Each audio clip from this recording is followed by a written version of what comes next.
Modu City. In a small workshop less than 100 square meters on the outskirts, Shinfei, who had just started a live stream on the Husha platform, let out a soft breath. He looked as if he had staked everything on this path. A few days ago, Shinfei had just crossed over into this world. While inheriting a failing manufacturing shop from his predecessor, he also awakened a system just like countless other transmigrators. However, Shinfei always felt that his system was somewhat unconventional. It claimed to be the ultimate manufacturing system across 10,000 worlds. But it required earning points from customers' money to upgrade system functions. For example, if a customer placed an order with Shinfei for 1,000 yuan, while Shinfei fulfilled all the customer's requirements, he also had to save as much money as possible. If the cost was only 200 yuan out of 1,000, then Shinfei would earn 800 reward points. He felt the system really shouldn't be called the ultimate manufacturing system across 10,000 worlds. It would be more appropriate to call it the ultimate profiteer system. Moreover, the manufacturing shop Shinfei inherited barely had any customers and was on the verge of bankruptcy. Following the system's instructions, when would he ever save enough points to upgrade its functions? Driven to his wits' end, Shinfei could only open a live stream room and leave an advertisement for his shop there, hoping to attract some customers. Meanwhile, in a certain live stream room on Husha, roars rose and fell one after another. What are you yelling about? What are you yelling about? Did I ask you guys to watch my stream? If you don't want to watch, click the X in the top right corner and get out. If this damn computer hadn't lagged just now, how could let me have solo killed me, eh? The former League of Legends pro player Zitai pounded the table furiously, his voice loud enough to bring down the roof. This all started 20 minutes earlier.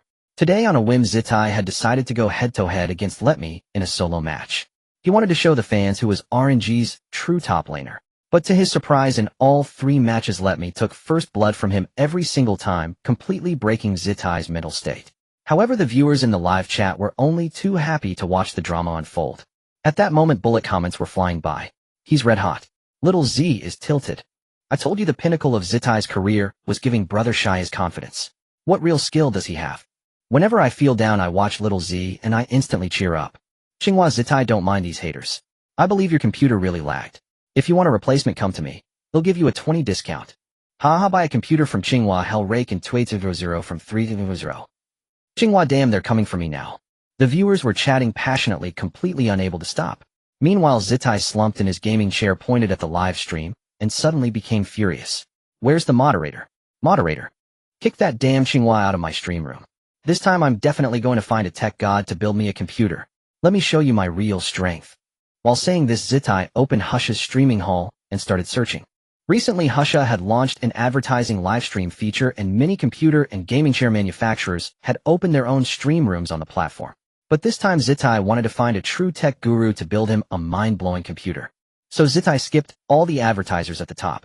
He kept scrolling until the 3rd page, where a stream title immediately made his eyes light up: Godlike Manufacturing Shop, fulfilling all your fantasies.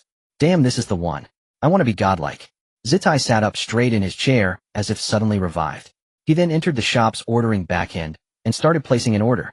In the customer requirements box, he quickly typed, I want a computer whose performance and quality will crush every computer on the market. It must let me reach the realm of man-machine unity while playing LOL, so I can punch Let Me and kick Li Yuan Hao. I have a professional legal team backing me up. If you can't do it, don't accept my order. Please consider carefully. Seeing Zitai's order notes, the viewers collectively burst out laughing again. Wow, is Little Z writing a novel here? Man-machine unity. Why not just say one machine breaks the heavenly gate? What Little Z wants isn't a computer. It's a damn magic artifact. Let Me might be beatable if he tried harder, but does he really think he can challenge my Spring Tiger Emperor? Probably the owner will say this customer's got a serious case of Chinibu, and just reject the order. Haha, that guy above got it. Who would dare accept an order like this? Wait, that's not right. Hold on. Holy SHD, this dumb boss actually accepted the order. And he accepted it instantly. The instant Zitai placed the order, it was accepted without a second's delay. The viewers in the live stream were dumbfounded. Good grief, is this shop owner insane? He actually dares to accept such an outrageous request. Zitai wasn't lying about one thing. With his family background, he really might have a legal team. This owner is doomed.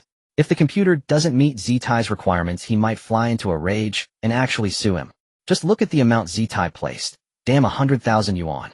If Zitai later sues for fraud, isn't that amount enough to secure a conviction? Criminal. This boss has gone criminal this time.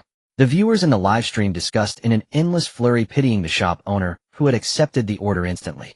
Meanwhile, on the other side, Shinfei had no idea that so many people were cursing him as a fool in their hearts. After the notification tone sounded in the livestream backend, Shinfei quickly shook himself out of his half-catatonic state and sat down at his computer to inspect the order he had received. The instant accept function, of course, had been set by none other than Shinfei himself. At present, he did not have a single order so idle that his limbs were practically atrophying. Naturally, he was in no position to pick and choose. Yet after reading the requirements in Zitai's order, Shinfei remained very calm. The system was still only in its first stage of activation. Shinfei only possessed top-tier manufacturing skills for Class 2 civilian products. But Class 2 civilian products already included computer manufacturing technology. And the computer manufacturing technology granted by the system was a creation far ahead of its era. The livestream audience found the idea of human-machine integration absurd, even uncanny. But Shinfei knew that this state was genuinely real. However, it demanded extremely high standards for the display frame rate and the speed at which the CPU processed instructions. It was also closely related to how well the computer and its user resonated with each other. Since every person adapted differently to frame rates and processing speeds, Shinfei sent an order inquiry back to Zitai on the other end. Meanwhile, on the other side, Zitai had just finished placing his order. Zitai was about to close the stream and had decided not to go live again until the new computer arrived. But when he saw the notification pop up in the backend, he clicked it open almost compulsively, assuming it was just some junk message from the platform. But when he realized it was an order inquiry from Shinfei, his expression could not help freezing for a moment. The viewers in the live stream, seeing the content of the inquiry, all became puzzled. A medical report. What does this boss want a medical report for? Blood sugar, blood lipids, blood pressure, transaminases, amino acids, thrombin. Damn, is this boss running a computer shop or a pharmacy? I don't understand. Does building a computer really require a medical report? A torrent of bullet comments flooded the live stream.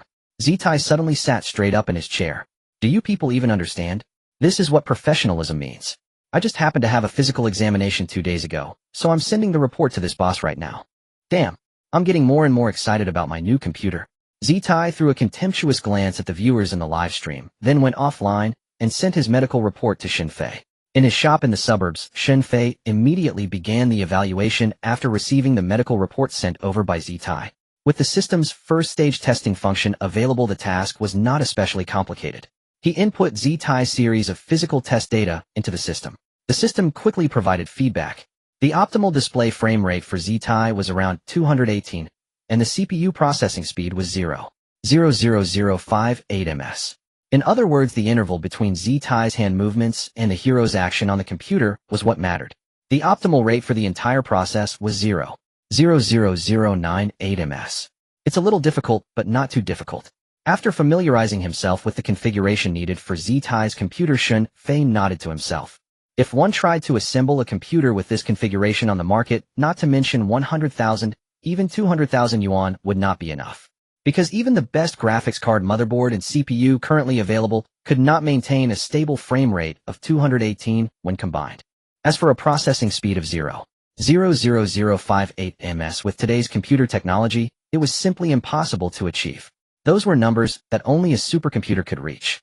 This was the computer that Shinfei planned to build for Zitai. It was absolutely a creation that transcended its era. With this thought in mind, Shinfei called out in his heart system, "Open the super laboratory." Ding. Host command received. The Stage 1 super laboratory is now opening. Upon hearing the system's response in his mind, Shinfei's heart settled at once. If he were to rely only on the tools he currently had at hand, trying to build such a computer would be a fool's dream. Even though he already possessed the system-granted technology, it was far from sufficient. Without tools, everything would be in vain. But with the system's super laboratory, all of this could become possible. While the system was opening the super laboratory, Shinfei turned his gaze to the corner of the room. There an already scrapped second-hand computer was placed. At the same time, a price assessment from the system for the computer appeared in his vision. All the shell materials and hardware combined came to a mere 126 yuan. With 100,000 EU in order after deducting the 126 EU in cost, I can earn more than 99,000 yuan, which means gaining an equal number of points. The second stage of the system requires 80,000 points to unlock. Then this single order will unlock the system's second stage. Shinfei murmured to himself. Without a doubt, Shinfei resolved to earn that 90-something thousand yuan from Zitai, which inadvertently presented him with a considerable challenge. If he were to spend a few thousand yuan on ready-made high-end computer hardware, he could then utilize the system's super laboratory to configure Zitai's computer. It would be infinitely easier. But now he had to use outdated, discarded hardware to assemble a mind-blowing computer. This was no longer a matter of effort. It carried the real possibility of failure. If he failed, the system wouldn't reimburse him for the wasted costs. Then Xin Fei would have to spend more money to build the computer again. Ding! Super Laboratory has been successfully activated. Currently, the time ratio for Phase 1 Super Laboratory is 5:1. That is 5 days inside the Super Laboratory for the host equals 1 day in the real world. There are currently 2 options for entering the Super Laboratory available to the host. First, full entry into the Super Laboratory, the host body will not age inside. Second, only the consciousness enters the Super Laboratory. The external body will be subconsciously controlled by the system, but it will age over time. At that moment, the system's voice echoed in Xin Fei's mind. Xin Fei became even more determined to use that scrap computer to craft a custom-made PC for Zitai. Initially, Xin Fei only knew that the system's reward, the Super Laboratory, contained various cutting-edge equipment and tools. He hadn't realized the system had such an incredible feature. It could grant him near immortality within the Super Laboratory. With this, no matter how difficult to manufacture or how time-consuming the item, Xin Fei was confident he could create it. Moreover, this was only the first phase of the system. The time ratio wasn't formidable, merely 5:1. If the second, third, or even fourth phases were unlocked, what would the time ratio become? Even if it only reached 1001, then spending a year in the Super Laboratory would mean less than 4 days passing in the real world. By then, he wouldn't even need to enter the Super Laboratory physically. He could just send his consciousness in. Because if his consciousness spent a year inside his physical body in the real world would only age by 4 days. Thinking about how many old scientists devoted their entire lives to researching a single technology, Xin Fei suddenly felt incredibly fortunate. Phew! He took a deep breath, forcibly suppressing his excitement, then closed the shop and carried the scrapped computer into the Super Laboratory. The so-called Super Laboratory was essentially a boundless space that Xin Fei could shape with his imagination. When he first entered, it appeared as a white, enclosed circular space. However, the air temperature and humidity were perfectly suited to human needs. But Xin Fei had no intention of working in such a stark white world. Over time, it would inevitably feel oppressive. So with a mere thought, the surroundings began to shift rapidly. Countless towering trees suddenly stood tall. The sounds of birds and the fragrance of flowers filled his senses. He felt as if he were in the heart of a primeval forest, occasionally catching glimpses of sick deer leaping by. He took a deep breath, feeling the air fresher, and nodded in satisfaction. Next, with another thought, several pieces of equipment appeared before him. Tools needed for crafting integrated circuits, wiring, and computer boards. With everything in place, Xin Fei focused intently. He devoted all his attention to the steps of building the computer. 3 days passed in the blink of an eye. Although he didn't need to eat or rest in the Super Laboratory, and his mind remained sharp even so after 3 days. A hint of fatigue crept over him, and a fine sheen of sweat formed on his forehead. Yet heaven rewards the diligent. From the graphics card to the motherboard to the CPU and hard drive, Xin Fei successfully crafted them all. It was worth noting that the Super Laboratory gave a score for this manufacturing experiment. Out of a perfect 10, the system awarded Xin Fei a 9. This meant that even with the system's gifted computer building technology, Xin Fei's comprehension and practical skills surpassed 99 of people.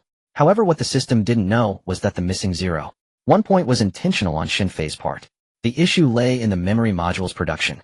Computer memory belongs to dynamic random access memory, DRAM, consisting of an N-type field effect transistor and a capacitor. That principle was certainly no challenge for Xin Fei, but he found it time-consuming and irrelevant to Zitai's requirements. So he made it a bit rougher. The memory might have had a lifespan of 20 years, but with Xin Fei's hasty work, it would likely last only about 10. If anyone accused Xin Fei of being unscrupulous, he would never admit it. After all, computers are products that quickly become obsolete. A computer lasting 5 to 6 years is considered long-lived. Even if this custom PC was perfect for Zitai, 10 years would be an excessively long lifespan. Phew, time to head out. Spending 3 days in the lab on my first visit is a bit hard to get used to. With a soft exhale, Xin Fei left the Super Laboratory carrying the newly completed computer. He had entered around 9 p.m. Now over 10 hours had passed, and it was exactly 1140 a.m. Without bothering to grab a bite, Xin Fei called the Shunfeng courier to ship the computer to the address Zitai had left. Given Shunfeng's speed, it should arrive quickly. It should reach Zitai soon. At 6 o'clock in the evening, on the Tiger Shark streaming platform, many viewers having received the notification that the stream was live flocked to Zizai's broadcast room. Upon seeing the stream title, 5 big characters reading new computer arrived. The chat exploded instantly. Holy crap, that was fast. Is this new computer even legit? I figured it would take at least a week, but it's been less than a day and the rig is already built. Anyway, I felt a bit empty inside, without watching Ertzi's stream for a day. Didn't expect Ertzi to actually surprise us. Guess I'll keep my expectations low after all. Ertzi dropped a whole 100,000 yuan on this. That's almost my daily wage. Man, are we all supposed to be billionaires online now? The viewers in the chat were buzzing with excitement. Meanwhile, Zazai was already eagerly tearing into the boxes. As he got to the last one, he couldn't help but rub his hands together in anticipation. Folks witnessed the unveiling of my new beast of a machine. Let's see just how mind-blowingly awesome it is. As he spoke, he sliced through the final layer of cardboard. The main tower and monitor were revealed before his eyes. In the next second, the expression on Zazai's face froze completely. He had imagined his new computer in all sorts of forms. Dazzling colors paired with a sleek, cool chassis and a curved screen at least 28 inches. The kind that would make anyone instantly see it was something special. But he never ever expected his new computer to look like this. A pitch-black casing with absolutely no redeeming features. Sure, the screen was LCD, but it looked like a model that had been obsolete a decade ago. Zazai instinctively reached out and wiped a finger across the casing. A layer of dust immediately clung to his fingertip. His eyelids twitched violently. Suppressing the urge to go berserk, he pulled out his phone. Hello, is this Uncle Wang? Yeah, it's Xiao Hao. Hey, race the thing. I got scammed buying a computer, a huge sum like 100,000 yuan. A refund? No, Uncle Wang, you misunderstand. The money isn't the issue. I just want to know the maximum sentence I can get for that bastard shop owner. Watching Zazai's on-screen demeanor approach the brink of a meltdown, the viewers in the chat finally lost it. Huh. I can't take it, let me laugh for a solid 3 minutes. I just love watching Ertzi lose it. Honestly, anyone would be upset over this. You couldn't even find this computer at a junkyard now, right? Anyway, this standard office setup from 5 years ago is worth maybe a few hundred yuan at most now. Guess you still gotta go to Frog for computer builds. He only makes 28000 profit on a 300 yuan build. But this shady shop owner dared to take 9900 from Ertzi on a 100 yuan build. Now I finally get why the shady owner asked Ertzi for his medical checkup report. He wanted to see if Ertzi had a heart condition or something, afraid he'd kick the bucket on the spot, right? Haha, looks like this was a planned, premeditated, massive fraud case. Ertzi really got unlucky. I feel a bit sorry for Ertzi, but only a little. The viewers in the chat discussed endlessly. They just couldn't stop. Many viewers even shouted that the stream's entertainment value was off the charts, witnessing the entire fraud process firsthand. Meanwhile, after hanging up the phone, Zazai nearly ground his molars to dust. Shenfei, huh? If I don't get you locked up, my name isn't Liu. Zazai said through gritted teeth, while tearfully dragging out the computer he'd spent 100,000 yuan on. The news of him being defrauded of 100,000 yuan had already drawn significant attention from the higher-ups at the Tiger Shark platform.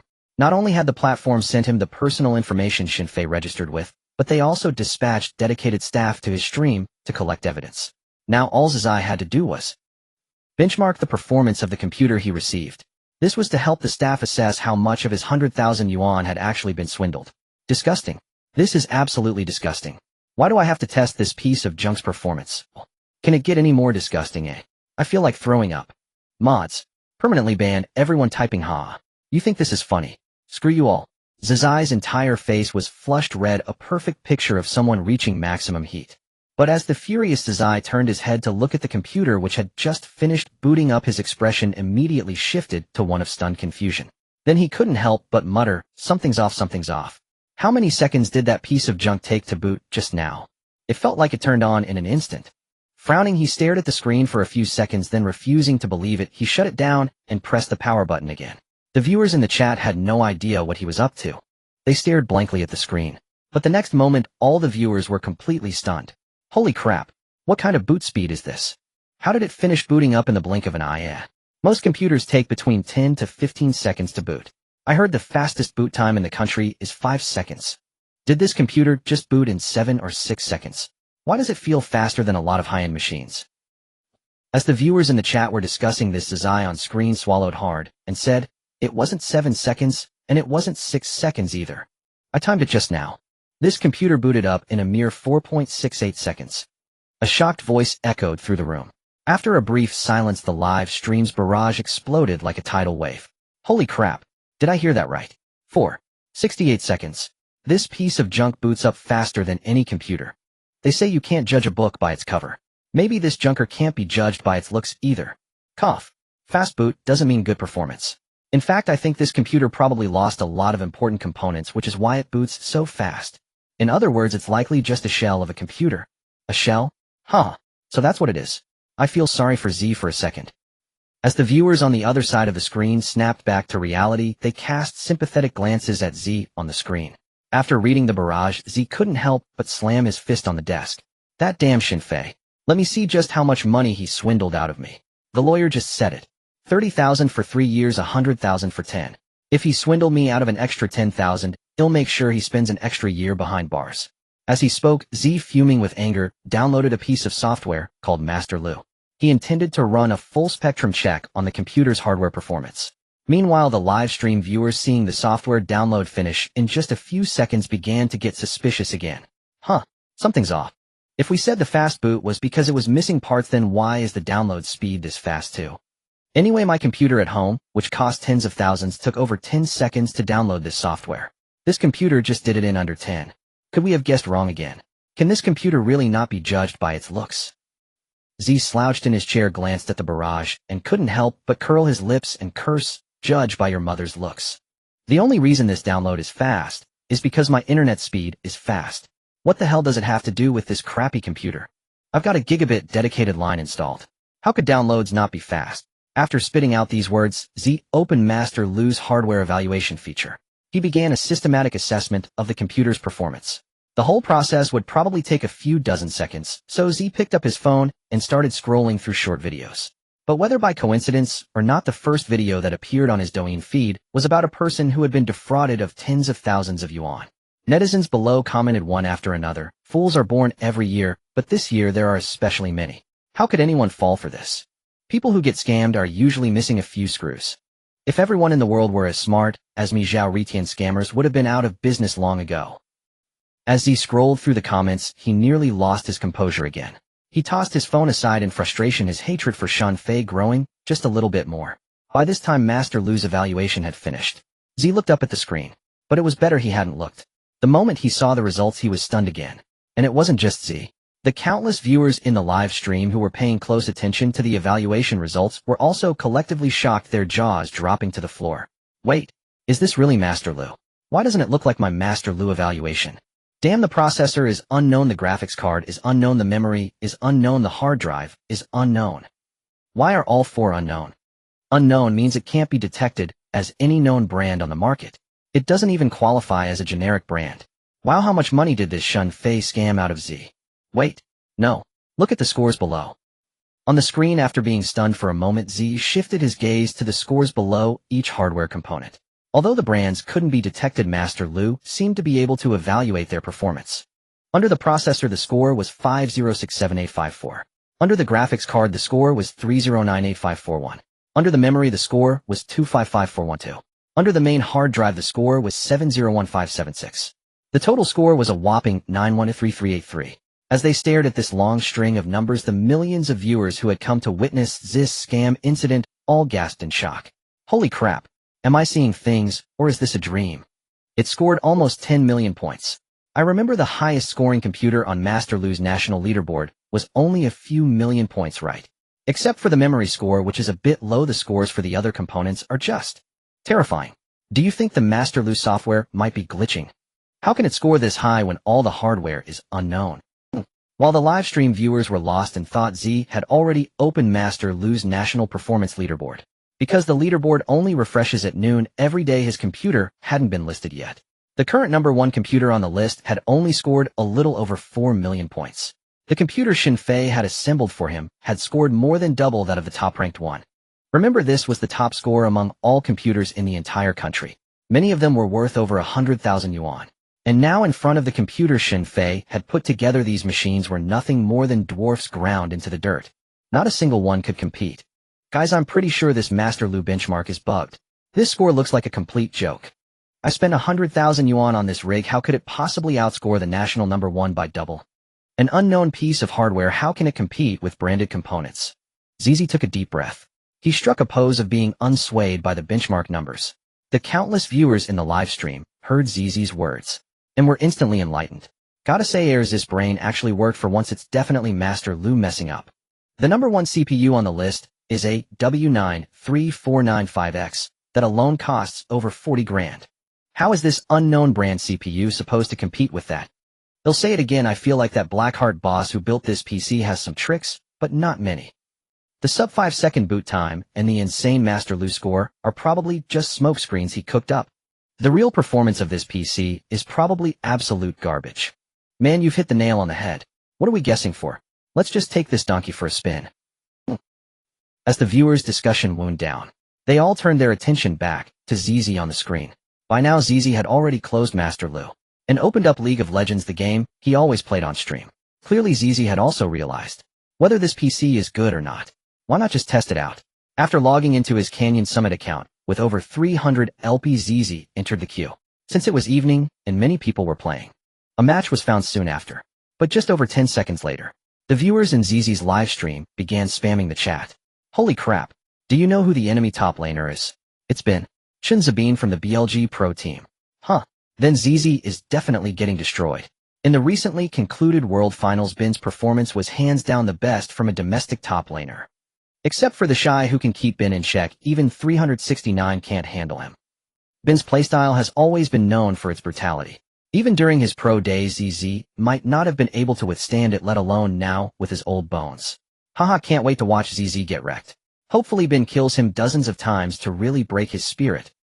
The viewers in the live stream were enjoying the spectacle. Little did they know ZZ's palms were starting to sweat. Bin had just come back from the World Championship with a loss, and he was probably still fuming. If he ran into Bin now, he'd be turned into mincemeat. Thinking about this, ZZ quietly started moving his mouse, wanting to dodge the game instantly.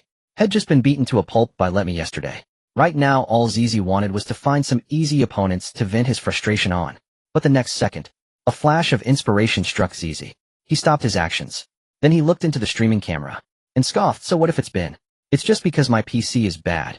Otherwise forget Chun Zabin. Even that kid Jiang Qinglu wouldn't stand a chance.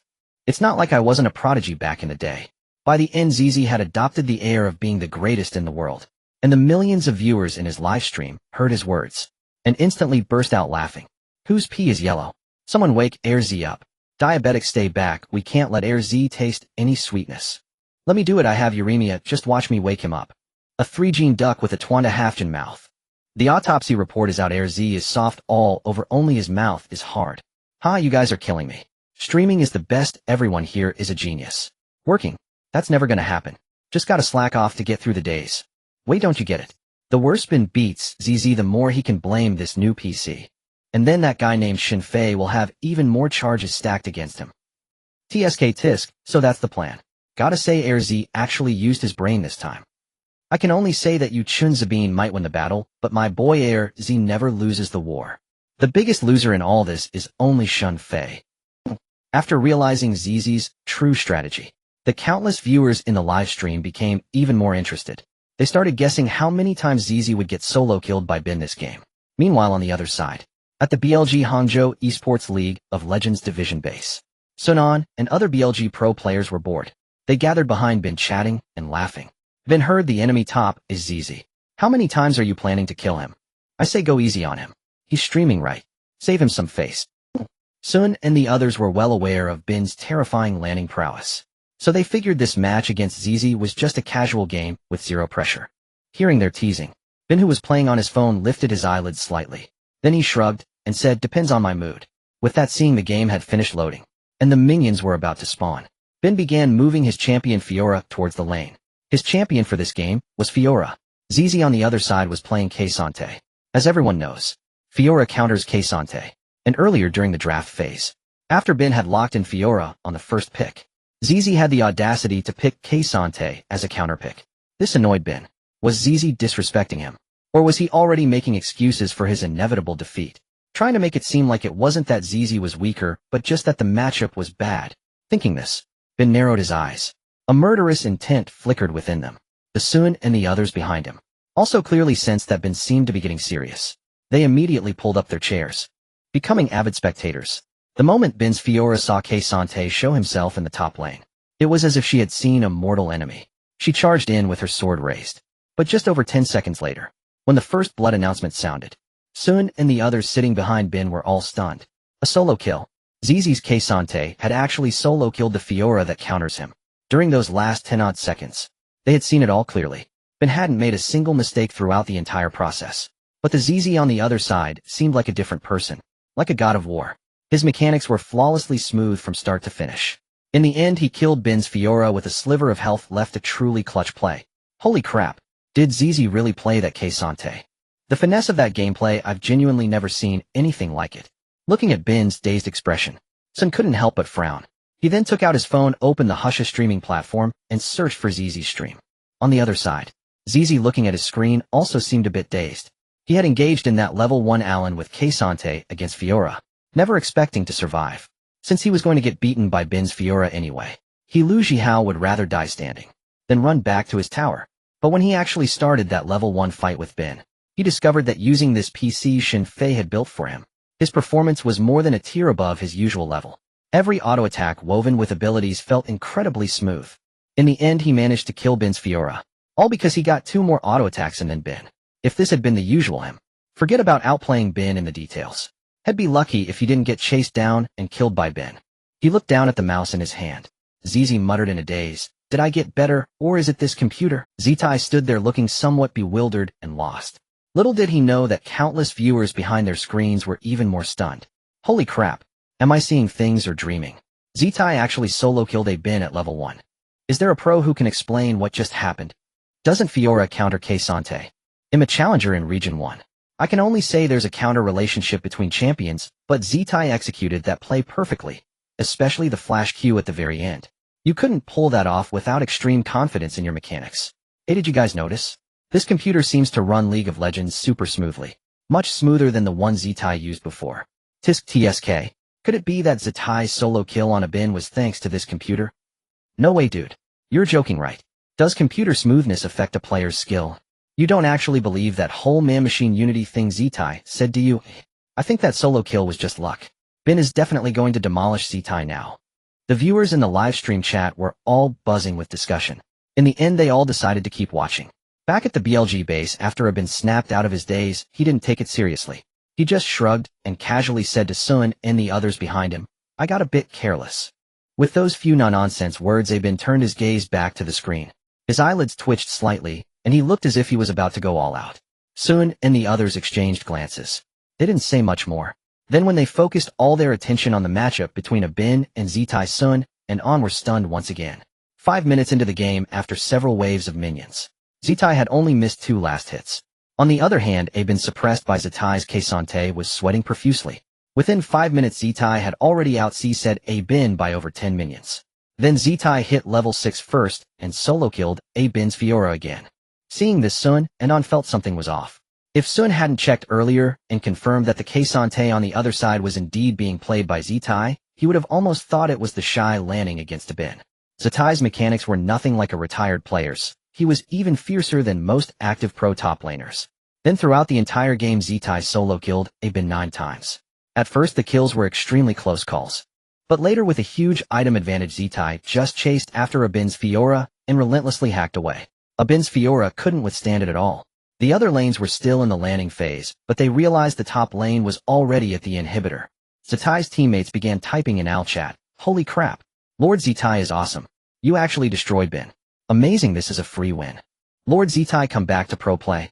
With your form, winning a world championship would be a piece of cake." Manual Doghead. Amidst his teammates' wild praise, Zitai grew even more emboldened. In the end, he single-handedly carried his 4 teammates to victory. Back in the BLG base, staring at the exploding Nexus, Bin was completely frozen in front of the screen. His hands no longer on the keyboard and mouse trembled uncontrollably. Pressure. This match against Zitai had filled him with nothing but immense pressure. This suffocating style of play from Zitai made Bin question his own existence. Was that really Zitai? A retired professional top laner? How could today's Zitai feel even stronger than the Shy? Even the Shy had never made Bin go 0-9 before. Holy crap, Bin, don't be discouraged. I think I got it.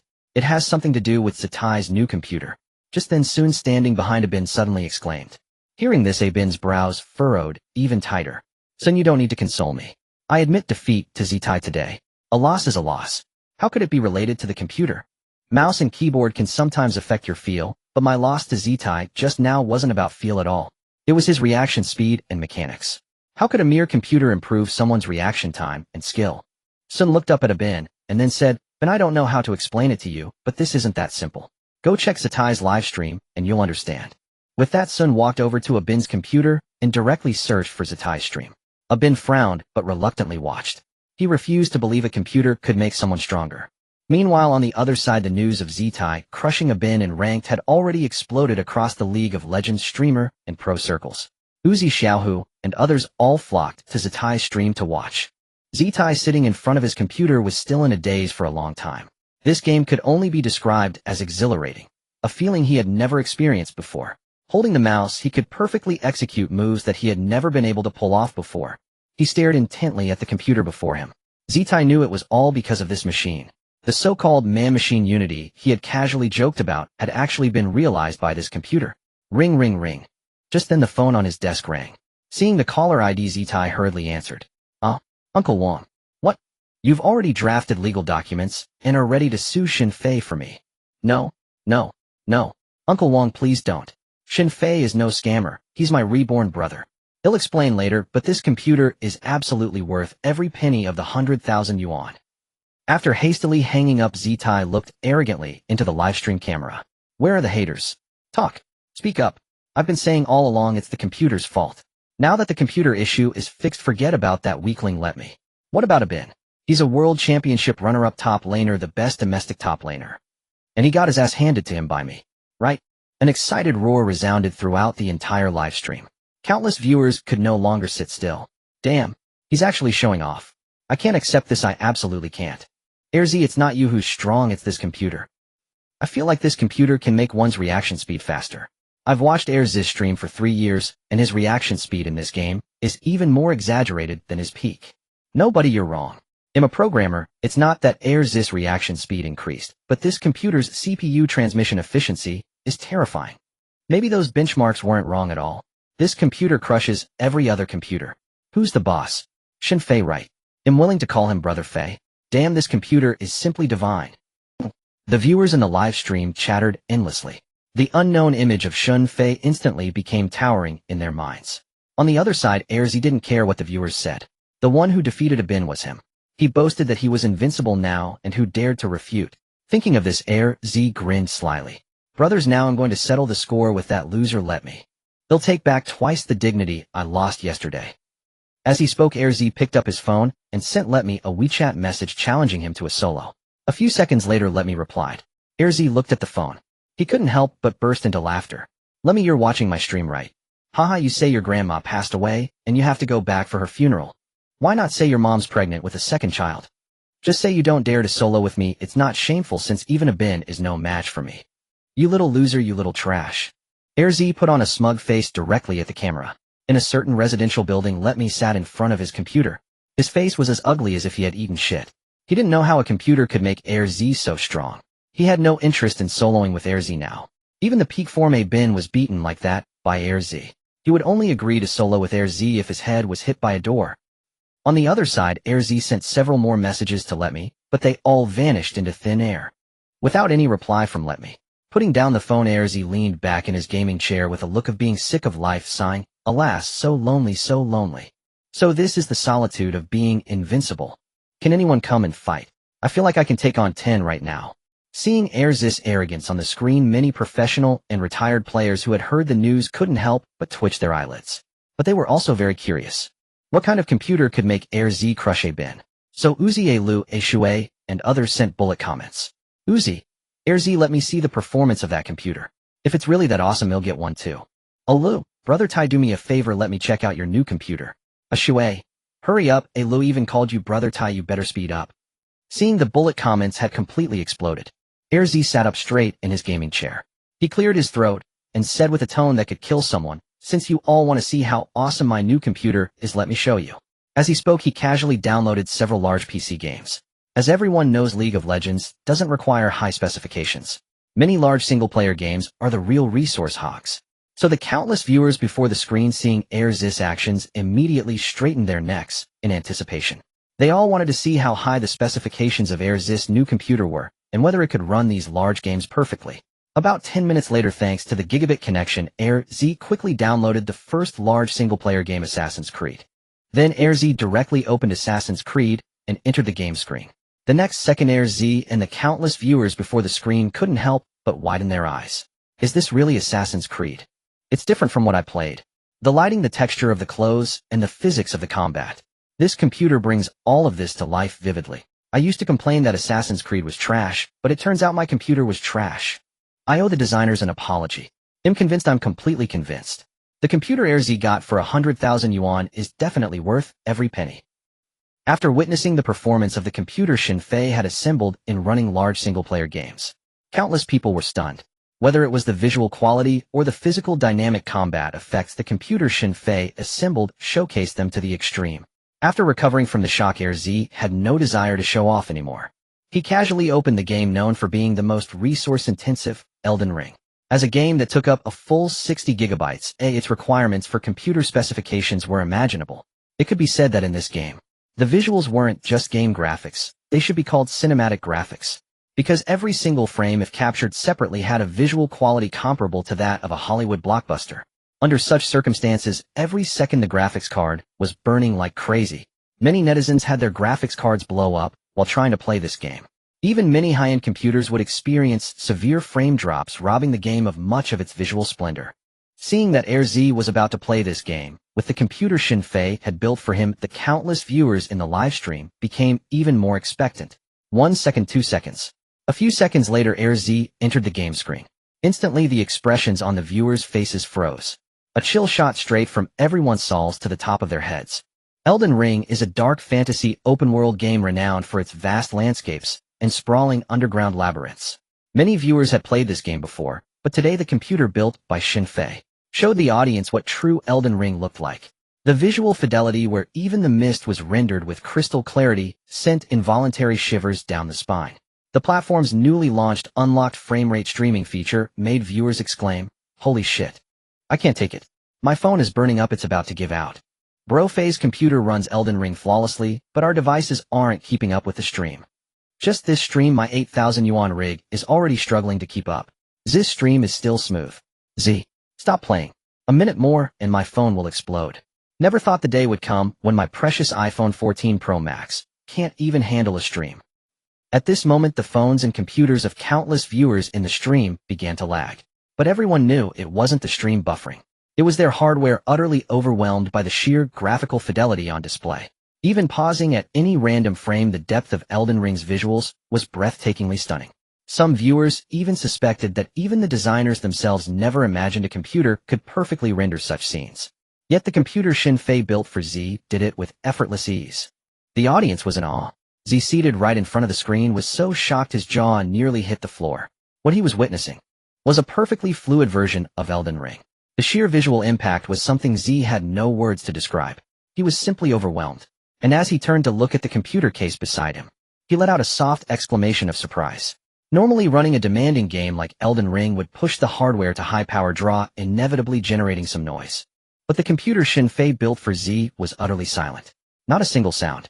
Suspicious, Z angled his camera towards the computer case and began to open the side panel. Countless viewers in the stream immediately focused their attention.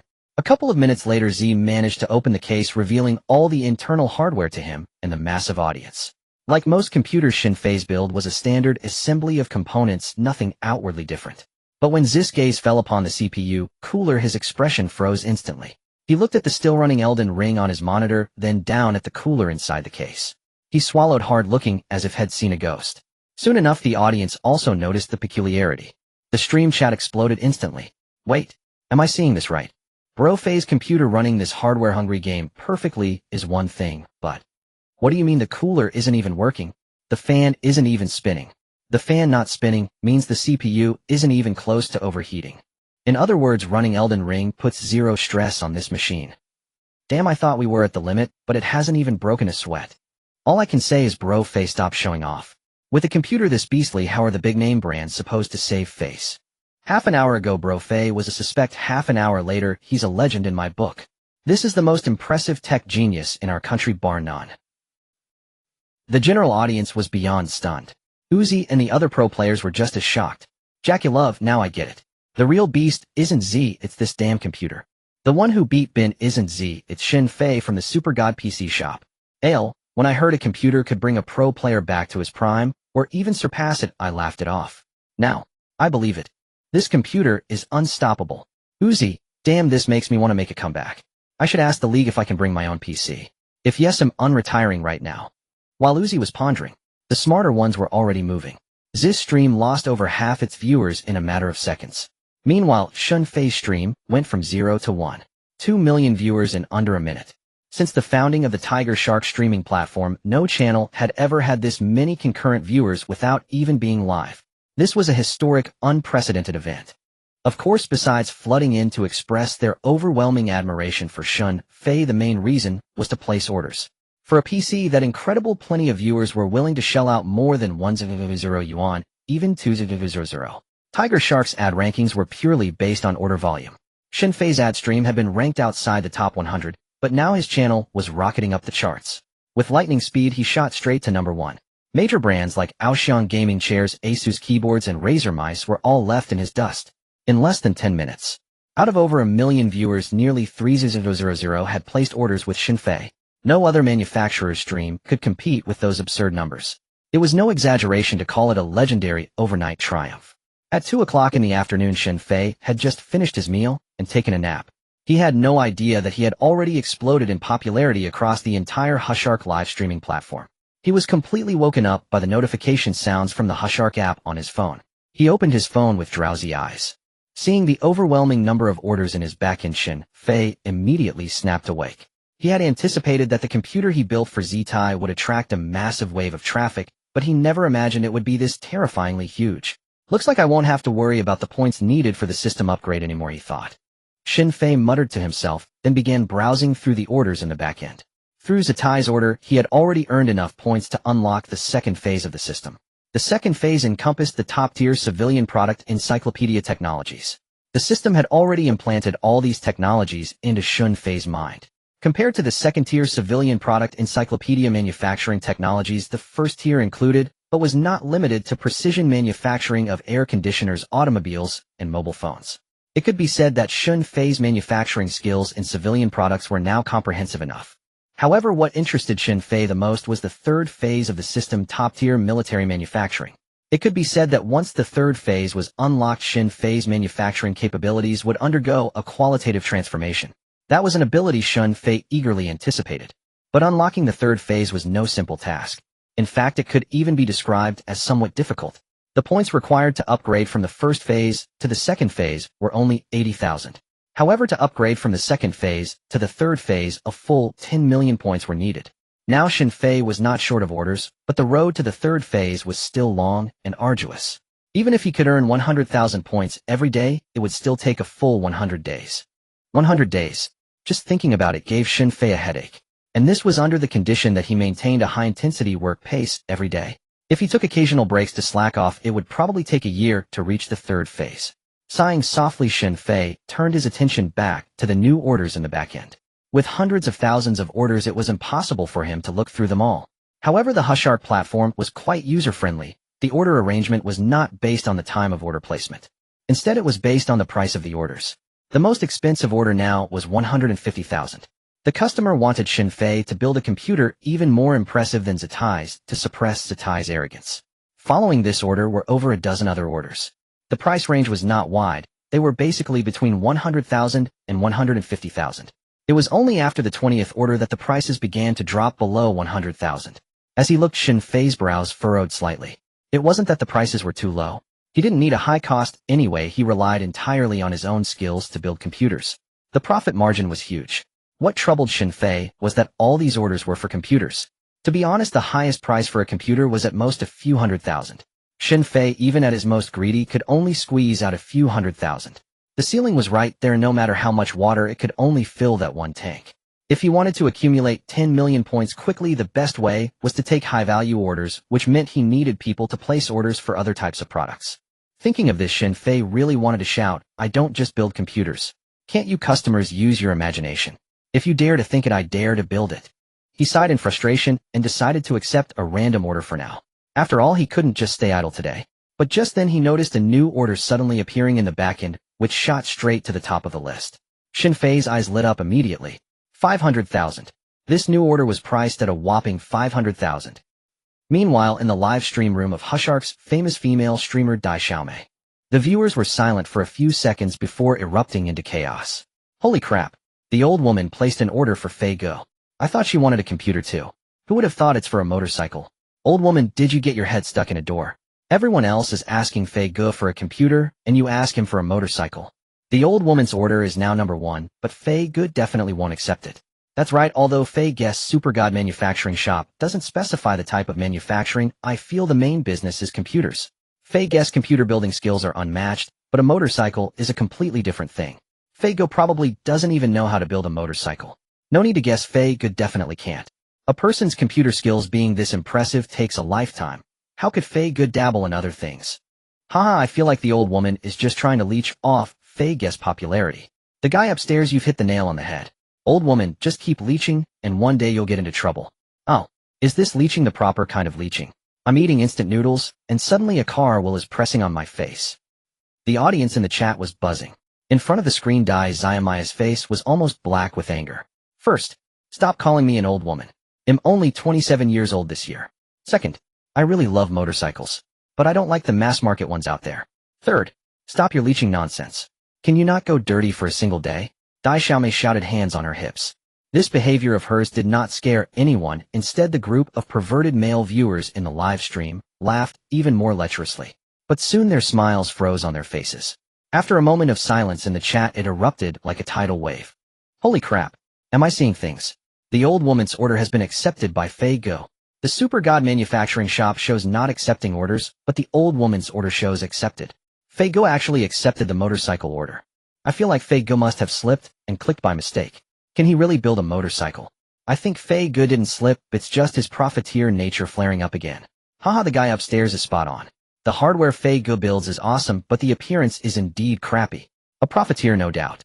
The computer case is the cheapest, something that can be done for $1,000. Fei Go won't even spend that. Then it's confirmed. Fei Go is going for that 500,000. While netizens buzzed about Shin Fei accepting Dai Xiaomei's 500 yuan order in a suburban workshop on the other side of the city, Shin Fei had already begun carefully examining the requirements of her order. Shin Fei would certainly inflate the price as much as possible, for the money wasn't just currency. It was also the points his system needed to upgrade. However, under that premise, he would still strive his utmost to fulfill the customer's demands. The order from Dai Xiaomei reads, Shin Fei Gij, I want you to build me a motorcycle. My riding buddies say that speed through the corners is where it's really at, but I don't know how to take corners. So I want a bike that's fast in a straight line, the faster the better. Also, I'm a girl, so can you make the bike look super pretty, Gij? Love you, moi. After reading this utterly saccharine message, even Shin Fei felt a bit overwhelmed. He got goosebumps all over. Then, muttering her requirements to himself, he entered the super lab. Compared to the previous orders, head-handled Dai Xiaomei's was more demanding, requiring both high speed and an appealing aesthetic. Of course, in Shin Fei's view, the most critical aspect of the motorcycle he would build for her was stability. Recently, there had been several news reports of motorcycle accidents, many involving young people in the prime of their youth, who tragically lost their lives. Previously, Shin Fei would have merely sighed at such news, thinking those kids were just reckless. But now, possessing top-tier motorcycle manufacturing technology, he understood that the blame for these accidents couldn't solely rest on the young riders. Many motorcycle manufacturers, in order to market their products, make exaggerated claims in their advertising. They boast of top speeds exceeding 300 km/h or offer no questions asked refunds if the bike can't hit 400. Sure, those motorcycles can reach those speeds, but at such velocities the motorcycle can easily lose control. Even a tiny pebble on the road could prove fatal. However, these young riders are unaware of this danger. By the time they learn, it's often too late. So to prevent his own creations from causing such tragedies, Shin Fei decided to focus on stability, aiming to build Dai Xiaomei a motorcycle that would be a generation ahead of its time. So it looks like he'll have to take a loss this time, he mused. But if this bike makes a name for itself, future customers might be bolder with their requests and place more unique orders, he muttered to himself. He then directly accessed the system's raw material library within the super lab. After the system's second phase had activated, this feature had also become available. Although he still had to use the money from the order to purchase materials, it provided him with immense convenience. He spent about 10 odd minutes browsing through the thousands of civilian materials available, eventually gathering nearly everything he needed. When the system finally settled the transaction, it showed he had spent 120 yuan on the materials. Seeing this number, Shun Fei felt a pang of heartache. After all, it wasn't just 12000 yuan, it was also 12000 points. If the netizens knew what he was thinking, they'd surely call him a profiteer.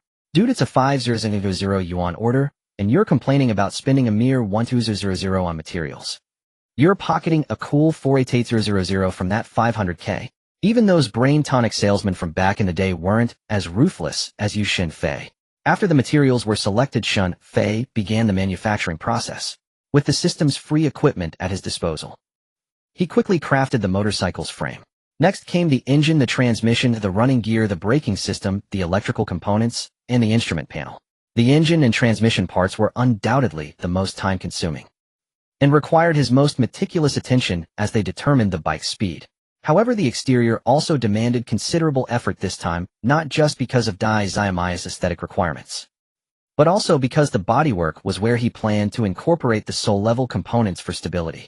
After mentally reviewing the entire manufacturing process, once more Shun Fei immersed himself in focused work within the entire super lab. The only sounds were the noise of his welding and the crisp chirping of birds. Time flowed like water within the lab, which had no concept of day or night, passing by swiftly. After roughly 15 days, Shun Fei finally ceased his work. Though the process was tiring, looking at the motorcycle he had built with his own hands, he felt it was all worth it. Just then the system's voice chimed in. Ding! The system will now score the host's current experiment. After system analysis, the host's motorcycle manufacturing experiment has achieved a perfect score of 100. Regarding the motorcycle's exterior, the host's comprehension and manufacturing skills have broken through their limits. The host is hereby rewarded with 100 system upgrade points. A gentle mechanical voice echoed in Shun Fei's mind, leaving him momentarily stunned. A flicker of excitement then surged deep within his eyes. He truly hadn't expected to receive a system point reward. Though 1000 points wasn't a huge amount, every little bit counted. Well, seems this system isn't entirely a swindler, he said with a light sigh, joking to himself. At least it's not too harsh on its own people. He then composed himself and left the super lab with his newly crafted motorcycle. After the system's upgrade to the second phase, the super lab had naturally been enhanced as well. The time dilation feature, which Shun Fei found incredibly powerful, had been significantly boosted. Originally, the time ratio between the lab and the outside world was 5:1. Now in its second phase, the ratio had become a staggering 3:1. He had spent 15 days inside the lab, but only half a day had passed in the real world. He glanced up at the clock on the wall, and feeling he still had plenty of time, he packaged the motorcycle, planning to ship it to Dai Xiaomei first thing the next morning. At 10 in the morning, after a night of fermentation, the news that Shun Fei had accepted Dai Xiaomei's motorcycle order had already stirred up no small waves online. The netizens who had asked Shun Fei to build computers but had their orders rejected all sighed in admiration at Dai Xiaomei's incredible luck. Some emotionally charged netizens even went directly to the comment section beneath Dai Xiaomei's livestream and left messages. Old woman, start streaming now. I challenge you to a duel. Everyone's asking Fei Ge to build computers. Why did you have to barge in and ask him to build a motorcycle? I was ranked second on the order list. Fei Ge didn't have time to take my order today, but he'd definitely get to it tomorrow. With you cutting in line like this, when will my turn ever come? Exactly. Building a motorcycle isn't like assembling a computer. Fei Ge probably won't have time for any other orders for a whole week. Wait, holy shit, look at the title of this old woman's live stream. Am I seeing things? These past couple of days, Dai Xiaomei had been streaming every morning. Streaming until 4 in the afternoon. That was why hundreds of thousands of people were waiting for Dai Xiaomei to start her broadcast. But now that the scheduled streaming time had arrived, she didn't go live on time. Instead, she quietly changed the title of her live stream. Brothers taking a day off today, Fei Ge's custom motorcycle has arrived. The countless viewers staring at this livestream title were stunned for a good 10-odd seconds. Then the barrage comments beneath the livestream exploded completely. Holy shit. It's been less than a day, right? Fei Ge already finished the old woman's motorcycle. Is there any motorcycle expert in this livestream? Tell me, is this speed even normal? As a decade-long motorcycle enthusiast, I can only say that a bike built within a single day can't possibly be any good. I saw the order message the old woman left for Fei Ge, and it was full of loopholes. She said she wanted it to look good, but never specified how good. She said she wanted fast linear acceleration, but never said how fast. Haha, I said yesterday that the old woman was going to get ripped off by Fei Ge, and now it's become reality. Seems like Fei Ge's true merchant nature is still going strong as ever. Wonder how much of that 50,000 Fei Ge pocketed this time. I calculated the computer Fei Go built for Air Z before. Aside from the impressive hardware Fei Go made himself, the rest of the materials probably didn't even cost 200 yuan. They'll make a bold prediction, Fei guess, making at least 40,000 profit from this 50,000. Buddy upstairs, you're underselling it. If it's less than 45,000, Fei Go doesn't deserve the title of Merchant King. The barrage comments came wave after wave with no sign of stopping. Inside a private villa, Dai Xiaomei sat in front of her computer, watching these comments, her face flushed red with anger. What does my motorcycle have to do with you guys anyway? As long as I like it, that's all that matters. See, it was definitely the right call not to stream. These haters are so annoying. Dai Xiaomei put her hands on her hips, grumbling in irritation. When the motorcycle had first arrived, her best friend Tun Tun had advised her, saying she absolutely should stream and not waste such great traffic. Every viewer on Tiger Shark streaming platform had heard of Shun Fei's reputation by now. If Dai Xiaomei could do an unboxing on stream, just like Zitai had done, never mind the actual quality of the motorcycle Shun Fei built for her, the traffic alone would be worth more than 50,000. But after much deliberation, Dai Xiaomei decided not to stream. She felt that motorcycles were purely her own hobby, and she didn't want to tie it to money or traffic. That would ruin everything. Looking at these netizens' comments, now Dai Xiaomei felt even more certain of her decision. Why wouldn't she just enjoy unboxing it herself? Why listen to others' criticism? He'll unbox it myself, and you guys won't get to see my new motorcycle even if you beg. Dai Xiaomei huffed a couple of times, then walked out the door into the villa's courtyard, carrying her unboxing tools. Her movements were quite practiced. In no time at all, she had the large cardboard box containing the motorcycle open. After opening the box, there was another layer of impact-resistant foam inside. Once she removed that foam layer, the motorcycle Shun Fei had built for Dai Xiaomei was fully exposed to the air. But at the sight of the motorcycle before her, Dai Xiaomei's eyelids couldn't help but twitch violently. Shun Fei, did you really rip me off? You're infuriating, absolutely infuriating. How could you be exactly what those haters said you were? You swindler. Wah. Swindler. Before opening the box, Dai Xiaomei had thought that even if the motorcycle Shun Fei built wasn't as cool as a Kimco Racing, it should at least rival a Yamaha. But this motorcycle Shun Fei had built for her had a sleek, streamlined shape, but its appearance was anything but beautiful. Especially under the sunlight, the outer shell looked like rusted iron that had been scrubbed clean, so ugly it was unbearable. No matter how she looked at it, it was just plain hideous. Dai Xiaomei felt like crying. Oh, what's this? But just then the crestfallen Dai Xiaomei suddenly froze. She quickly stepped forward a couple of paces.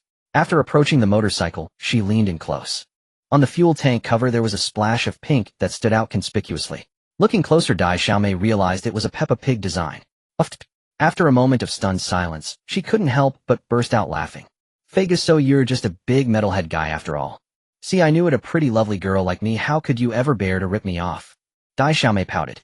In her mind, Shun Fei probably didn't really know what girls meant by good-looking. But since she had made that request about appearance, Shun Fei had drawn this little Peppa Pig design for her. Fine, I'll graciously forgive you then, Dai Xiaomei said with a smile.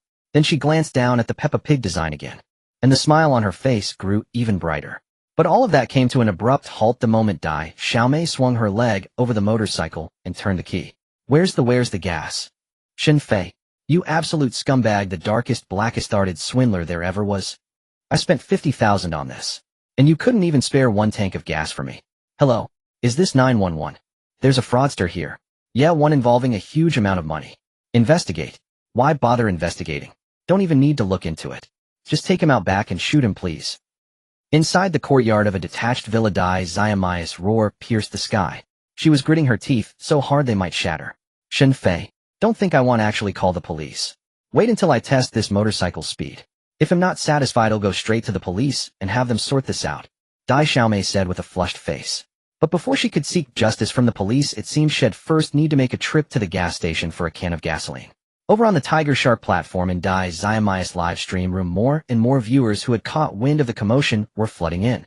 The popularity was nearly matching her typical peak viewership. Everyone was naturally intrigued by the new motorcycle Shun Fei had equipped for Dai Xiaomei. While the chat was full of mixed opinions, everyone was undeniably curious about anything that came from Shun Fei. Right now it could be a pile of scrap metal, but if it was connected to Shun Fei, people would be curious enough to take a second look. Old W. No. The most beautiful, most lovely, best figure Dai in the world. I beg you, just let me have a quick look at the motorcycle brother Fei built for you. Sis Dai, just one look, I only need one look. I'm dying here, please sis. I feel like ants are crawling all over me, I'm trembling all over. I can barely breathe, please sis Dai. Haha, this is killing me. Dude above you should write a book, ID pay to read it. Honestly, what is everyone curious about? Are we wondering how much Fei Ge managed to swindle out of the old lady this time? So what else? We can hold out hope for a computer he builds, but what's there to expect from a motorcycle? Whoa, guys, guess what I just saw? Just now. I saw the old lady. What? You saw her? Take a photo. What does her new motorcycle look like? The chat exploded with comments following the message from a user named Lonely Seeking Defeat. Amidst the intense anticipation, after a few seconds the user named Lonely Seeking Defeat sent another message. I took a closer look. I only saw the old lady coming to the gas station to buy gasoline. I didn't see the motorcycle Fei Ge built for her at all. She drove here in a car. I can't figure it out. Does the old lady have a habit of stocking up on 98-octane gas? Lonely Seeking Defeat's messages were full of confusion. However, some sharper viewers in the chat immediately caught on. Did she go to buy gas because Fei Ge didn't put any in the motorcycle's tank? Haha, that must be it. Fei Ge really is the king of profiteers. He couldn't even spare $100 for gas. You can always count on Fei Ge, he never disappoints. Looks like my earlier guess that Fei Ge ripped off the old lady for 45000 out of 500 was too low. It's probably closer to 47000 or 48000. I just wonder if the old lady is hiding in a corner, crying her eyes out right now. The viewers in the live stream were practically in hysterics. Shen Fei's reputation as a profiteer was now firmly cemented in everyone's minds. Meanwhile, on the other side, Dai Xiaomei wasn't as dramatic as everyone imagined, crying her eyes out. But during the 2-kilometer round trip to buy gas, she had cursed Shen Fei countless times in her head. After returning to the courtyard of her villa, Dai Xiaomei eagerly poured all the 98-octane gasoline she bought into the motorcycle's tank. With fuel in the tank, she turned the key, and the motorcycle Shen Fei had built for her immediately roared to life. After putting on her helmet, Dai Xiaomei rode the motorcycle out of the villa. Although she had ridden motorcycles before, she was clearly a novice. She didn't really understand much about the bike's performance, griping the throttle all the way. After riding for about 2 kilometers, Dai Xiaomei stopped. Phew, this motorcycle is pretty comfortable to ride. But I don't know if 70 miles per hour is considered fast. She took a light breath, then pulled out her phone. She decided to ask the vast community of netizens. Leaning against the motorcycle, Dai Xiaomei posted anonymously on the largest motorcycle forum. Hey fellow riders, is a motorcycle with a top speed of 70 mph considered good? Is it worth 3,000 yuan? Dai Xiaomei didn't dare ask if it was worth 5,000, directly afraid someone might recognize her alias. However, if the motorcycle could be worth even 3,000, she would be somewhat satisfied. Just a few seconds after she posted, several people started replying to her post. 70 mph, and asking if it's worth 300k. Are you kidding? Is the OP a newbie? Let me tell you, my 3,000 yuan bike can hit 100 miles per hour. Is the OP a snail, or is your motorcycle a snail? Seriously, maybe you should just quit the motorcycle community, it's embarrassing. Reading through the replies, Dai Xiaomei looked back at the motorcycle behind her. She couldn't help but sigh. I guess I can't figure out how much this motorcycle is actually worth. It probably hasn't reached its top speed at 70, but I wouldn't dare go any faster. Forget it. That's that. It's fine to just ride for fun and feel the wind. They'll just consider it a loss to that profiteer Shen Fei. Dai Xiaomei tried to console herself. She then sat down by the roadside, hugging her knees. In front of her was a high-speed rail station. Because it was in a relatively remote location, very few people came here to catch a train. However, since the scenery was quite nice, Dai Xiaomei often came here to sit alone and clear her mind whenever she had troubles. It always seemed to heal her mood. Shen Fei, you big jerk. Good thing this place can cheer me up. Otherwise I'd be so upset. Dai Xiaomei pouted and muttered. After about 10 minutes or so, feeling her mood had calmed down considerably, Dai Xiaomei got up and planned to ride the motorcycle home. But just then a somewhat ordinary-looking young man around 27 or 28 suddenly walked up to her with an anxious expression. Miss, I have an urgent matter. Could I possibly borrow your motorcycle? Hearing the young man's sudden request, a hint of wariness immediately appeared on Dai Xiaomei's face. You? What do you need my motorcycle for? The young man turned his head to look at the high-speed rail station behind him. A wave of sorrow involuntarily crossed his face. My girlfriend of 7 years just broke up with me, but she said if I can catch the high-speed train she's on, we still have a chance. So miss, please, can I try using your motorcycle? Don't worry, if I damage it, I'll sell everything I own to pay you back. The man looked directly at Dai Xiaomei, his eyes filled with not only intense pleading, but also a hint of unwillingness. Dai Xiaomei was stunned when she heard his words. Mister, did I hear that right? You want to chase a high-speed train on a motorcycle? Do you know how fast those trains go? It's not that I won't lend it to you, but there's no way you can catch it. Dai Xiaomei often took the high-speed rail for travel, so she was well aware of its terrifying speed. It could easily exceed 300 kilometers per hour. How could a motorcycle possibly reach such a velocity? And even if it could, the way a high-speed train operates is completely different from a motorcycle. Earlier when Dai Xiaomei rode at 70 miles per hour, she felt like her body was flying ahead while her soul trailed behind. If she were to push a motorcycle to 300 kilometers per hour, well, ride it well, and you end up covered in dust. Ride it poorly, and you end up in an urn. Miss, have you ever heard this saying? Even though I know it's impossible, I still want to try. I'm afraid that if I miss this chance, I'll be gone forever. Let these 7 years of feelings burn one last time in the wind.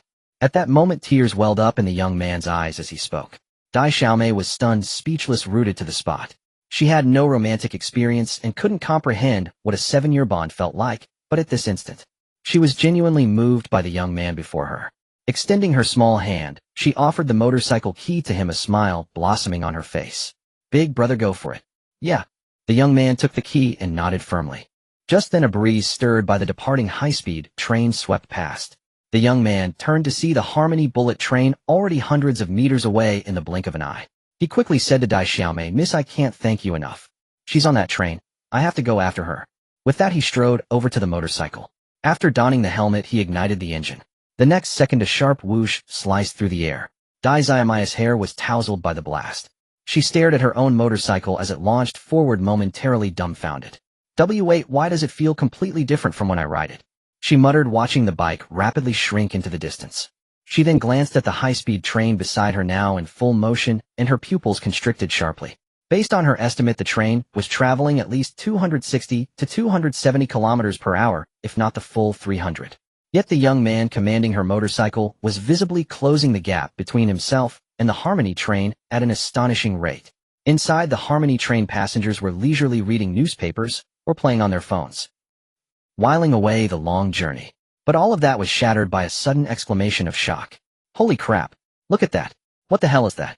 A young man with glasses pointed frantically out the window. His voice was filled with sheer disbelief.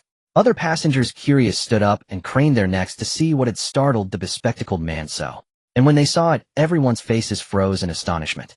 In an instant, the entire carriage plunged into a deathly silence.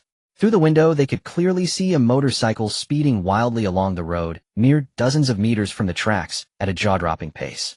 The passengers quietly glanced up at the sign displaying the train's speed, 293 km/h, and then back at the motorcycle that was nearly overtaking the train's front.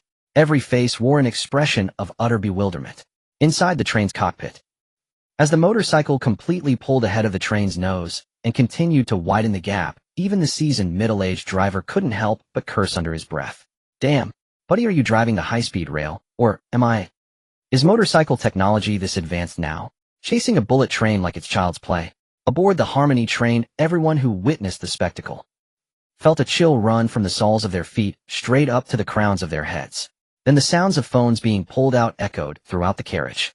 Some opened their cameras to record this unbelievable sight. Others sent WeChat messages to their loved ones recounting the tale. At the same time, many couldn't help but wonder, why was he riding so fast? Was he tired of living? Although the road was sparsely trafficked at such breakneck speeds, a single loss of control would mean certain death and destruction. Wait! Look, everyone! Look! He's... Just then, another shout of surprise rang out. The passengers followed the sound. There, the motorcycle that had already vanished from sight reappeared. But this time the bike was stationary, and beside it, a young man knelt on one knee, gazing affectionately towards the train. He was clearly holding something up in his hand. Although he was too far away for anyone to make out exactly what it was, many guessed it was a ring. After a moment of stunned silence, the train carriage erupted into a cacophony of murmurs. So that guy was riding that fast just to catch our train, risking his life, pushing a motorcycle to nearly 400 kilometers per hour, all to chase after one person. There must be a girl on this Harmony train that he's absolutely crazy about. Oh God, stop it, I'm about to cry. This is just too moving. The passengers were overwhelmed with emotion. None of them had expected to witness such a tear-jerking scene on a routine train ride. And by a certain window, a demure-looking girl stared at the kneeling young man and finally broke down in tears. She covered her mouth, tears streaming down her face like an endless fountain. The passengers beside her, noticing her state, exchanged a brief glance before leaning in with curiosity. "Miss, is that young man your lover?" One of them couldn't help but ask. While a few other girls in the carriage were also moved to tears, they merely sniffled a couple of times. But this girl was sobbing uncontrollably, as if her heart would break. The commotion drew the attention of many passengers who gathered around, casting curious glances at the weep. Only after the high-speed train had completely swallowed the figure of the young man, kneeling on one knee, did the girl finally retract her gaze. Then, facing the eyes of everyone around her, she wiped away her tears and spoke with a sobbing voice. Yes, he is my boyfriend, Zhang Ping. We've been in love for 7 years, but we never got married because of the housing issue. Now, for the sake of our respective careers, we are forced into a long-distance relationship again. Before boarding this train of parting, I broke up with him. I thought it was best for both of us. After all, a house in a big city is just too expensive. How long would we have to strive just to have a home of our own? Before we parted, I saw the unwillingness in his eyes.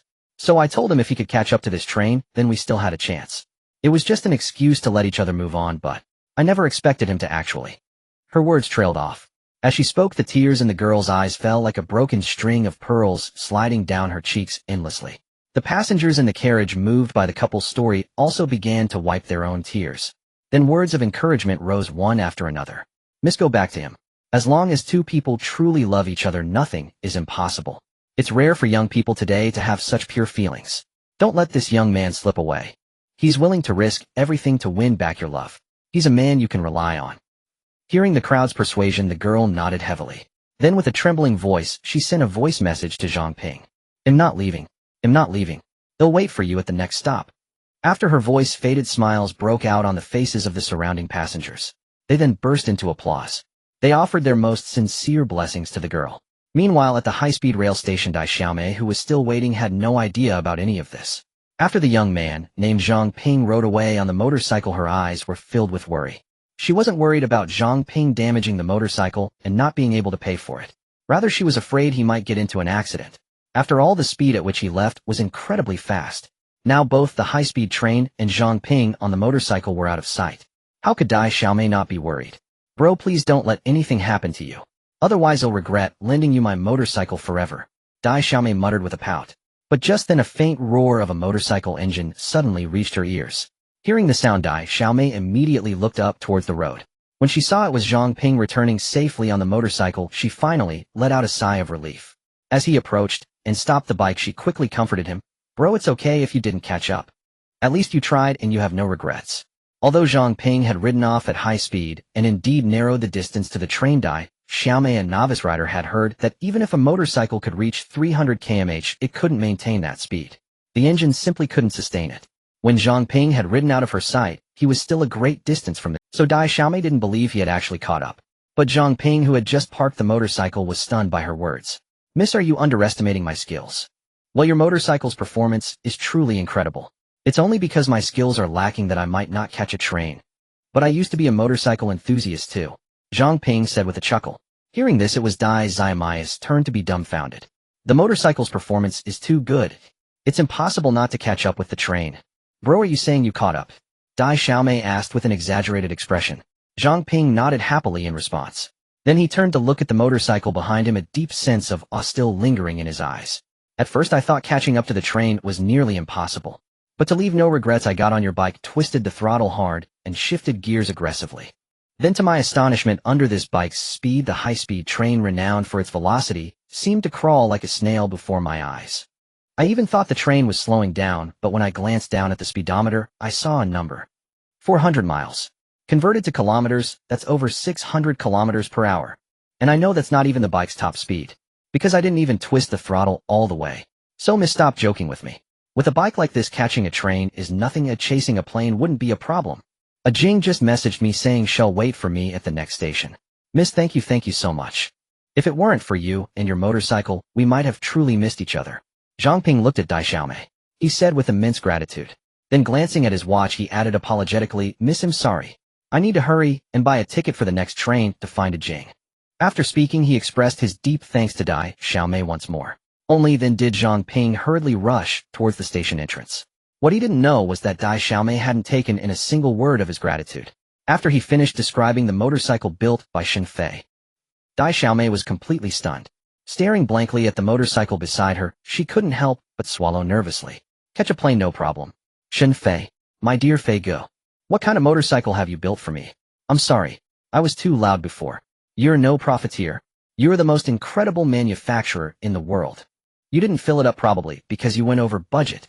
The 500 wasn't even enough, was it? You've been so good to me. You didn't cheat me at all. At this moment Shun Fei's image in Dai Xiamaya's heart instantly became lofty and admirable, and the motorcycle parked in front of her was starting to look better and better to her. She no longer disliked its appearance as she had before. A bike that can reunite a couple and save a relationship is the most beautiful motorcycle of all. Great review Fei Guim, giving you a perfect 10 out of 10. Humming a cheerful tune as she rode her beloved scooter, Dai Xiamaya's heart was brimming with joy on the journey back home. Her mood was a stark contrast to when she had set out. Unbeknownst to her, the sight of her motorcycle had already ignited a storm of controversy online. It all started with the passengers aboard that Harmony bullet train. They had captured videos of the spectacle and uploaded them to Douyin. Within a short span, the internet was abuzz. Scrolling through videos, at least 8 out of 10 showcased the breathtaking scene of Zhang Ping chasing the high-speed train on his motorcycle. The hashtag charging for love chasing train on motorcycle skyrocketed to the top of Douyin's hot search list. Countless netizens were deeply moved by this tale of love. As the topic's popularity surged, numerous influencers with millions of followers began live streaming. First up was the renowned life coach, the famous Zhao Gu, also known as Zhang Yap. His familiar small grove and the imposing car backdrop were on full display. Looking seriously into the camera, Zhao Gu declared, "My dear friends, I speak the truth. Charging for love, chasing a train on a motorcycle. When you watch the video, don't you feel your blood boiling, your passion ignited?" Today, little Zhao Gu will reveal the true essence of this matter. You see a touching love story, but I see the harsh reality of being broke. I speak the truth. If the young couple had money and owned a house, this story would never have happened. My friends, I'm telling you the truth. It wasn't the man chasing the train, it was the motorcycle. And what is a motorcycle bought with? Money. It's all about the cash. So my friends, work hard to earn money. Everything else is an illusion, only money is real. With enough wealth, not just any girl, even a queen would pursue you.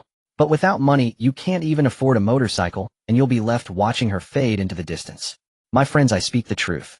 Zhao Gu's words, delivered with fervor and conviction, left the tens of thousands of viewers in his livestream momentarily stunned before the chat exploded with comments. Damn, Zhao Gu's words actually got me thinking.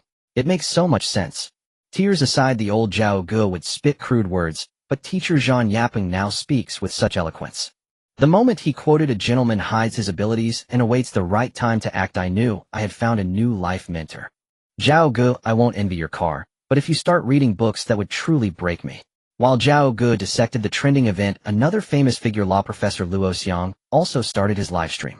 For a man of true learning and integrity like him, he wouldn't stoop to chasing trends. He started the broadcast simply because over 100,000 netizens had tagged him in a short period.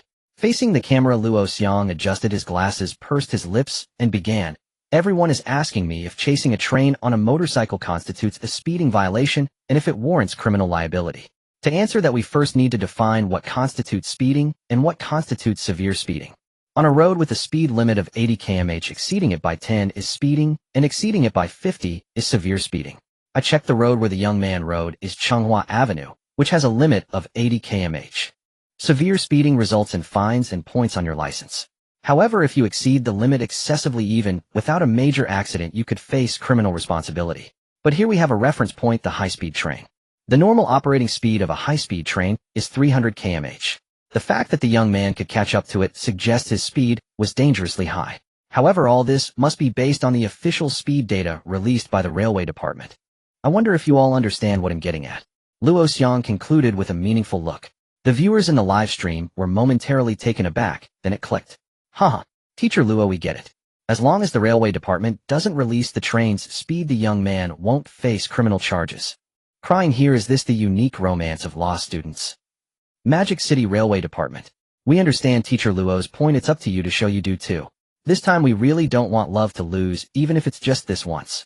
While Luo Xiang's viewers were tagging the Magic City Railway Department, motorcycle experts were forming their own opinions on the bike's top speed. In a secluded courtyard in Yinjing Paiyu, a well-known female motorcycle blogger was replaying the video for her livestream audience. Did you all notice? The entire video is only 9 seconds long. In those 9 seconds, the motorcycle passes by 26 utility poles. According to recent city planning, the poles on Changhua Avenue are spaced exactly 55 meters apart. 26 poles, 55-meter gaps, 9 seconds. From this data, we can calculate that the motorcycle's speed was a terrifying 600 kilometers per hour. It's unbelievable, absolutely incredible. I've been riding motorcycles for years, but I've never seen such an insane machine. Payu couldn't help but exclaim in awe, her eyes filled with longing as she stared at the bike in the video. Even though its appearance was blurry and impossible to make out clearly, Payu felt that with performance like that, looks didn't matter anymore. She wouldn't even need to own such a bike, just getting to ride it once would make her life complete. Payu was filled with admiration. The 100 viewers in her live stream were utterly astonished by her words. Although the footage of a motorcycle chasing a high-speed train had already delivered a massive shock to the audience, they had no real concept of the motorcycle's top speed at the time. Listening to Payu's analysis, hundreds of thousands of netizens felt their scalps tingle. Damn, did I hear that right? Over 600 kilometers per hour. I usually feel like my soul is chasing after me when I drive at 120, and this motorcycle's top speed is a terrifying 600 plus. Is that guy riding the motorcycle really not afraid of death? Shh. The Grim Reaper, I want to take him, but I can't even catch up to him. I think the helmet he's wearing is a bit redundant. All I can say is his 9 seconds were more exciting than my entire life. Those red-hot exhaust pipes remind me of my lost youth. Come on, is it really as exaggerated as you all say? It's just a motorcycle, isn't it? I've never been into motorcycles, but I heard many of them can go hundreds of kilometers per hour, right? Dude, are you talking about 200 or 300? Even Payu thinks this bike is incredibly powerful. How can you think it's just another motorcycle? The viewers in the live stream buzzed with discussion. Many netizens who didn't own cars still seemed unable to grasp Payu's assessment of the motorcycle. After glancing at the barrage of comments, Payu patiently began to explain. It seems most of you aren't very familiar with motorcycles. Let me explain in detail. Many motorcycle manufacturers, when promoting their products, often claim their top speeds exceed 500 or even 600 kilometers per hour. The new Dodge Tomahawk, which hasn't even been produced yet, is also touted to have a top speed of 687 kilometers per hour. But these are mostly conceptual figures. That is, in theory, top-tier brand motorcycles can reach those speeds, just like the one in the video, possessing the ability to keep pace with a high-speed train. But in reality, take the Kawasaki H2, or the dream machine of every rider, for example. It has a 998 cubic centimeters displacement and 310 horsepower, can accelerate to 400 kilometers per hour in 26 seconds, and is known as the ground-flying machine. 400 kilometers per hour already exceeds the normal operating speed of high-speed trains. But these figures are tested on dedicated tracks, which are not only smooth and flat, but also have the hardness and structure most suitable for motorcycle racing. Under those conditions, the Kawasaki H2 can only achieve its 400 km/h top speed. But that Changhua Avenue, not to mention lacking those conditions, probably has many small stones on the road. For the motorcycle in the video to reach over 600 km/h under those circumstances, do you know what that means? It means that the engine, transmission, and stability of that motorcycle are not just one tier above any brand currently on the market. Otherwise, even a pebble the size of a thumbnail could cause a 600 km/h motorcycle to crash and kill its rider. There's another point I think we shouldn't overlook. The video only shows 9 seconds, but the time the motorcycle spent chasing the train is definitely more than 9 seconds. The whole process likely lasted over 2 minutes. If the Kawasaki H2 were driven at its top speed of 400 km/h for 1 minute, its engine would blow up directly. But that motorcycle ran for a full 2 minutes at 600 km/h without any issues. I don't even know what words to use to describe it anymore. This has completely shattered my understanding of motorcycles. Calling it the unrivaled king of the motorcycle world right now wouldn't be an overstatement at all. By the end of her speech, Payu's beautiful eyes could no longer conceal her excitement. The viewers in the live stream were utterly stunned by Payu's words. The motorcycle they saw in the video could be considered the most formidable motorcycle in the world right now. A Kawasaki H2 already costs 7,200 yuan. So wouldn't this motorcycle, which is several tiers above the Kawasaki H2, easily be worth over $1 million? At this moment, it wasn't just Payu explaining the terror of this motorcycle. The entire motorcycle community was almost boasting about this bike. If it weren't for professionals who had already verified that the videos of the motorcycle chasing the train weren't edited, they would have suspected they were watching some big-budget sci-fi movie. In this context, the spotlight of the video quickly shifted from the young man to the motorcycle with terrifying performance. New hot topics sprang up like mushrooms after rain. The China high-speed railway, hailed as a symbol of the country's speed, was outrun by a motorcycle. Behind the touching love story, what I see is a motorcycle with terrifying performance. On the upper limit of motorcycle speed, reaching a top speed of over 600 kilometers per hour. As the motorcycle incident gained more and more traction, many bloggers began to take action. Whoever could find the motorcycle in the video would definitely grasp the first wave of traffic. Meanwhile, some more astute bloggers chose to delve deeper into the incident. And delve they did. Some bloggers actually managed to dig up some things. In the live streaming room for the Make a Friend product promotions, the famous Luo Yonghao teacher Luo wasn't selling anything today. He leaned on the table. Facing the camera, he spoke eloquently. Do you all think the motorcycling train incident is like a blazing fire that burst out in our mundane lives, making everyone curious, drawing them closer, and filling them with anticipation? But let me, old Luo, tell you frankly today, this is not a coincidence, but an inevitability. I won't dwell on the performance and value of that motorcycle. Many motorcycle bloggers have already deified it. What I want to discuss with everyone is the story of that couple. The boy risked his life riding a motorcycle to chase the train because the girl wanted to break up with him as they couldn't afford a house. But this is clearly a paradox. Someone has already offered $2 million to buy that motorcycle. Given its value, the boy not being able to afford a house is simply a joke. At the very least, if he sold the motorcycle, he could easily buy a house in some cities. So do you understand now? This is from start to finish a very typical commercial marketing ploy. Although we don't know which motorcycle brand orchestrated it. It has to be said that their marketing this time was extremely successful. And you all have proven that. After hearing Lao Luo's incisive words, countless viewers before the screens were instantly stunned. Then the barrage in the live stream erupted like a tidal wave. Wait, let me sort this out. Lao Luo means it's all just an advertisement. There's no touching love story, how everything was fabricated purely to market this motorcycle. Think about it. I'd bet 10 to 1 Lao Luo is right. That motorcycle's terrifying performance outclasses every other bike on the market. It's never been heard of before, yet it suddenly appeared. Clearly a carefully orchestrated campaign. And considering the insane hype around it, now the capital behind it must be significant. Definitely one of the world's top motorcycle brands. Just can't tell if it's Yamaha or Honda. Damn. So that's it. Give me back my tears. I was crying my eyes out, and it was all just a marketing stunt. Well, turns out I'm the clown. You can kill me, but don't use a love story as a weapon. Honestly, I'm kinda curious. Which brand is it? I'll buy it, I swear. Bro, you a rich second gen. With that kind of marketing, the starting price won't be under $2 million. You really gonna buy it? Well, it's not just about money, but every motorcycle enthusiast would give everything for this bike. This wasn't just happening at Luo Yonghao's place.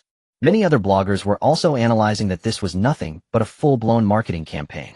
Little did netizens know that when the rumor of a motorcycle chasing a high-speed train first surfaced, numerous motorcycle brands had already grown restless. At the same time, sales of all motorcycles currently available in Dragon Country had plummeted to the freezing point. Major motorcycle manufacturers had no idea how much money they had lost. And that wasn't even the worst part. The real blow was to their stocks. If this trend continued, shares of all motorcycle-related listed companies in Dragon Country would crash. At 3:00 p.m. Beijing time, BMW, one of the big three automakers, couldn't hold back and issued the first announcement. BMW isn't just about cars, motorcycles are a major segment for them too.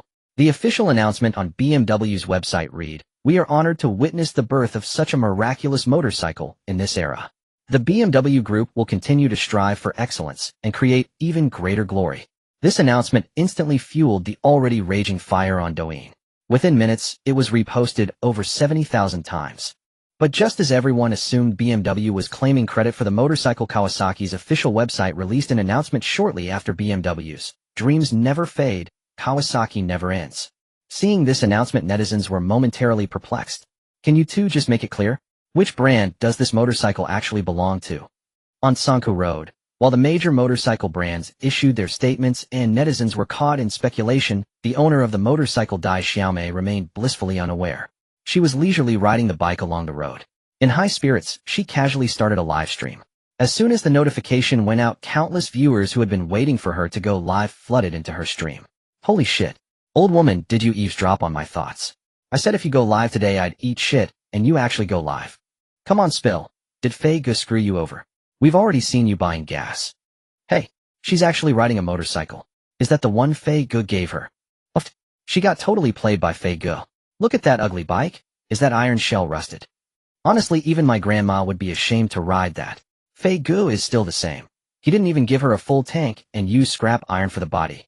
Compared to that, RZ was lucky. At least the computer case was just dusty. After entering the stream, viewers started chattering as they caught glimpses of the motorcycle's appearance. Dai Xiaomei had no time to check the comments. She focused on riding. She casually greeted the audience, feeling good today, streaming for half an hour. Her cheerful tone stunned the viewers for a moment, then the barrage exploded like a tidal wave. Wait, did I hear that right? Feeling good. Did she get hit on the head? She got scammed by that con artist Faye Gu and she's happy. I can't accept this. She should be heartbroken, crying her eyes out. I came here to see her cry. Guys, is it possible she's fallen for Faye Gu? Being scammed by the one you love might feel like a blessing. Haha, that's not impossible. Faye Ge's profile picture is his back. It looks really handsome. She might be crushing on him. The comments grew more and more absurd. Dai Xiaomei glanced at the barrage and happened to catch those lines. Her eyes twitched. Love, love, love your head. Do I look that desperate for a man? Before she could finish, she suddenly screamed. The viewers were startled. When they refocused on the screen, many were stunned. A crash. Dai Xiaomei and her motorcycle had both fallen to the side of the road. To her front left, a sleek Ferrari F90 had also slowly come to a stop. As the Ferrari F90 came to a halt, a fashionably dressed man who appeared somewhat effeminate at first glance stepped out. Without sparing a glance at Dai Xiaomei, who was still lying on the ground nearby, he circled his multi-million-dollar sports car, inspecting it. His expression darkened as he fixed his gaze on Dai Xiaomei. "Sell your house," he said flatly. His sudden words left her momentarily stunned. She then pushed herself up from the ground, wincing in pain, and said on the verge of tears, "You're the one who suddenly swerved into my lane." The man let out a scoff, a hint of derision flashing across his pale face. "Are you kidding me? You're the one who wasn't watching the road. I can't stand you motorcycle girls. Do you have any idea how much it costs to fix the damage your piece of junk bike caused?" He crossed his arms, looking down his nose at her. Not far away, her motorcycle lay on its side, but the phone mounted on its handlebars was streaming the entire confrontation live. As viewers watched the standoff unfold, the chat exploded with messages after a moment of stunned silence. "Damn. Poor Dai, her knee is scraped up. This guy is totally ungentlemanly, right? Just because he drives a multi-million-dollar car doesn't make him special." Dai is a bit of a rich girl herself. Feeling sorry for her, she looks like she's about to cry. "Wait. Damn. That guy looks familiar. Isn't he Li Jiechi, the beauty influencer from Douyin?" "Whoa. So it's blame my work ethic, bro? Haha, Dai is really unlucky to have crashed with him. Man, this guy has made a fortune off women. He's driving a car worth over 10 million. Honestly, the crash wasn't Dai's fault. Doesn't he know that turning vehicles must yield to oncoming traffic?" Well, that's true, but don't forget Dai is live streaming. The traffic cops will probably rule it as shared fault. It'll come down to negotiation. I've been in this situation before. The cops made us compensate each other. Then it's over for Dai. How much is she going to have to pay Li Jiechi?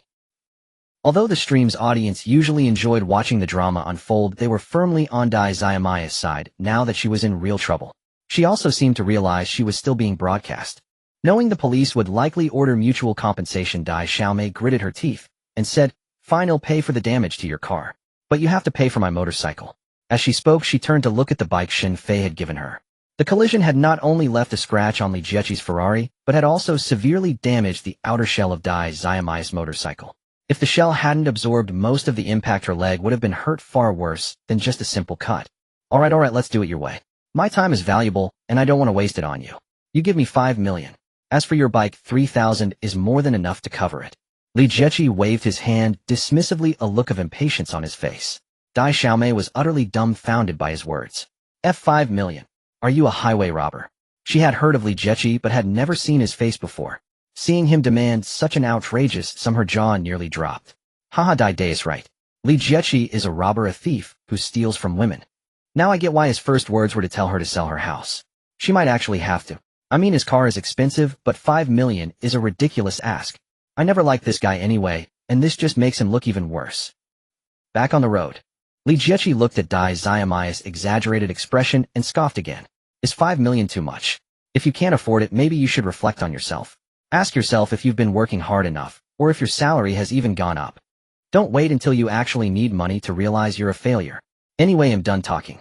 He'll just call the police and let them handle it," he said, pulling out his phone. Seeing this, Dai Xiaomei gritted her teeth and said, 5 million. Fine if that's your price. It's not like I've never seen a sports car before. Even a full repaint and repair on your car wouldn't cost more than 2,000. He'll pay you 2,000, but you have to fix my bike. And let's be clear, I don't want your money.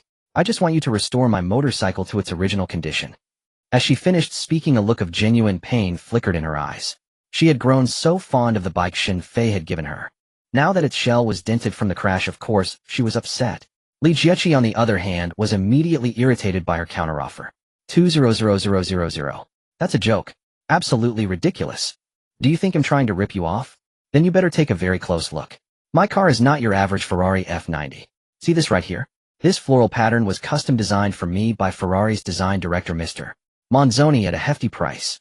My Ferrari F90 is one of a kind in the entire world.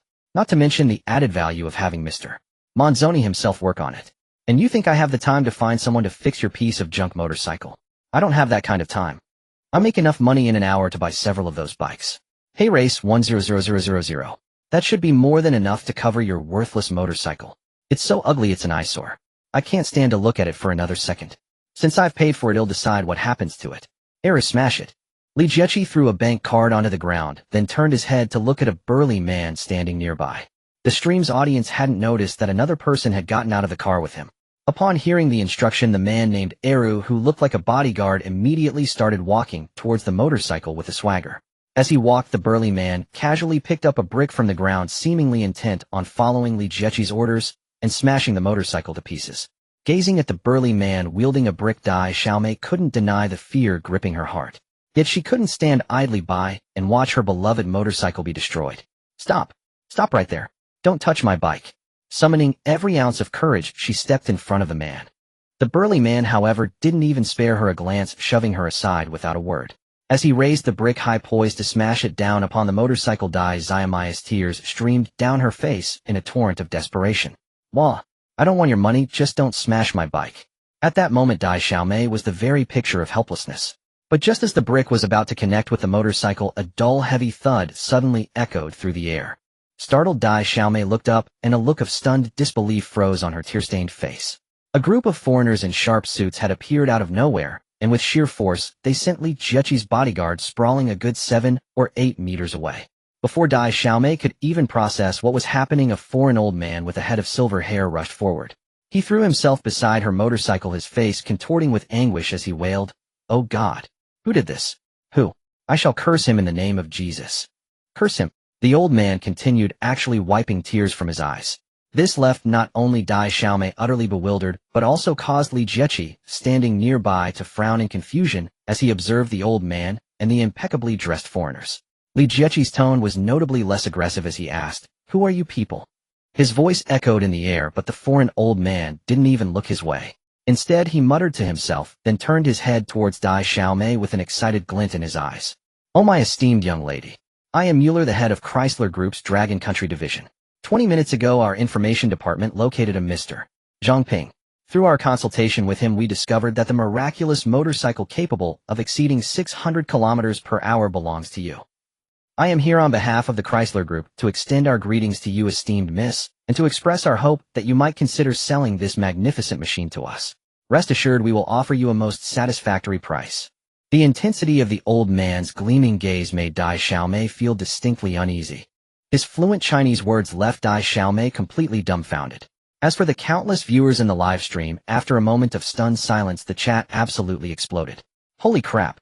Did I hear that right? The old foreign guy is saying the motorcycle that chased the high-speed train is this old lattice bike. The legendary bike that every blogger has hyped to the skies, that's become a god in the motorcycle world, was actually built by Fei Guo. We all thought it was just some corporate marketing stunt. Honey, quick, slap me. I think I'm hallucinating from watching this stream. Wait, is this old guy for real? Chrysler Group. I've never even heard of them. Dude, you've never heard of Chrysler Group? They're quite simply the most badass motorcycle company over in Eagle Land. You know, the famous Dodge Tomahawk. That was built by them. Damn, I'm convinced I totally am. Fei Guo, stop showing off. Are you trying to single-handedly elevate the status of domestic motorcycles? Who was it that said Fei Guo only knows how to build computers and can't make motorcycles? Come out and say that now. Ugh. Fei Guo, there are too many people around right now. I'll kneel down and apologize to you later. The viewers in the live stream were in a frenzy, their chatter ceaseless. No one had expected that the bike that had taken all of Douyin by storm was in fact crafted by Xin Fei. Meanwhile, Li Jieqi, who was standing nearby, was also stunned after hearing the foreign old man Mueller's words. As a top-tier Douyin blogger, he had certainly heard about the motorcycle chasing the high-speed train trending story, but he never dreamed in his wildest fantasies that it was the very bike in front of him. However, the surprise was fleeting on Li Jieqi's face.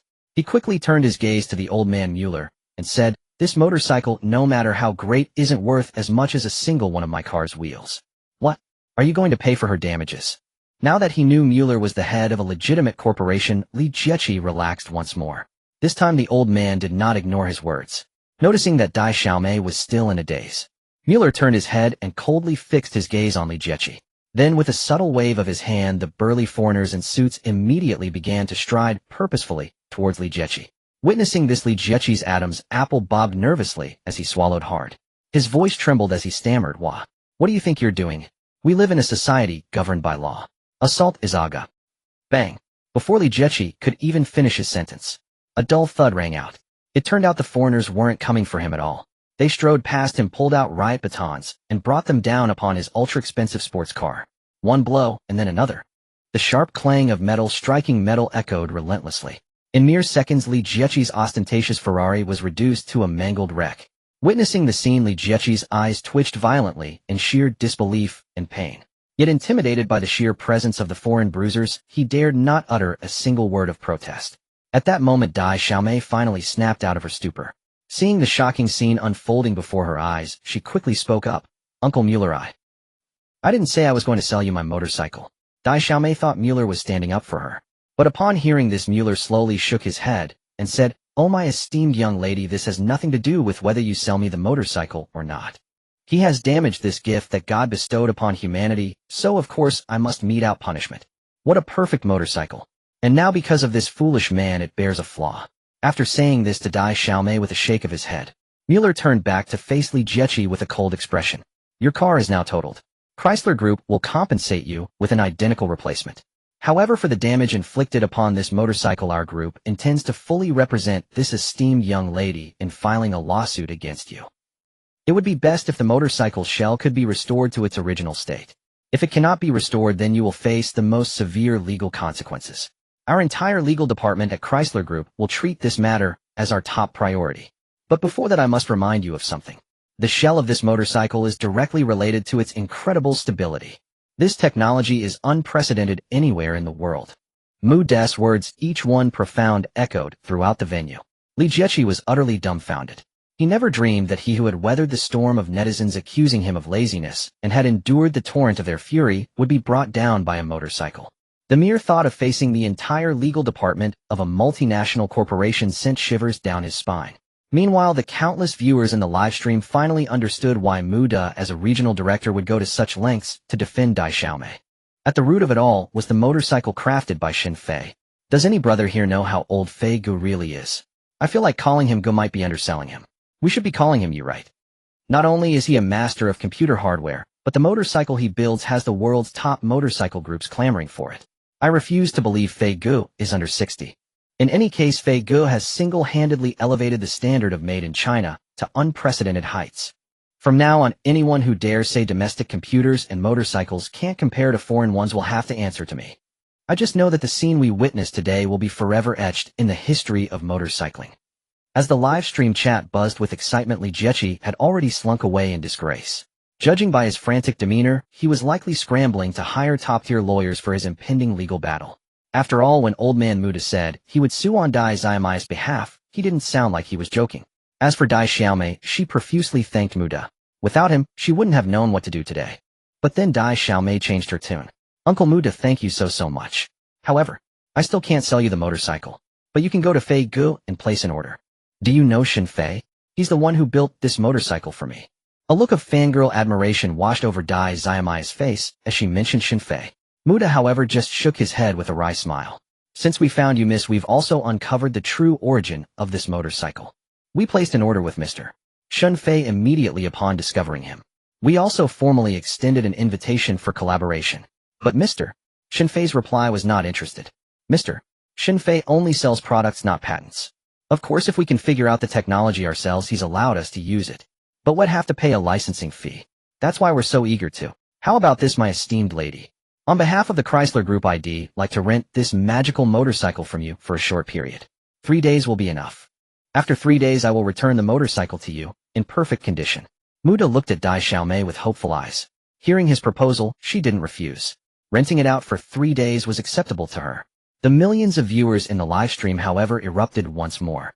"This is my idol Fei Gu. That's so cool.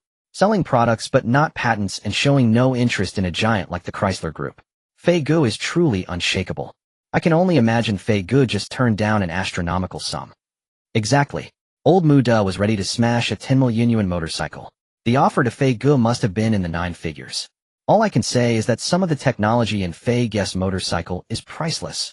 Sigh. Fei Gu is perfect except he has too many orders. When will it be my turn? The viewers buzzed with endless chatter. The smart ones, however, had already rushed over to Shun Fei's own livestream room. As usual, Shun Fei's livestream was only for taking orders and was never actually broadcast. But at this moment, the number of viewers flooding into his room had gone through the roof. 2 million, 3 million, 5 million. The popularity only began to slow down after skyrocketing to 8 million. Across the entire Tiger Shark streaming platform, Shun Fei's room held the top spot. In a short time, the number of comments had exceeded several 100,000. Newbie here, is this the famous Fei Gu's livestream room? Fei Gu, can you broadcast just once? He'll send you gifts, even a treasure map. Is Fei Gu taking on any apprentices? I've been handy since I was a kid. Does Shun Fei Gu have a girlfriend? I'm fair-skinned, beautiful, and have long legs. If you date me, I'd be happy to drive luxury cars and live in a villa. Sis, what's with trying to get a man and his money? Fei Gu, ignore them. I have a very simple question I'd like to ask you in person. Can you DM me your location? Simple. Are you sure? The beads on your abacus are practically hitting my face. Aside from the endless barrage of comments, the number of orders in Shun Fei's room was growing at a terrifying rate. The original 3000 orders were already staggering. Now his pending orders had exploded to over 8000, and this number was still growing at an insane pace. What's more, the prices of these orders were absurdly high. The lowest priced order among the top 10 had already surpassed 1 million, all for custom-built motorcycles. The top 5 orders were from major motorcycle manufacturers, and they were offering as much as 3 million. No matter how luxurious the specs, no motorcycle is worth that much. Clearly they had the same goal as the Chrysler Group. That goal was to buy a Shun Fei motorcycle to study the technology he used. Unfortunately for them, as of now, Shun Fei hadn't accepted a single order. At Shun Fei's livestream, countless netizens and motorcycle manufacturers were eagerly waiting for him to take orders. However, hours passed by and Shun Fei remained silent, seemingly paying no attention to the happenings in his livestream. Many motorcycle enthusiasts grew impatient and flocked to the Chrysler Group's official website. After all, they were currently the only conglomerate holding one of Shun Fei's motorcycles, and even if Shun Fei were to take orders, he would likely accept only one. But if Chrysler made a breakthrough, the outcome would be entirely different. Perhaps in the near future, everyone could own a Shun Fei brand motorcycle. Old Chrysler, have you figured out Fei's motorcycle yet? We're all waiting for you to build it. If you can produce an exact replica, well, I'll buy from you. Yeah, Old Chrysler. Our motorcycle dreams rest entirely on your shoulders. Kawasaki Group, can you guys at Chrysler handle it? If not, hand the motorcycle over to us for research. Suzuki Motorcycle, Old Kawasaki's right, switch it up. Don't occupy the toilet without shitting. The comments section on Chrysler's official website was a spectacle to behold. Not only were ordinary motorcycle enthusiasts pressuring them, but several major motorcycle manufacturers were also piling on the Chrysler Group. Under this immense pressure, Chrysler's official website responded swiftly. After conducting a comprehensive inspection of the motorcycle built by Mr. Shun Fei, we at the Chrysler Group must regretfully inform all our fans.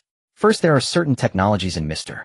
Shun Fei's motorcycle that we are currently unable to crack. We estimate it will take at least 3 years. Secondly, upon testing, we discovered that the motorcycle's top speed is not just over 600 km/h, but can reach 798 km/h, nearly 800 km/h. And this is despite Mr. Shun Fei not using the optimal materials. It seems Mr. Shun Fei deliberately economized on certain materials.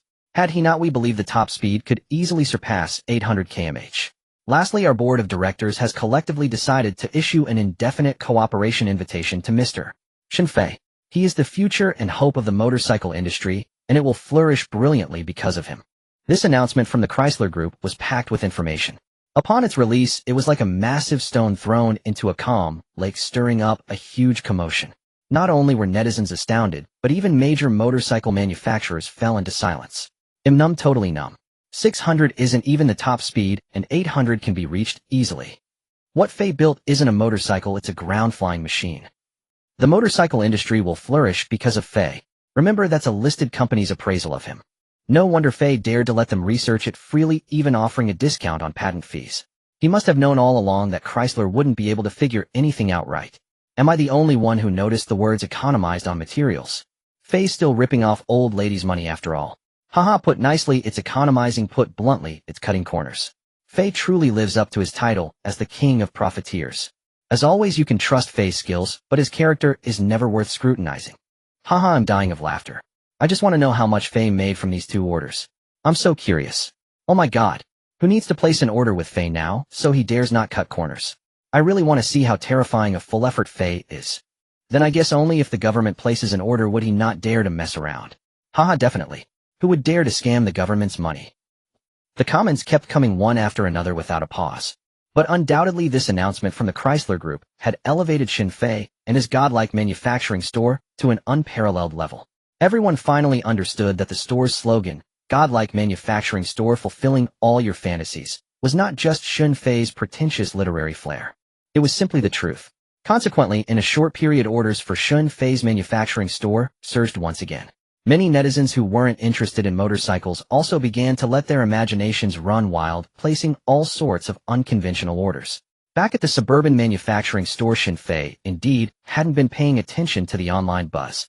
After learning that Dai Xiaomei had caused a nationwide sensation with the motorcycle he built, Shin Fei immediately used the system to purchase a large amount of equipment and set it up in the factory building behind his store. Shin Fei was well aware of the saying that fame brings trouble. With so much online attention on him, now his little store would eventually be exposed. If anyone discovered that his store was just a shell, it would be quite troublesome. Fortunately, behind his store, there was a factory building with a very large floor area. Shin Fei bought a lot of equipment from the system mall and moved it directly into the factory. At first glance, his manufacturing store now looked quite legitimate. However, these purchases had nearly depleted the earnings from his 2 orders. His account balance was now less than 2,000 yuan. He clapped his hands, dusting off the grime from the factory work. Shin Fei sat back down at his computer ready to start on his 3rd order. He was still far from completing the system's task of earning 10 million points to level up. But as soon as he opened the live stream and saw the tags in the store's impression section, Shin Fei's eyelids couldn't help but twitch slightly. Tech God 1.08 million likes. Snail's Pace 960,000 likes. Derelict Streamer, who never broadcasts 740,000 likes. If he could tolerate these. Then, King of Profiteers. 5.78 million likes. What the hell is this?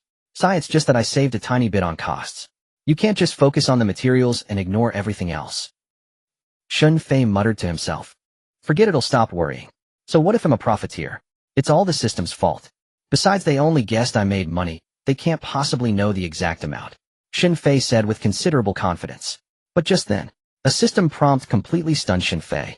Ding. Periodic financial report is being generated. Expected to be completed within 1 week. At that time, the system will automatically publish the financial report in the host's live stream. The system's gentle voice echoed in Shin Fei's mind. But at this moment, Shin Fei felt that the system's voice was utterly cold. After a full 10 seconds of silence, Shin Fei roared with a dark face. System, are you kidding me? My little workshop isn't some listed corporation. Oh, why would it need to publish a financial report? You made me gouge prices, and now you're stabbing me in the back. Are you even human? Or do you think I've lived too long and want those customers to come hack me to death? Shin Fei's chest heaved violently. The killing intent in his eyes seemed almost tangible. If only the system were tangible, Shin Fei would have given it a proper burial. Now netizens were only speculating about how much money he had swindled. Once the financial report was released, Shin Fei felt that whether the title of King of Profiteers was confirmed or not no longer mattered. He was just afraid that if one day the address of his workshop leaked, the blades at the door would pile up like a mountain. Shin Fei was fuming with rage. The system, after issuing the prompt, fell into complete silence, offering no response to his roar. Taking a deep breath, Shin Fei knew there was no point arguing with the system. This system was purely messing with him. Sitting upright again in front of the computer, Shin Fei continued selecting orders with a dark face. But as he looked at the dazzling array of orders and their exorbitant prices, his mood improved somewhat. Although after Chrysler Group announced that the technology of the motorcycle built by Shin Fei was temporarily unbreakable, major automotive manufacturers had given up hope and stopped raising prices. But now the top few orders were still priced between 3 million and 3.5 million. At this rate, Shin Fei could quickly accumulate 10 million system upgrade points by taking a few more motorcycle orders, allowing the system to upgrade to the 3rd stage. However, upgrading the system was important, but Shin Fei felt that fully enjoying the challenge and self-breakthrough during the process was even more crucial. Otherwise, even if the system reached the 3rd, 4th, 5th, or 6th stage with greatly enhanced functions, Shinfei might not be able to keep up with the system's pace. Even if a middle school student scored full marks in every subject, they would still be unable to understand high school knowledge. With this thought, Shinfei stopped what he was doing. He decided to wait for a suitable order, or if no other orders came later, pick the highest priced one. But just then a new order suddenly appeared on the order board. And it instantly shot to the top. The original top order, a motorcycle deal worth over 3.5 million, was left far behind. Shinfei was momentarily stunned, then casually clicked on the order details. At first glance, Shinfei frowned slightly. But after reading it twice more, his eyes grew brighter and brighter. "You're the one." Just as Shinfei accepted the new order, a huge uproar erupted online. In the live stream room on Tiger Shark platform, where Shinfei ran his shop, millions of viewers stared at the order he had taken, all dumbfounded. Xiaomi technology. Holy crap. It's actually Xiaomi technology. Has Fei Guess reputation reached Leibusi? Wait, is this really the Xiaomi of Leibusi? They placed an order for a new energy vehicle. No need to think twice. It's definitely them. The order amount is 9.99 million euro. I can recognize Lei Zong's pricing even with my eyes closed. Sai Lei Zong, you're being foolish. With that 9.99 million, how much will Fei Ge gouge from you? And Fei Ge only sells products, not patents. 9.99 million for a car is way too expensive. I always felt that Fei Ge the profiteer was fishing, and now it seems he's hooked a big fish named Leibusi. Haha, the kind who stops after making 10 million. If so, Fei Ge can retire with this one order. Anyway, I think dear Lei Zong is about to be royally screwed by Fei Ge. Motorcycles and cars are completely different things. Especially new energy vehicles, the technology involved is immense. That's not something one person can accomplish. Yes. You said the same thing when Fei Ge built a motorcycle for Dai Xiaomei, claiming computers and motorcycles are totally different. But what happened? Alright, stop arguing. You're saying nothing useful. Why not go ask Xiaomi Group what Leibusi is thinking? The millions of viewers in the live stream room discussed, until finally they left Shinfei's room and flooded the comments section of Xiaomi's official website. Meanwhile, at the headquarters of Xiaomi Group in Yanjing, many directors of Xiaomi Technology gathered together already in a heated argument. All of this was because of the order Leibusi had placed with Shinfei. At that time, countless netizens might not have known that Leibusi made the decision to place the order entirely on his own, without the approval of the board of directors. Now that the matter was spreading online, the directors of Xiaomi Technology's board couldn't help but bang the table at Leibusi. Lei Zong, you must give us an explanation. That's Shinfei, we've all heard of him. He is impressive, but only in the fields of computers and motorcycles. And since the start of our Xiaomi car development, we've invested hundreds of billions. With hundreds of billions failing to yield results, you're now entrusting it to a small workshop owner on a live streaming platform for just over 10 million. This is nonsense. Lin Jinxing, vice chairman of the Xiaomi Group board and head of the Xiaomi Automotive division, spoke with a furrowed brow. His exclamation of nonsense was undoubtedly a severe provocation against Leibusi's authority, yet the board members seemed unsurprised by the exchange. No one displayed any hint of surprise, for they all knew well that while Leibusi was seen as the absolute figurehead of Xiaomi Group, to the outside world the Lin faction, led by Lin Jinxing, had been gradually marginalizing him over the past 2 years. This situation had intensified especially since Lin Jinxing became the head of Xiaomi Automotive RD a year ago. Leibusi, without seeking board approval, had directly placed an order for new energy vehicles with Shinfei. To Lin Jinxing, this was nothing less than a knife wielded by Leibusi against him, which explained his agitation. This was clear to all the perceptive individuals present. The directors exchanged glances. They then turned in unison to look at Leibusi seated in the chairman's position, curious to see how he would respond to Lin Jiancheng's remarks. They had not yet chosen sides in the ongoing internal strife of the Xiaomi Group. Given Leibusi's track record and standing within the group, there was no logical reason not to side with him. However, Lin Jinxing was also a formidable figure, rumored to have the backing of powerful figures in the capital whose ancestors had made significant contributions to the nation's progress.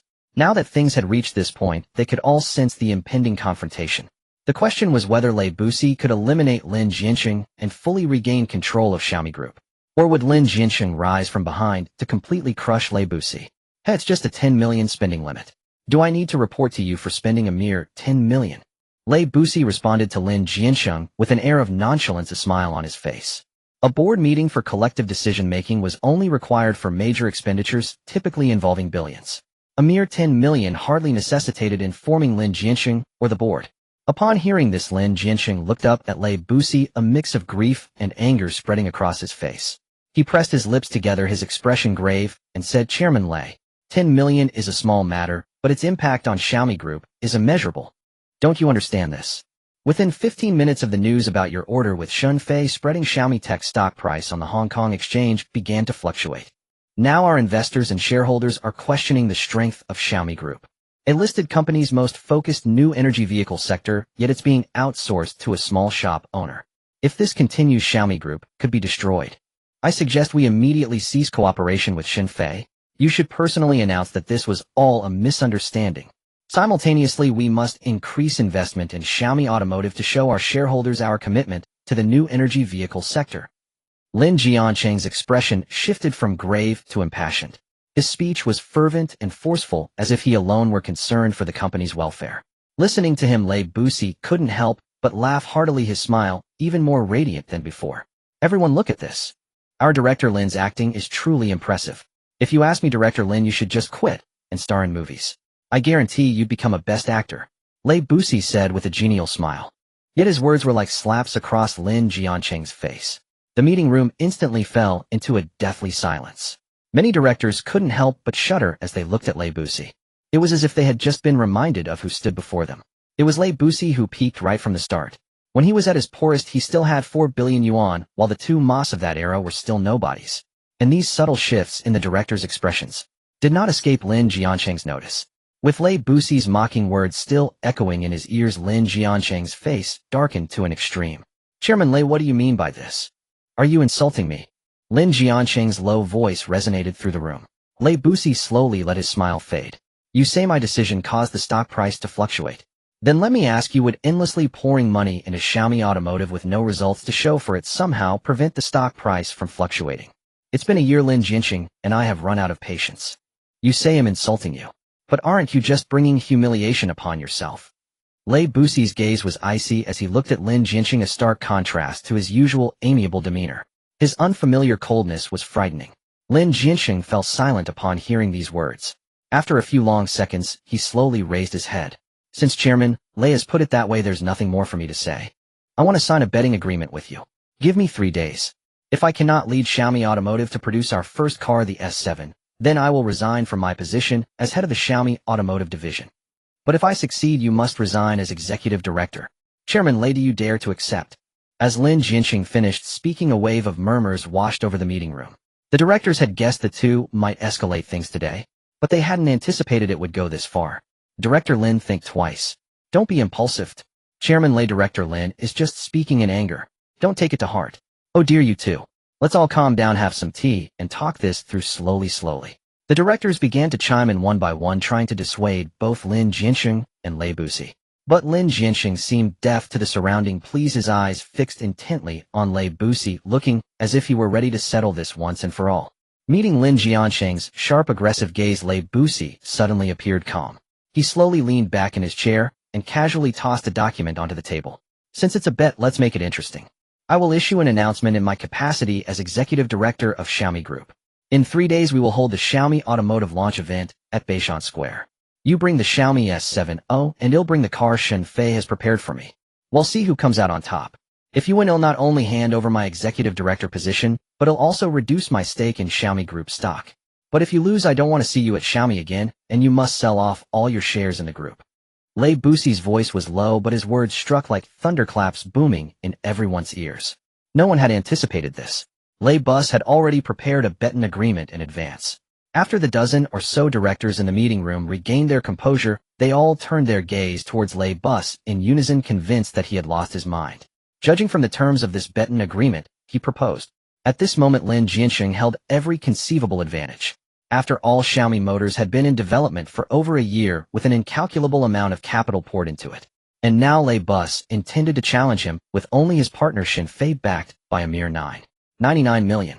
This bet was practically equivalent to Lei Bus and Shunfei declaring war on the entire Xiaomi Group. The directors exchanged bewildered glances, a mixture of absurdity and genuine respect flickering within their complex gazes. They had never imagined that a day would come when Lei Bus, in the capacity of an outsider, would personally stand against the Xiaomi he had single-handedly built. What they could understand was that regardless of whether this move was good or bad for him personally, it was undoubtedly the best course for the Xiaomi Group. Because regardless of who emerged victorious between Lin Jianxing and Lei Bus, the Xiaomi Group was destined to be the ultimate winner. The internal strife between them would conclude in this subtle and imperceptible manner without causing any adverse effects, and most people wouldn't even know it had happened. With this thought, every director in the room involuntarily cast a look of respect towards Lei Bus. At that moment at least he had completely won them over on a personal level. However, when it came to their own interests, each director present would ultimately choose to stand behind Lin Jianxing. Because from the moment Lei Bus proposed this bet-in agreement, not a single director believed he could win. With a capital of 10 million and a time frame of just 3 days, even if Xin Fei was as formidable as the legends proclaimed, having been hyped by the outside world into a figure of mythical prowess, they still couldn't conceive of Xin Fei crafting a new energy vehicle capable of captivating everyone. CEO Lei, why put yourself through this? We have our differences, and I admit I aspire to become the executive director of Xiaomi Group. But I never intended to drive you to the brink. Lin Jianxing's gaze oscillated between Lei Bus and the bet-in agreement on the table, a hint of hesitation in his eyes. Lei Bus' actions had indeed taken him by surprise. Since his first day at Xiaomi, Lin Jianxing had known that Lei Bus was a tough nut to crack. Even though his own background from the capital made Lei Bus wary, he had still been firmly suppressed by Lei Bus in every aspect throughout these years.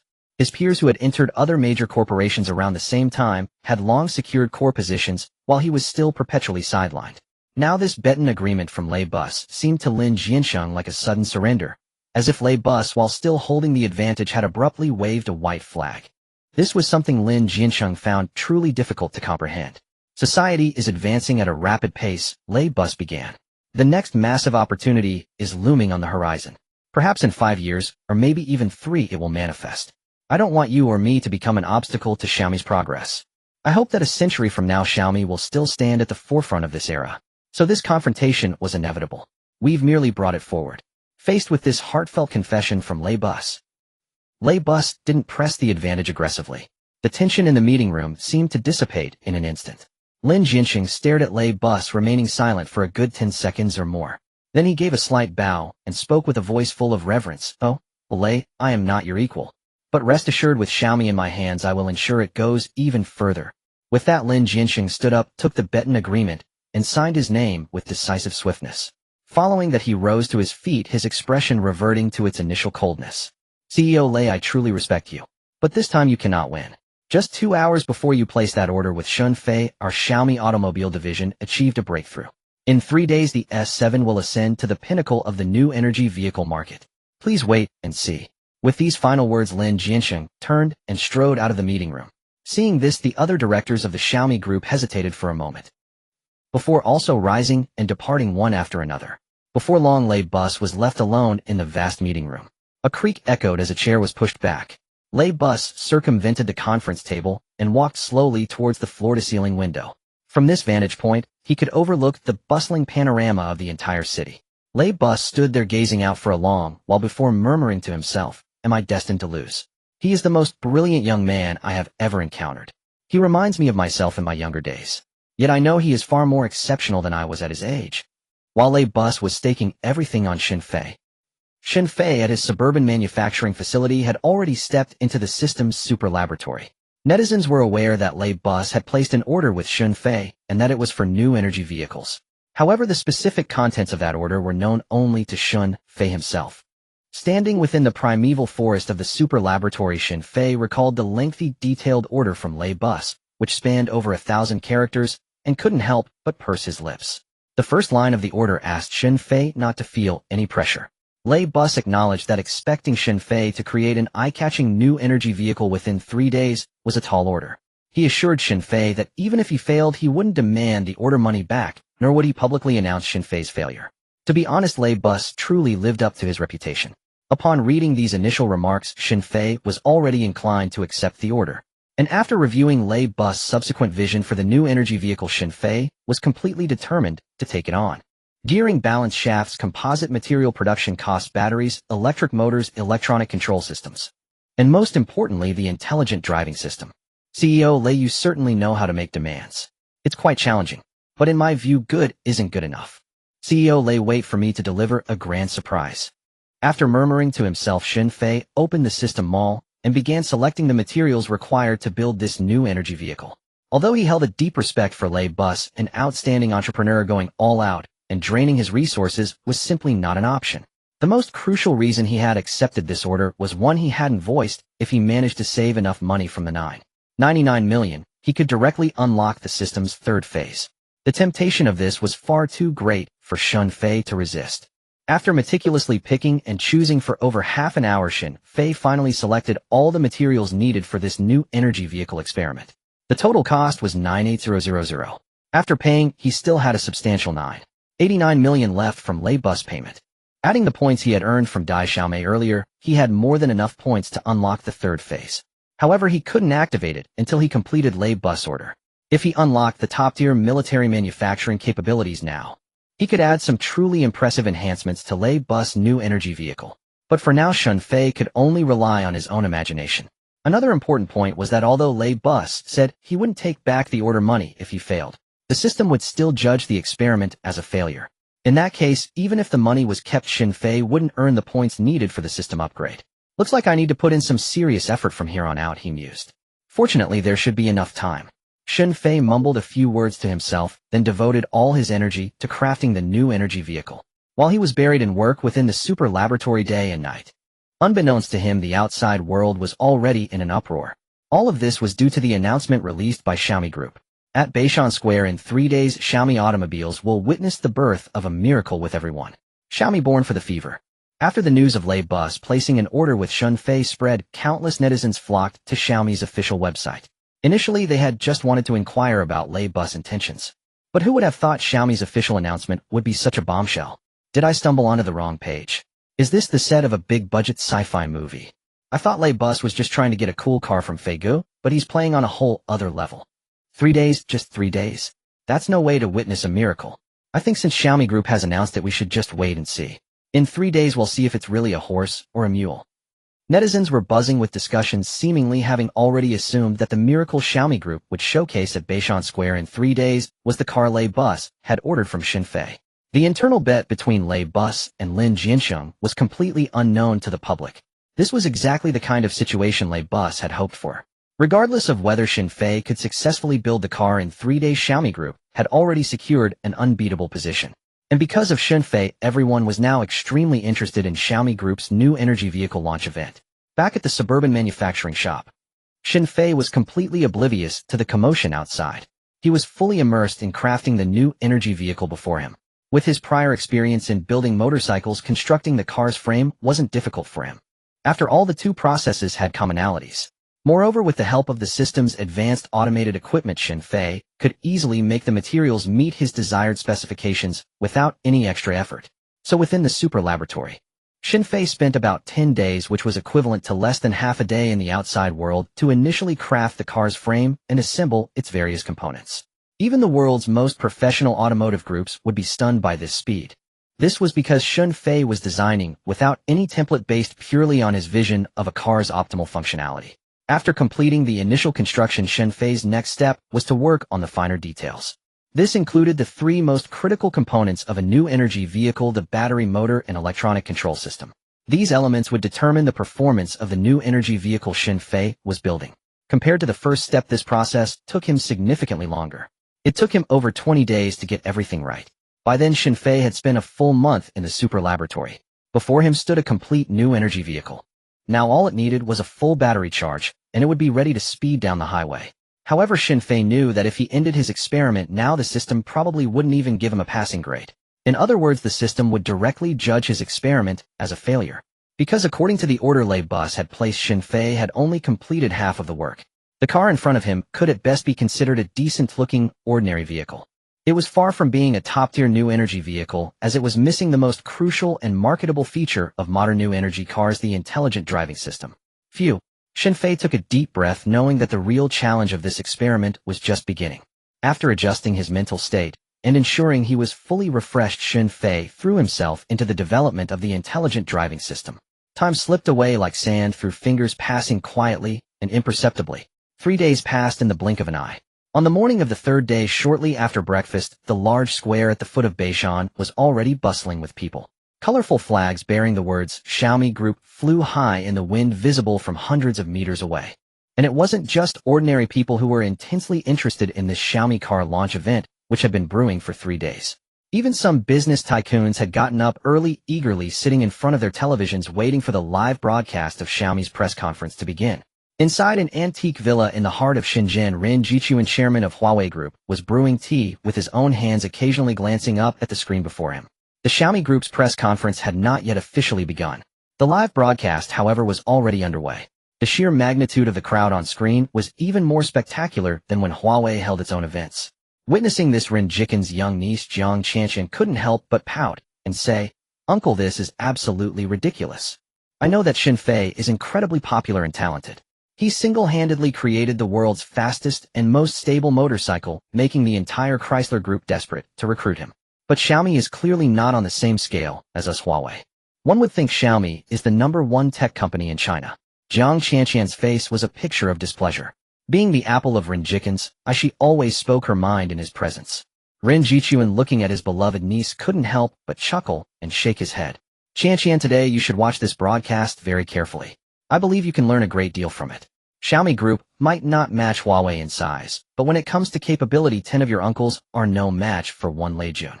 Ren Jichuan said this with profound seriousness. While his words may have carried a hint of modesty, it was clear that his admiration for Lei Jun was immense. After hearing this, Jiang Qianqian's beautiful large eyes began to blink rapidly in astonishment. She playfully shook Ren Jichuan's arm, her voice sweet and coaxing. "Uncle, have you figured something out? Please tell me." Ren Jichuan looked at his niece with a helpless expression. He took a sip of tea from his cup before speaking. All right, your uncle will tell you. Your Uncle Lei's recent actions are clearly a strategic move to leverage Xin Fei's popularity." "Leverage his popularity?" Jiang Qianqian tilted her head, her face a mask of confusion. Pausing for a moment, Ren Jichuan continued, "Qianqian, you've actually already figured it out. As you said, Xiaomi's current scale cannot compare with Huawei. So why is today's Xiaomi car launch causing a bigger stir than our own GGS 7's debut not long ago? It's all because Lei Jun is leveraging the influence of that young man named Xin Fei." As he finished speaking, Ren Jichuan's gaze turned meaningfully towards the screen. It showed less than 5 minutes remained until the press conference officially began. Hearing this, Jiang Qianqian's pretty eyes widened in sudden realization. "Uncle, do you mean that Lei Jun placed an order with Xin Fei, not expecting him to actually build a new energy vehicle in 3 days, but simply to use Xin Fei's current popularity and hype to promote their own Xiaomi cars?" Ren Jichuan smiled and nodded in confirmation. "Qianqian, you've hit the nail on the head. Actually, after this news broke, many fellow entrepreneurs, including the bosses from NIO and BYD, contacted me to ask what Lei Jun was thinking. I simply asked them one question in return, and they understood immediately. I asked them how much time and how much capital they had invested in developing their own cars. Cars are vastly more complex than computers or motorcycles, especially new energy vehicles.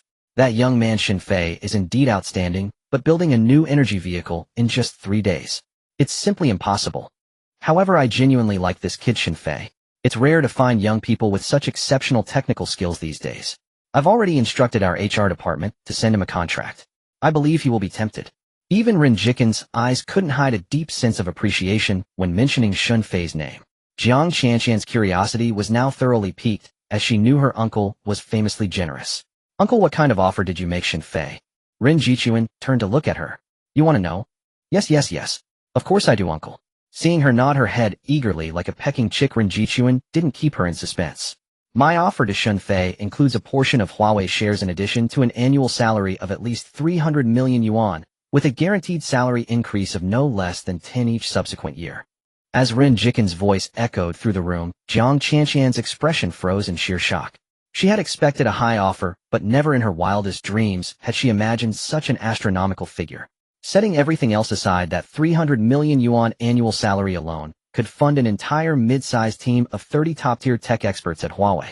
She remained stunned for a few seconds until the Xiaomi press conference on the screen announced its official start. Snapping out of her daze, Jiang Qianqian looked up at the live broadcast along with her uncle, murmuring under her breath, "Unless Xin Fei is completely blind, there's no way he could ever turn down such an astronomical offer." The Xiaomi Group automobile launch event officially commenced. In an instant, over 5 million netizens flooded into the live stream. Bullet comments immediately filled the screen, cascading in a non-stop torrent. However, the staff managing Xiaomi's live stream were momentarily stunned as they observed the back-end data. At that moment, there were several thousand bullet comments containing the word Xiaomi. That seemed substantial enough. Yet the bullet comments containing the name Shun Fei numbered a staggering 70 to 80,000. Although the Xiaomi Group staff had already braced themselves for this possibility, they never could have imagined that the majority of netizens tuning into their new energy vehicle launch would be there specifically for Shun Fei. While the livestream audience's enthusiasm was reaching a fever pitch. Meanwhile, Lei Bosi had already stepped onto the stage. After greeting the on-site audience and briefly announcing the official start of the launch, Lei Bosi handed the stage over to Lin Jianxing. Holding the microphone, Lin Jianxing walked to the very center of the stage.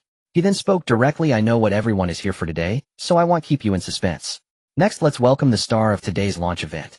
As Lin Jianxing's voice trailed off, all 5 live camera feeds swung their lenses to the side. There, a car with a magnificent exterior and sleek design was being driven onto the stage by a Xiaomi Group staff member. Lin Jianxing looked at the car, his eyes brimming with confidence and pride. Once the car was driven to the center of the stage, Lin Jianxing, microphone in hand, began introducing the car's features one by one. From the interior to the exterior, from battery range performance to the hardware specifications. Every pause in Lin Jianxing's narration was met with resounding applause from the audience below. Many industry insiders listening to his introduction couldn't help but nod in approval, repeatedly acknowledging that the car's features were commendable and sufficient to place it within the top tier of current new energy vehicles. Meanwhile, the millions of viewers in the live stream had long since erupted into a frenzy. No way.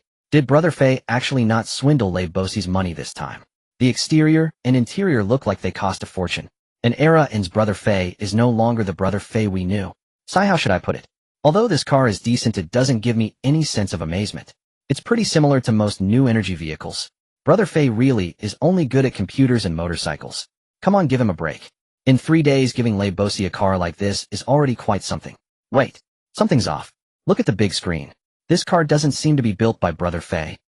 Just as the millions of live stream viewers were buzzing with discussion, the massive LED screen on stage flickered.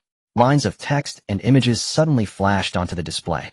Lin Jianxing turned to face the countless audience members below and said with a smile, "Ladies and gentlemen, the car we at Xiaomi Group are unveiling is named the S7.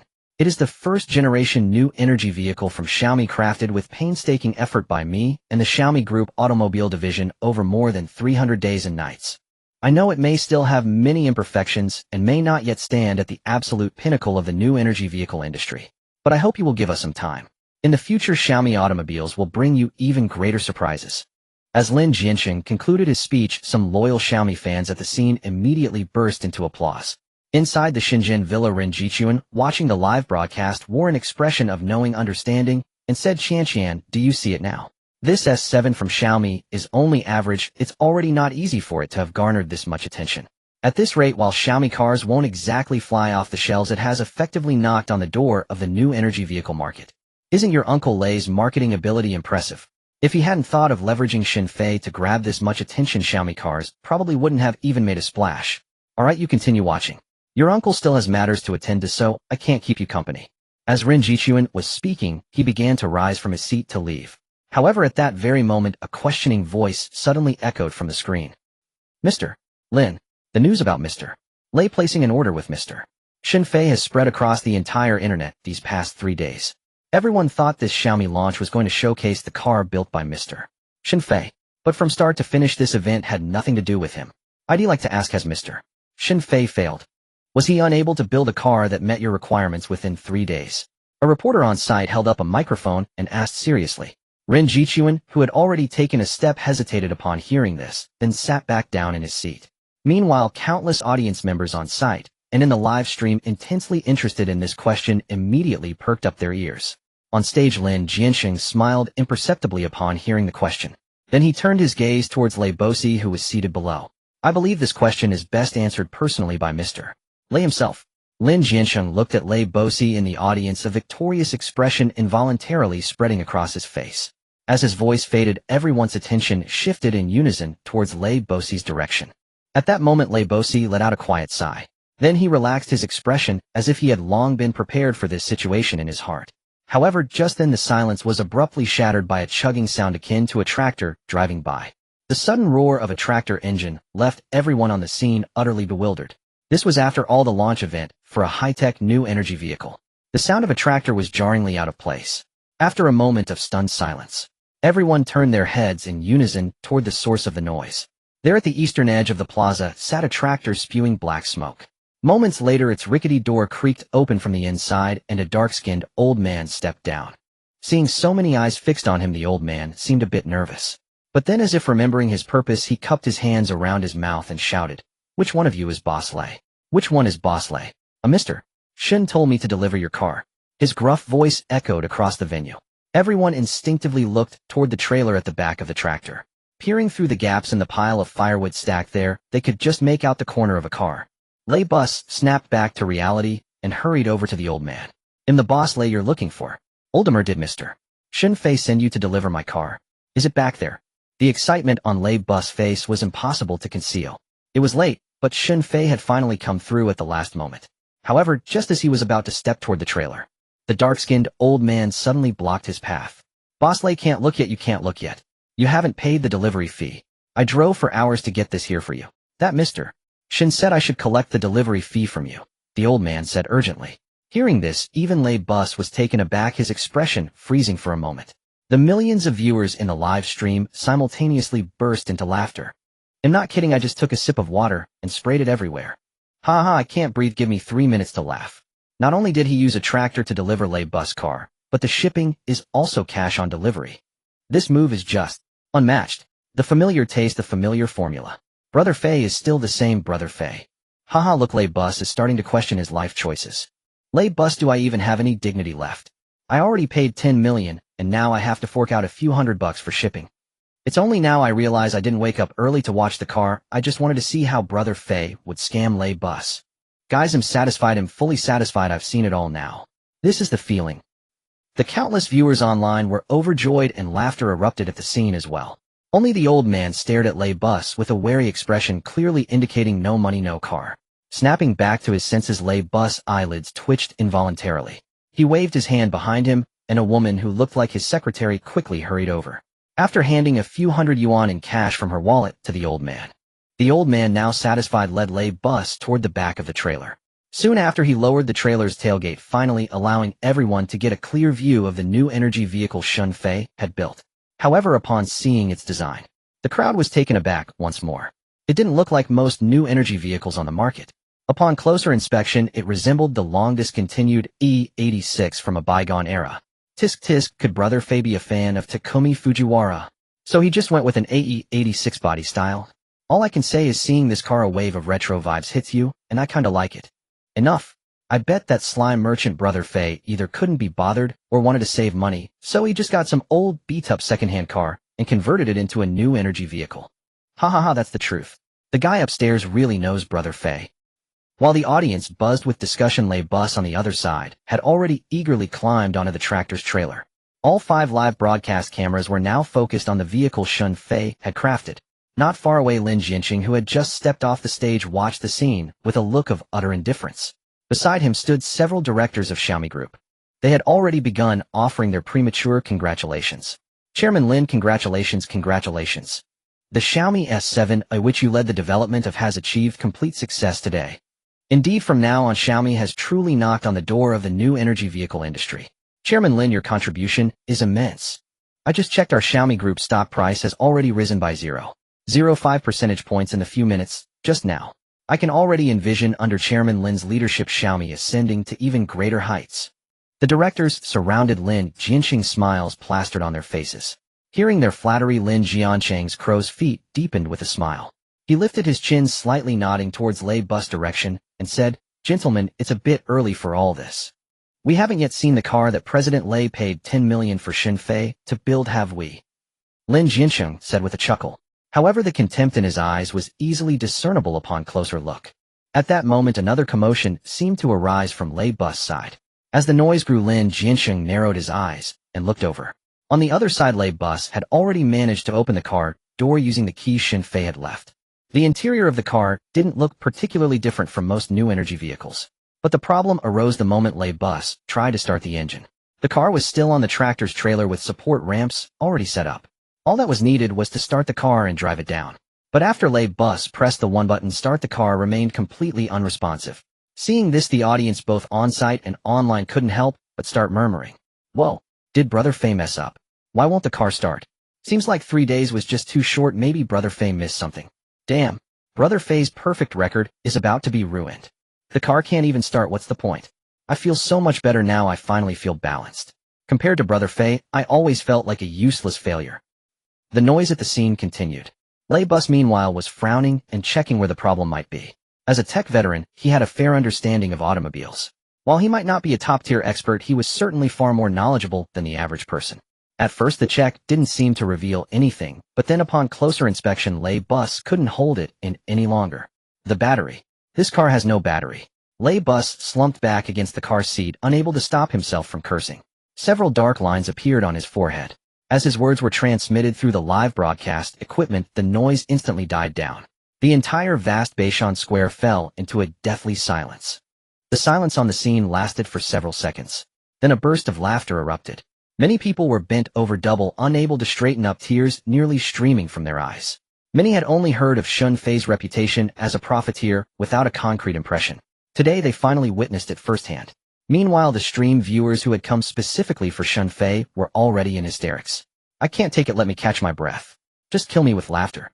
Same old flavor, same old recipe, it's definitely that profiteer boss.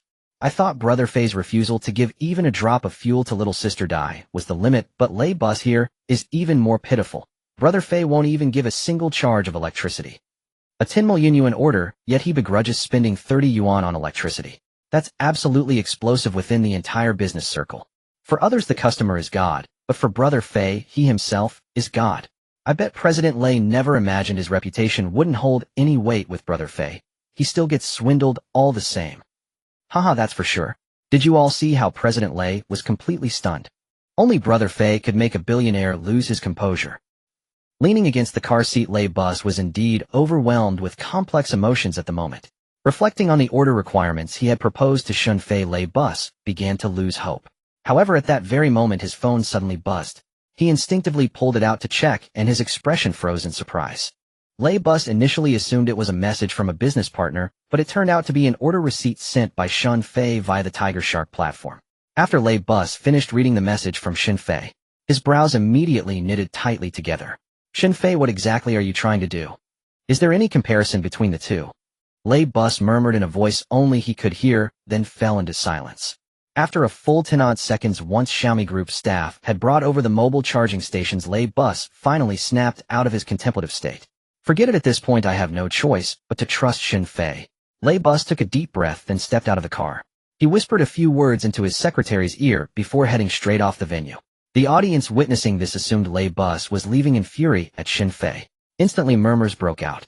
The female secretary, seeing the situation spiraling, quickly stepped forward to explain, "Our Xiaomi Group's launch event is not over yet. President Lei just told me that once the car is fully charged, he will officially present the vehicle Shun Fei has crafted for Xiaomi Group. Please bear with us patiently." With that, the secretary stepped back and took charge of monitoring the charging process.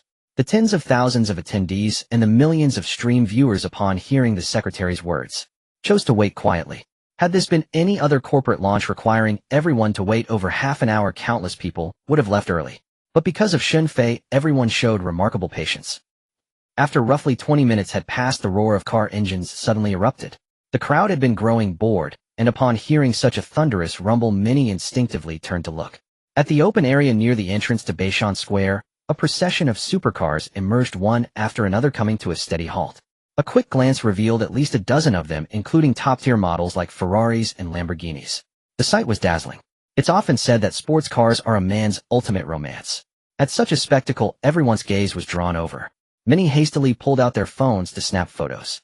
And just as the attention was fixed on these elite supercars, Lei Bus' voice suddenly boomed through the loudspeakers. "In the coming moments, I invite you all to enjoy a racing spectacle. These are the world's most top-tier supercar series, specially brought in by our Xiaomi Group. And their drivers are all professional racers." Lei Bus' voice echoed across the entire square, eliciting waves of cheers from the crowd. No one had expected such an explosive performance today. The millions of viewers in the live stream were also buzzing with excitement. Damn, President Lei never disappoints. Every launch event is packed with entertainment. Listening to those supercar roars, I can feel the blood boiling. But this is Xiaomi's new energy vehicle launch. Is it really a good idea to bring in a bunch of gas-guzzling supercars for a race? Exactly what is President Lei thinking? Is he afraid their own Xiaomi car will sell too well? Hey, why worry about that? As long as we get a show, that's all that matters. Wait. Damn. No. Look. Am I seeing things? The stream viewers' chatters suddenly turned frantic. Meanwhile, the expressions of those on-site froze. At the starting line leading up the Beishan Mountain Road, a dozen supercars were revving their engines like beasts poised to spring. And at that very moment, Lei bus driving the car Xin Fei had built pulled up right in the middle of the dozen supercars. The visual impact was akin to a little lamb mixed into a pack of steel beasts, and one that couldn't even bleat. After a second of stunned silence, the clamor erupted like a tidal wave. Damn. Honey slap me. How am I seeing hallucinations in broad daylight? SSSS. That hurts, so it's not a hallucination. But has President Lei lost his mind? Let me process this. A dozen supercars racing, and President Lei wants to enter with a new energy vehicle, Lamborghini Ferrari Koenigsegg. If Lei bus can even catch a whiff of their exhaust, it'll admit defeat. I've got to say, President Lei scores a perfect 10 on the entertainment scale. This is absolutely the most explosive car launch I've ever seen. It wasn't just the ordinary audience who were blown away. Even Lin Jianxing and the other Xiaomi Group directors on the viewing stand were utterly stunned. It took several seconds before Lin Jianxing was the first to snap out of it. He wiped the corner of his eye and said, President Lei, are you trying to personally prove how useless that car is just to highlight how impressive our S7 is? That's enough, President Lei. You've done more than enough for me and for Xiaomi Group. Whether or not you remain the executive director of Xiaomi Group, you will always command my respect. Lin Jianxing spoke with deep emotion, his sincerity shining through, seemingly genuinely moved by Lei bus actions. The other directors, hearing Lin Jianxing's words, quickly caught on. So that's the game. The bigger the spectacle President Lei puts on, the better our SU7 will sell. I must say, Chairman Lin sees things clearly. He spotted the truth at a glance. With Chairman Lin at the helm, Xiaomi will surely grow bigger, stronger, and reach new heights. Under the watch of Lin Jianxing and others, the car race on the other side had entered its final countdown. A dozen supercars were poised to launch, their roaring engines piercing the sky. In contrast, Lei bus drove the Xinfei brand new energy vehicle. Like a lamb awaiting slaughter, it could only quietly wait to be crushed by the dozen supercars. Finally, as the countdown ended and the starting gun sounded, all the supercars shot forward like a flash. The spectacle of such a launch made the audience cheer with excitement. Then, as everyone turned their gaze to the car driven by Lei bus, laughter erupted one after another. The acceleration of a new energy vehicle is indeed faster than most fuel-powered cars. But that was only in comparison with ordinary fuel cars. Compared to these genuine supercars, it was like a minor deity meeting a major one.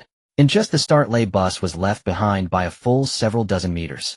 After a few more seconds, Lei bus could no longer even see the exhaust of those supercars. However, at this moment, the distinguished status of Lei bus as the chairman of Xiaomi Group became apparent. The staff responsible for remotely controlling the drones for tracking were very considerate. There were 5 drones in total. 2 of them stayed right behind Lei bus. And so Lei bus finally drove his car to the first curve of the Beishan Mountain Road. The audience at the scene and in the live stream had already fixed their eyes on the giant LED screen in the square. The images transmitted by the tracking drones could be clearly seen on the screen. Of course, everyone was focused on the supercars, showing little interest in what Lei bus was doing. They only glanced casually and then turned back to watch the supercars racing at high speed. But that one glance was enough to freeze everyone's gaze. Some at the scene even couldn't help but let out incredulous screams. In the picture, Lei bus car had already reached a speed of 120 kilometers per hour. Although it couldn't compare to the supercars, it was definitely not slow. After all, the maximum speed allowed on most highways is just this. And in such high-speed driving, Lei bus actually took the curve without slowing down. He passed through that curved bend in less than a second. Bros. Am I seeing this right? Boss Lei didn't slow down for the curve, damn it. I'm dumbfounded. How does it feel like Boss Lei took this curve faster than those professional drivers in supercars? No need to feel it, he's just faster than those supercars. I've been timing it. The fastest among those supercars was the Koenigsegg, which took 1.2 seconds for this first curve, and Boss Lei only used 0.6 seconds. That's twice as fast. Damn. I thought Boss Lei was here to show off his car, but it turns out he's showing off his driving skills. I can only say I'm loving it. From now on, I'm Boss Lei's #1 fan of his driving skills. The viewers in the live stream buzzed with discussion, all turning their eyes to the screen showing Lei bus car. As time went on, everyone grew more and more astonished. Originally, they thought Lei bus non-slowing curve taking was already the limit, but they never expected it was just the beginning. Damn. Downshift and heel and toe. Trail braking. Pendulum drift initiation. Is Boss Lei really not a retired F1 professional driver? These are already intense, but I feel even more intense moves are coming. FR weight transfer to ensure the front wheels lift for an overtaking line. Use steering to perform counter-steering in the smallest range to control tire wear. The scariest is that Boss Lei can use inertia to drift. I feel Boss Lei's driving skills are on par with Takumi Fujiwara from Initial D. I'd call him Takumi Lei. At this moment the livestream chat exploded. No one had expected this race to turn out like this. Among a crowd of supercars and professional drivers, Lei Bus had unexpectedly become the undisputed protagonist. And the Beishan Mountain Road, known for its numerous curves, saw Lei Bus with his astonishing techniques leap from last place directly to first. And he had pulled a lead of nearly a kilometer over the second place. The professional drivers who had been overtaken by Lei Bus stared at the new energy vehicle that left no exhaust, their faces full of disbelief. Boss Lei, am I the professional driver, or are you? Am I driving a supercar, or are you? At Beishan Square, no sound could be heard anymore. Everyone looked up in awe, their eyes fixed on the car driven by Lei Bus on the giant LED screen. Among the crowd, Lin Jianxing and the directors of Xiaomi Group exchanged glances, seeing the confusion in each other's eyes. When did Boss Lei learn such driving skills? Who knows? Boss Lei has many hobbies, maybe he learned it when he was young. Tisk, I feel like Boss Lei could directly join professional racing after retirement. He'll definitely book a place for everyone to watch. Haha, old son, that's what you said. Well, form a group to watch Boss Lei's race then. Alright, stop it. Boss Lei's driving is impressive, but you don't think it's better than professional racers, do you? These drivers were all invited by Boss Lei, who knows how much they went easy on him. Hearing Lin Jiansheng's last words, everyone nodded in agreement. At this moment, at the foot of Beishan, Lei Bus cars slowly appeared in everyone's sight. They were calm, but the tens of thousands of spectators at the scene were anything but. Before Lei Bus even parked the car, waves of cheers echoed through the square. However, what no one knew was that Lei Bus, still sitting in the driver's seat, had eyes filled with shock. He stared at the steering wheel, swallowed hard, and looked utterly incredulous. This state lasted for over 2 minutes, until the other professional drivers had also completed the lap around Beishan and reached the finish line. Only then did Lei Bus take a couple of deep breaths and slowly push open the car door to get out. The moment Lei Busi stepped out of the car, the professional racers swarmed around him. Mr. Lei, are you joking with us? You invited us all to the Beishan racing competition with a 5 million prize for first place, and we all drove with everything we had. But who would have thought you were the one hiding your true skill? Your driving is almost at the level of a professional F1 racer. We simply can't outdrive you, the racers said with wry smiles. Their eyes were filled with admiration for Lei Busi's driving skill. As the saying goes, amateurs watch for the spectacle, while professionals look for the technique. Even in the eyes of these insiders, Lei Busi's driving was absolutely explosive, especially the seamless fluid maneuvers he executed when overtaking them earlier. It had left them utterly astounded. If the professional racers held his skill in such high regard, it went without saying how the general public felt. The tens of thousands of people present surged forward shouting, Mr. Lei, you're incredibly fierce. That race just now was better than a foreign blockbuster. Mr. Lei, will you take on apprentices? I want to learn your driving skills. Mr. Lei, please release a driving tutorial. He'll study it on my knees. Mr. Lei, Mr. Lei, I want to have your babies. The crowd's enthusiasm was at a fever pitch, their shouts becoming increasingly outlandish. Lei Busi took the microphone from his secretary and cleared his throat slightly. The clamor of the scene immediately subsided by half. Then, under the gaze of countless excited eyes, Lei Busi slowly spoke. What do you all think of it? As he spoke, he slowly raised his finger and pointed to the side. The crowd turned their heads in unison to see where he was pointing. When they saw he was pointing at the car built by Shun Fei, they were just about to voice their opinions when a sudden sound echoed. 3 of the car's 4 tires had suddenly cracked and split. The last remaining tire seemed to be tilting as well. And it wasn't over yet. After a series of faint cracking sounds, a much louder noise erupted from within the car's body. It sounded like the motor had burned out. After a second of stunned silence, the scene erupted in laughter. How much money did Shun Fei swindle from Mr. Lei? Not even charging the battery is one thing, but the quality is just too shoddy. This is the first time I've seen a new car fall apart after just one run. Honestly, Mr. Lei is pretty lucky to be alive. You said it. Mr. Lei's legs are probably shaking right now. If the car had broken down during the race, would be burning paper offerings at his grave to see him now. I feel like this car Shun Fei built actually limited Mr. Lei's driving skills. If he had been driving a supercar, I can't even imagine the visual feast that would have been. Mr. Lei, race again. Use that Koenigsegg this time. Yeah, Mr. Lei. Please. The crowd's shouts continued. Not far away, Lin Jiansheng and the other board members of the group looked at the nearly destroyed car and couldn't help but shake their heads and laugh. Only Lei Busi kept his eyes fixed on the car, his expression seemingly showing no surprise. It seems everyone's opinion of this car isn't very high. In that case, let me show you all something. Xiao Zhang, play the video from my phone on the big screen. Lei Busi said as he took out his phone and handed it to his secretary. Even now, a remnant of excitement lingered deep in his eyes. The pretty secretary nodded hurriedly upon hearing this, and took the phone, walking towards a distance. As for the audience on site and in the live stream, they were collectively stunned, clearly puzzled about what Lei Busi was up to. They patiently turned their gaze to the massive LED screen. After the secretary finished setting it up, an image appeared on the screen. Wow.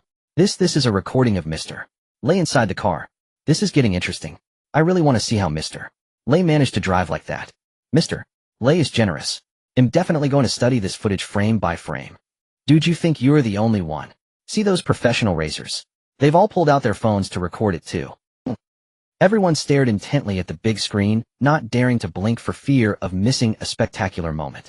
On the screen, the roaring engines of over a dozen supercars could be heard one after another. It was clearly the scene just before the race began.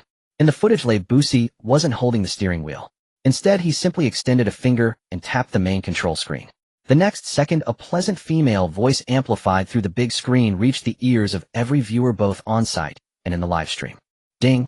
You have selected the fully intelligent autonomous driving function. Please fasten your seatbelt. The melodious prompt was very pleasing to the ear. But at that moment, these two sentences struck everyone like a thunderbolt. The expressions on everyone's faces froze completely. Not far away, Lin Jiansheng and the other directors of the Xiaomi group were filled with disbelief, wondering if they had heard correctly. Fully intelligent autonomous driving. Could it be that it wasn't Mr. Lei who won against those professional racers and supercars, but this car? A middle-aged director couldn't help but swallow hard, his voice trembling with shock. Many new energy vehicles on the market now claim to have autonomous driving capabilities. But these high-level executives knew very well that the so-called autonomous driving is still in the testing phase. At best, it can only be called assisted driving. It can automatically avoid obstacles and perform emergency braking. Take the Xiaomi S7, which Lin Jiansheng had just personally launched. It could autonomously drive to the center of the stage, which was already considered a remarkable feature. When Lin Jiansheng had demonstrated it earlier, the audience below had cheered and applauded thunderously. That showed how impressive it was. But what were they hearing now? Fully intelligent autonomous driving. All it did was tell Lei Busi to fasten his seatbelt. If the race just now was truly completed entirely by this car, built by Xun Fei, with Lei Busi not touching the steering wheel from start to finish, then they had no idea how much of a sensation this car would cause in the entire new energy vehicle industry. Compared to this car, every new energy vehicle claiming to have autonomous driving capabilities would be utterly crushed and humiliated. Impossible. This is absolutely impossible. At most, this should be some kind of driver assistance feature. There's no way all those operations were performed solely by the vehicle. How could this technology even exist right now? Not even in another 10 years. Lin Jiansheng, after snapping back to his senses, exclaimed with a rare loss of composure. Compared to the other directors, he understood far better just how utterly absurd this was. Chairman Lin, don't get too worked up just yet. Let's just keep watching to see what's really going on. At that moment, another director said, squinting slightly. Hearing this, Lin Jiansheng pressed his lips together. Then with a furrowed brow, he turned his gaze back to the big screen. The ordinary viewers, after their initial shock, were already staring intently at the screen. On the massive LED display, the race footage had begun. After buckling his seatbelt, Lei Busi leaned back comfortably into the car seat. He made no further moves. Soon the straight track came to an end, and the camera focused on the first corner. At that moment, everyone instinctively held their breath. A mere 0.6 seconds passed in the blink of an eye. And as that 0.6 second visual flashed through their minds, a collective shiver ran down everyone's spine. A chill surged from the soles of their feet, all the way to the crowns of their heads. I'm numb. I'm completely numb. If I saw correctly, Boss Lei didn't touch the steering wheel even once the entire time. That corner taken without braking, which nearly blinded me, was actually done entirely by the car itself. Did you guys catch Boss Lei's expression? Looks like he got a fright too. Damn. Who wouldn't be scared by that? I've never heard of a car driving itself like a maniac. The live stream's bullet comments erupted like a tidal wave.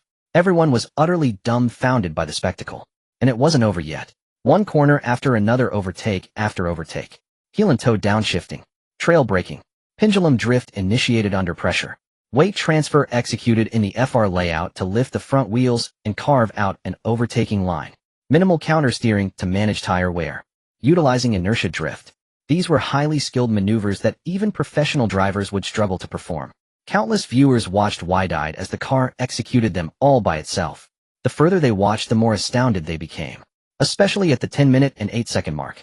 That elegant alert chimed again. Ding. Detected that tires and motors are overloaded. Estimated failure in 8 minutes and 7 seconds. All other components are currently in good condition. You may drive with confidence. Hearing these two alerts broadcast from the big screen, everyone involuntarily swallowed hard. So the tire and motor issues had already been anticipated by the car's own diagnostics. It even predicted the time down to the second. There was absolutely no risk of danger during the race. I'm convinced, completely convinced. I thought the bike hitting over 800 km/h was Fei guess limit, but in just 3 days he's blown my mind again. This is the nth time Fei Guo has reached God tier status in my book, from computers to motorcycles to new energy vehicles. Where is Fei guess limit anyway? Never thought one person could be this incredible. Is it too late for me to go back to studying? This is the first time I've truly seen the charm of knowledge and technology. Some guy earlier guessed Fei Guo was 60. I say he must be at least 80. You'd need a lifetime of dedication to various technologies to achieve results like this. The live stream audience nearing 10 million buzzed with endless discussion. They stared at the car on the screen, still in a state of complete autonomous driving. It felt no less surreal than seeing Ultraman or a ray of light in the real world. And it wasn't just the ordinary viewers who were utterly astounded. Even the titans of industry watching the broadcast were frozen in shock. Inside a private villa in Xinjiang, Ren Jichuan watched the scene unfold, his breathing growing slightly ragged. Not long ago, their company Huawei had also released their own new energy vehicle, the GJS9. Upon its debut, it had dominated other new energy vehicles. Relying on its autonomous driving features, it had ascended to the pinnacle of the industry. But now, comparing the GJS9's autonomous driving to the car Xinfei had built, Ren Jichuan was at a loss for words. Their GJS9's system was nothing compared to this. It was like a child's toy. Then, recalling the annual salary of 300 million that Huawei's HR had offered Xinfei, Ren Jichuan felt his face flush with embarrassment. Huawei had spent over 20 billion in road just to create the GJS9. Yet a car built by Xinfei alone could completely dominate their flagship model. Xinfei's value alone was exponentially more terrifying than all the highly paid masters and doctors they had hired. 300 million. Ren Jichuan felt it wasn't just a slap in the face for Xinfei, but a slap in the face for himself. Qianqian, your uncle was wrong this time. Terribly wrong. From the very beginning, this wasn't Lei Buxi's marketing stunt. It was Xinfei's personal showcase. I underestimated Xinfei. He alone is worth more than countless top-tier research teams. For the Dragon Nation to have a talent like him is a blessing for the entire country and its people.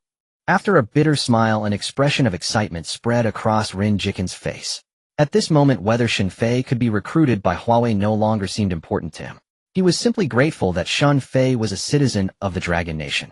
As for Jiang Qianqian, standing nearby, she was completely oblivious to anything Ren Jichuan was saying. Her gaze was fixed on the screen, her eyes sparkling with admiration.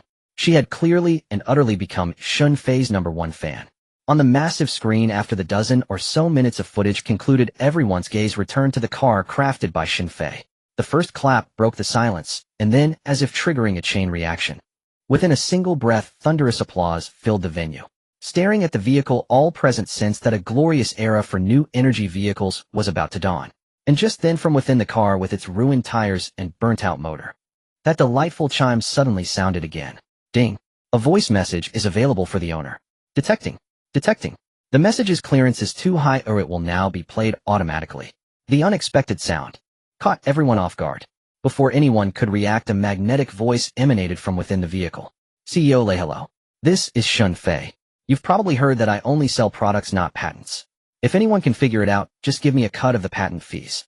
However, for this first-generation new energy vehicle, which I call the Xiaomi Su Guang, I'm willing to sell you some of its patents. What can I say? I'm a bit short on cash lately. If you've made up your mind, CEO Lei, you can contact me through the order receipt. After Xinfei's few sentences echoed across the square, the scene fell into silence. Meanwhile, the millions of viewers in the live stream snapped back to reality and went absolutely wild. Holy crap. What nerve. How can that profiteer say such an outrageous thing? Haha, I'm laughing too. Anyone in the world could be short on cash, but you, the king of profiteers, claiming to be broke. What a joke. Wait.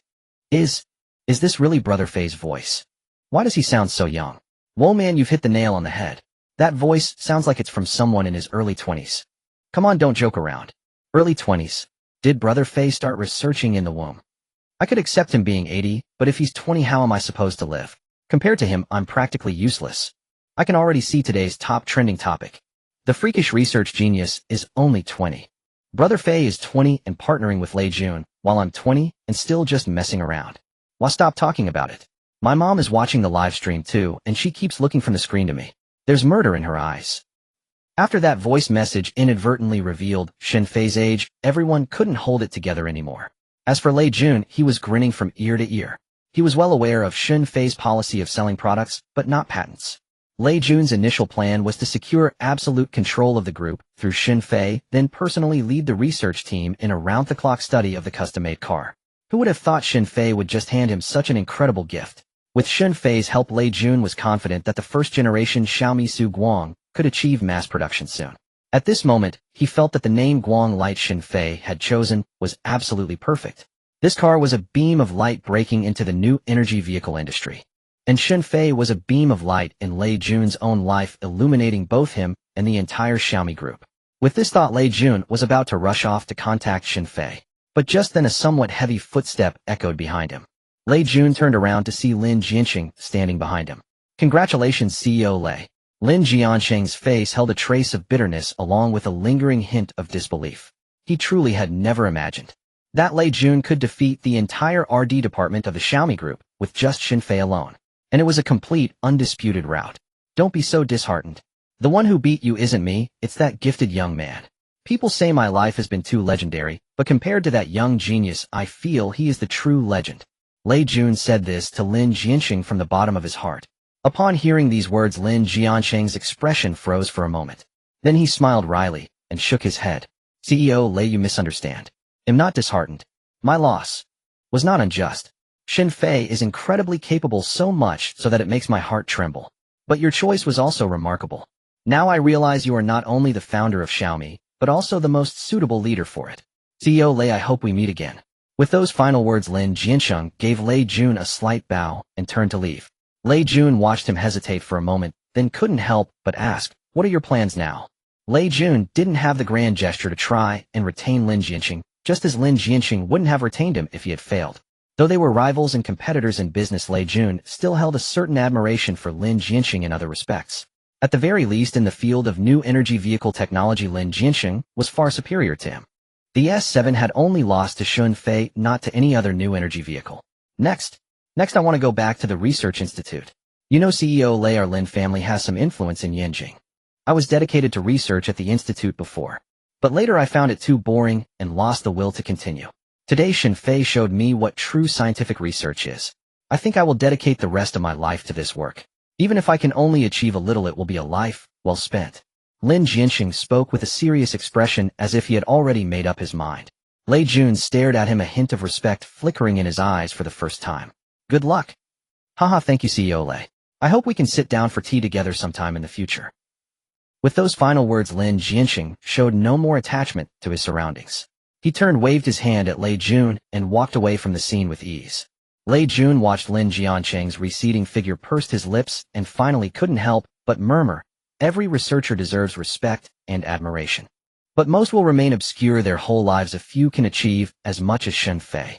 Jianqing, I hope you can find peace of mind in your long research career ahead. After all, there's only one freakish genius like Shen Fei in this world. With Lin Jianqing's departure and Lei Buxi's reflections, the Xiaomi Group's product launch came to a successful conclusion. Once again, the name Shen Fei dominated the trending searches on major platforms along with the front pages of countless news outlets. Every headline was claimed by the electric vehicle light. People had seen electric cars before.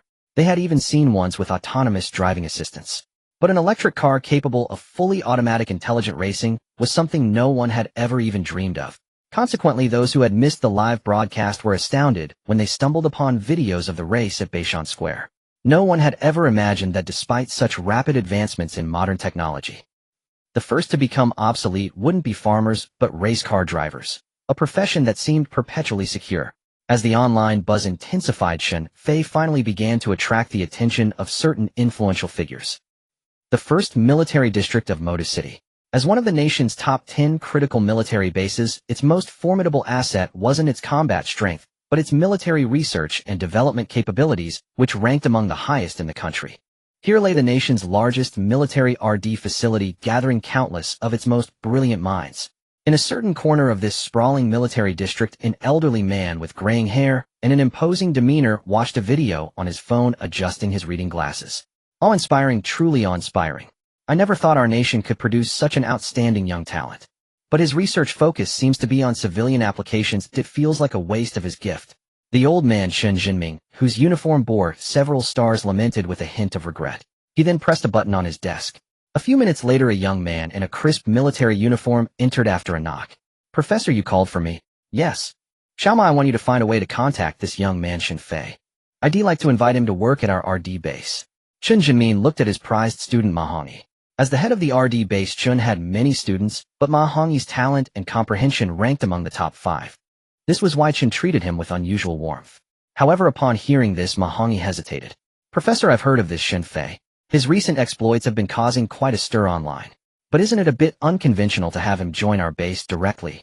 Everyone we recruit are top-tier researchers from military academies and institutes. At least half of them have been involved in military research for over 5 years. Shen Fei, on the other hand, has only worked on consumer goods. If he comes here, he probably wouldn't understand anything, right?" Ma Hongyi spoke boldly. Most people would simply obey Chen Zinman's orders without daring to question them. To do so would invite a torrent of scolding. Despite appearing amiable now, Chen Jinmin was notoriously hot-tempered within the base, having reduced many new researchers to tears. But Ma Hongyi dared to speak up, relying on the special treatment he received from Chen. Indeed, Chen just smiled and said, "I just want to give Shen Fei a try. I didn't say we'd make him a permanent member right away. There is a vast difference between civilian and military applications. Whether he possesses exceptional insight in this field as well remains to be seen. All right, go ahead and make the contact." Chen Jinmin waved his hand. Ma Hongyi nodded obediently and turned to leave. Just as his hand touched the doorknob, Chen Zinman's voice rang out again. "Oh, is Qining done with her experiments?" Hearing the name Qining, a flicker of admiration passed through Ma Hongyi's eyes. He quickly nodded in affirmation. "Yes, Professor. Instructor Qin has completed her research on that type ultra-hard alloy material. Although it took her about 2 years, her breakthrough will bring a historic revolution to our land battle tanks. With this ultra-hard alloy, the combat effectiveness of our tanks will increase by more than 2 levels. Instructor Qin is the real genius." Ma Hongyi's words were full of admiration. It was as if in comparison to Qining, Shen Fei was nothing. Chen Jinmin nodded, a smile appearing on his stern face. "Qining is indeed highly perceptive. After only 2.5 years of training under me, she became an instructor here. You all need to work hard as well." "Yes, Professor. We will live up to your expectations." "Good. Now go contact Shen Fei. Once that's done, notify everyone to meet in Hall 1. Have Qining attend as well." "Yes, Professor. He'll arrange it right away." The mere prospect of seeing Qining filled Ma Hongyi with excitement. He quickened his pace as he left Chen Zinman's office. After Ma Hongyi left, Chen Jinmin turned his attention back to his phone. Watching the fully automatic intelligent racing electric vehicle that Shen Fei had created in the video, he murmured, "The question is whether this relies on pre-programmed routines or an intelligent road recognition system. If it's the latter, it could potentially be adapted for military operations. That would greatly enhance the efficiency of special forces. However, with current technology, mass-producing such a system would likely be very difficult. Shen Fei probably spent a long time developing this one system." On the other side, Shen Fei was still unaware that he had caught the attention of Chen Jinmin, a true titan of military industry. Having transmitted certain core technical data of the electric vehicle light to Lei Busi, Shen Fei stepped out of his workshop, intending to take a few days of well-deserved rest. From the memories of his predecessor that he had assimilated, he recalled that besides this workshop, there was also an apartment in the city center. Thus, Shen Fei decided to spend a couple of days at the city apartment, even though the workshop had a room for rest. Yet in Shen Fei's view, work and life should remain separate. Moreover, he rarely saw a single soul here, and if this continued, he feared his social skills would atrophy. Stepping out of the workshop's main gate, basking in the warm afternoon sunlight, Shen Fei couldn't help but stretch comfortably. For now, his plan was to wait a couple of days before taking on new orders, or perhaps only accept orders that suited him. Having unlocked the 3rd stage of the system, top-tier military manufacturing, Shen Fei naturally yearned for a greater challenge. "Phew, let's settle on that for now," he exhaled lightly. "Time to head to the city." With that, Xin Fei climbed into his battered old Jetta and began a leisurely drive toward the urban district. Meanwhile, within the research base of the 1st Military Region in Modu City, Qin Zhimin was pacing toward the meeting hall. Before he even drew near, he heard a cacophony of wails and howls spilling out from within. Sister Ing, stop. I concede. Master Qin, you're a mentor now? You can't bully us like this. What if you keep hitting, you'll break? Then a voice added. Listening to this, Qin Zhimin's expression froze momentarily, and he couldn't help but shake his head with a wry smile. This girl, he muttered, quickening his pace. As he reached the entrance of the conference room, he witnessed a graceful figure send a man flying with a kick. The long legs encased in loose trousers were both alluring and explosive in power. Qin Zhimin took a closer look and saw that besides the man Qin Ing had kicked, 4 or 5 others lay on the ground unable to rise, clearly roughed up by Qin Ing. Unaware of Qin Zhimin's arrival, Qin Ing glanced at the fallen men, clapped her hands, and crossed her arms. Hey, your bodies are too frail, aren't they?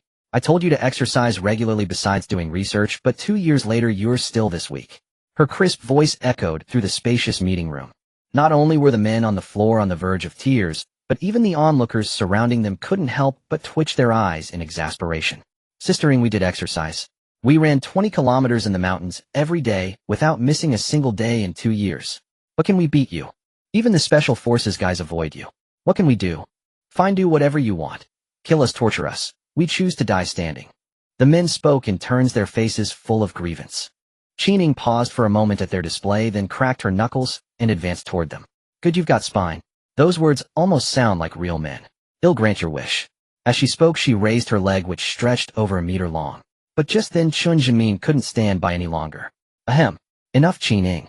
Stop tormenting your junior fellow apprentices. He entered the room with his hands behind his back.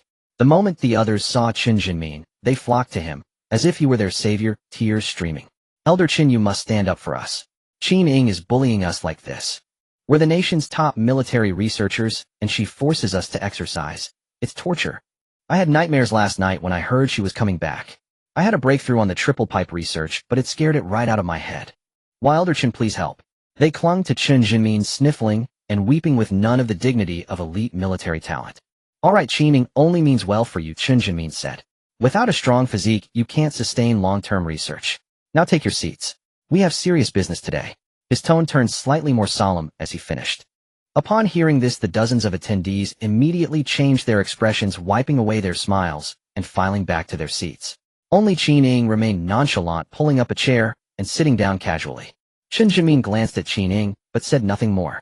He walked to the display screen in the conference room, uploaded a video to the system, and then faced the group. Take a look at this video first. As his voice trailed off, all eyes in the room fixed on the screen. They watched a car moving entirely autonomously, executing high-difficulty drifts and leaving a fleet of supercars in the dust. Even these top military researchers couldn't hide their astonishment. Qin Ing, having watched the video, narrowed her beautiful eyes thoughtfully. After it ended, she sank into deep contemplation. Qin Zhimin slowly walked to the main seat, scanning the audience with a commanding gaze. What you just saw happened just a few hours ago. It's a recording from a presentation by one of our country's leading tech companies. I imagine some of you have already heard the name Xin Fei, but some of you may not have. Now speak your minds. What are your impressions of the footage? After his words, the dozens of elite military researchers exchanged glances and began discussing among themselves. Qin Ing, sitting at the front, narrowed her eyes, once more lost in thought. Inside the meeting room, after a brief discussion among the attendees, someone stood up and addressed Qin Zhimin. Elder Qin, I think the fully intelligent autonomous driving feature in this video has some merit, but not much. Specifically, it delivers a strong visual impact, yet its practical utility is rather limited. From a civilian perspective, this technology could indeed elevate the driving experience to the fullest. However, street racing, the law will never permit it.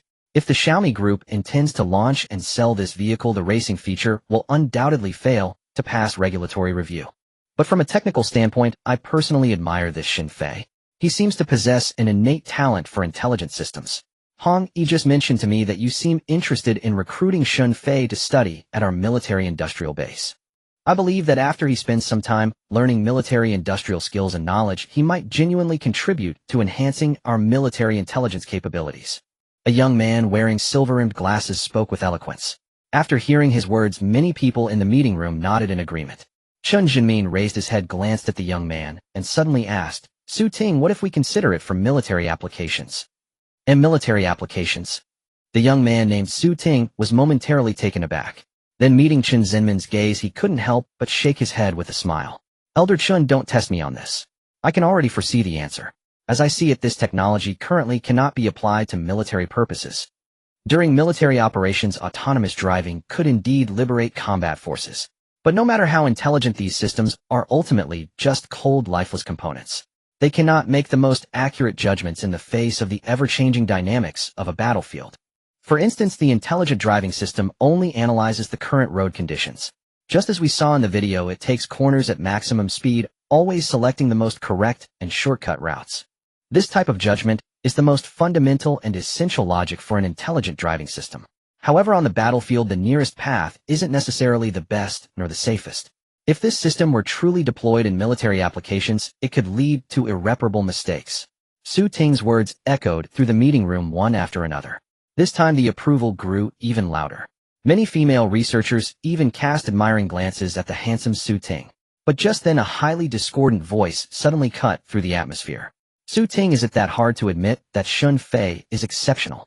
All of you are so arrogant, looking down on what he has created. But if it were you, could you build such an intelligent driving system? The sarcastic voice struck like a slap, harshly landing on the faces of Su Ting and the others. But when they turned to see where the voice came from, they instantly wilted.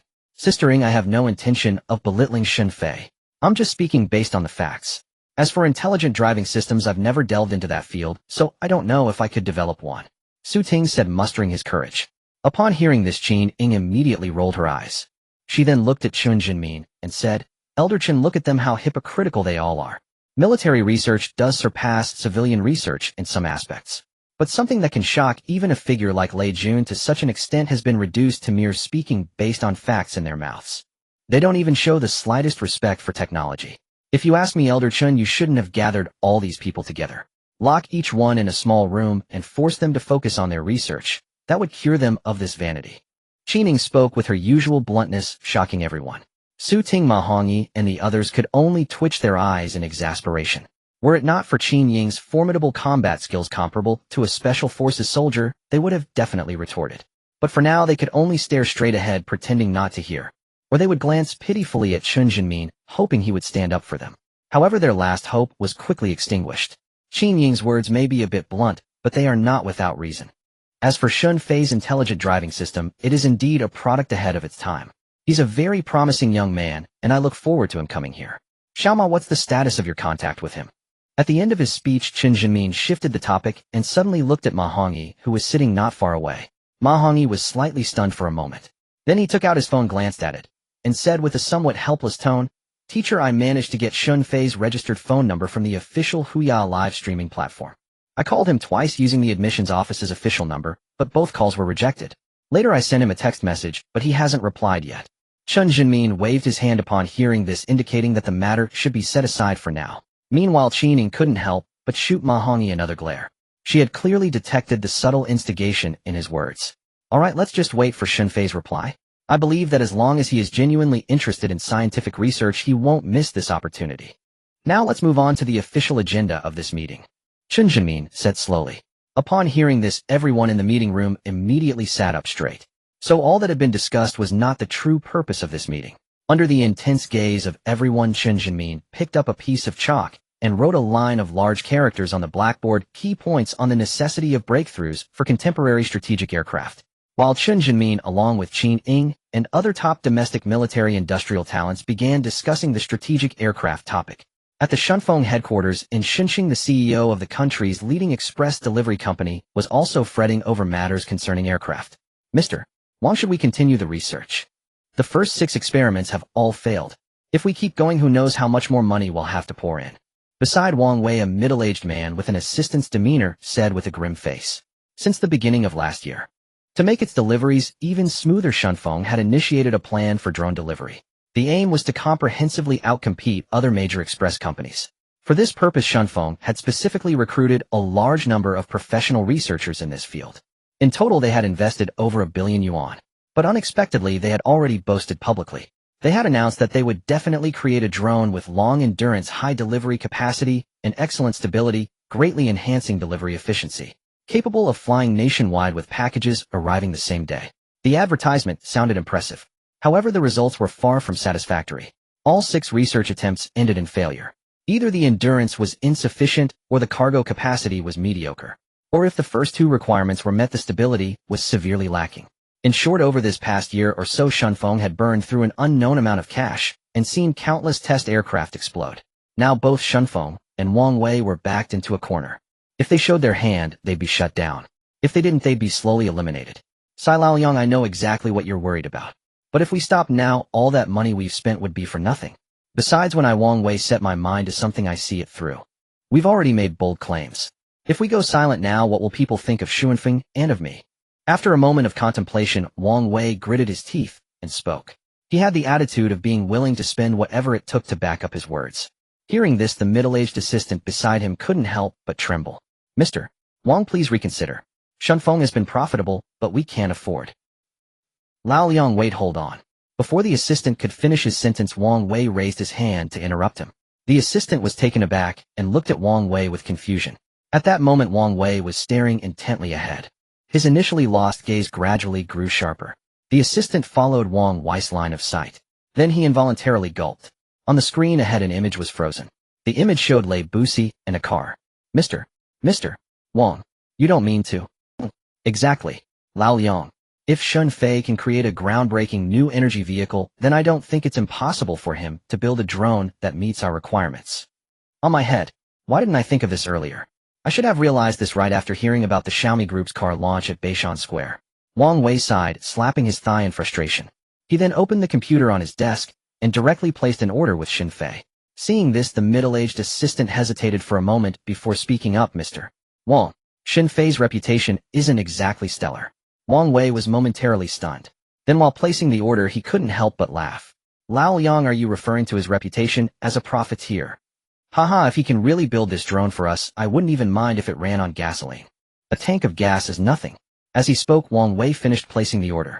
He then leaned back in his executive chair and let out a heavy sigh of relief, looking as if a weight had been lifted off his shoulders. But the middle-aged assistant's brow remained furrowed as he said, Mr. Wang, that's not what I'm worried about. My point is Shunfei is too young. Based on the recording from Beishan Square, everyone suspects he's only around 20 years old. It's already astonishing enough that someone so young could develop such a new energy vehicle, earning everyone's praise. But even the most talented have their limits.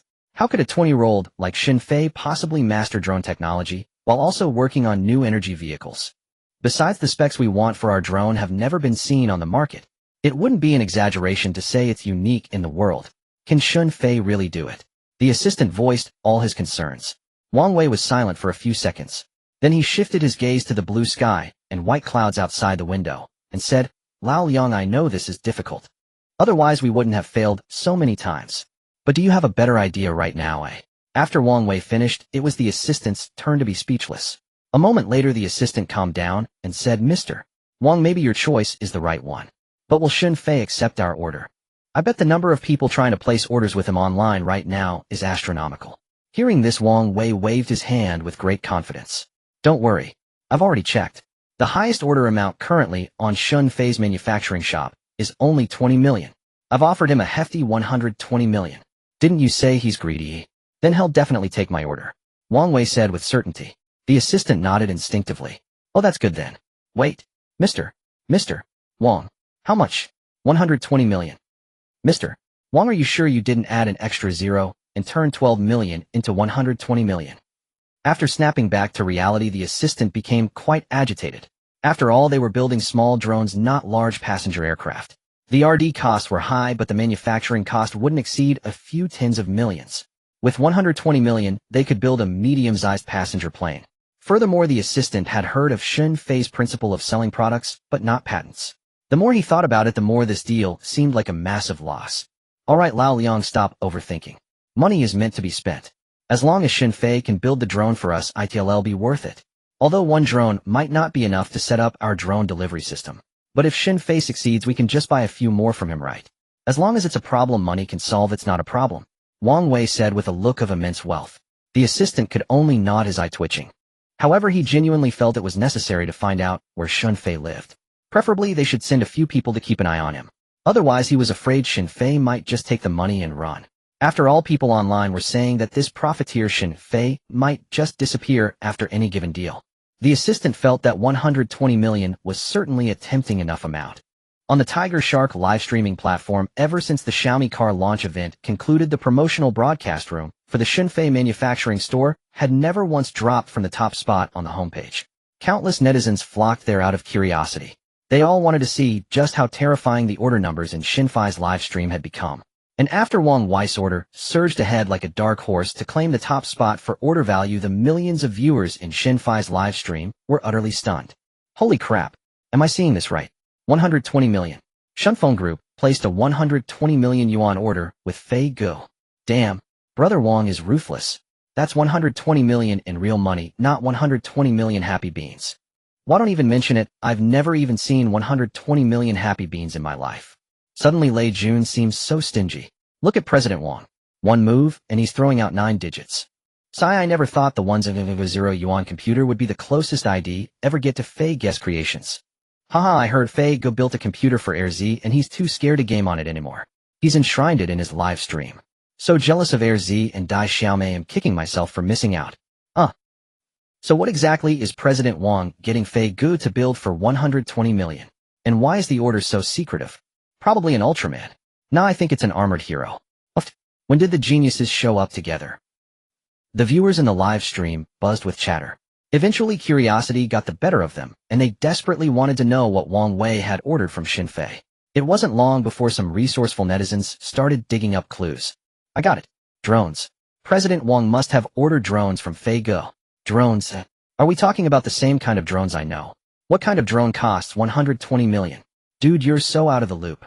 Shunfeng has been promoting their plan to build drones for package delivery for a while now. Apparently they're supposed to carry a ton of cargo and fly anywhere in the country. But there's been no progress, so I guess they couldn't build it. I bet President Wang had no choice but to come to Fei Go. President Wang is confused. Even the coolest drone isn't worth over 100 million. Well, it's not our money anyway. If Fei Go can actually build it, I'll use Shunfeng for all my deliveries from now on. Yeah, me too. If I can't use the computers or motorcycles Fei Go builds, at least I can use his drones. After guessing it might be a drone order, the millions of viewers in the live stream went absolutely wild. Even more terrifying, within half an hour of this news spreading, Shunfeng's stock price actually rose significantly. Inside the chairman's office on the top floor of Shunfeng Group's headquarters, the middle-aged assistant, surnamed Liang, was completely dumbfounded. It took him over 10 seconds to snap out of it. Then he couldn't help but shake his head with a wry smile as he looked at Wang Wei, who was sitting in the boss chair. President Wang, it seems I underestimated his influence. After the phenomenal success of the Xiaomi car launch, his fame is truly unparalleled. At this rate, it won't be long before you've recouped that 120 million.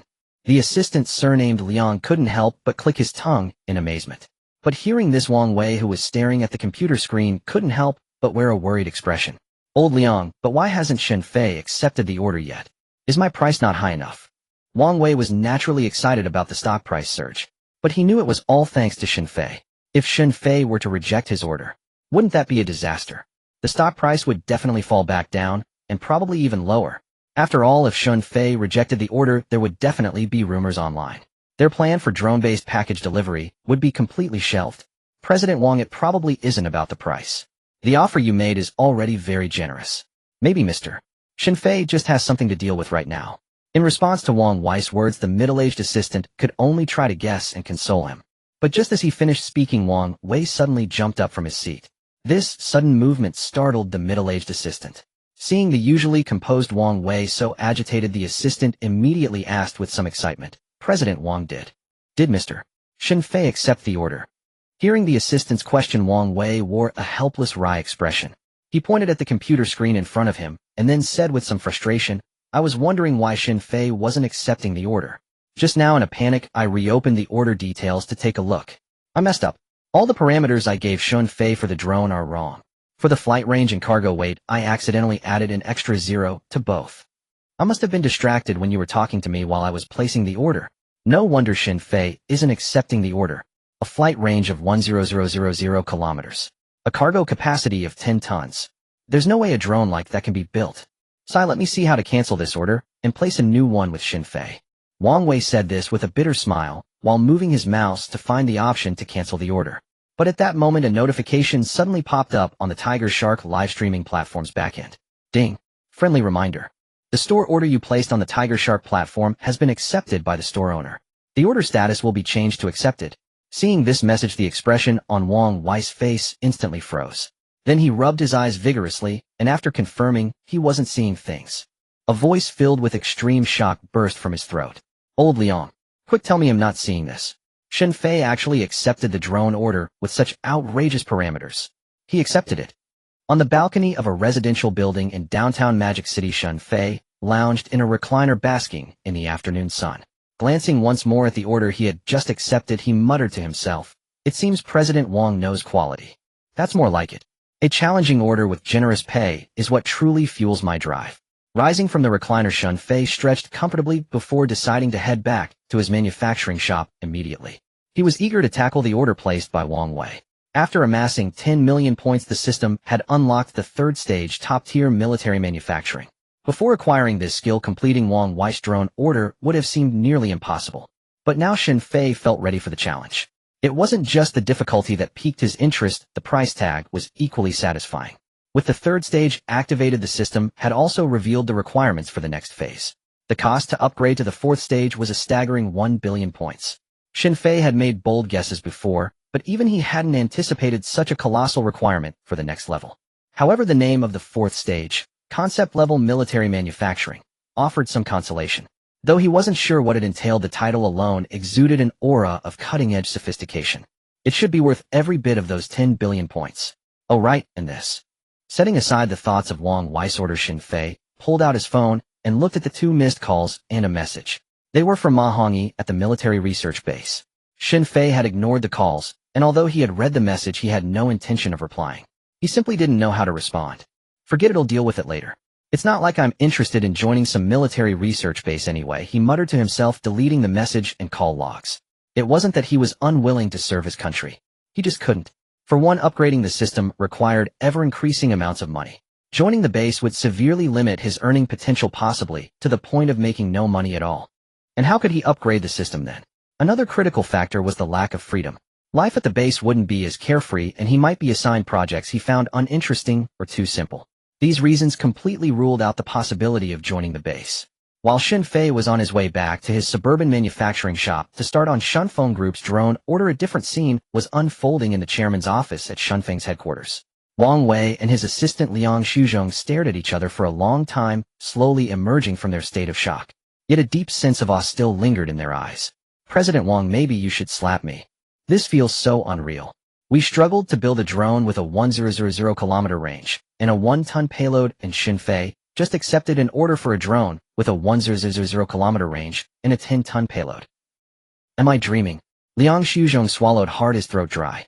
He had been carefully selected by the board to be Wang Wei's assistant precisely because Wang Wei was known for his extravagant spending. The directors were worried about Wang Wei's profligacy, so they assigned him Liang Shuzhong, a notoriously frugal middle-aged man. But this time, facing Wang Wei's hefty 120 million yuan investment, Liang Shuzhong felt it was worth it. Absolutely worth it.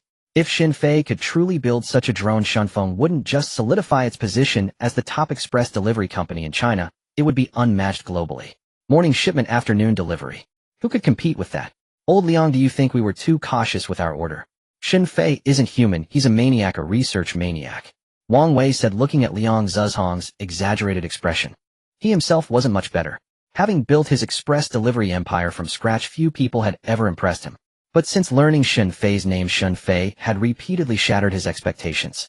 For the first time, Wang Wei felt there was more to life than just making money. There were people and things with this kind of allure.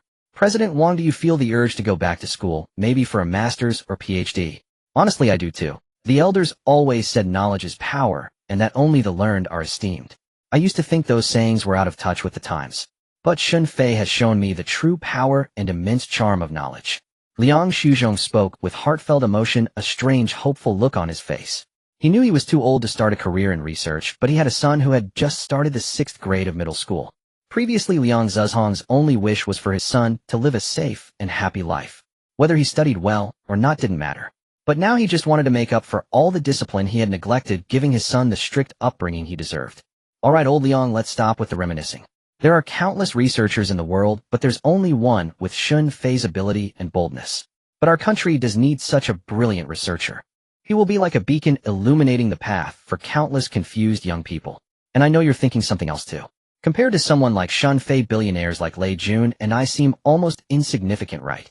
Wang Wei's tone turned playful as he finished. He was feeling incredibly lighthearted, full of anticipation for the drone Shun Fei would deliver. Liang Shuzhong, on the other hand, was speechless. He stammered for a moment before suddenly finding a new topic. By the way, President Wang, did you set a deadline for Shun Fei? Should we release a preliminary announcement? The netizens have already guessed it's a drone order. There's no point in hiding it anymore. And Lei Jun has shown us how it's done, releasing an announcement 3 days in advance. The Xiaomi car launch at Beishan Square was a huge success. We really need to learn a thing or two about marketing from Lei Jun. Wang Wei fell into deep thought upon hearing this. After a moment he spoke directly. Old Liang, you've given me an idea. We will announce it, of course. I didn't give Shun Fei a deadline, but based on his past performance I estimate he'll deliver within a week. Let's set it for a week from now. At Xinjiang's Haihu Park, we'll hold the drone launch event. Let's see whose event makes a bigger splash, Lei Jun's car launch or our drone launch. Even the seasoned businessman Wang Wei felt a surge of excitement. Naturally, Liang Shuzhong was even more thrilled. Yes, President Wang. They'll get on it right away. He nodded firmly and quickly walked out of the office. Liang Shuzhong was swift.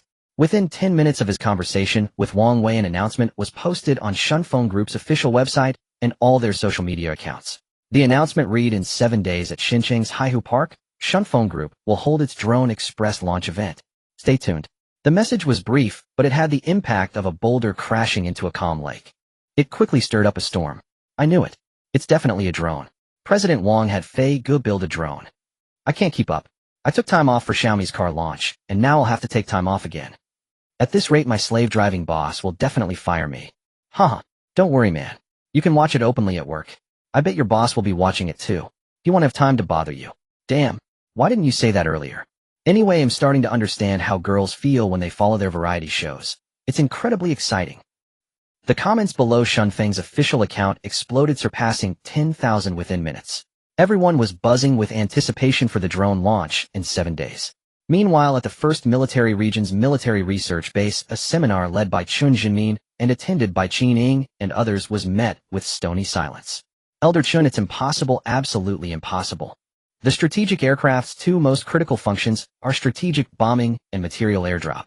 For strategic bombing, ensuring the pilots and the aircraft's safe return requires a reinforced outer shell. But even the type ultra-hard alloy that Sister Ying just developed can't guarantee it can withstand an air-to-air missile hit without malfunction. On the ground, a tank might survive a couple of shell hits, but the sky is different. Any minor failure is fatal. As for the airdrop, even though it's over our own camp and less risky, we still can't guarantee 100% safety. So I believe this topic is a non-starter. It's simply not feasible. In the silent meeting room, Ma Hongyi was the first to stand up and speak.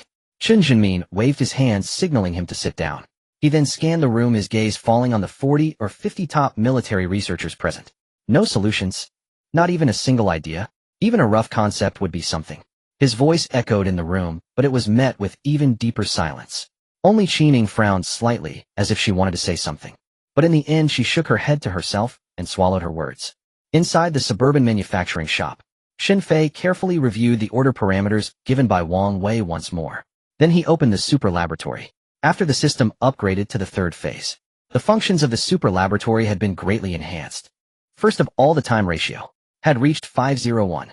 Although the increase was not as dramatic as from the 1st phase to the 2nd, this time ratio was already astonishing in Shun Fei's eyes. Now, staying in the super laboratory for 50 days meant only 1 day passed in the real world. It was precisely because of this extraordinary ability of the super laboratory that Shun Fei dared to accept Wang Wei's order. Even if he failed, Shun Fei didn't have to worry about time. Secondly, the variety of equipment and the material library in the super laboratory had all been upgraded to military grade. From within the super laboratory, Shun Fei could not only use top-tier military manufacturing equipment for free, but also purchase all kinds of military-grade materials available on the market. However, the prices of some materials made even Shun Fei's heart ache. Those prices trailed so many zeros that Shun Fei didn't even want to count them. So when he told Lei Busi that he was short on money recently, he wasn't joking. During the process of completing the order, the system's rule was that the more money he saved, the more points he would earn. But someday Shun Fei might want to create something himself. At that time, he would definitely choose the best materials. And his current funds were far from enough. If he attempted any major project, he would probably go broke again. Alas, President Wang. Now everyone is calling me the king of profiteers, and the likes on my shop's king of profiteers tag have almost exceeded 30 million. To be honest, I originally didn't plan to cheat you this time. I wanted to build a good drone for you and get rid of that title. But now I feel so poor. You must understand me, Shen Fei muttered to himself. Then he opened the material library function of the super laboratory. After browsing and selecting for half a day, Shen Fei gathered all the materials needed to build the drone. Compared to previous times, he spent much longer selecting materials this time. But there was no help for it. The military-grade materials on site were too expensive. Shen Fei kept searching for substitutes to reduce costs. Fortunately, persistence paid off. What would have originally cost several million for materials was now compressed to under 2 million by Shen Fei. After settling all materials together, he paid the system a total of 1.8 million. If Wang Wei ever found out this number, he would probably collapse on the spot. Brother, I paid you 120 million. 120 million. And you only spent 1.8 million in the end. Can't you have some manly spirit? Can't you? Although Wang Wei certainly didn't know how much Shen Fei had spent yet, he would probably find out in the near future. Because before entering the super laboratory, Shen Fei had glanced and saw that the system was still generating that periodic financial report. He guessed that the system would release it directly, without even letting him take a look, and he would have no way to modify it. Thinking of this, Shen Fei muttered to himself, alas, after this job, I feel it's necessary to hire a few bodyguards or renovate the shop and install some defensive weapons. Otherwise, I always feel uneasy. After selecting the materials, Shen Fei went through the manufacturing process in his mind again. For an ordinary drone, he could build a dozen or so in less than a day. But to create a drone with a range of 10,000 kilometers and a payload of 10 tons, while also requiring extremely high stability, was no joke. It was an even greater challenge for Shen Fei than building the new energy vehicle for Lei Buzi, because that vehicle didn't require much consideration for other aspects. The only difficulty was the autonomous intelligent driving system. However, for the drone Wang Wei ordered, the three most important aspects were mutually exclusive. Long range made it hard to increase payload. Large payload made stability difficult to control. High stability would restrict both range and payload. Finding a balance among these three was extremely difficult. It was like a technician crafting a precision part with a tolerance of 1 micron. A deviation of half a millimeter would be unacceptable. And the difficulty Shen Fei faced now was incomparably greater than making such a part. Huff. 3 problems must be solved one by one. Let's tackle the easiest one, the range, first.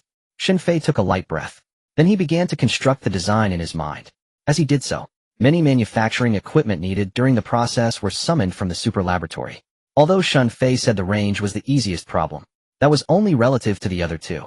According to the drone parameters given by Wang Wei, the fuselage length was about 10 meters, which was also the maximum length a drone could reach. Not that it couldn't be longer, but this length was the most suitable for a drone. If it were longer, its maneuverability would be greatly reduced. An ordinary commercial airliner has a length of about 30 meters and a range of barely 12 to 13,000 kilometers. That meant Shen Fei had to achieve the same range as a commercial airliner, with only 1/3 of its volume. The difficulty was imaginable. But just then, Shen Fei seemed to think of a possibility. His eyes lit up, and he couldn't help murmuring. The biggest challenge to solve the range is to compress the fuel tank volume. A large fuel tank will definitely affect the payload space and stability of the airframe. Currently, all aircraft use aviation kerosene as fuel. The fuel tank size is related to range, but isn't the fuel itself even more important? It's hard to solve the fuel tank size problem, so why not solve the fuel problem? Yes, that's the idea. This should be the optimal solution. As he murmured, Shen Fei's eyes grew increasingly bright. Then he set to work immediately. He poured all his energy into solving the fuel problem. Meanwhile, at the other end, inside the first military region research base of Magic City, Chen Jinmin had given Su Ting and the others about half an hour to carefully conceive how to solve the strategic aircraft safety issue. But after half an hour, Su Ting and the others were still staring at each other in bewilderment, their minds blank without a single idea. Speaking of the topic of this meeting, it all started 3 days ago. 3 days ago, Long Gua and Mao Xiong was secretly conducted a modern air combat exercise. Since the advent of fighter jets, air superiority has become the key factor determining the outcome of a war. Therefore, every country attaches great importance to its air combat capabilities. In recent years, Long Gua has spared no expense in building its air force, investing enormous amounts of money and energy. But the air combat exercise between Long Gua and Mao Xiong 3 days ago sent a chill down the spines of Long Gua's military top brass. Not that Long Gua was crushed by Mao Xiong in air combat. On the contrary, Long Gua ultimately won the exercise. But the victory was extremely brutal. During the entire air combat exercise, Long Gua deployed a total of 100 fighter jets. Among them, Jianhong 7 Series fighter bombers 20, Jian 10 Series 25, Su-27 Jian 11 Series including Jian 11B10, Su-30 Mk Series 8, Su-35 7, Jian 15 10, Jian 16 Series including Jian 16D8, Jian 20 Series 12. This was equivalent to the entire strategic aircraft lineup of an aviation division.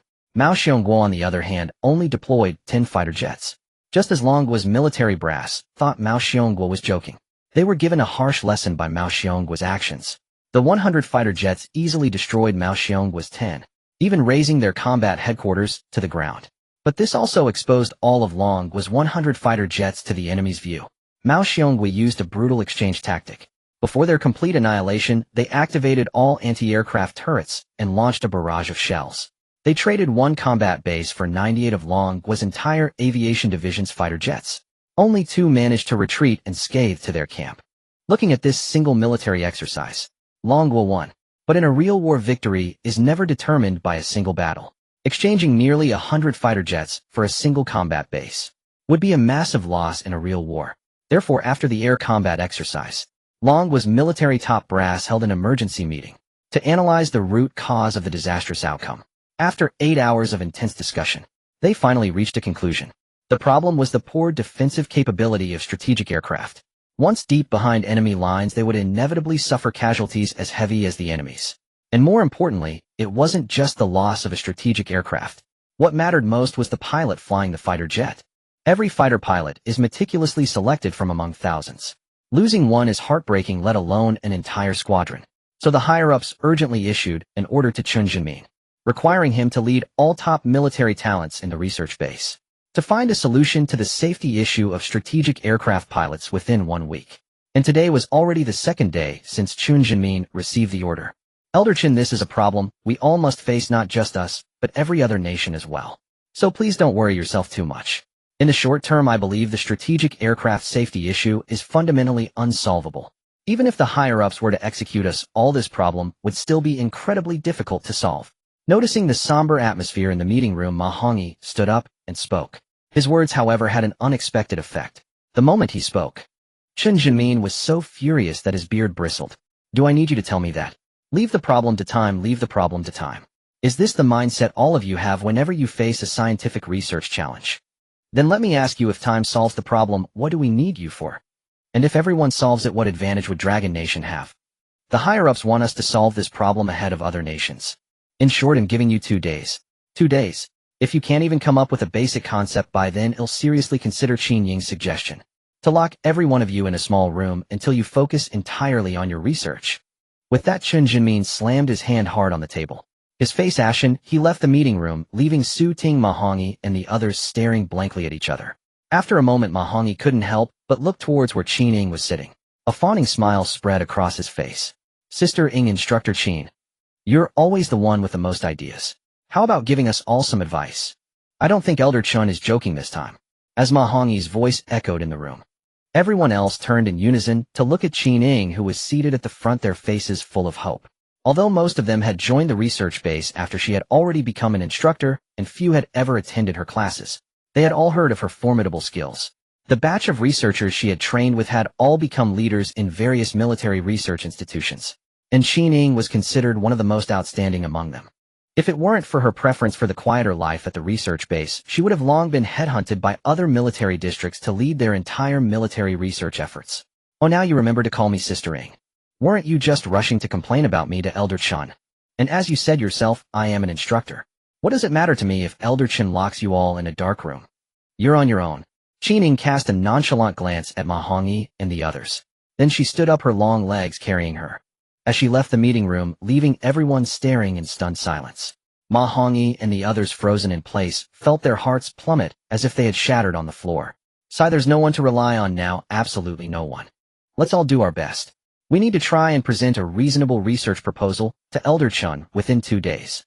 If we really can't, we should at least offer more ideas, even if they're wrong. Elder Chun is probably just angry because we all clammed up when he asked us. Su Ting said with a sigh and a shake of his head.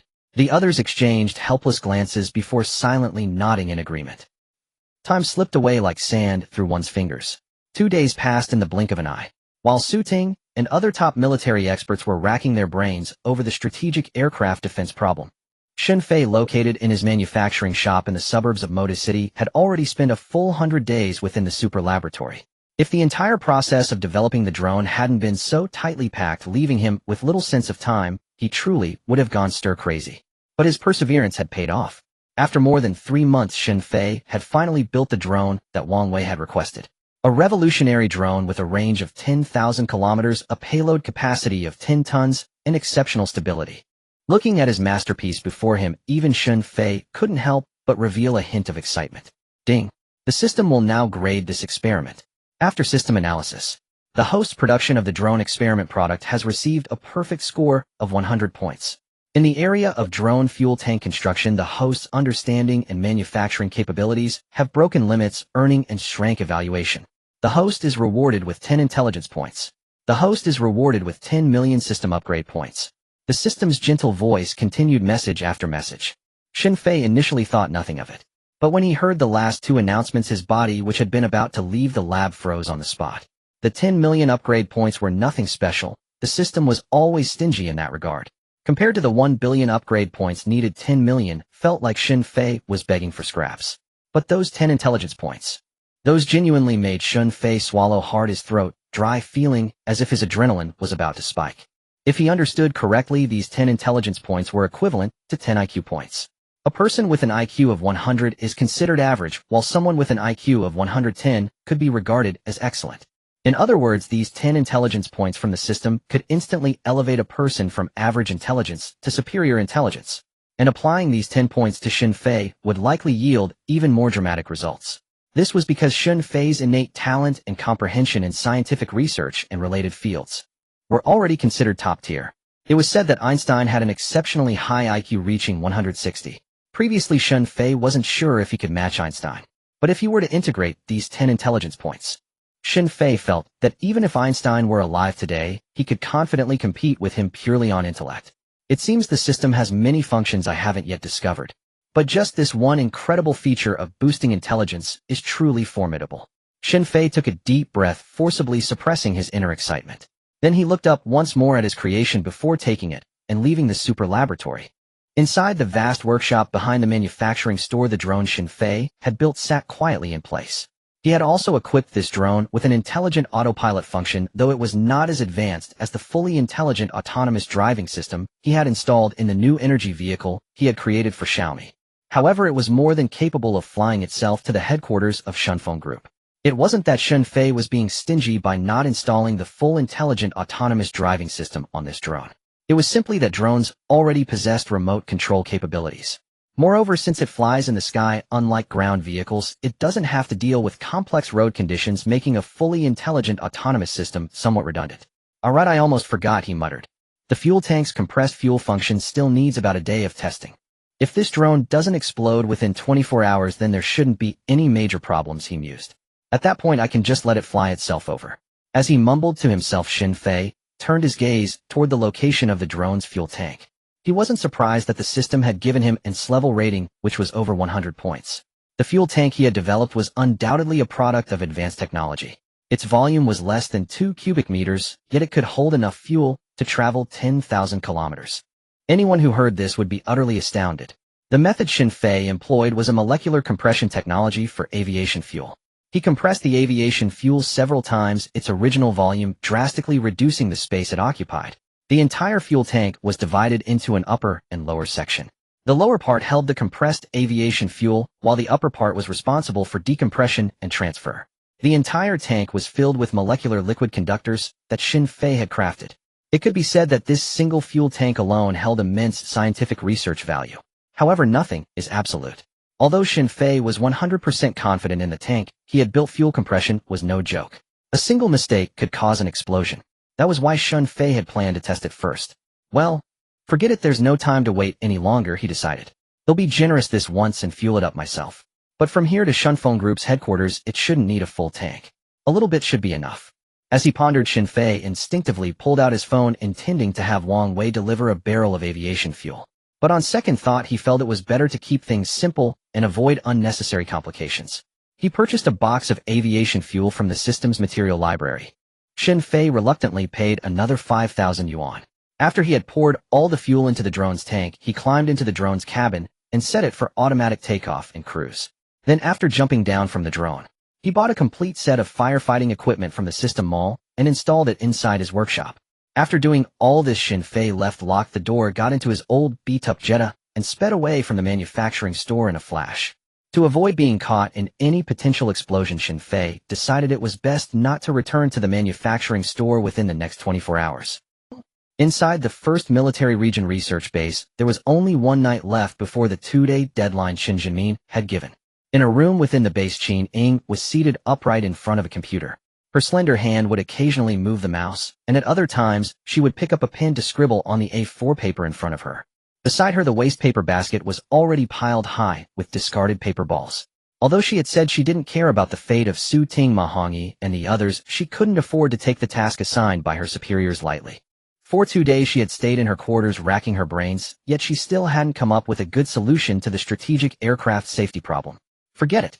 I can't think anymore," she exclaimed. "If I keep this up, my head is going to explode." Qining tossed her pen aside and let out a long sigh.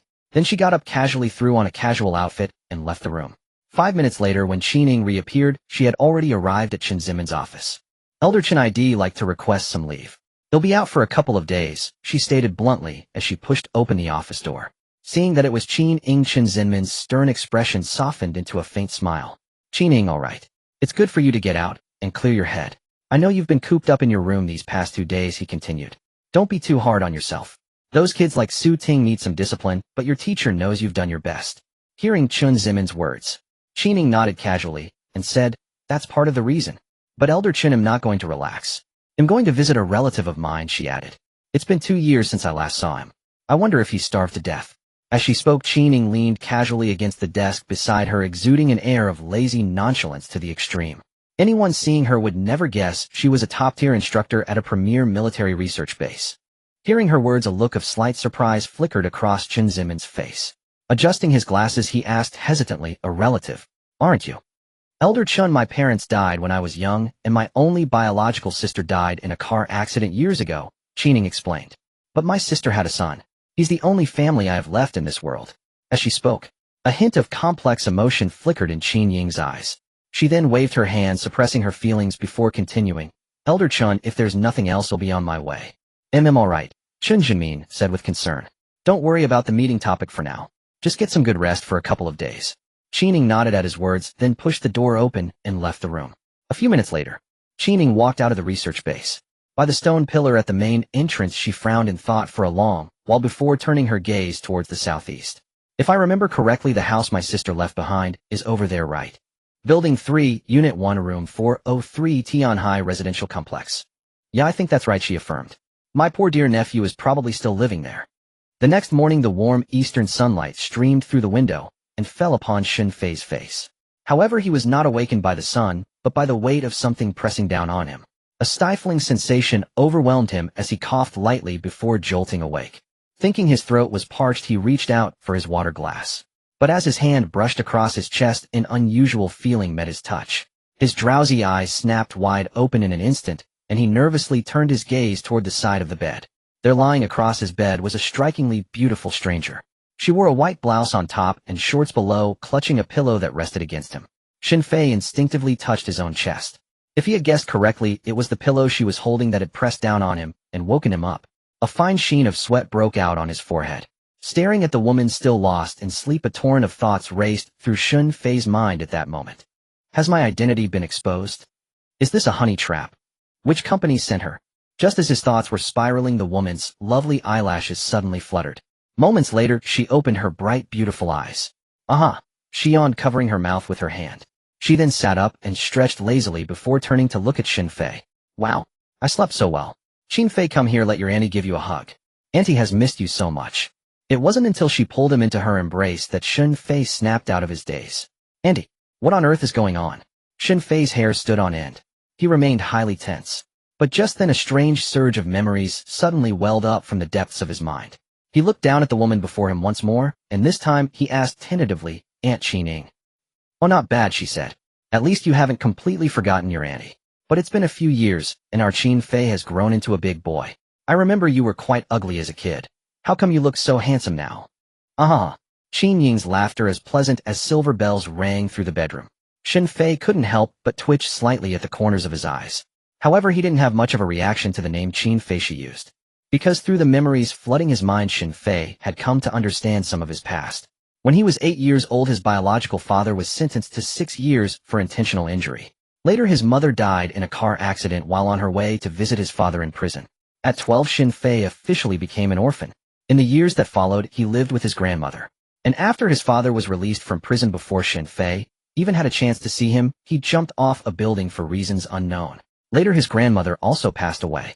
Shen Fei was left all alone, struggling through university. During those 4 years of college, Qi-Ning, his aunt, would visit him once a year on his birthday. After celebrating with him, she would leave a sum of money and disappear again. In his memories, Shen Fei had no particular impression of Qi-Ning except for one thing: she deeply hated his biological father.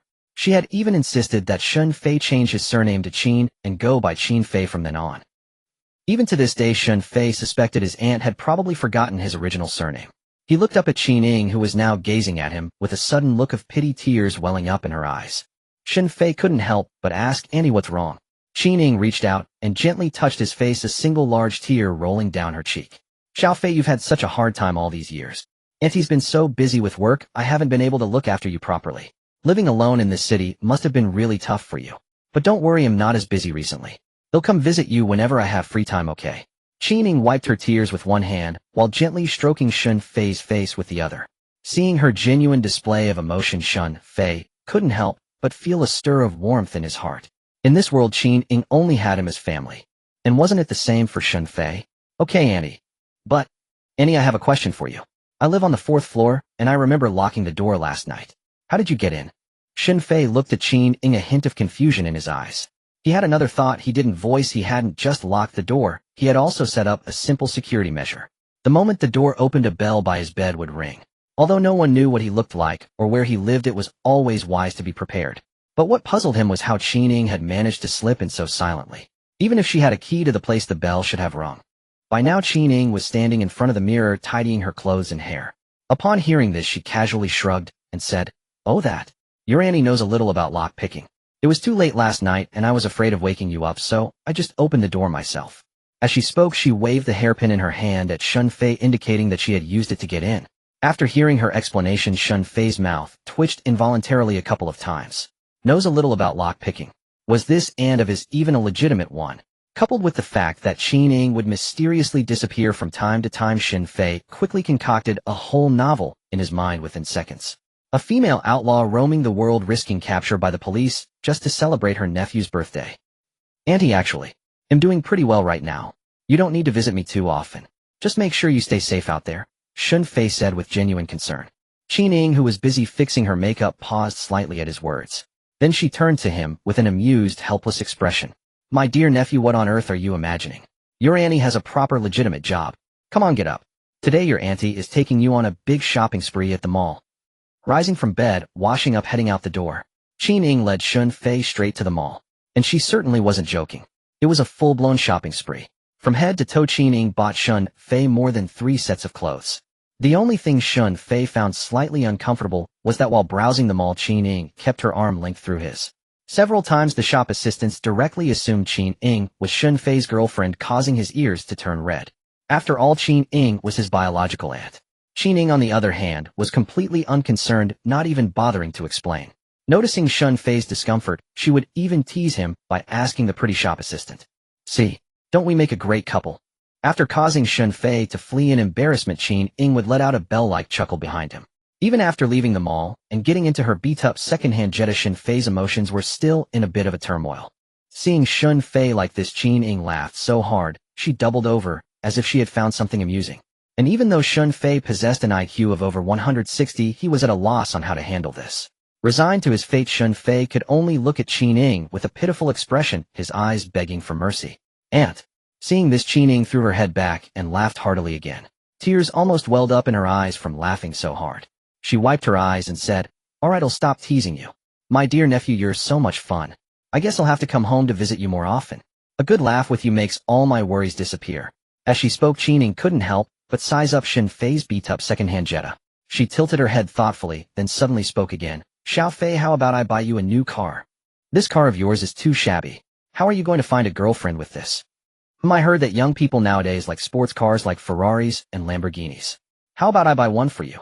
Qining looked at Shen Fei with a serious expression this time, with absolutely no hint of joking. Shen Fei was momentarily stunned by her words. He didn't have much interest in what kind of car he drove. Besides, driving this car had a benefit: it was low-key. After all, no one would expect the notorious profiteer King Shen Fei to drive such a junker in real life. "And it's fine. I'm happy with this car," Shen Fei replied as he started the engine. However, the fact that Qining casually offered to buy him a multi-million-dollar sports car made him even more suspicious. Qining looked like she was only a few years older than him. To have so much money at such a young age. Was he sure his aunt wasn't a core member of some criminal organization? "Oh, alright then, forget it. But even if we don't buy a car, there are still some things we need to get." Turn around, head to Tiananmen Square. "Huh? Why are we going there, Aunt? Stop asking questions, just go when I tell you to." While Shen Fei was completely under Qin Ying's control.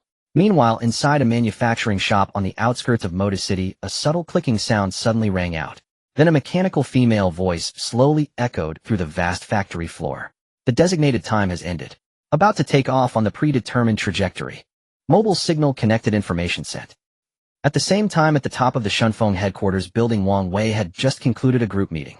The entire meeting was centered around their upcoming drone launch event. "General Wang, we've done extensive promotional work this time. The launch hasn't even started yet, and it's already trending on the hot search. According to preliminary statistics, at least 10 million netizens are following this event. All the preliminary preparations are also in place. We're just waiting for Mr. Shen's drones to arrive," Liang Shuzhong said, following behind Wang Wei. Sitting in his boss chair, Wang Wei nodded while signing some documents. "Yeah, it's been almost 3 days now. I wonder when Brother Shen Fei will make a move. But I believe in Brother Shen Fei's efficiency." As he spoke, Wang Wei had subtly changed how he addressed Shen Fei. If Shen Fei could really create the drone he so desperately wanted, then Shen Fei was indeed his true brother. And Wang Wei even felt he was the one lucky to have such a connection. "Haha, General Wang, don't worry. I think Mr. Shen will give us good news soon." Liang Shuzhong couldn't help but chuckle. Hearing this, Wang Wei was a bit taken aback. "Oh, Lao Yang, weren't you previously quite concerned about this matter? Why are you so confident in Brother Shen now?" Liang Shuzhong mysteriously shook his head. "General Wang, no. It's not that my attitude has changed. It's just that I have faith in Mr. Shen's desire for money, and time is money, isn't it?" Liang Zhuzhong's voice slowly echoed in the office. Wang Wei's expression froze for a moment, then he couldn't help but burst into laughter. "Lao Yang, you're truly the intellectual. Others insult Brother Shen for being greedy, at most calling him the profiteer king. Your way of criticizing him is a bit more sophisticated, huh?" Wang Wei turned to look at Liang Shuzhong with an expression that said, "I didn't expect you to be a hater too." Meeting Wang Wei's gaze, Liang Shuzhong could only scratch his head awkwardly. He hadn't expected Wang Wei to catch his innuendo so quickly. Ding dong. Just then the phone on Wang Wei's desk vibrated. Seeing this, Liang Shuzhong quickly changed the subject. "General Wang, you've got a message." Wang Wei nodded casually.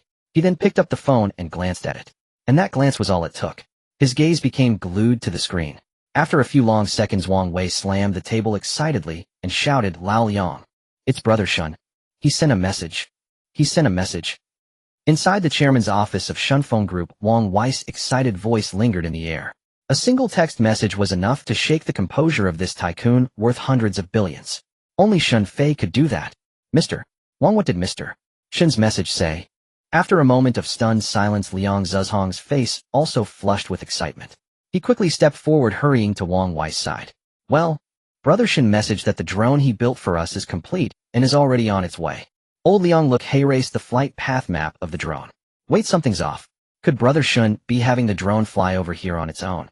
Wang Wei was somewhat astonished that Shen Fei had bound the drone using just the phone number he left behind. Wang Wei was surprised, but not overly so.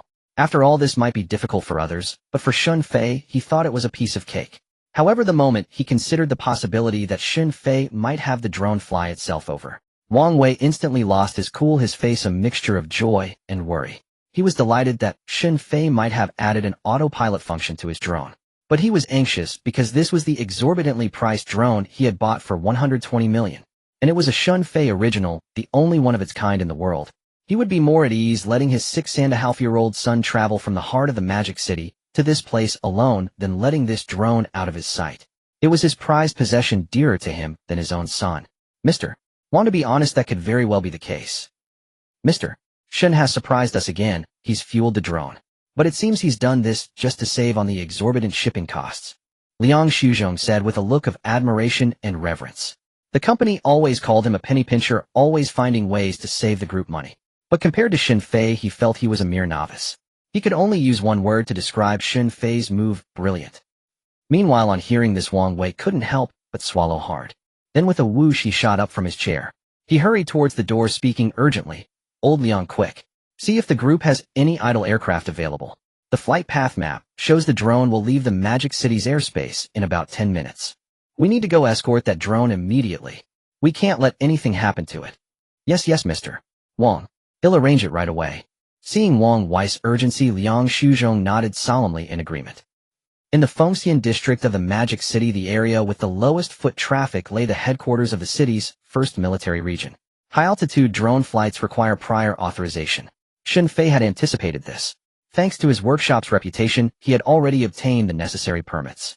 But one thing he hadn't anticipated was that the drone's flight path to the Shunfeng headquarters passed directly over a no-fly zone. Inside the first military region's research base, Su Ting, Mahongi, and the others stood rigidly in 4 or 5 rows. Staring at Chun Jinmin, whose face was darkening with fury, their legs began to tremble uncontrollably. After another second passed, a completely enraged Chun Jinmin finally exploded. This is the best you could come up with, an anti-missile radar system. An automatic evasion pursuit method. And what about that pilot emergency escape acceleration device? Can you be any more absurd? Why not just build a transformer and dismantle the enemy camp with your bare hands? Chun Jinmin pointed his finger at Su Ting and the others, unleashing a torrent of scathing reprimands. It wasn't that their proposals were inherently flawed, but with current technology, they were utterly impossible, far more complex than the strategic defense system's own security concerns. In other words, if they could develop these things, there would be no need for defense. They could just fly their fighters straight into the enemy's camp and wreak havoc. Elder Chin, you told us to think big. We've been trying our best to think big. From within the group, Mahongi muttered, sounding a bit aggrieved. The moment he spoke, Su Ting and the others beside him silently closed their eyes in despair. Their mouths twitched uncontrollably.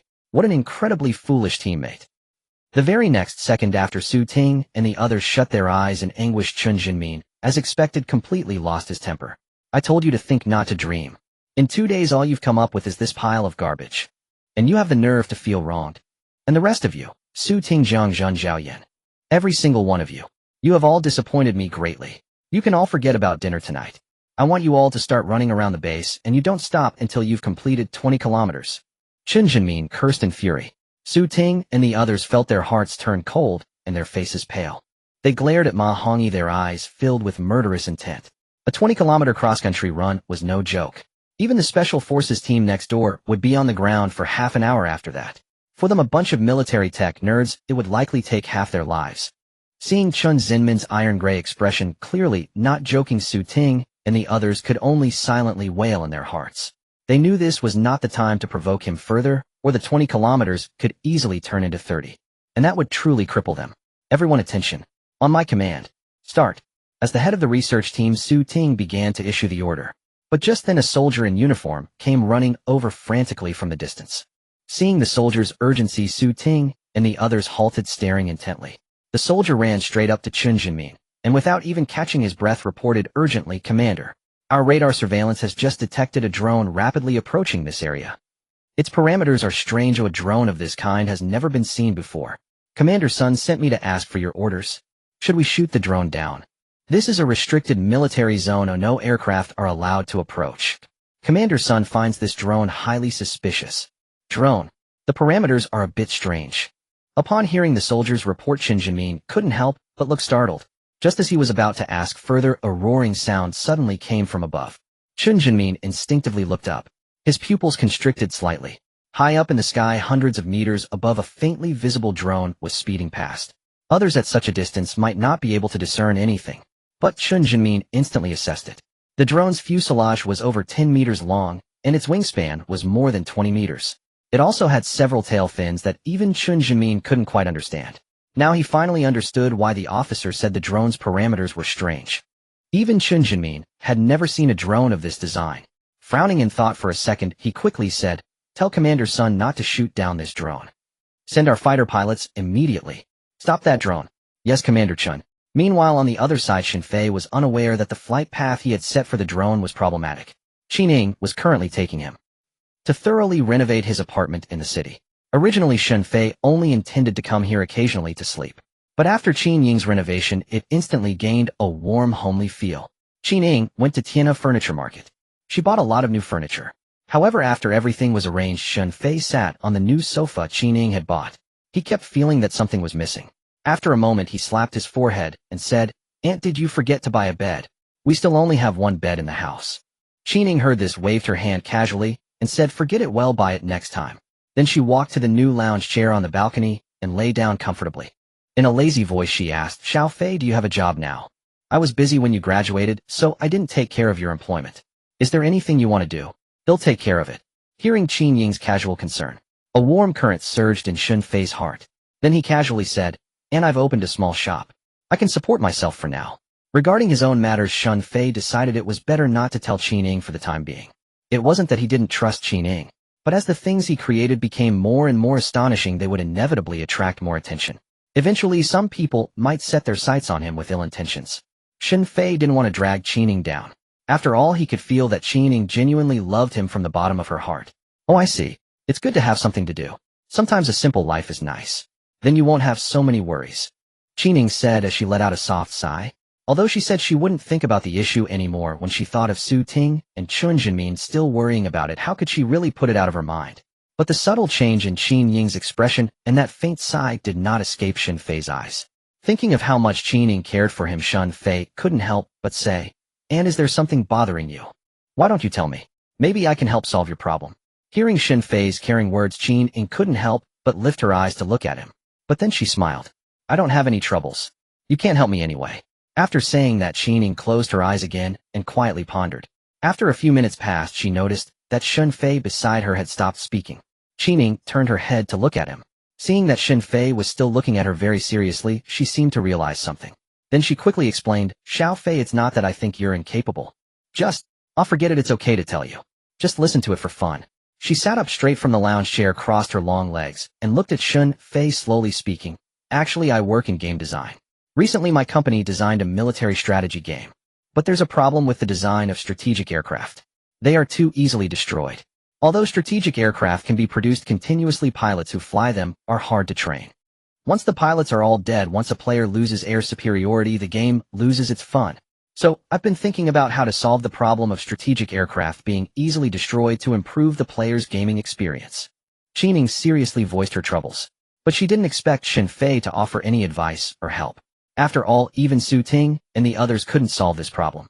In her eyes, Shun Fei, who only attended an ordinary second-tier university, would probably have trouble even understanding the issue.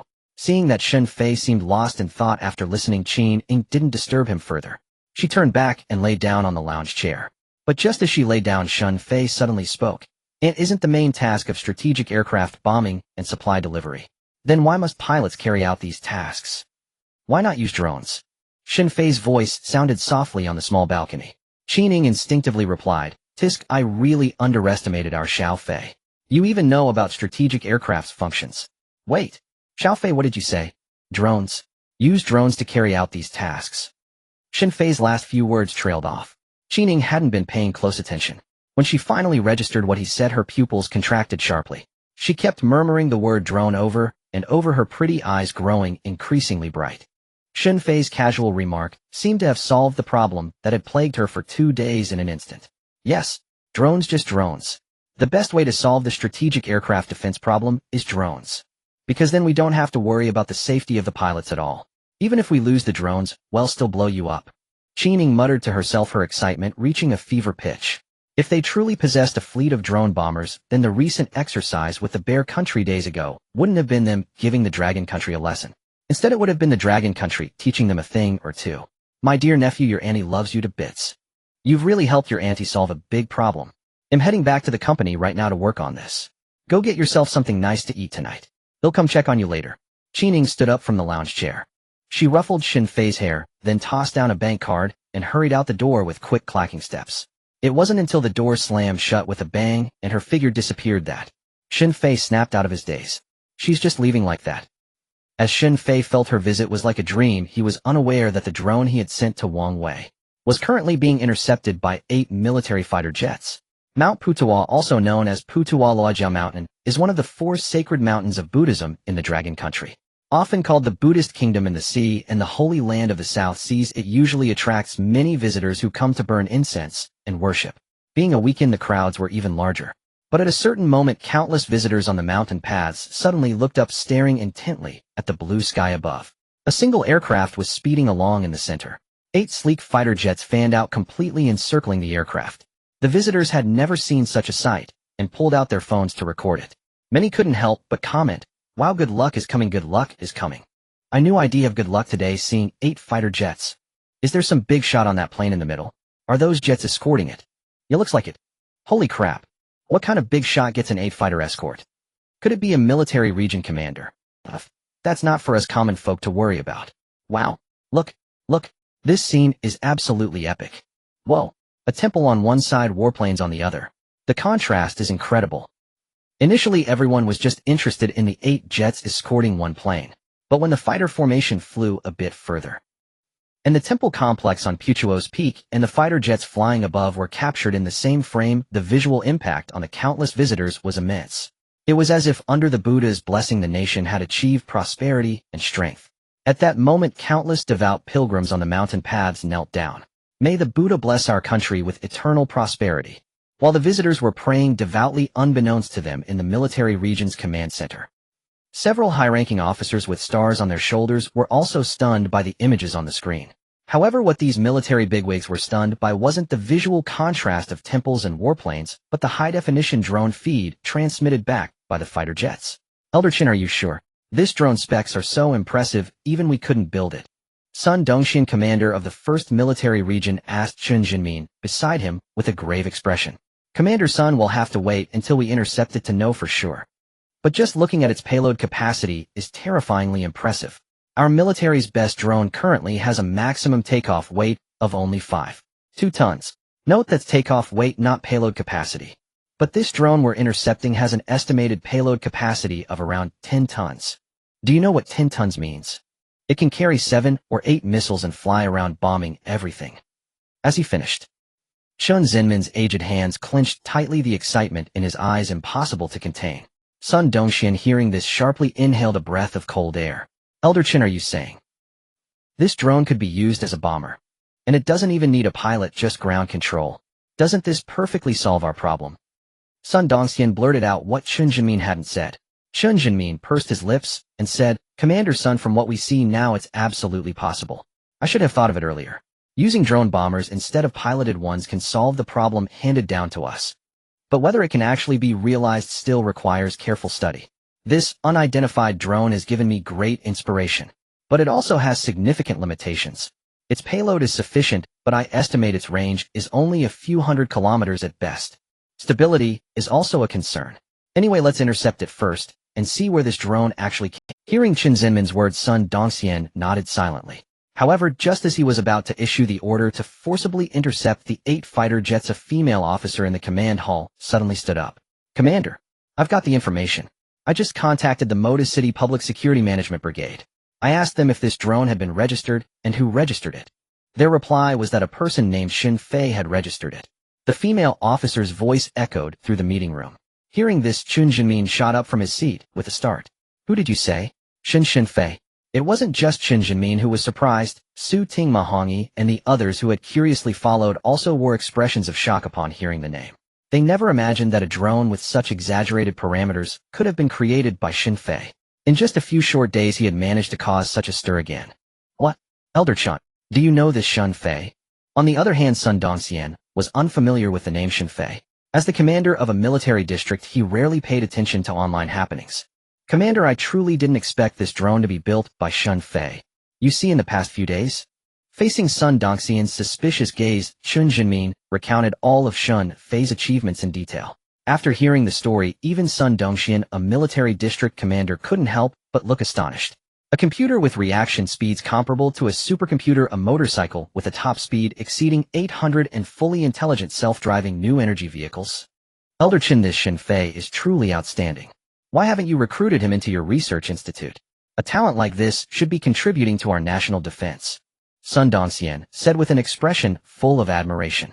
Chen Jinmin glanced at Sun Dongxian, then couldn't help but shake his head with a wry smile. Commander, I had Ma Hongyi send Shen Fei an invitation a few days ago, but Shen Fei never replied to us. Initially, I thought Shen Fei might have mistaken us for frauds. I planned to send someone to meet him in person later. But now I suddenly feel that might not be the case at all. As he finished speaking, a hint of self-mockery appeared on Chen Jinmin's face. Seeing this, Sun Dongxian was utterly confused. Elder Chen, what's really going on? Chen Jinmin didn't answer immediately. Instead, he turned his gaze towards Su Ting and the others standing behind him. Under Chen Jinmin's stare, Su Ting and the others collectively lowered their heads in silence. Recalling their assessment of Shen Fei during the meeting days ago, Su Ting and Ma Hongyi wished they could find a hole to crawl into. They had been so critical of Shen Fei. The issue they had racked their brains for over 2.5 days without finding a solution. Shen Fei had inadvertently cracked. What was there left to say? What could they say? Alright, there's no need to be too hard on yourselves. To be fair, I also bear some responsibility. If I hadn't only intended to offer Shen Fei an internship position without giving him due respect, he might have already accepted. Commander, that's how it is. I underestimated Shen Fei. He probably didn't think much of a mere intern position at a military research base, so he didn't bother to reply. Chen Jinmin shook his head in self-reproach.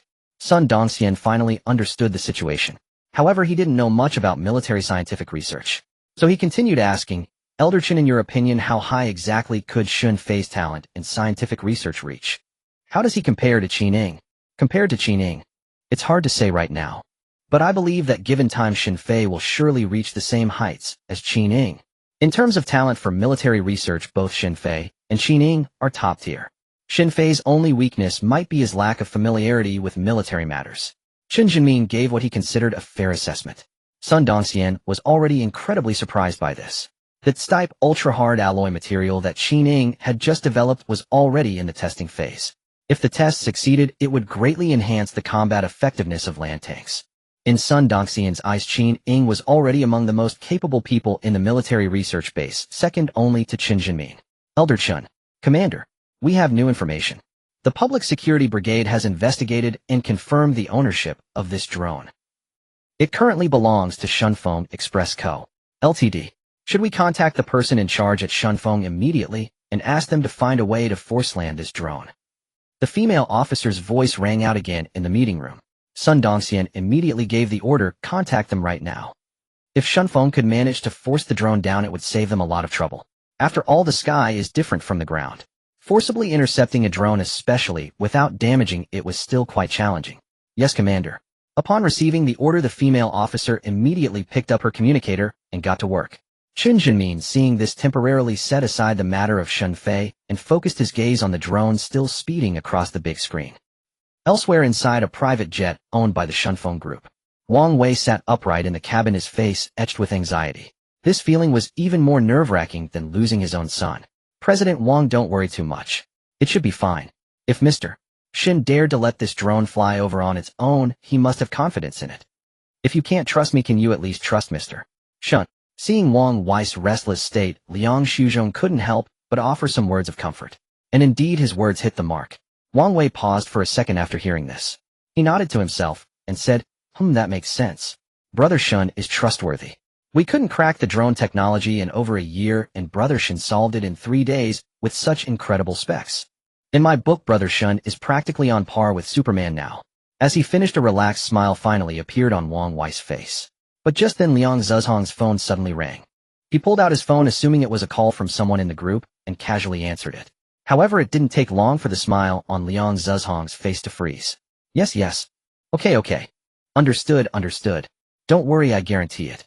He'll inform President Wang right away. Liang Shuzhong nodded vigorously, his throat bobbing. Wang Wei was stunned by this display. Even when he called, Liang Shuzhong had never used so many respectful phrases in one go. Old Liang, who was that on the phone? Wang Wei asked, full of questions. Upon hearing Wang Wei's query, Liang Shuzhong, who had just put down the phone, was already breaking out in a cold sweat. He gulped nervously before speaking to Wang Wei with a pale face. President Wang, we're in trouble. Big trouble. The drone Mr. Shinsenas accidentally flew over a military district. The military is investigating this now. They've ordered us to force the drone down immediately. As he spoke, cold sweat streamed down Liang Zhezhong's forehead.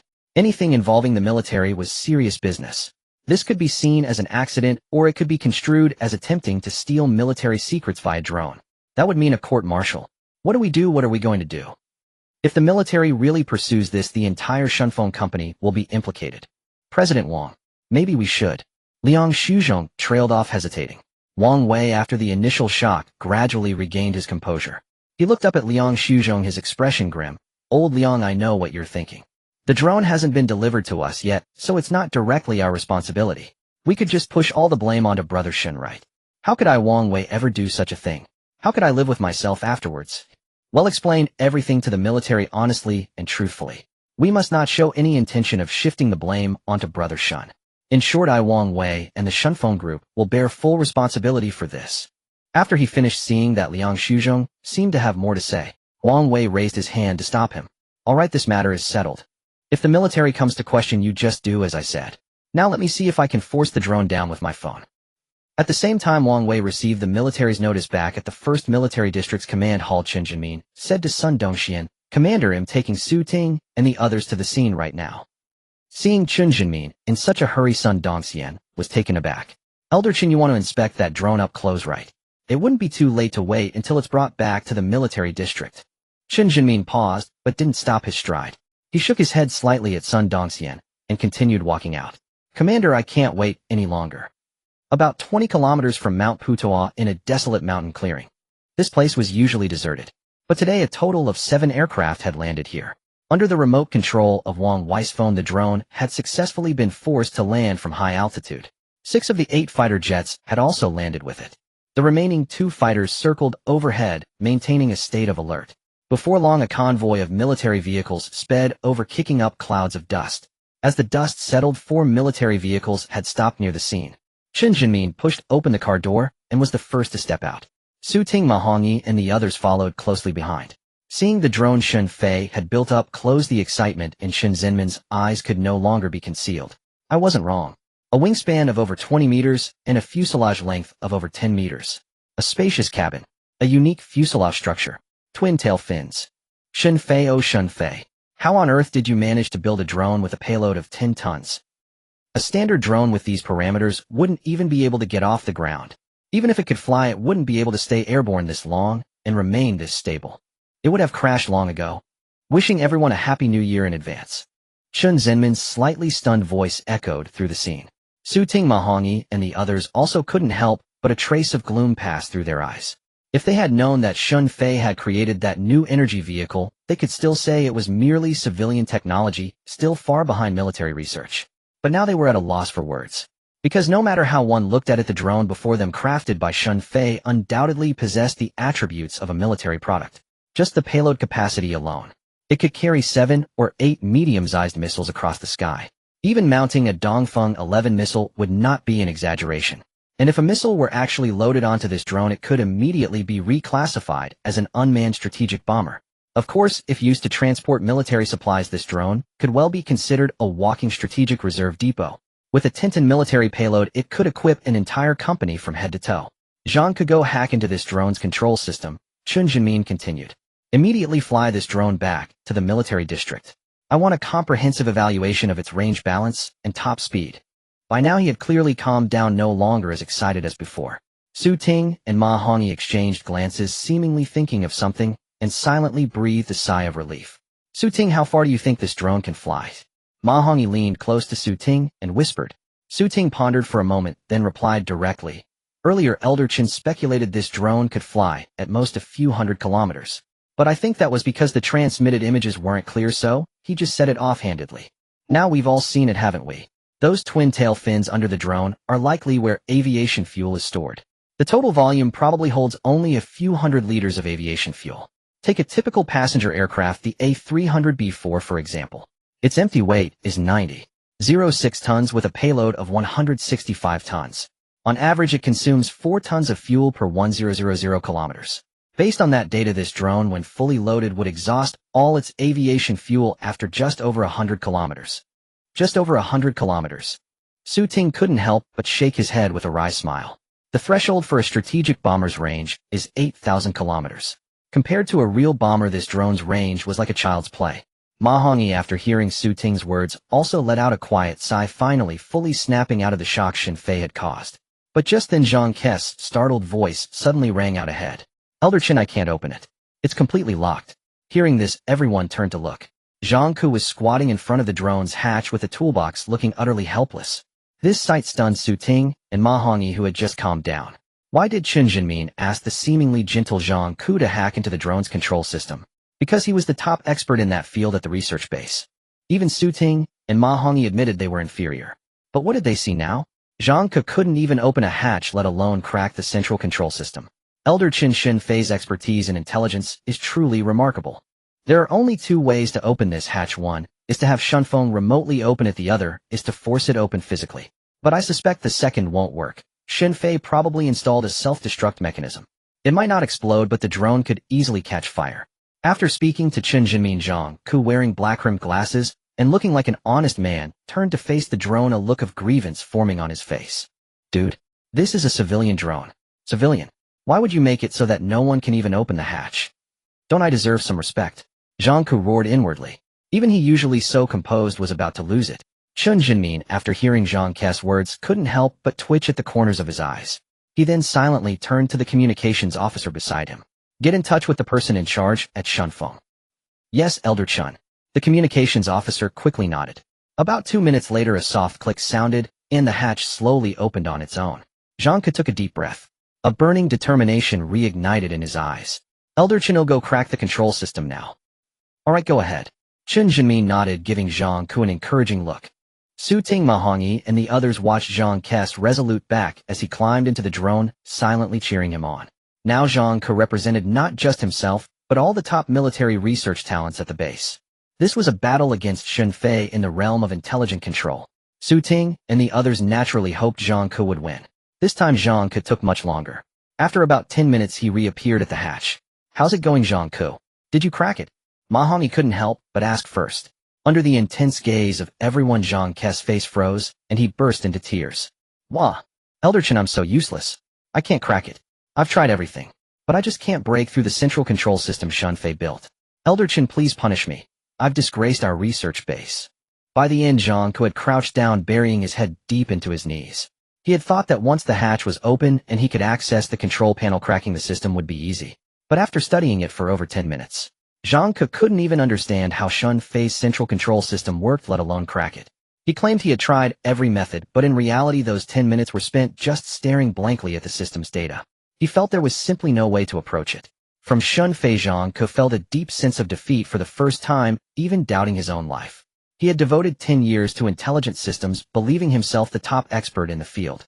Yet Shen Fei, in less than 20 minutes, made him feel utterly alien to intelligent systems. Zhang Ke's anguished sobs echoed through the desolate mountains. The soldiers standing at attention exchanged bewildered glances. Beneath the 6 fighter jets, the pilots' eyes were filled with a strange, unsettling expression. It was said that the selection process for fighter pilots was incredibly rigorous, AO9 a million standard.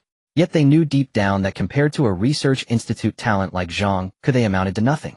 But now the man they regarded as a prodigy, the apple of their eye, was reduced to tears by an ordinary civilian. How could this not shake them to their core?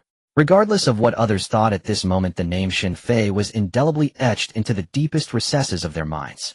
It was a memory they would never forget for the rest of their lives. Not far away, after a moment of silence, Su Ting finally chose to step out from the crowd. He walked over to Zhang Ke and gently patted his shoulder. "Zhang Ke, don't be upset. Shen Fei, he might just be a freak, a scientific anomaly. Let's not compare ourselves to him. If you keep crying, I might just have to shed a tear or two myself. You're an expert in intelligent systems, while my strength lies in military structural engineering. But even I haven't been able to discern the specific structure of this drone Shen Fei built. Perhaps we all need to admit it. Shen Fei is exceptional, more so than all of us in certain aspects." Finishing his words, Su Ting couldn't help but give a wry smile and shake his head.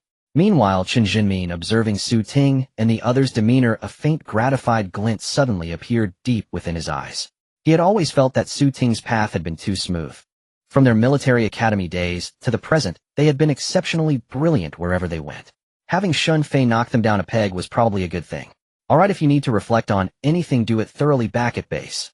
Communications officer, get in touch with Shunfeng and have them remotely pilot this drone to the military district. Yes, Commander. Inside the cabin of the aircraft belonging to the Shunfeng group, Wang Wei received the instructions from the military district a few seconds later. However, after using his phone to get the drone airborne again, Wang Wei and Liang Shuzhong stared at each other, their hands trembling slightly. After a few long seconds, Liang Shuzhong finally stammered, Mr. Wang, if I've got this right, the situation is this, isn't it? The military personnel initially couldn't even open the drone's hatch, and after they did, they couldn't start it. That's why they called us. Hearing Liang Zhezhong's words, Wang Wei nodded silently.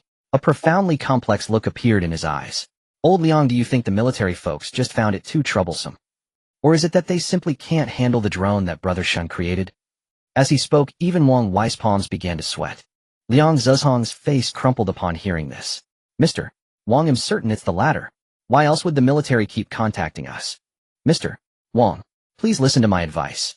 We can't bear the weight of this. We needed a civilian drone, but the one Xin Fei built couldn't even be opened by the military. And it just happened to fly over the military district. How could such a coincidence exist in this world? I believe Xin Fei deliberately planned this to steal military intel and then pin the blame on us.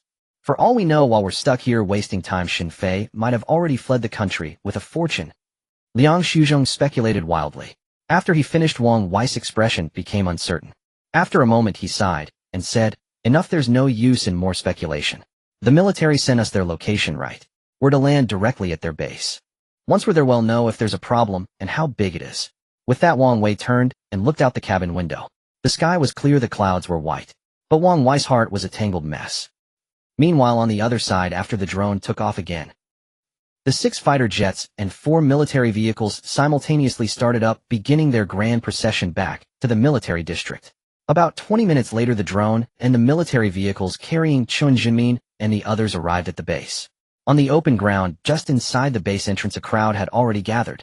The personnel from the research base had set up the equipment for testing the drone's performance before Chun Jinmin's return. Sun Dongxian, along with several high-ranking military officials, were already waiting there.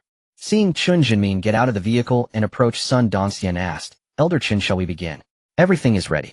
Chun Jinmin looked at the drone, now bristling with testing equipment. He then nodded to Sun Dongxian. Commander, let's begin.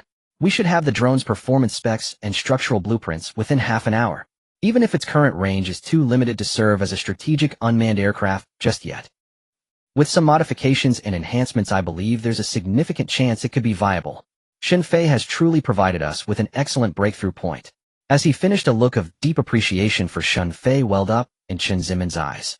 He now desperately wished he could bring Xin Fei to their research base immediately. Sun Dongxian, hearing Chen Zimin's words, first ordered the commencement of the drone's performance tests. Then he looked back at Chun Jinmin and slowly said, Elder Chun, I've already issued a formal invitation to Xin Fei in my capacity as the commander of the 1st Military District. Originally, I intended to send someone to invite him in person. We've already located the address of Xin Fei's manufacturing shop. But for a talent like Xin Fei, I felt it was better to be more cautious and deliberate. Sending someone to fetch him might seem too forceful, and I fear Xin Fei might misunderstand. As Sun Dongxian's voice echoed across the field before Chen Jinmin could respond, Su Ting and the others nearby had already displayed looks of profound shock. An invitation personally extended by the commander of the 1st Military District. The sheer weight of those words was immense. It seems we'll get to meet this Xin Fei in person soon enough. Ma Hongyi said, his tone complex yet tinged with anticipation. He was eager to see what kind of person could have driven Zhang Ke to such a breakdown and made even Su Ting feel inferior. Su Ting, standing beside him, chimed in. Indeed, with Commander Sun extending a personal invitation, how could Xin Fei possibly refuse? He's been given an immense amount of face. While Su Ting and Ma Hongyi were whispering to each other, Chen Jinmin, on the other side, couldn't help but furrow his brows slightly. It wasn't that he thought Sun Dongxian's invitation to Xin Fei in his capacity as military district commander was overstepping, but rather, Commander, you directly investigated Xin Fei's address. Chen Jinmin trailed off, hesitating. Sun Dongxian was momentarily taken aback, then suddenly realized what he meant. Elder Chen, you misunderstand. I did investigate Xin Fei's shop address for other reasons, but it's absolutely not what you're thinking. I have no intention whatsoever of monitoring him. For a talent like Shen Fei, I would cherish him, not do something that would make him resentful. I was thinking that Shen Fei's reputation is growing, and he's bound to attract unwanted attention. Before he enters our military district, I must ensure his personal safety completely. So I've dispatched 3 5-man squads from the Flying Dragon to protect him covertly. They will only conduct joint surveillance around that area, and absolutely won't disturb Shen Fei. Sun Dongxian explained very seriously. When his words reached Chen Zhenmin's ears, even he couldn't help but be stunned. Su Ting, Ma Hongyi, and the others standing nearby had looks of intense envy and jealousy in their eyes. Commander, you can't treat us so differently. So Shen Fei is the real favorite son of the military district, and we're all just adopted. Su Ting and the others exchanged bewildered glances, feeling rather disheartened. They knew Shen Fei might help the military district break through their research bottleneck, making him a precious gem in Sun Dongxian's eyes. But they never expected Sun Dongxian would value him to this extent. The Flying Dragon was one of the top 10 special forces units in the country, an elite ace capable of land, sea, and air operations. They were known as Land Tigers, Sea Dragons, Sky Falcons. Each combat squad possessed terrifyingly formidable independent fighting capabilities. They integrated command, sniping, demolition, cover fire suppression, assault, and medical support into one. What did it mean that Sun Dongxian deployed 3 full Flying Dragon combat squads? It was no exaggeration to say that even if terrorists launched an attack on Shen Fei, 100 elite fighters wouldn't be enough. They might even be completely wiped out by just 15 Flying Dragon members. 2 years ago, when a high-ranking official from the capital came to inspect the city, Sun Dongxian only dispatched 2 Flying Dragon squads for protection. But for Shen Fei, he deployed 3 combat squads in one go. How could this not make Su Ting and the others feel utterly dejected? Damn it, why does it feel like we're losing favor before Shen Fei even arrives? Ma Hongyi said with a look of utter despair. Su Ting pursed his lips upon hearing this, then slowly spoke. Shen Fei deserves this treatment because he's genuinely strong. But we're not useless either, are we? Sister Ying is right. We've had it too easy, but it's time for some stimulation. Foreigners raising salmon like to put a catfish in the tank. Because the catfish is aggressive, the salmon have to stay alert and keep moving, which makes their flesh more delicious. I don't know if Shen Fei is the catfish, but we're certainly not going to be the salmon. By the end, Su Ting's voice was filled with boundless fighting spirit. Ma Hongyi and the others felt a jolt through their bodies. Even Zhang Ke, who had been looking dejected, silently raised his head. A flicker of fierce determination seemed to flash in the depths of his eyes. While these top military industrial talents were being spurred on by Shen Fei, half an hour had quietly passed. Not far away, the researchers responsible for performance testing the drone had stopped what they were doing. The lead researcher's face was frozen in utter shock. He then walked towards Chen Zhenmin, swallowing hard as he went. Even when he stood before Chen Zhenmin, his expression remained one of sheer disbelief. Qianzhong, what's wrong? Is there a problem with the drone? Seeing the researcher named Qianzhong looking so dazed, Chen Zhenmin furrowed his brows and asked. The others, hearing Chen Zhenmin's question, turned their gaze and also noticed Qianzhong's strange expression. Meeting everyone's eyes, Qianzhong's lips trembled, and after taking a deep breath, he said with astonishment, Elder Chen, there's a problem, a huge problem. I'm certain our testing equipment isn't faulty. But how is this possible? Maximum load capacity 10 tons. Maximum range 10,000 kilometers. Top speed 200 kilometers per hour. And stability has reached an A rating. I've been evaluating fighter jet performance for years, and I've never seen a monster like this. And this is just a drone. Qianzhong's utterly shocked voice echoed through the site. Everyone's faces went completely blank. Then a chorus of sharp gasps filled the air. Brother Qian, did you misspeak, or did I mishear? A maximum range of 10,000 kilometers. The furthest a fighter jet can go is 8,000 kilometers. And a top speed of 200. Our J-20's max speed is only 3000 kilometers per hour. But the most absurd part is the A stability rating. Under what conditions is it a? Don't tell me it's at full load. Ma Hongyi was the first to exclaim in shock. He felt his jaw dropping. Even repeating the numbers himself, he felt like he was narrating a science fiction story. And the others, like Su Ting, felt their scalps tingling one by one. The fighting spirit that had just ignited seemed instantly doused by a bucket of cold water. Is Shen Fei even human?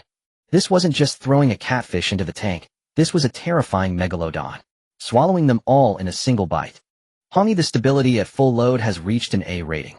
Don't even get me started on you all. Even I find it hard to believe even now that this drone's parameters could be this astonishingly exaggerated. Commander Elder Chen, this drone doesn't need a single modification. It can be deployed directly as an unmanned strategic aircraft. There's also something else I must tell you both. There are many technologies in this drone that we simply cannot replicate yet. I can't even copy the airframe structure blueprints. The frame layout is easy enough to figure out. But the internal materials of this drone seem to have a hidden structure within them.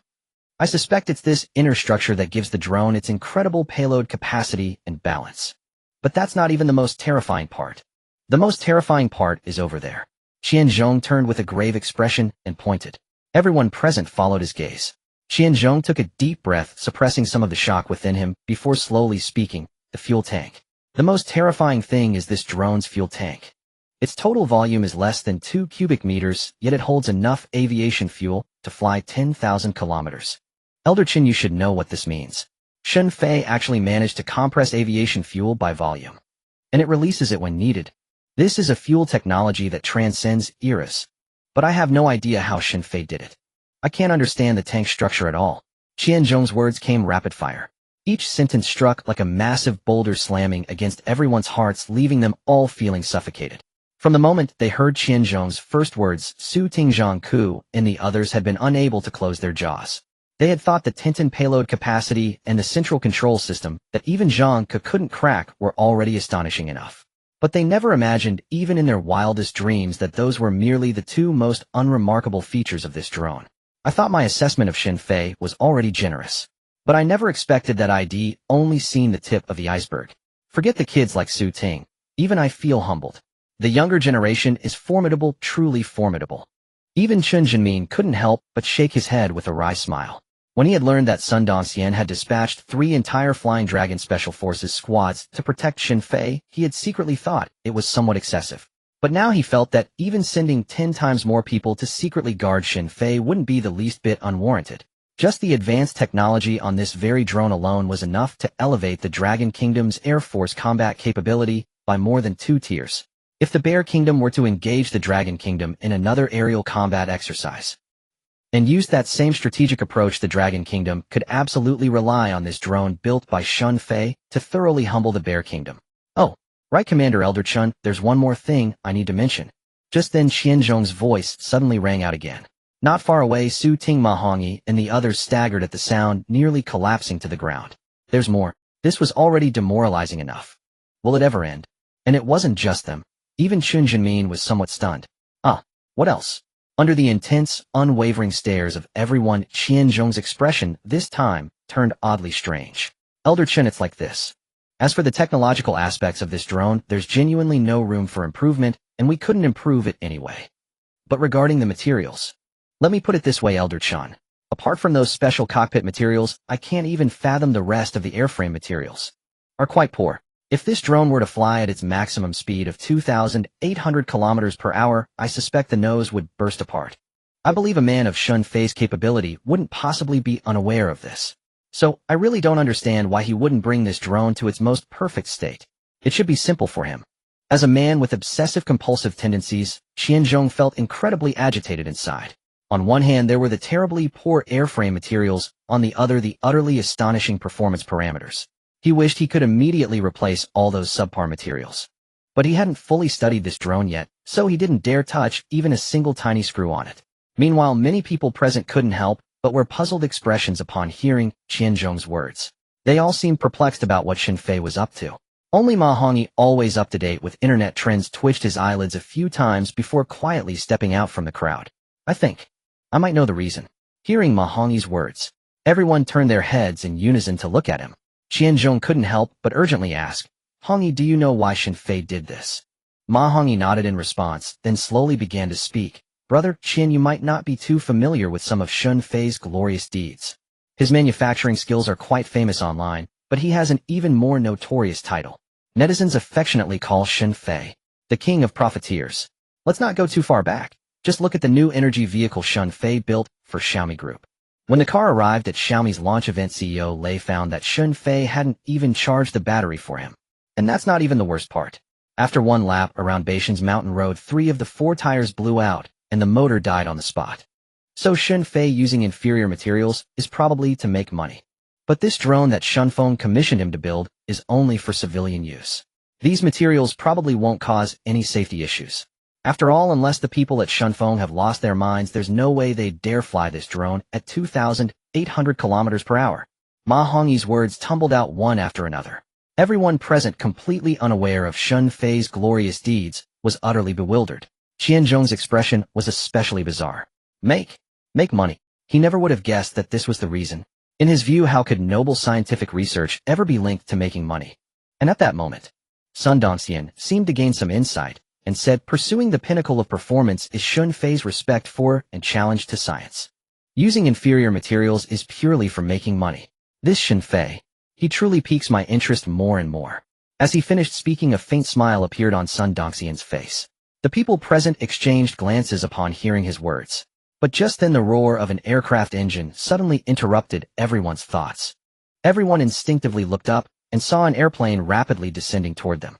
Ma Hongyi shrugged slightly and said, "Speak of the devil. It's the people from Shunfeng Group." As the Shunfeng Group's passenger plane descended lower and lower, the hearts of Wang Wei and Liang Shuzhong inside the cabin sank with it. Especially seeing the crowd gathered in the square below, all surrounding an aircraft, cold sweat poured unabated from Liang Zhezhong's forehead. President Wang, if I'm seeing this right, he stammered. Those men down there on the square, aren't they carrying general stars on their shoulders? Good heavens! Just how massive a military secret has Shun Fei stolen? This has probably alerted even the regional military commander. President Wang, we absolutely must distance ourselves from Shun Fei. Otherwise we'll truly end up before a military court. Liang Shuzhong said with a mournful face, utterly panicked. Hearing this, Wang Wei couldn't help but furrow his brow. As the plane came to a complete stop, Wang Wei took a deep breath and said, "All right, old Liang. Let's go down. Whatever happens, what's meant to come will come." With that, a look of grim resolve settled on his face. He rose, opened the cabin door, and began to descend. Meanwhile, on the other side, Chen Jinmin, looking at the Shunfeng airliner, pondered for a brief moment before turning to Sun Dongxian beside him. "Commander, what do you plan to do about this? After all, the ownership of this drone currently belongs to Shunfeng Group. If they are unwilling to hand over the drone Shun Fei built, we might have a real problem. Shun Fei still hasn't replied to us yet." Hearing Chen Zinmin's words, Sun Dongxian was momentarily taken aback. "Elder Chen, do you mean that even if I personally invite Shun Fei in my capacity as the regional military commander, offering him very generous terms, he might still be unwilling to come to our military region?"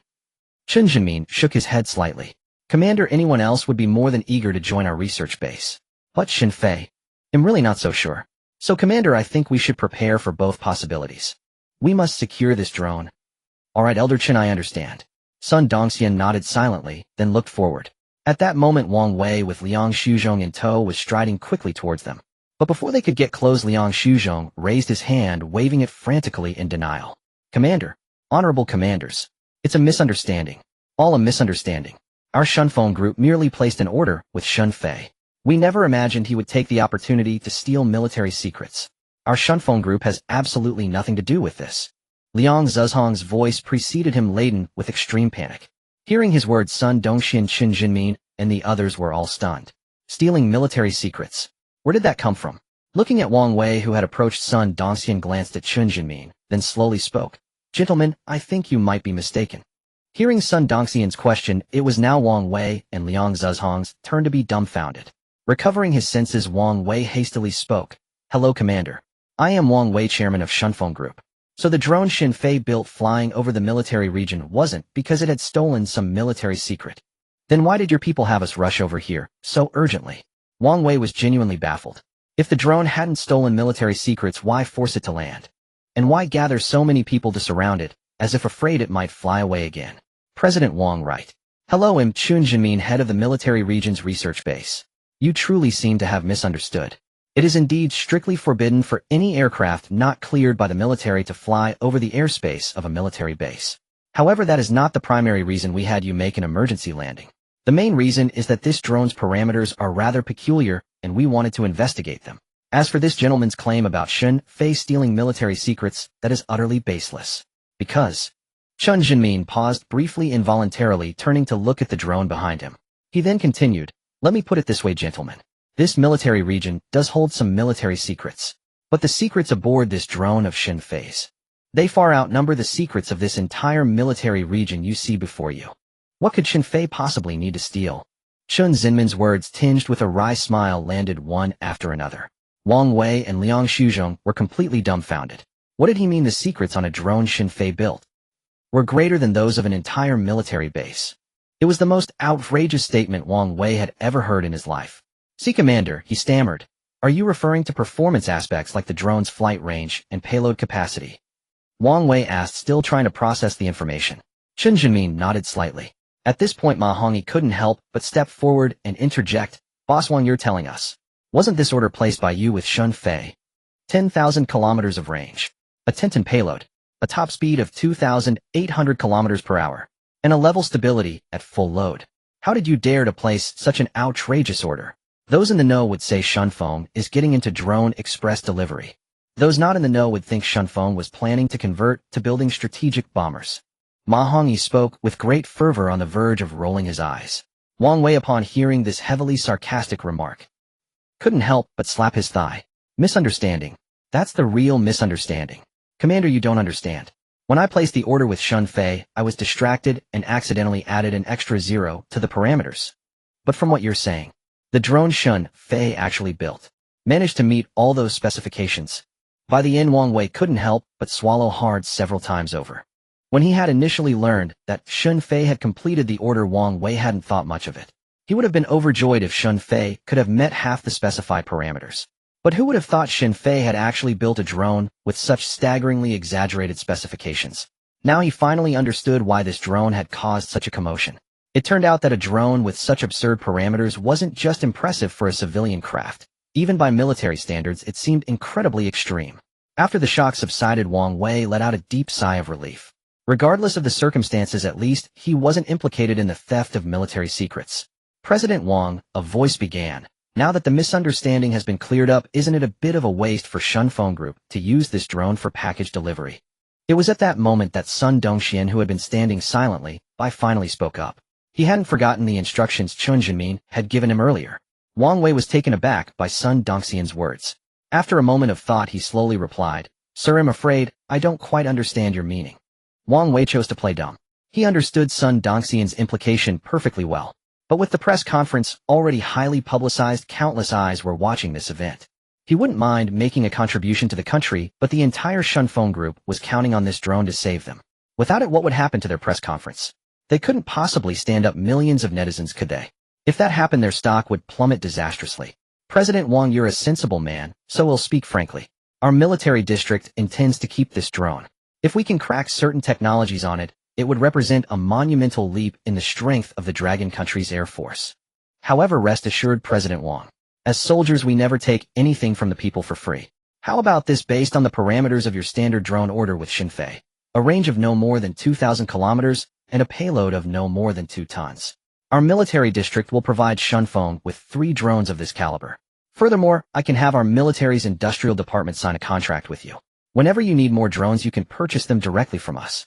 Hearing Sun Dongxian's initial offer, Wang Wei felt a chill run down his spine. But at the final words, his face bloomed with a smile brighter than any flower. Sir, you truly are a commander of the people. To be honest, given the drone's extraordinary performance, I was already planning to donate it to our military district. But since you've made such a generous offer, I find it hard to refuse. Perhaps we could sign the contract now. Hearing this, Sun Dongxian was momentarily stunned, then couldn't help but laugh. Haha, it's clear why President Wang has led Shunfeng to become the leading express delivery company in the country. Xiao Wang, please take President Wang to the military industrial department to sign the drone contract. Yes, sir. An orderly responded promptly, then led Wang Wei and Liang Shuzhong towards the department. While things seemed to have reached a satisfactory conclusion, the reality was quite different. Commander Elder Chun, a voice began, I'll speak plainly. Now that the drone is here, we have ample time to study it. But I believe we will face significant challenges in overcoming several key technical hurdles in the short term. Therefore, it would be best to invite Xinfei to our base, or at least ask him to come and provide some technical guidance. With his help, I think we could soon be ready for another Air Force exercise with the Russians. The last one was a huge embarrassment. We must reclaim our honor. Xianzhong declared, his tone full of fiery determination. His anger was justified. The Bear country had acted unscrupulously. Because the exercise wasn't covered by a confidentiality agreement, they had published the results on their national military website. Now netizens in Bear country were all abuzz, belittling the Dragon country's Air Force relentlessly. Alright, I understand, Sun Dongxian said. He'll have someone send another invitation to Xinfei. He can name his terms. As long as he doesn't ask for my position as military district commander, he can have any other position he desires. Sun Dongxian declared resolutely, though his words were somewhat exaggerated and unrealistic. After all, appointments within the military district weren't solely his to decide. But if Xinfei dared to make demands, Sun Dongxian would do his utmost to fulfill them. Given Xinfei's demonstrated talents and the incredible drone before him, Sun Dongxian had immense confidence to advocate for him to his superiors. He believed that once they learned of today's events, they would also cherish Xinfei as a precious gem, willing to make exceptions for him. That wouldn't be a problem at all. Commander Elder Chun, a clear voice suddenly rang out. What are you all doing here? Everyone turned to see who it was. It was Qining, dressed in casual clothes, walking slowly towards them. Her beautiful eyes scanned the area, clearly puzzled by the crowd gathered in the square. Chen Jinmin, still preoccupied with thoughts of Xinfei. Upon seeing Qining, he casually remarked, Qining, aren't you on leave? Why are you back so early? Qining looked up at him and shook her head. Elder Chun, don't even mention it.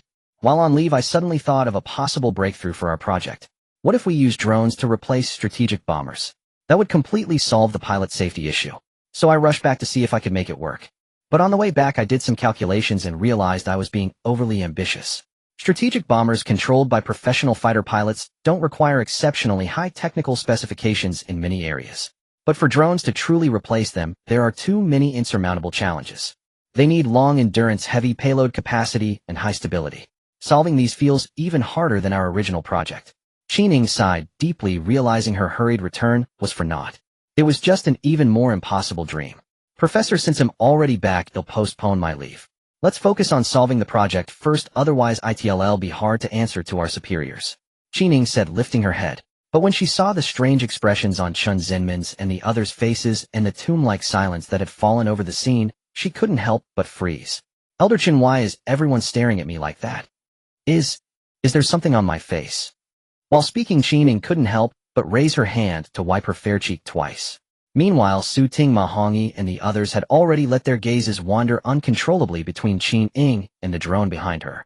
After a moment, Su Ting finally couldn't resist stepping forward and said, Sistering, the drone you deemed impossible to build has been created by a madman. Hearing Su Ting's words, Qining's pupils contracted sharply. Then her gaze fixed straight on the drone in the square. Her voice was filled with undisguised surprise. Su Ting, what do you mean? Sistering, it's like this. Under Qinying's suspicious and uncertain gaze, Su Ting slowly recounted everything that had happened in the past hour. After Qining finished listening, even she was left with her jaw nearly unhinged. Elder Chun, is what Su Ting said true? I was just thinking that such a drone couldn't possibly exist, that Xinfei has actually built it, and its purpose is only to deliver packages. Chen Jinmin nodded upon hearing this. Qining, it's true. We have all underestimated Xinfei. However, it's commendable that you were the first to think of a way to break through the drone issue. Chen Jinmin said with admiration in his eyes. Qining waved her hand and said, Elder Chen, this wasn't actually my idea. It was my nephew who inadvertently enlightened me. Anyway, let's not talk about that. Commander, where is Xinfei's shop address? Hasn't he not yet replied to the military district? Then I'll go myself. I'll tie him up and bring him to our military district.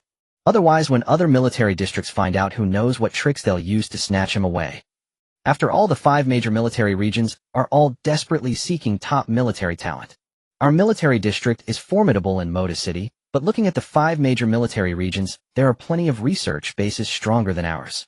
Qining spoke with shocking candor. Sun Dongxian had only thought of using generous treatment to lure Xinfei into joining their district. Qining actually planned to directly kidnap Xinfei. Considering Qinying's combat prowess comparable to special forces, and seeing her rolling up her sleeves at this moment, Sun Dongxian felt that Qining wasn't joking. As for Su Ting, Ma Hongyi, and the others nearby, they had already started cheering. Sistering, well done. You go kidnap Xinfei, I'll cheer for you in the district.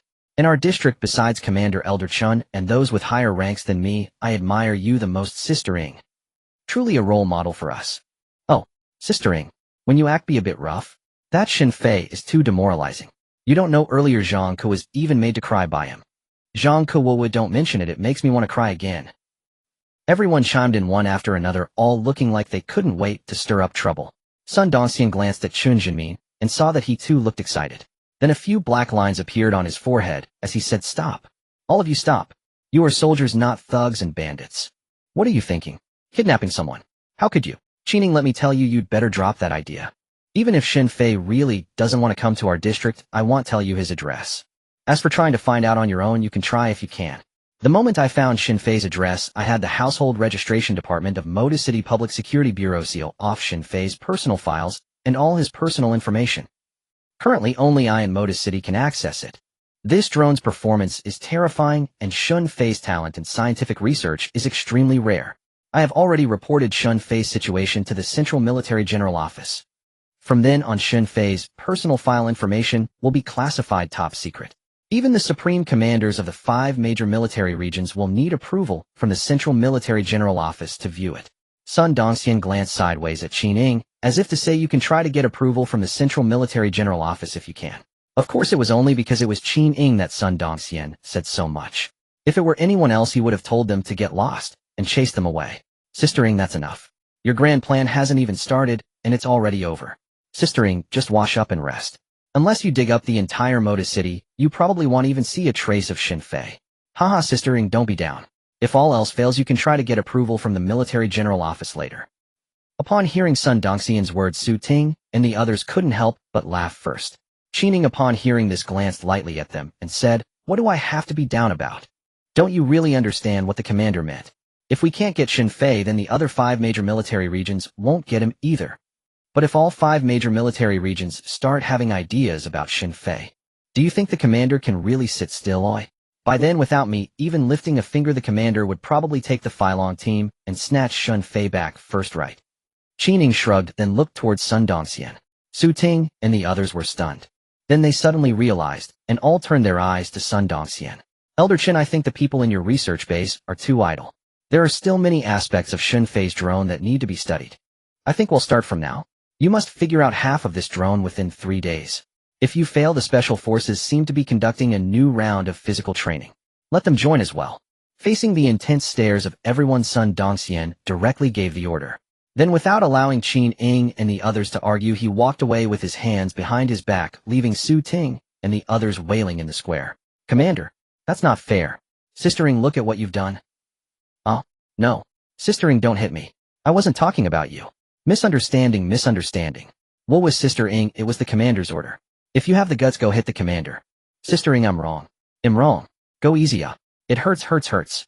In the modest confines of an ordinary residence in Tianhai residential complex, Shin Fei reclined alone on a lounger on the balcony after Qin Ying's departure. He drifted into a deep, contented slumber. It was undeniable that Qin Ying's sudden appearance had added a vibrant splash of color to his life. His mood was so lifted that he was thoroughly enjoying his current existence. Yet as he slept, Shin Fei remained blissfully unaware that the drone he had crafted was already causing a monumental stir. The insistent chime of text message notifications began to ring out one after another. At the sound, Shin Fei's brow furrowed unconsciously. He reluctantly pried open his hazy, sleep-laden eyes. "Not many people even have this number of mine," he muttered to himself, a note of confusion in his voice. "Why is it so noisy?" He picked up his phone and raised it to his eyes. At first glance, nothing seemed amiss, but upon closer inspection, Shin Fei was utterly dumbfounded. "Comrade Shun Fei, greetings. I am Sun Dongxian, commander of the 1st Group Army stationed in Moda City. I sincerely invite you to join our ranks." "Comrade Shun Fei, greetings. It's me again. I forgot to mention earlier. Name your terms, and I will do my utmost to meet them." "Comrade Shin Fei, apologies for yet another interruption. All comrades in the 1st Military Region ardently hope you will consider joining us. Let our military's defense research base to new heights." Staring at these 3 messages, each spaced about half an hour apart, Shin Fei was stunned into silence. He had absolutely no idea what was happening. How could a regional army commander send him 3 consecutive messages within half an hour, and each one more hyperbolic than the last? "The new energy vehicle I developed for Xiaomi Group did make quite a splash," he pondered. "But that shouldn't warrant a personal invitation from an army commander, should it? The people from that military research base had contacted me before too." He thought, a flicker of doubt crossing his mind. "These messages don't seem fake though." With a sense of growing unease, Shun Fei scrolled down to read the subsequent messages. They were order confirmations from Tiger Shark live streaming platform, sent by Wang Wei. After reading Wang Wei's messages, Shun Fei scrolled back to the top, and finally had a moment of clarity. Oh, so the drone's flight path wasn't set correctly, and it accidentally flew over the military district. They intercepted it. That explains everything, he realized. Several of the drone's technologies do involve defense applications. No wonder the commander sent multiple messages. With the full picture now clear to him, Shun Fei's brow furrowed again. He had already made up his mind when he received the first message. Joining the military research base was simply out of the question. But now that a group army commander had extended a personal invitation, Shin Fei wasn't sure how to flatly refuse him as he had done last time. Setting aside everything else, he was currently residing within their jurisdiction. One must bow one's head when under someone else's roof. And this roof was undeniably vast and imposing. I definitely need to refuse, he mused. But how can I do it tactfully? Otherwise it's like a scholar meeting a soldier. There's no reasoning. I've heard that many in the military have fiery tempers. What if they just decide to haul me away? Shin Fei propped his chin on his hand and fell into deep contemplation. After about 5 minutes, he suddenly slapped his thigh and exclaimed, "Got it." With that, he opened the super laboratory and vanished from the spot. In the blink of an eye, he reappeared in the room, his phone now containing a comprehensive set of documents detailing the drone's manufacturing challenges. This included, but was not limited to, the overall structural schematics, special material analysis diagrams, and the principles of compressing aviation fuel molecules for the tank. With these documents, the military district could significantly shorten the time needed to fully understand the drone, even without Shin Fei's direct involvement. While this is the best I can do, he thought, it's practically like I've chewed the food and am feeding it to them. As for whether the military's researchers can decipher these blueprints, and to what extent, that will depend on their own comprehension. But at the very least, they should be able to produce a drone with slightly inferior performance, he muttered to himself. He then promptly sent the documents over. Of course, Shin Fei wasn't offering this information for free. He would never engage in a loss-making venture. If Sun Dongxian accepted these materials, he would have to agree to Shin Fei's refusal to join the military. After completing all this, Shin Fei's brow remained furrowed. He had temporarily resolved the military's invitation, but he knew his suburban workshop's location was now compromised. Regardless of any potential unforeseen circumstances, he felt the need to take comprehensive precautionary measures. As he left Tianhai Residential Complex and headed towards his suburban workshop, Shin Fei began placing a flurry of online orders with his phone in one hand. The first step was to hire some workers to thoroughly renovate the suburban workshop. Then he planned to install surveillance and defense systems around the premises. For Shin Fei, who had fully mastered modern intelligence systems, this was hardly a challenge. He could even build a fully intelligent automatic alert and defense facility to ensure the security and confidentiality of his workshop. Next, he thought it wise to stock up on metal materials and organic polymer materials. Previously, it hadn't mattered, but now that he might be under surveillance, he couldn't just conjure things out of thin air without buying any materials. Finally, Shin Fei needed to purchase a batch of equipment from the super laboratory. These devices would allow him to manufacture order products in reality without relying on the super laboratory itself. This way, he would be completely secure. He could also confidently refuse the military's invitation because he wouldn't be afraid of any investigation. But when he thought about the astronomical cost of all these operations, a pang of anxiety hit him. Shin Fei muttered weakly, "System, it seems I misjudged you earlier. If you weren't so ruthless and cunning, I wouldn't have the funds for such a massive undertaking. All the money I saved from those few orders is probably going to be drained by this." While Shin Fei felt his journey as a shrewd businessman was still just beginning, over at the 1st Military Region Base in Moda City, Chen Jinmin stood by his office window, gazing down. His mind was in a state of prolonged turmoil. The drone that Shin Fei had created had left an overwhelming impression on him. The entire military research base, even with its type ultra-hard alloy material that Qining just developed, has produced all our defense products over 5 years. And yet they don't hold a candle to the technological sophistication of the drone Shin Fei built single-handedly. Chen Jinmin, do you truly deserve to be the chief director of this research base? Sun Dongxian said that he could offer Shin Fei any position except that of army commander. Chen Jinmin, however, was genuinely willing to hand over the top position of the research base to him. Although the military head office would certainly never allow it, Chen Jinmin truly felt that Shin Fei's achievements in scientific research, aside from his lack of seniority, left him feeling deeply ashamed. He had dedicated the better part of his life to defense research. Decades of relentless work had yielded some valuable results, but compared to Shin Fei's accomplishments, all his research seemed to pale into insignificance. At the very least, Chen Jinmin had never managed to place Dragon Country's military in a position of absolute global leadership in any aspect. But if Shin Fei's drone technology were to be successfully developed, Dragon Country's strength in unmanned strategic bombers would be unmatched worldwide. It would leapfrog them at least 2 tiers ahead of other nations. Just as Chen Jinmin was lost in these deep reflections, a knock sounded on his office door. "Dongxian here. I have something urgent to discuss with you, Elder Chan." Recognizing Sun Dongxian's voice, Chen Jinmin snapped back to the present.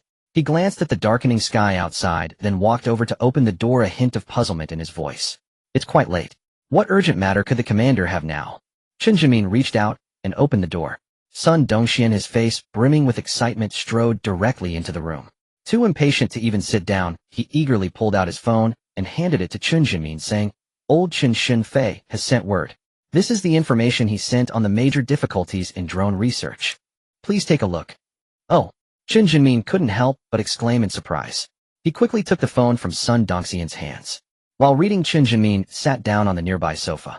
At first glance it seemed trivial, but he ended up reading for a full half-hour.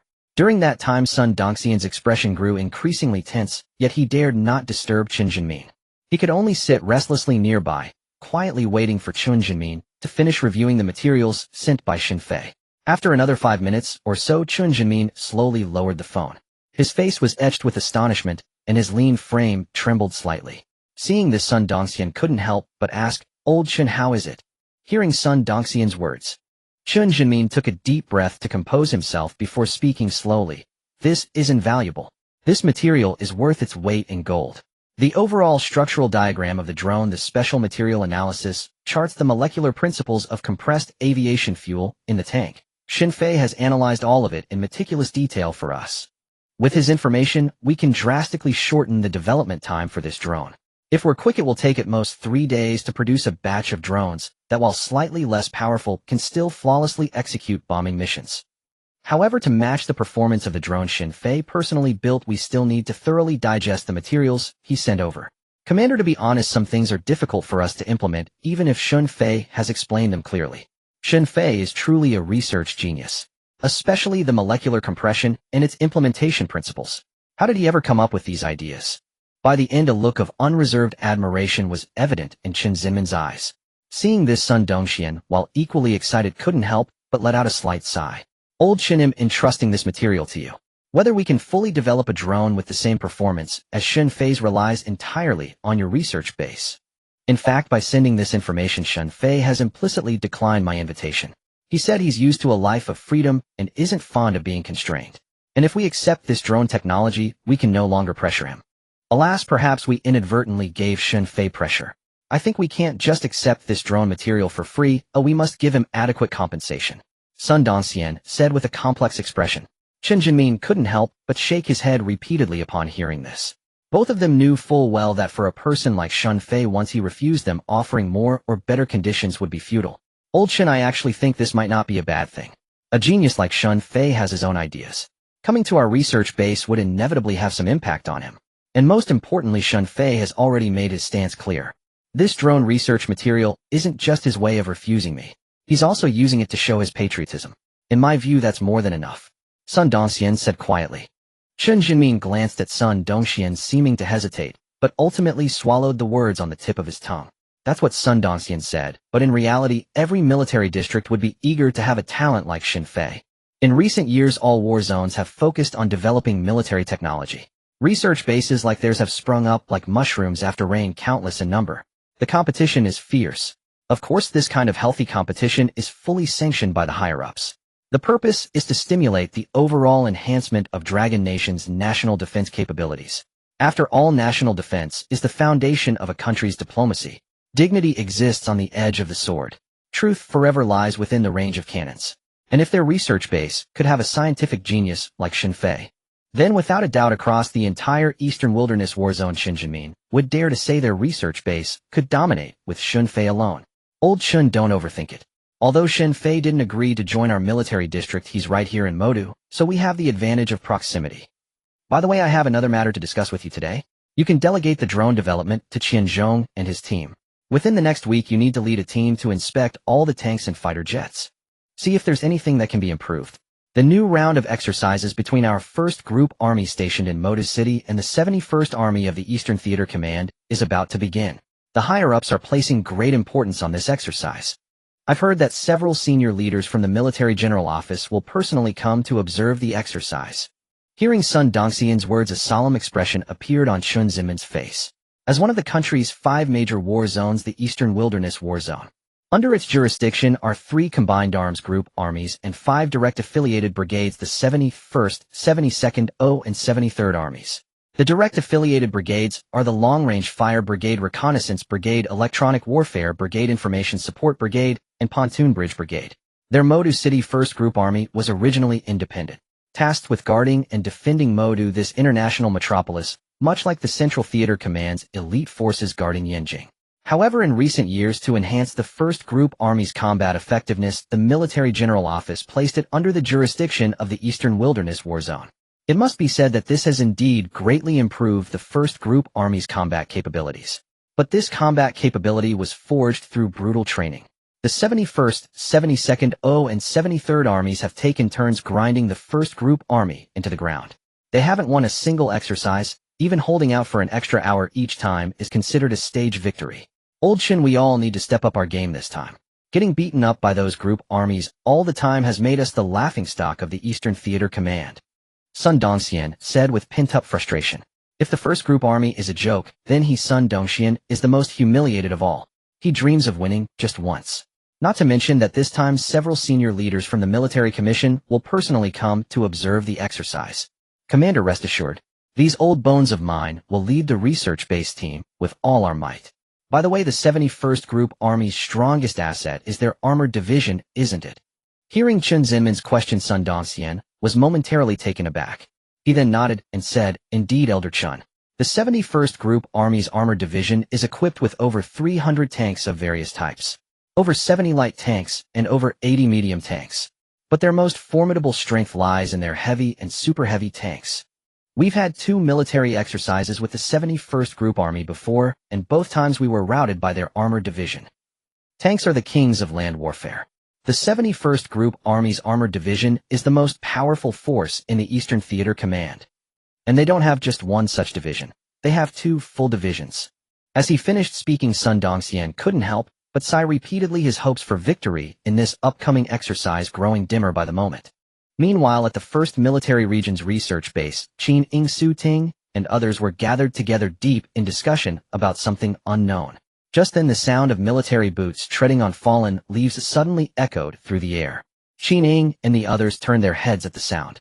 Qin Ying's delicate brows furrowed slightly as she saw a woman in military uniform, cold and striking in appearance, standing not far away. The woman had her arms crossed over her chest, gazing at them with an icy indifference. It had to be said the woman's exquisite features rivaled even Qin Ying's own. Her impressive figure, moreover, was barely contained even by her loose-fitting uniform. Had it not been for Qin Ying's own long, shapely legs, she might have been somewhat overshadowed by the sudden arrival. "Qin Ying, long time no see," the female officer said, giving Qin Ying a slow once-over before finally speaking. "Jiang Lin, can't the 71st Group Army afford slightly larger uniforms? Or are you deliberately dressing like that because you know your only advantage is your figure, just to come and provoke me, eh? Well, I'm sorry to disappoint, but I'm not interested in you." "Su Ting, Mahongi, are either of you interested in her?" Qin Ying said, casting a cold glance at the female officer named Jiang Lin. Her words were as sharp as ever, shocking all who heard them. Su Ting and Ma Hongyi, sensing the sparks flying in the air, had already retreated several steps back. But they hadn't escaped unscathed. As Qin Ying's gaze swept towards them, Su Ting and Ma Hongyi immediately shook their heads vehemently like rattling drums, saying, "No interest, Sister Ying, we have no interest." Are they crazy? Even if Jiang Lin were as beautiful as a goddess with a figure to match, they wouldn't dare admit to any interest. Otherwise, Qin Ying would make sure they learned the true meaning of consequences. After all, they had heard that Qin Ying and Jiang Lin had been at odds since their military academy days, a rivalry that had persisted into their respective military regions. Truth be told, they had been old rivals for 4 or 5 years now. On the other side, Jiang Lin's already cold expression turned even frostier upon hearing their exchange. "Qin Ying, am not here today to engage in a war of words with you. The new round of military exercises between your 1st Group Army and our 71st Group Army is about to begin. I assume you're already aware of this. Last time your 1st Group Army was thoroughly defeated by our newly developed smoothbore cannon. Now that a year has passed, have you research-based folks come up with anything new? Alright, I heard you developed some kind of ultra-hard alloy material. Well, feel free to try it out and see if it can withstand the crushing weight of our heavy tanks." As she spoke, Jiang Lin slightly raised her chin. She wore an air of absolute certainty that the 71st Group Army had already secured victory. "Jiang Lin, what's the point of all this talk? How about this?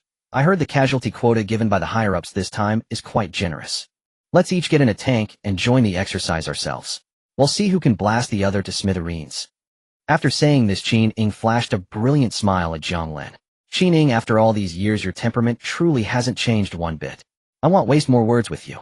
Our chief of staff and your first group army should be just about done drafting the preliminary details for the exercise. A week from now at the exercise, I hope you can still smile like that. With those parting words, Jiang Lin turned on her heels and strode away into the distance. Only after her figure had vanished completely into the night did Qin Ying narrow her eyes and mutter softly, I've tested the Stipe ultra-hard alloy. It should be able to withstand the 71 STS smoothbore cannons. But why is Jiang Lin so confident that he'll lose? The night passed without further incident. Early the next morning, Xin Fei, at his manufacturing shop located in the suburbs, began his complete overhaul of the establishment. Originally, he had planned to take on an order first to bolster his finances a bit more. However, upon waking, he checked and saw that his shop had plenty of orders, nearly millions of yuan worth. Aside from the Shunfeng Group drone order he had already accepted, which was the highest value. The rest were predominantly from various automobile brands. It seemed people hadn't yet gotten over the car he had built for Xiaomi Group with its wildly advanced intelligence system. Notably, however, Huawei, the country's top tech company, had also placed an order with him. The order amount was a staggering 50 million yuan.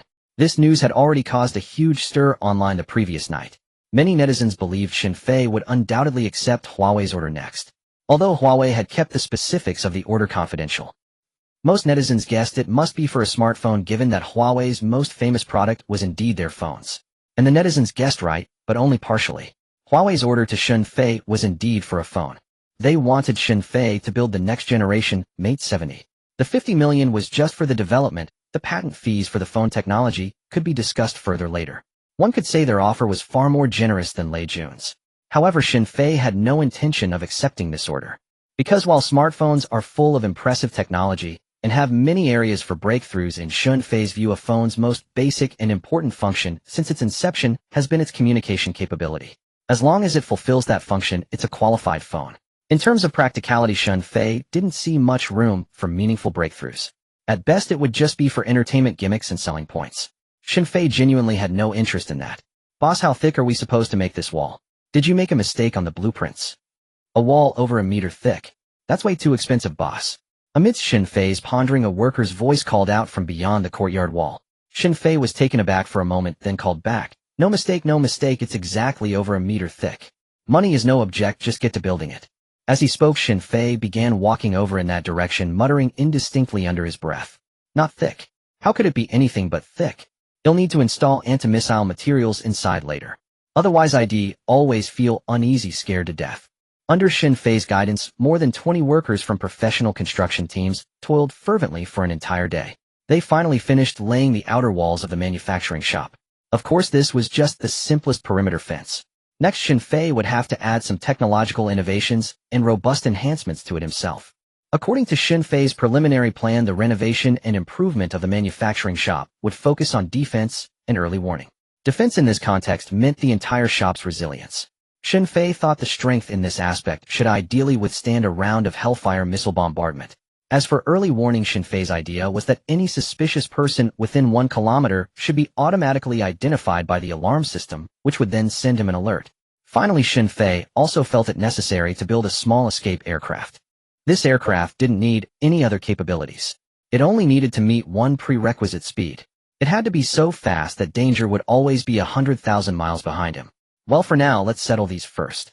There might be some places that are not secure enough, and we can always improve them later. Xin Fei nodded to himself, clearly satisfied with his preliminary plan. During the following days, Xin Fei remained in the manufacturing shop, constantly going in and out of the super lab, thoroughly renovating the shop. Originally, this renovation might have taken a tremendous amount of time, at least several months, if not more. However, thanks to the super lab, Xin Fei estimated that it would take at most another day or two to complete the renovation of the manufacturing shop.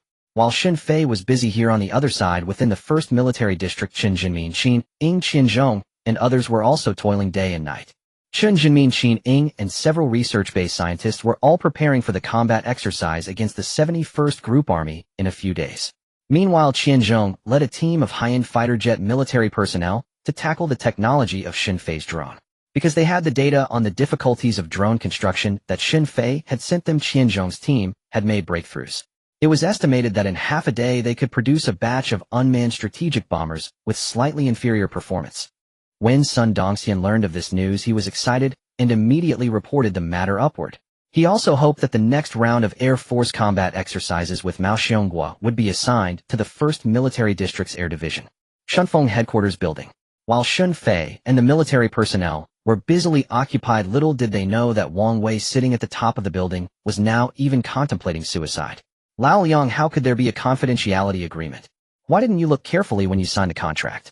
Now there are less than 2 hours left until the final deadline for our announced drone launch event. Just now the person from the information department reported to me. The number of followers on our official Douyin account for the live launch event has grown from 0 to over 8 million in less than a week. It's estimated that nearly 10 million netizens are waiting for our drone launch live stream. What do you think we should do now, eh? By the end, Wang Wei was already full of worry. Originally, the 1st Military District had provided Shunfeng with 3 unmanned transport aircraft, and on top of that the possibility of signing a drone purchase agreement with the Military District. Wang Wei felt that this drone launch event would definitely be a huge success. At the very least, it would solidify Shunfeng Group's position as the domestic express delivery leader, one that no one could surpass for 10 years. But now the contract they signed with the Military District actually had a confidentiality agreement. That is, before the 1st Military District had developed Shin Fei's drone, Shunfeng could not disclose anything related to the 1st Military District. In other words, Shunfeng couldn't even bring out the 3 drones provided by the Military District. Wang Wei didn't know why there was such a confidentiality agreement. What he knew was that in 2 hours Shunfeng would become a laughingstock. The drone launch event had been hyped up so much, yet in the end Shunfeng couldn't even produce a single thing. 10 million netizens, each spitting once, could flood the Shunfeng headquarters building. President Wang back, then we were just so happy. Who had the mind to read the contract? And even if we had read it, what use would it be? Could we have refused to sign? Upon hearing Wang Wei's words, Liang Shuzhong couldn't help but let out a deep sigh. The only thing they could do now was to hope that a miracle would happen within 2 hours. Longhua Military Network releases news of the new generation unmanned strategic bomber. They would directly throw out the 3 drones and the contract with the Military District. From then on, there would be no competitor in the express delivery industry. On the contrary, what awaited them? Liang Shuzhong didn't even dare to think about it. At 2 o'clock in the afternoon Beijing time, less than an hour remained before Shunfeng Group's announced drone launch event. At Xinjiang's Haihu Park, crowds had been gathering steadily since after lunch. The area was so packed that it was nearly impossible to move. Even more staggering were the netizens watching the live streams online. Journalists from Xinhua Net, People's Net, and Youth Net had rushed over upon hearing the news and began broadcasting live. Millions of viewers flooded into the major live stream rooms. Folks were all here for the launch again.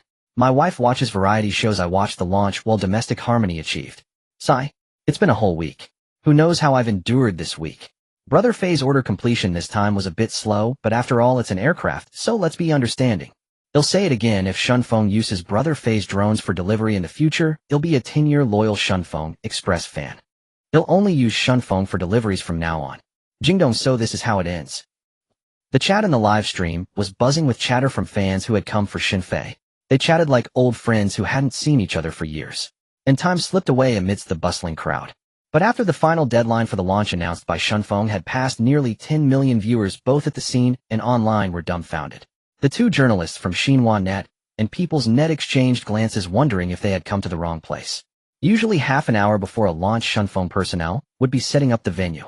They had tried to reassure themselves, thinking maybe Shunfeng was planning a surprise. But now even the announced start time for the launch had come and gone. Not a single Shunfeng representative was in sight in the vast Haihu Park. The audience looked around, confirming there were indeed no Shunfeng people present. A cacophony of noise erupted. The tens of millions watching the live streams also exploded into chaos. Damn, what is Shunfeng doing? I postponed my wedding to watch this launch. Are they messing with us? I skipped my CET-6 exam for this launch. And all I get is nothing. Damn it. Refund. No, wait, it's free. Damn it, liars. Cheating my feelings. Wait. Stop arguing. Let's think this through. This is a drone launch. Shunfeng stood us up. Could it be a problem with the drones? Huh. Damn. Did Brother Fei really run off? He didn't build the drones for Shunfeng. I said it all along, that cunning businessman Fei was just waiting to pull off one big job and then quit. And President Wang just happened to be the mark. Brother Fei, I didn't want to run, but 120 million was just too much. Haha, has President Wang called the cops yet? I feel a second of sympathy for President Wang, but not much. If the launch wasn't happening, they should have said so earlier. Let's storm Shunfeng. The drone launch that countless people had anticipated for a week ended with no one from Shunfeng appearing. Furious, countless netizens flocked to Shunfeng Group's official website and began a coordinated assault. Of course, their goal was simply to get an explanation from Shunfeng. Did Xin Fei really run off, or did he fail to build the drones within the agreed time frame? Regardless of the reason, it was undoubtedly a massive blow to Xin Fei's reputation. Upon learning of the incident, the Husha live streaming platform immediately removed Xin Fei's store advertisement from its site. This only fueled more speculation among netizens. At Shunfeng Group's headquarters, Wang Wei felt his blood pressure skyrocketing. How could Shunfeng have been unprepared for this launch? Less than 200 meters from Haihu Park, 3 large trucks were filled with Shunfeng staff and all the equipment needed for the event. They were just waiting for Wang Wei's signal to set up the venue. But Wang Wei had held out until the very last second without receiving any news from the 1st Military District. What could he do? It wasn't that he didn't want to show up, it was that the moment he did, everyone would swarm him demanding to know why the launch hadn't happened as scheduled. Bound by a confidentiality agreement, he couldn't say a word. Given the circumstances, Wang Wei felt it was better not to appear. At least Shunfeng wouldn't be in such a passive position. President Wang, how should we handle this now? The public outcry is too loud right now. We have a card to play, but who knows when we can play it. Liang Shuzhong stared straight at Wang Wei, looking utterly lost. While inwardly complaining about the military's confidentiality agreement, he couldn't help but grumble about Xin Fei. Brother, my dear brother, you made that drone so incredible. When will the military ever figure it out? If they never figure it out, are we just supposed to stay silent forever? Old Liang, there's only one way now. We issue a statement announcing the launch is postponed. We don't say anything else. The more we say, the messier it gets. All we can do now is stay silent and hope the military quickly understands the drone our brother Xin Fei created. Wang Wei pondered for a few seconds before slowly waving his hand. He looked utterly exhausted. Tired President Wang was truly tired. All right, President Wang. I'll arrange it right away. Liang Shuzhong nodded and quickly left Wang Wei's office. Liang Shuzhong acted swiftly.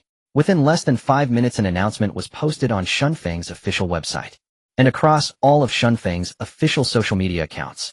We apologize for not notifying everyone in time about the cancellation. The Shunfeng drone launch will still take place. The date is yet to be determined. The announcement was brief. Shunfeng's apology seemed sincere enough, but the content of the announcement did not satisfy the netizens. Wasn't this just pure evasion? They hadn't addressed what the public truly wanted to know. There was no way tens of millions of netizens would let this go. Shunfeng's official pages across all platforms were soon overwhelmed by a collective online assault. Countless netizens commented, "All we want is the truth. Is that too much to ask?" The online battle raged from 6 in the evening until 1 or 2 in the morning, ending only when the netizens got tired. With the public outcry and Shunfeng's continued silence, the incident quickly climbed the trending lists on Weibo and Douyin. The top spots were all related to Xin Fei and Shunfeng. Trending 1, Shunfeng drone launch cancelled, without explanation, reason still unknown. Trending 2, has the sensational scientific genius Xin Fei finally hit his limit? Trending 3, what's the real story behind Shunfeng's silence on Xin Fei and the drones? Trending 4, orders for Xin Fei's manufacturing store plunge, dropping from millions to 1 million. In half a day, countless customers cancel. Trending 5, Shunfeng's express delivery volume also severely impacted. According to incomplete statistics, Shunfeng's shipping volume dropped nearly 30 compared to the same period. Shunfeng Group may be facing its biggest crisis since going public. That night, fueled by intense online discussion, these trending topics remained at the top. Their heat was more than 3 times that of other topics. The next morning, in a villa in Shenzhen, Wang Wei, just waking up, glanced at his phone and then hurled it away in frustration. Heavens, strike me down with a lightning bolt. I can't take this anymore. Rising from his bed, Wang Wei walked to the window in his pajamas. Gazing at the beautiful scenery outside where birds sang and flowers bloomed, he only felt his irritation grow. In this life I have done good deeds and accumulated virtue, witnessed the warmth and coldness of human relationships, and weathered the ups and downs of the business world, treading as if on thin ice. Yet it is this one thing I failed to foresee. Brother Xin Fei, what kind of person are you truly? Even the invitation from the military district commander couldn't sway you. In the end, all they could do was quietly study that drone. Wang Wei's heart remained unsettled for a long time. Meanwhile, the predicament of Shunfeng Group was even more dire than the day before. At 9 o'clock, as the share market on the Shenzhen Stock Exchange opened, Shunfeng's stock price began to plummet. It took less than 2 hours for the decline to go from 1% to 5%. At this rate, it wouldn't even reach 3 in the afternoon before Shunfeng's stock hit the daily limit down of 10%. At the highest floor of the Shunfeng headquarters building in Shenzhen, In front of Wang Wei's chairman office, a crowd had already gathered. Dozens of board members from Shunfeng Group blocked the entire corridor. Liang Shuzhong, Wang Wei's phone is unreachable. You must know where he is.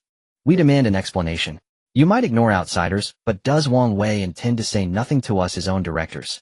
A middle-aged man wearing a thick gold chain pointed at Liang Shuzhong and spoke. His words ignited the anger of the other directors. They surged forward completely, surrounding Liang Shuzhong. Seeing the situation, Liang Shuzhong could only hurriedly say, President Li, directors, please listen to me. I truly don't know where President Wang is. But rest assured, President Wang will eventually give everyone an explanation for this matter. Can you not trust his character? Liang Shuzhong tried his best to soothe the director's emotions, though he felt quite helpless inside. Only he, Wang Wei, and a few pilots knew about yesterday's visit to the military district. Due to the confidentiality agreement they signed, Wang Wei had made him and all other confidants swear to secrecy. The 3 military drones were sealed in a warehouse on the outskirts. The promotional video had already been filmed, but he simply couldn't reveal any of this to the directors. A single leak would violate the military's confidentiality agreement, and the consequences would be impossible for them to bear. Trust Wang Wei. How can you expect us to? Shunfeng stock is plummeting. A limit down today is a foregone conclusion. It will surely drop again when the market opens tomorrow. Are we supposed to trust him until the stock completely collapses and the exchange forces us to delist?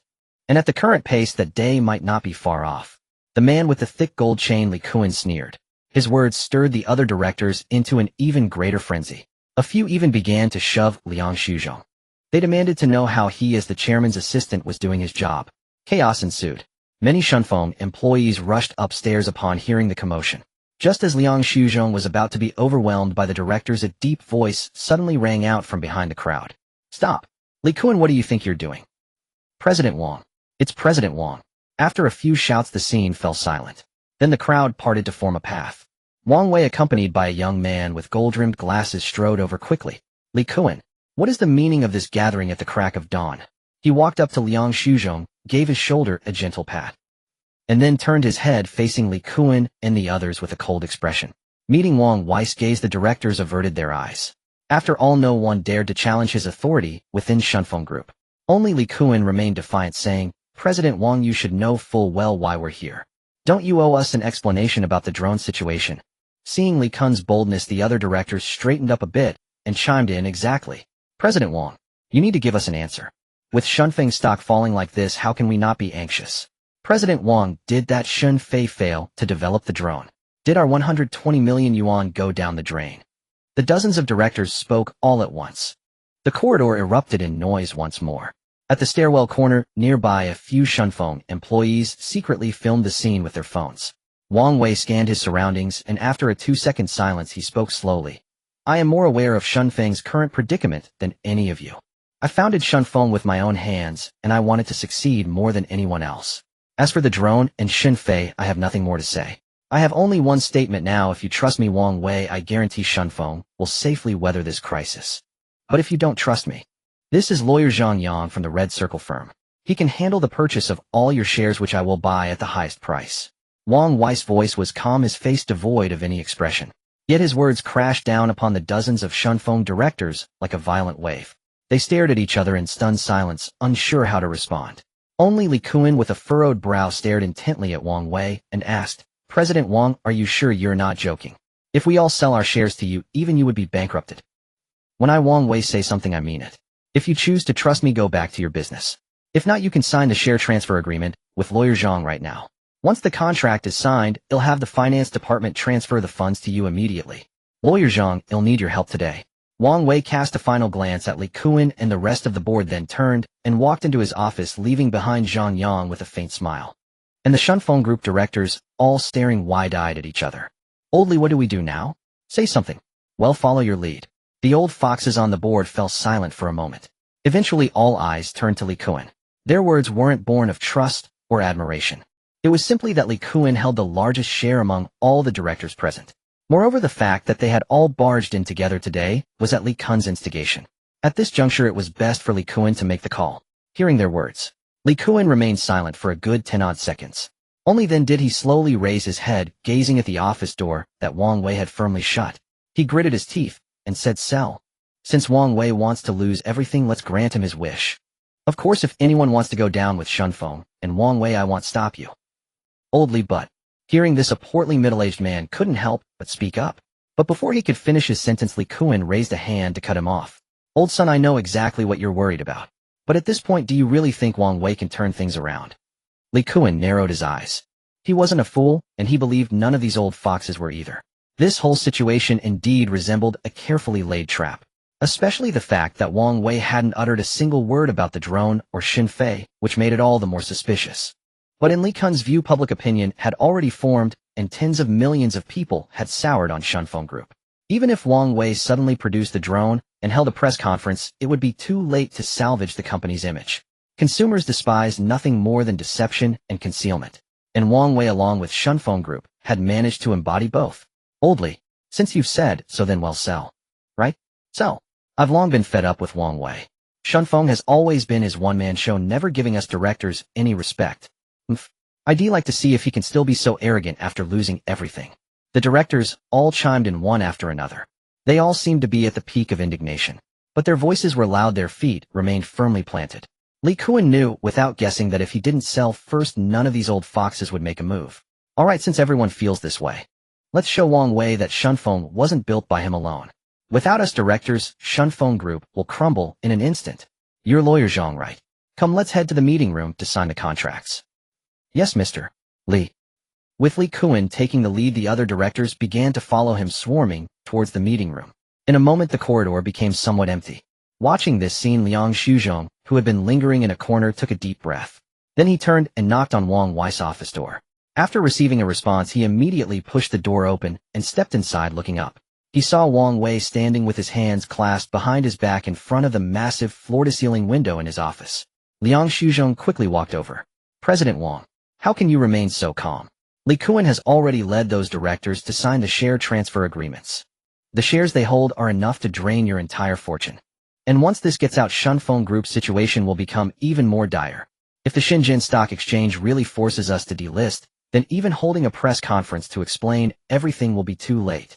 Liang Shuzhong stared intently at Wang Wei's back, finally understanding the true meaning of the emperor is not anxious, but his eunuchs are. He was just a chairman's assistant. Even if Shunfeng fell, it wouldn't crush him. But this group was built by Wang Wei from scratch. Growing from a small workshop to the domestic express delivery leader. Building a towering skyscraper is difficult, but its collapse happens in the blink of an eye. And once Shunfeng is forcibly delisted, getting relisted would be harder than reaching the heavens. Old Liang, say no more. This matter is not as simple as you think. Do you really believe Li Kuan and his group alone could stir up such a massive storm? Hearing this, Liang Shuzhong, who had been pacing anxiously, was stunned into stillness. President Wang, what do you mean? Wang Wei turned to look at Liang Shuzhong, then lowered his gaze to the bustling high-rise cityscape of Shenzhen outside the window. Brother Xin Fei's reputation is too great now, and we Shunfeng have dominated the express industry for too long. Some people don't want Brother Xin Fei to thrive, and they don't want us to thrive either. The fall of Shunfeng stock was within my expectations, but the fact that it fell so fast and so hard, doesn't that say something? Wang Wei said calmly. His words hit Liang Zhuzhong's ears, leaving him rooted to the spot in shock. It took a few seconds for him to snap out of it and say, President Wang, you mean someone is fanning the flames? A rival is stabbing us in the back. And on Mr. Shin's side, it's the capital interests he's harmed that are causing trouble. Liang Shuzhong, being Wang Wei's assistant, was certainly no fool. With a little hint from Wang Wei, he understood it all instantly. Especially regarding Xin Fei. Liang Shuzhong knew that ever since Xin Fei successively produced his astonishingly powerful computers, vehicles, and new energy cars, the market share of similar products had plummeted drastically. Although Xin Fei's manufacturing store couldn't possibly handle that many orders, there was a saying Liang Shuzhong found apt: once a woman has seen a lion, how could she ever fall for a wild dog again? Now many people, even if they have no chance to use Xin Fei's products, are unwilling to settle for anything less. But, President Wang, are we just going to sit and wait because our opponents are numerous and powerful? That's not your style. In the past, no matter how strong the enemy's fist, you would always charge forward. After a brief silence, Liang Shuzhong looked at Wang Wei again with a furrowed brow. This time a smile suddenly bloomed on Wang Wei's calm face.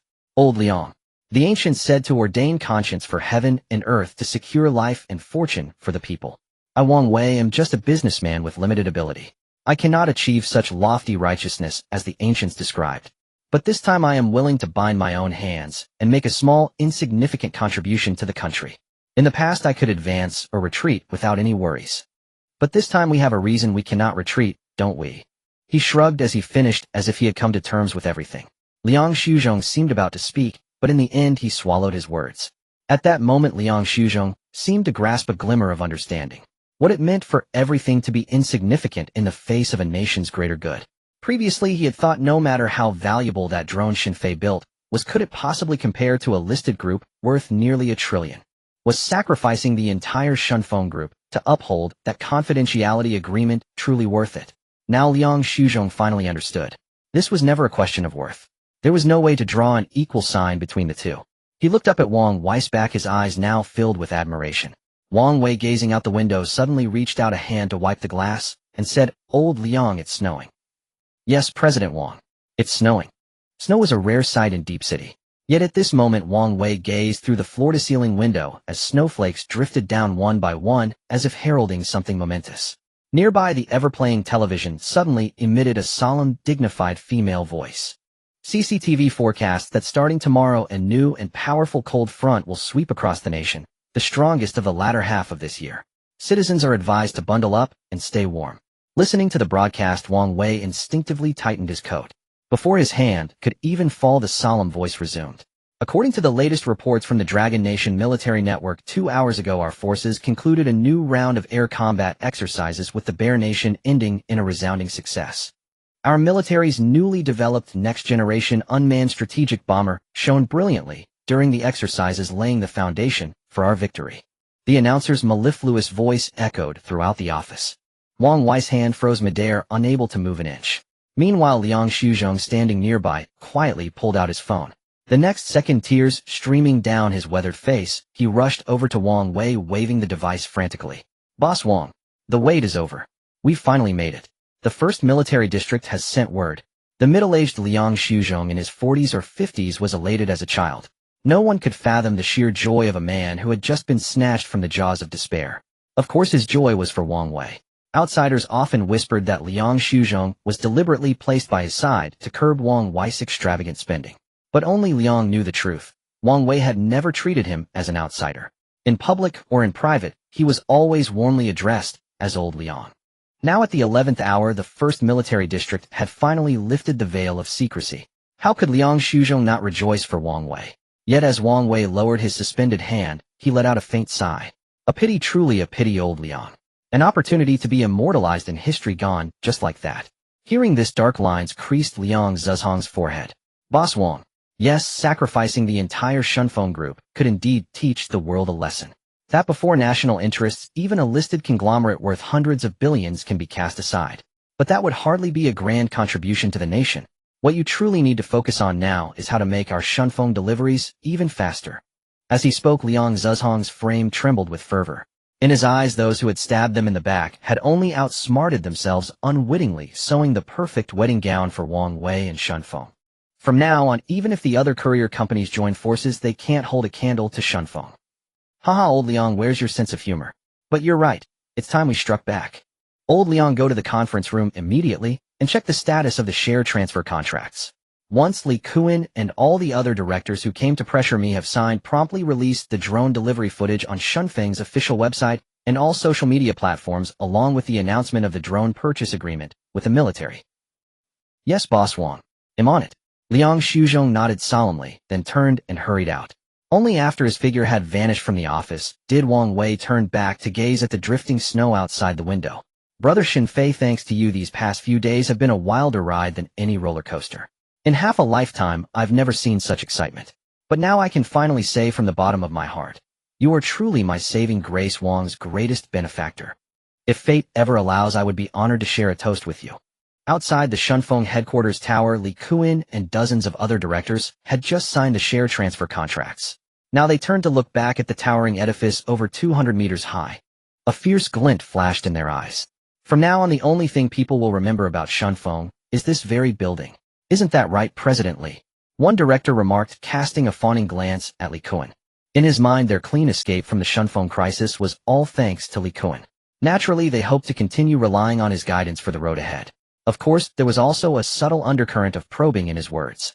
Rest assured, everyone. This behemoth called Shunfeng will soon crumble. It has always had many enemies, and with such a golden opportunity, how could they not try to crush it completely? As for us, it's time to look forward. Li Kuan slowly extended his hand, catching a drifting snowflake. His tone was calm and detached. At that very moment, a swarm of reporters surged forward, as if tipped off, clamoring over each other to fire questions. Are you Mr. Li Kuan? We've heard that you and the other directors of Shunfeng Group have transferred all your shares to President Wang Wei. Is that true? Do you also have no faith in Shunfeng's current situation? Mr. Li, with Shunfeng's stock plummeting, how many days do you estimate it can hold on? The reporters jabbered on, all thrusting their microphones towards Li Kuan at the forefront. In the distance, a few Shunfeng security guards rushed over, seemingly intent on shooing the journalists away. But Li Kuan waved them off, stopping them with a mere glance. He then turned his gaze to the assembled reporters, a faint smile playing on his lips. Ladies and gentlemen, for matters concerning Shunfeng, you'd best ask Wang Wei. We have nothing to do with that company anymore. As for my personal opinion, I doubt Shunfeng can last 3 more days. Li Kuan's indifferent words sent a visible shudder through the crowd of reporters. No one seemed to have expected such a blunt answer. Just then a young man, wearing black-rimmed glasses, spoke up from the crowd. President Li, moments ago Shunfeng's official website and all its major social media accounts simultaneously released a video. The footage shows 3 drones swiftly transporting a load of cargo.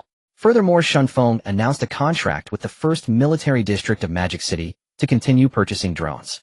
In the near future, they aim to fully realize the grand vision of drone-based express delivery. I'd like to ask President Li, were you aware of this? Did President Wang Wei keep this from all of you? The young man's earnest voice cut through the air, leaving the surrounding reporters momentarily stunned. Li Kuan's eyes suddenly flew wide open. What did you say? At this moment, it wasn't just Li Kuan who was stunned. Behind him, the directors who had just left the Shunfeng Group couldn't help but tremble violently. A video of 3 drones delivering packages, and a drone purchase agreement signed with the military region. What? President Li, we've been tricked. That bastard Wang Wei has deceived us all. We had just sold our shares, and the next moment Wang Wei pulls off such a huge stunt. Isn't Wang Wei just playing with us? A former Shunfeng director slapped his thigh and couldn't help shouting. After his words fell, the other directors erupted into chaos, clamoring to go back and settle accounts with Wang Wei. And Li Kuan, after coming to his senses, his face instantly turned as gloomy as water. He looked up at the group of reporters in front of him and said through gritted teeth, "None of us Shunfeng directors knew anything about the drone contract with the military region. Fraud. This is fraud by Wang Wei. This is a premeditated, planned, large-scale commercial crime case. We will not let Wang Wei off." After saying that, Li Kuan turned around and strode quickly into the Shunfeng building. With such an urgent manner, one could hardly doubt that if there were a big knife nearby, Li Kuan with his gold chain would have picked it up without hesitation. At the same time as Li Kuan led the crowd back to the Shunfeng building to settle accounts with Wang Wei, the internet had also completely exploded. Shunfeng responds. These 5 characters in an extremely short time surged to the top of the trending list with an unstoppable force. Below the official Douyin account of the Shunfeng Group, that promotional video of drone delivery in less than half an hour saw its comment count exceed 1000. Wow. I was wondering why Shunfeng hadn't responded. Turns out they were cooking up something big. I can only say I'm dumbfounded. Will there be any courier company in the future that can compete with Shunfeng? Shunfeng Jingdong, you sit down too, okay? Alright, everyone else is trash. Wait guys, something's off. What about Brother Fei? Shunfeng hasn't said a word about Brother Fei's matter. Exactly. Did Brother Fei actually run away? Did he create these 3 drones? Brother Fei is so stingy, how could he possibly produce 3 drones for Shunfeng with just 1 order? The guy upstairs is spot on. And why did Shunfeng suddenly sign a contract with the military region? Shunfeng isn't a state-owned enterprise. How could they have such face? It feels like Shunfeng responded, but not much. Why is the whole thing still full of doubts? Wait, let me think. Oh, my head is itchy. Feels like I'm growing a brain. Hundreds of thousands of comments. Every refresh added several thousand more. Countless netizens were discussing, but in the end no conclusion was reached. From the very beginning, people were not just concerned about Shunfeng's issues. The matter of Xin Fei was even more intriguing to countless netizens. From start to finish, Shunfeng hadn't even mentioned Xin Fei's name. This led netizens to once again charge at Shunfeng's official website. Although not as intense as at the very beginning, it still had the posture of not retreating until the goal was achieved. Inside the chairman's office of the Shunfeng Group headquarters building, Liang Shuzhong had already returned. He once again stood beside Wang Wei. President Wang, the share purchase contracts with Li Kuan and the others have been signed. But they seem to have found out about our announcement. They're making a scene downstairs now. But they're no longer part of Shunfeng now. Dozens of security guards are blocking them, so they can't come up. Alright, ignore them. Let them cause a scene. As for the shares, even if they sue in court, it won't matter. We have the military region's confidentiality agreement to back us up. They won't win no matter where they sue. Li Kuan and the others thought they were clever all their lives, but they were foolish at this moment. If they had weathered this storm together with Xuanfeng, their net worth could have doubled. Now, let them regret it. Wang Wei leaned back in his executive chair, relaxed. Liang Shuzhong nodded upon hearing this. But then he couldn't help asking, President Wang, what about Mr. Shun? We were able to sign the drone purchase contract with the military region entirely because of Mr. Shun. Now the public pressure on Shunfeng has decreased a lot. But the pressure hasn't disappeared, it has completely shifted to Mr. Shun. Many netizens think we're hiding something, and they've started leaving questioning comments on Shunfeng's official website again. By the end, Liang Zhezhong's brows were furrowed. He knew Wang Wei was definitely not an ungrateful person. But why hadn't Wang Wei chosen to speak up for Shun Fei through Shunfeng? When Wang Wei heard Liang Zhezhong's words, he couldn't help shaking his head and laughing. Old Liang, I think you should read more books when you're free. Although this matter targeted both Shunfeng and Brother Shin Fei from start to finish, only Shunfeng was under pressure. Do you think Brother Shun could have any pressure? Or do you think Brother Shin Fei cares about these things? Besides, it's not that I don't want to speak up for Brother Shin. The military region directly signed a confidentiality agreement with us for the drone he built. So what do you think is more important, the drone or the person Brother Shun? Wang Wei spoke one sentence after another. Liang Shuzhong was stunned. After a moment, he couldn't help slapping his thigh hard. President Wang, I was foolish. Mr. Shun is now a precious treasure in the eyes of the first military region. With a whole military region protecting Mr. Shun, I'm really worrying over nothing. Haha, old Liang, I'm glad you understand. Brother Shin's matters are being handled by the first military region. They are desperate for talents like him. Even if we could talk about Brother Shin Fei's matters, we shouldn't. Otherwise the commander will blame us for stealing his credit. Wang Wei said cheerfully. His mood was obviously extremely relaxed. And in his mind, he was already thinking about what else he could order Shin Fei to build. Otherwise he felt that he might never get to use anything Shin Fei made in his lifetime.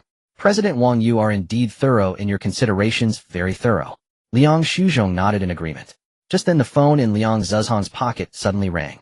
But he didn't answer immediately. Instead, he looked up at Wang Wei. Wang Wei waved his hand, signaling Liang Shuzhong to take the call. Then Wang Wei walked over to a nearby spot filled with the tea set, and took out his long-cherished Dahong Pao tea. On the other side, Liang Shuzhong had already taken out his phone and looked at it. And that look, once he saw it, his expression froze completely. For a full minute his jaw dropped and never closed again. Old Liang, what's wrong? Did something happen again? Wang Wei, who had just washed the tea set, noticed that Liang Zhezhong's expression was off, so he asked. Liang Shuzhong, upon hearing this, swallowed hard. Then with a look of utter shock, he looked up at Wang Wei. President Wang, it's, the information department sent me a video. On the Longhua military network, Commander Sun personally spoke up for Shun Fei. Ah, that's good news. Why are you making that face? Wang Wei was puzzled. Liang Shuzhong couldn't help but shake his head with a bitter smile. President Wang, you'd better see for yourself. I don't know how to describe Commander Sun's words. In short, I have never seen anyone who could make a military region commander speak like that. At precisely 1500 Beijing time, following the release of the video, showcasing the Dragon Nation's flawless victory over the Bear Nation in the latest air combat exercises, the Dragon Nation Military Network quietly published another new video. In the video, the military network's poised and graceful female reporter posed a question to Sun Dongxian. Commander Sun, the aviation division under your command has achieved a magnificent victory over the Bear Nation with a flawless zero-casualty rate. What would you like to say to our fans of the Dragon Nation Military Network? Well, first and foremost, this exercise victory is not the triumph of my first military region's aviation division alone. It is a fruit of victory belonging to the party and the people.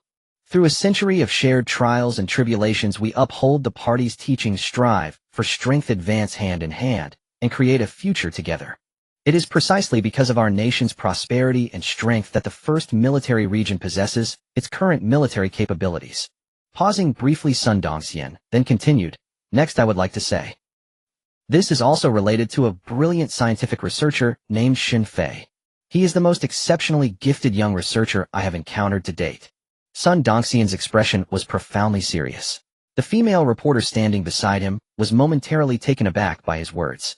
Quickly regaining her professional composure, the reporter said, "Commander Sun, I have heard of Mr. Shinfei. But isn't he just the owner of a manufacturing shop? What does he have to do with this exercise?" The reporter's voice was filled with utmost confusion. In the video, Sun Dongxian slowly began to explain, "This matter traces back to a few days ago. At that time, our military's research department was ordered by higher-ups to tackle the issue of strategic aircraft pilot safety. But we were stumped. It was then that our military discovered a drone with peculiar parameters. Upon performance testing that drone, we found it boasted an incredible range, payload capacity, and stability. It was through the study of that drone that our Military Research Institute developed the new generation SJ unmanned strategic bomber. This led to our comprehensive victory in the air combat exercise against the Bear Nation. And that drone was built by Comrade Shinfei for Shunfeng Group, intended for express delivery purposes. Ordinarily, this would be classified military information, and I shouldn't disclose it. However, given the current rumors circulating online about Comrade Shinfei, I feel it is my duty to step forward and defend his reputation. Furthermore, according to our nation's protection agreement for scientific research personnel, regarding talents like Comrade Shinfei, I want to say this. Previously, my first group army was tasked with safeguarding the security of the Magic Capital. Now our mission has gained an additional objective. That is to unconditionally protect the life and property of Comrade Shinfei. Any malicious individuals harboring ill intentions towards Shinfei must be prepared to pay a heavy price. By the end, Sun Dongxian's imposing aura as a military region commander was fully unleashed, exerting immense pressure. Inside the chairman's office at Shunfeng Group headquarters, Wang Wei watched the video, feeling his scalp tingle. A chill ran from the soles of his feet straight to the top of his head. He had anticipated the military region would speak up for Shinfei. He had also expected it to be significant, but he never imagined it would reach such a level. As Sun Dongxian's words echoed in his ears enough to make one's body tremble, Wang Wei clicked his tongue and said, "Old Liang, those bastards causing trouble behind Shin's back are probably scared out of their wits by now." "Yes, Mr. Wang, and this matter hasn't even fully blown up yet. Once this video spreads, those people had better hope Mr. Shin is in a good mood these next couple of days. If not, I doubt Commander Sun will stop at just making speeches." While the military region can't interfere with public security law enforcement, Commander Sun could easily exert some pressure, and the Magic Capital's Public Security Bureau might just conduct a major sweep, arresting all those who were secretly scheming. I heard that after this incident, the Tiger Shark live streaming platform executives directly demoted Mr. Shin's shop to over a dozen pages back in the search results. And those over 2 million canceled orders. Such a massive wave of cancellations is highly suspicious. It seems some people were preparing to strike a heavy blow against Mr. Shin long ago, Liang Shuzhong analyzed. One must admit, as Wang Wei's assistant to the chairman, his business acumen was sharp. He could clearly dissect these events that ordinary people would dismiss as coincidences. Wang Wei couldn't help but cast an appreciative glance at Liang Shuzhong. "Old Liang, you make a good point. But these matters are no longer our concern. From now on, well, just sit back and watch the show." Just as Wang Wei was conversing with Liang Shuzhong, at 3:30 p.m. Beijing time, only half an hour had passed since the latest video released by the Longhua military network. The video's likes had already surpassed 5 million. Countless netizens who had been relentlessly seeking the truth could never have imagined. The whole truth turned out to be this. But since it was the official account of Longhua military network, netizens dared not casually comment. Therefore, after liking, millions of netizens collectively flocked to Shunfeng's official Douyin account. Instantly, the comment section on Shunfeng's side exploded. "Mr. Wang, is the video released by Longhua military network real? I feel like I'm dreaming in broad daylight." Shunfeng's press conference stood us up because the drone Fei Gu built for Shunfeng was intercepted by the military region halfway. So Shunfeng had no drone to release. I'm literally crying. Mr. Wang must have been unable to respond because he couldn't disclose these military secrets. For this, Mr. Wang even disregarded Shunfeng's survival. "Mr. Wang is righteous. Sir is righteous. Sorry, Mr. Wang. I was too loud before. Brothers cry for me." Typed teary-eyed on the screen. The comment section on Shunfeng's side was unstoppable. Meanwhile, on the Tiger Shark live streaming platform, the live room Shunfei only used for receiving orders had already stirred up a storm. "I just want to ask one thing, where are Fei Guess haters? Come out and talk. I want to take on a group of you now. Who said Fei Gu fled? And who said Fei Gu had exhausted his talent and couldn't build drones?" The military region chief personally endorsed Fei Gu. What more proof is needed? Haha, we thought Fei Gu was going to prison, but he ended up joining the party. Good at Chiobaya. There were too many people outside just now. Fei Gu, I kneel to you. Damn, it's you right. Tell Batman to come over directly. The Joker has been found. Shen Fei had accumulated an enormous number of fans during this period. The loyal fans suppressed for 2 days finally felt proud and relieved. After punishing the haters, netizens shifted the topic and collectively discussed the drone Shen Fei had built. Brothers, to be honest, my scalp is still numb. Shen Fei's drones were meant for delivery, right? They're civilian. How could they be intercepted by the military region? Bro, didn't you see what the chief said in the video? Extremely impressive range, payload, and stability. I guess the chief thought Fei Guest drone was too talented for delivery, so they directly used it as an unmanned strategic bomber. Moreover, the drone developed by the military region is named SJ-1. That is Shen Fei Generation 1. Don't need to explain the prestige. Still don't quite understand. Is there any brother who knows drones to explain? How incredible is Fei Guest drone? There were also many military fans in the live room, but they were usually just watching the excitement. For such questions involving specific performance, everyone could only stare blankly, silent and unable to speak. However, before long, a knowledgeable netizen really stepped forward. I used to work at a civilian drone manufacturing factory, so I know a bit. The most important aspects of a drone are the 3 performances the chief mentioned in the video: range, payload, and stability. Of course, maximum speed also counts as one. Let's first look at the performance of the 3 drones Shen Fei released. According to Shen Fei staff, their drones have a range exceeding 2,000 kilometers and a payload exceeding 2 tons. Under normal conditions, this is already the top data achievable by civilian drones. And the military region gave Shen Fei 3 such drones. Moreover, that's not all. 3 drones exchanged for 1. The military seemed to think Shen Fei was at a loss, so they also signed a drone purchase contract with Shen Fei.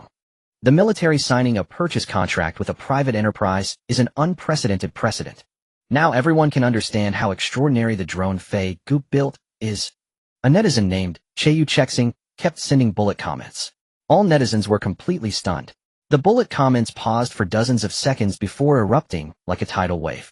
By this calculation, Fei Guest drone must have a range of at least 8,000 kilometers and a payload of at least 6 tons. Tisk tisk, now I understand why the military region intercepted. A strategic bomber's threshold is 8,000 kilometers and its round trip. What about the thing Fei Go made? It can fly 8,000 kilometers to bomb the enemy, and if necessary, it doesn't need to return, inflicting secondary damage on the enemy. This combat radius is even more absurd than a bomber, and the key is no pilot consumption. You know, training a fighter pilot in our country is very difficult. Hiss. I gasped on the spot. I thought the car Fei Ge gave to Xiaomi was his limit, but it turns out his specialty isn't civilian, but military. Fei Ge, did you think the slogan of the Super God manufacturing shop was a joke? Alas, what a pity. I really want to see what Fei Guest drone actually looks like. Yes. But this must already be a military secret. We'll never get a chance to see it in this lifetime. To be honest, I think I've seen the drone Fei Ge built. Bro, no stepfather. My real dad. Got a picture. Image edged. Here, this is it. Just as netizens thought the user named fictional was joking, unexpectedly, he actually posted the photo. And looking at the photo where blue sky and white clouds interweave, a shocking image of a Buddhist temple on one side and a fighter jet on the other. Netizens in the live room were slightly stunned. Then they sent bullet comments. Holy crap. Isn't this the popular photo of the fighter jet escort incident from a couple of days ago? fictional. Yes, the plane in the center should be the drone Fei Ge built. Everyone was saying before that the plane in the middle was carrying some military big shot, but I zoomed in many times and looked carefully. This plane doesn't even have a cockpit. And the timing matches too. So this is not a military big shot traveling with fighter escort. It's 8 fighter jets intercepting the drone Fei Ge built for Shen Fei. Netizen fictional explained via bullet comments. Countless viewers in the live room fell silent upon seeing that photo. After a long time, a netizen couldn't help but send a comment. I originally thought it was Buddha blessing our country's prosperity and strength. Only now do I understand. There is no such thing as divine blessing. National prosperity, ethnic rejuvenation, and people's happiness. All because there are scientific talents like Fei Ge forging ahead with perseverance. When the full story was finally pieced together, countless people were left utterly astounded. The emotions stirred were far too profound to be quickly settled. Meanwhile, Dong Jie, the CEO of Tiger Shark live streaming platform, issued a public apology statement without delay. The recent demotion of Mr. Shen Fei's channel was purely a private decision made by a certain senior executive, Yuan Jianqi. Upon learning of this matter after returning from my business trip abroad, I immediately conducted a serious review and took disciplinary action against him. The outcome is as follows. Effective immediately, Yuan Jianxi is relieved of all his duties at Tiger Shark live streaming platform, and he has been fined for the adverse impact caused to Mr. Xin Fei. On behalf of Tiger Shark live streaming platform, I also extend our deepest apologies to Mr. Xin Fei. This mistake occurred due to our negligence. We hope Mr. Xin Fei can forgive us. Under normal circumstances, this apology from Dong Jia would have caused quite a stir.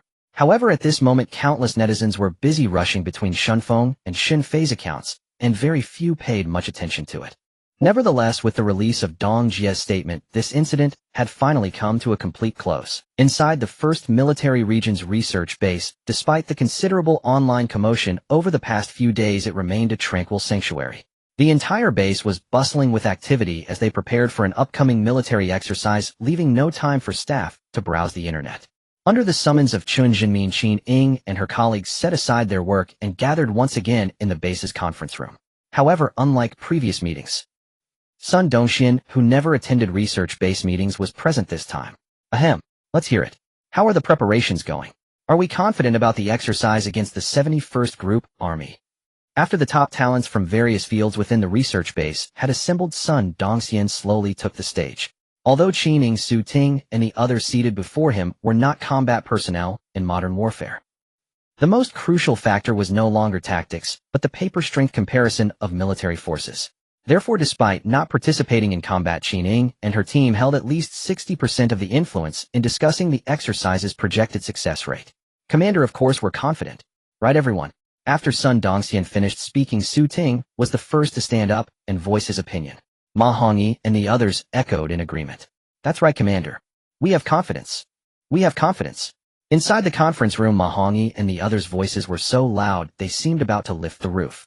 But as Sun Dongxian and Chun Jinmin remained silent, their voices gradually dwindled. Finally, Su Ting, who was still standing, was the first to break the silence. Sai, Commander. 35%. I feel we have a 35% chance of beating the 71st Group Army. But even if we win, it would be a Pyrrhic victory. We simply can't counter those 2 armored divisions of the 71st. Sister Ying's research on that type ultra-hard alloy has been applied to our tanks. This has significantly enhanced the defensive capabilities of our region's light and heavy tanks. It provides excellent resistance against smoothbore guns, rifled guns, armor-piercing rounds, and high-explosive anti-tank rounds. However, the main battle tanks in those 2 armored divisions of the 71st also boast impressive defense, and their offensive capabilities are even stronger. Honestly, if it weren't for Sister Ying, we probably wouldn't even have a 30% chance. Su Ting finally spoke his true thoughts. Qin Ying, sitting right beside him, couldn't help but roll her eyes at his remark. Seeing this, Su Ting smiled wryly and muttered under his breath, Sister Ying, I know you really want to win this exercise. But on paper, our strength just doesn't match up to the 71st Group Army. Oh, is that so? Little Ting, tell sister. Are you interested in that Jiang Lin? If you were just say so, maybe I can help set you up. Qin Ying turned to Su Ting with a beaming smile. However, that smile sent a chill down Su Ting's spine. Sister Ying, what are you talking about? No, I'm definitely not. But Ma Hongyi mentioned the other day that Jiang Lin has a great figure. Why don't you ask him? Ma Hongyi, who was enjoying the show, was taken aback. While Su Ting and the others were whispering amongst themselves, Sun Dongxian and Chun Jinmin exchanged a glance. Chun Jinmin then gestured and said, Commander, perhaps you should explain. Sun Dongxian nodded in response. He cleared his throat again, and the vast conference room fell silent. After glancing at Qin Ying and the others below, he slowly began to speak. Su Ting's assessment is quite reasonable. Old Chun and I have also discussed this, and we concluded the odds are about 30%. Although it seems like a mere 20% gap in modern warfare, that difference is monumental. Therefore, to improve our chances in this exercise, the military region has proposed 2 plans. Setting aside other expenditures, we currently have a spare budget of 200 million. The first plan introduced 2 Leopard 2 series tanks as a secret weapon for this exercise. The 71st Group Army's armored divisions are formidable because of their diverse and advanced tank lineup. I've already consulted with the military headquarters, and they've approved the use of Leopard 2 tanks for this exercise. This will also enhance the strategic value of the exercise. The first one, Commander. The first one. Before Sun Dongxian could even finish, Su Ting and the others couldn't help but shout out. The Leopard 2 is hailed as the king of modern land warfare tanks. In Dragon Country, only the Type 99A can rival it. In Su Ting's view, there was no need for deliberation. With 2 Leopards, our chances would increase by at least 50%. Enough, what's all the noise? Let the commander finish. Commander, what about the second plan? At that moment Qin Ying's eyes flickered with curiosity. Qin Ying knew it well. The Leopard 2 series, especially the Leopard 2, a 7 main battle tank, as the overlord of land warfare, was indeed formidable. 2 Leopard 2, A7S, could to some extent determine the outcome of a small-scale engagement. Furthermore, it provided a pivotal effect that could sway the entire battlefield. As for the Dragon Kingdom's 99A series tanks, which could match the Leopard 2 A7, their first group army only had 6 of them. Just on paper, that would significantly boost their first group army strength. Moreover, the 71st Group Army was extremely familiar with the 99A tanks. From defensive performance to offensive attributes, their research on the 99A tanks far exceeded that of the others. However, regarding the Leopard 2 A7, the 71st Group Army was certainly not as familiar. Therefore, in this military exercise, the combat effectiveness of introducing 2 Leopard 2 A7S would be even greater than that of 2 99A tanks. However, in Qin Ying's view, she knew this. How could Sun Dongxian not know? And it was precisely under these circumstances. Sun Dongxian had still put forward the idea of 2 plans. This meant that in Sun Dongxian's mind, the second plan was worthy of being considered on par with introducing 2 Leopard 2 A7S. On the other side, Su Ting and the others seemed to have understood this as well. But the anticipation in their eyes was noticeably weaker. Because no matter how hard they racked their brains, they couldn't think of where else 200 million could be spent with better cost-effectiveness than 2 Leopard 2 A7S. Second plan.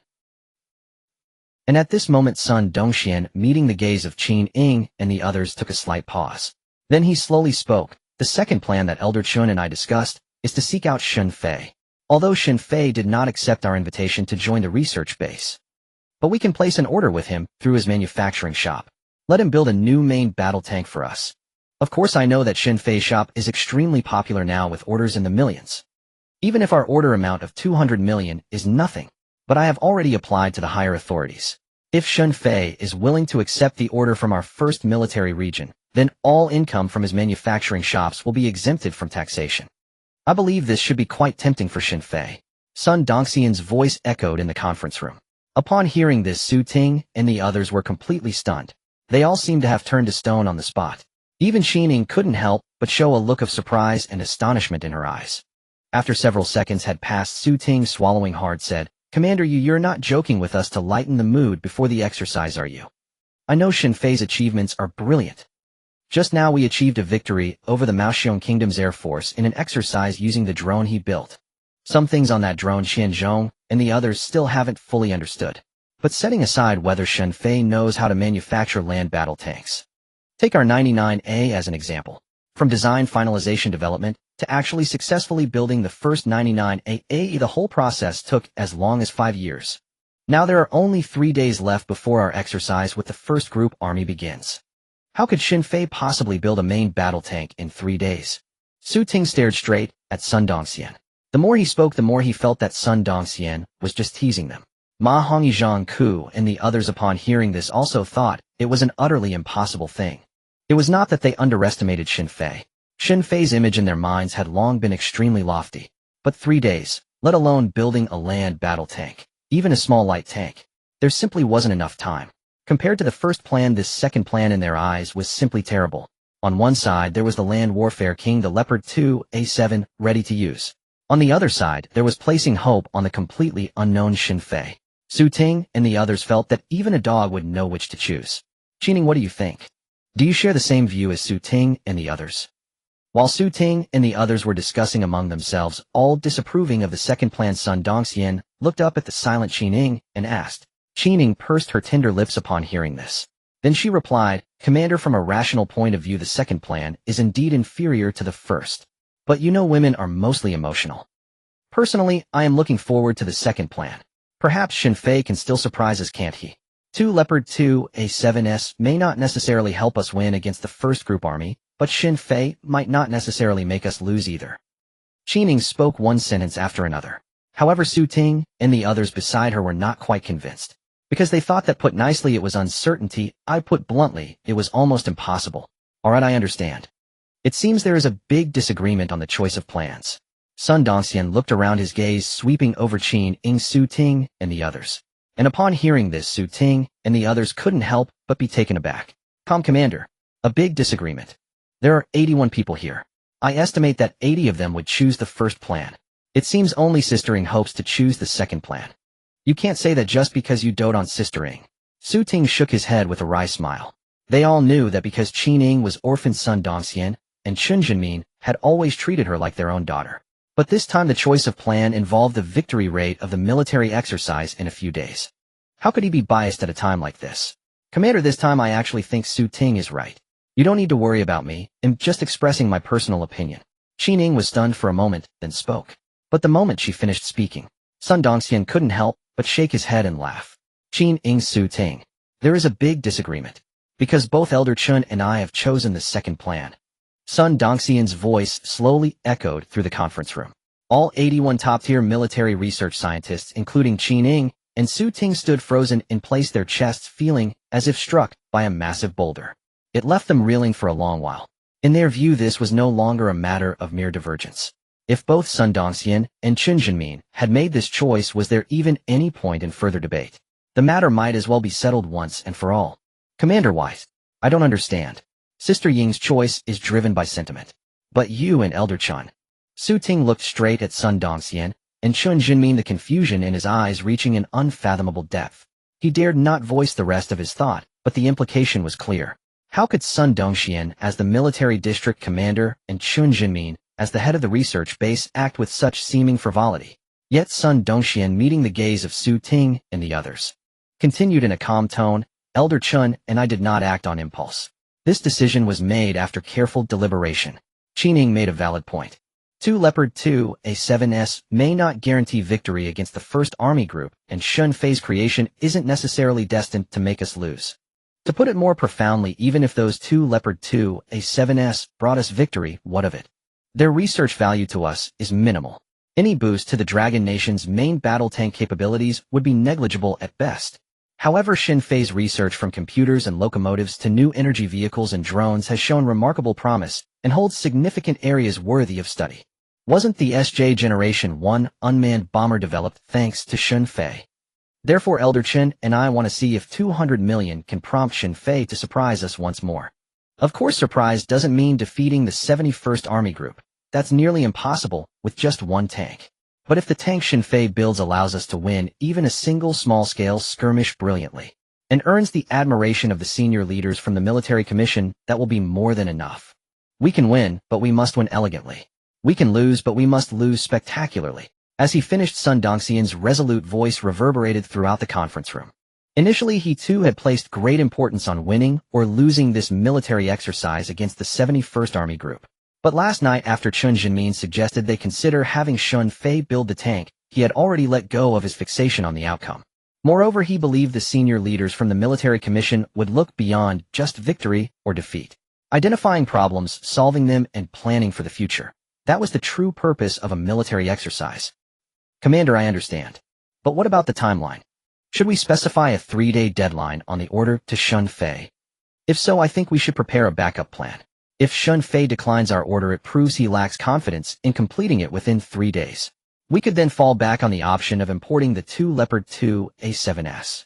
If Shun Fei accepts, then all is well. Also, regarding the requirements for the order, shouldn't we consider raising them a bit? After all, it's 200 million. A single Leopard 2 A7 costs only around 100 million. After a moment of silence, Su Ting couldn't help but speak up. Hearing this, Zhang Ku and the others beside him nodded their heads vigorously like pecking chicks. They strongly agreed with Su Ting's words. Ma Hongyi, meanwhile, was already counting on his fingers, calculating just how much of the 200 million that profiteer Xin Fei might swindle from them. But soon Ma Hongyi couldn't help but slap his thigh and mutter to himself, "Commander is placing the order in the name of the military district, not like a private enterprise such as Xiaomi or Shunfeng. Shun Fei shouldn't dare to profiteer off the nation's money." While Ma Hongyi was muttering, Sun Dongxian on the other side slowly shook his head in response to Su Ting's words. There is no backup plan. There is only one plan. Regarding the timeline, Elder Chun and I have already discussed it thoroughly. Although neither of us has seen Shun Fei's manufacturing facility with our own eyes, based on the image data transmitted by the Filong Special Operations Team, Shun Fei's manufacturing shop on the outskirts occupies a very large area. A significant portion of it is a closed-off factory building. Elder Chun and I believe it houses a complete set of automated manufacturing equipment personally built by Xin Fei. Its level of advancement should be far ahead of current global automated equipment standards.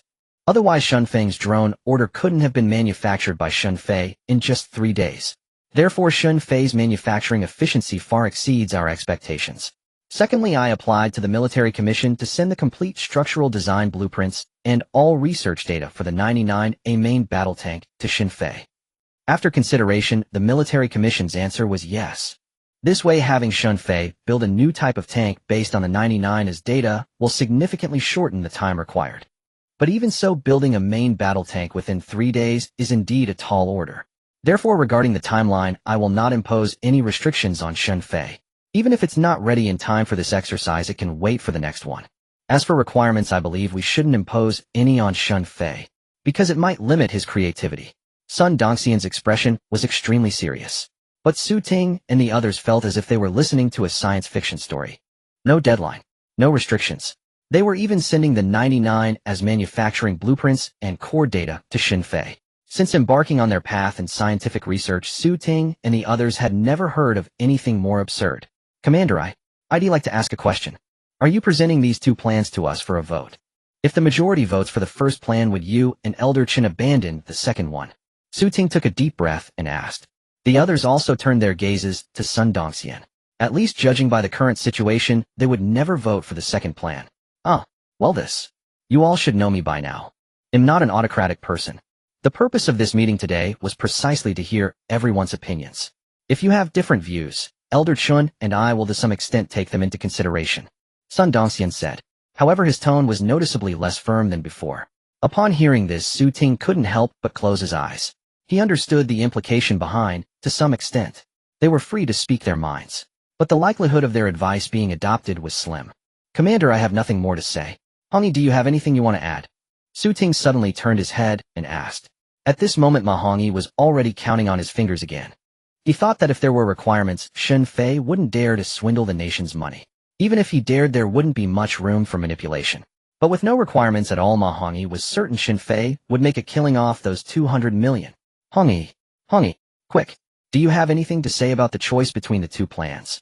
If you say nothing, the commander will abandon the 2 Leopard 2 A7S and directly place the order with Shunfei. Seeing Ma Hongyi seemingly lost in thought while counting his fingers, Su Ting raised his voice. Startled, Ma Hongyi, who had been bursting with things to say, stood up abruptly. Commander, Elder Chun, you can't choose the second plan. Shunfei is unreliable. Some of his technologies are impressive, but he's a notorious profiteer. Earlier I asked Brother Qian, excluding the technical aspects, how much Shunfeng's drone was actually worth. Do you know what Brother Qian said? 50 million. The production cost was only about 50 million. Shunfeng's order was for 120 million. Shunfei blackmailed them for a full 70 million. And the key point is Shunfei refuses to sell the patents and technology. To this day, Brother Qian and his team are still struggling with the research data. I went to see Brother Qian before the meeting. He's so disheveled, he looks like a scavenger. So think about it, if we place a 200 million order with Shunfei, how much would he swindle from us? In comparison, directly buying the 2 Leopard 2 A7S is definitely more cost-effective. After all, the Leopard 2 A7S production cost is high, as is well known. Ma Hongyi spoke with spittle flying, wearing a pained expression. Su Ting, hearing this, couldn't help but show a face full of black lines. He had expected Ma Hongyi to offer some substantial counter-argument. But that was it. Enough, Hongyi, stop it. Do you think we're like those private individuals or companies? A military district order is no joke. Messing it up could land someone in a military court. Shunfei wouldn't dare to swindle the military district's money even with 3 times the courage. Su Ting tugged at Ma Hongyi, saying. Sun Dongxian and Chun Jinmin exchanged a glance from the podium, also shaking their heads with smiles. Ma Hongyi, I think you can rest assured on this point. Although I've never met Shunfei in person, he sent the core data for the drone development to me free of charge. This shows that Shunfei is a very patriotic person. As a future pillar of our nation's construction, I believe Shunfei would not do anything to swindle national funds. Furthermore, didn't Su Ting also mention it? With the military court and national laws in place, Shunfei wouldn't go too far. Of course, Shunfei opened his shop to make money. If Shunfei makes 10 to 20 million from this 200 million order, I don't think that's a major problem. Sun Dongxian finished speaking and glanced around the room. Seeing that Su Ting, Ma Hongyi, Qin Ying, and the others had nothing more to say, he gradually let his smile fade and spoke with a solemn tone, Attention all personnel of the 1st Army Group Research Base. Qin Ning and the others were momentarily taken aback, then rose from their seats in unison. Please give your orders, Commander. I, as the Supreme Commander of the 1st Military District, hereby issue you the final instructions before the exercise. Conduct the final checks on all combat equipment destined for the exercise zone. Within 3 days all combat gear must pass inspection and arrive at the designated positions. Yes, Commander. A resounding voice echoed through the conference room. Sun Dongxian nodded with satisfaction, then waved his hand. All right, that concludes today's meeting. We'll go with the second plan. Once I walk out that door, I don't want to hear any more objections. With that, Sun Dongxian and Chun Jinmin left the room one after another. Su Ting and the others, left speechless, could only watch his figure recede into the distance. After a long silence, Su Ting couldn't help but sigh. The commander must have been bewitched by Xin Fei. Absolutely. Don't you think so, Sister Ing? Forget it, I shouldn't have asked. You were hoping he'd pick Xin Fei too. What's wrong?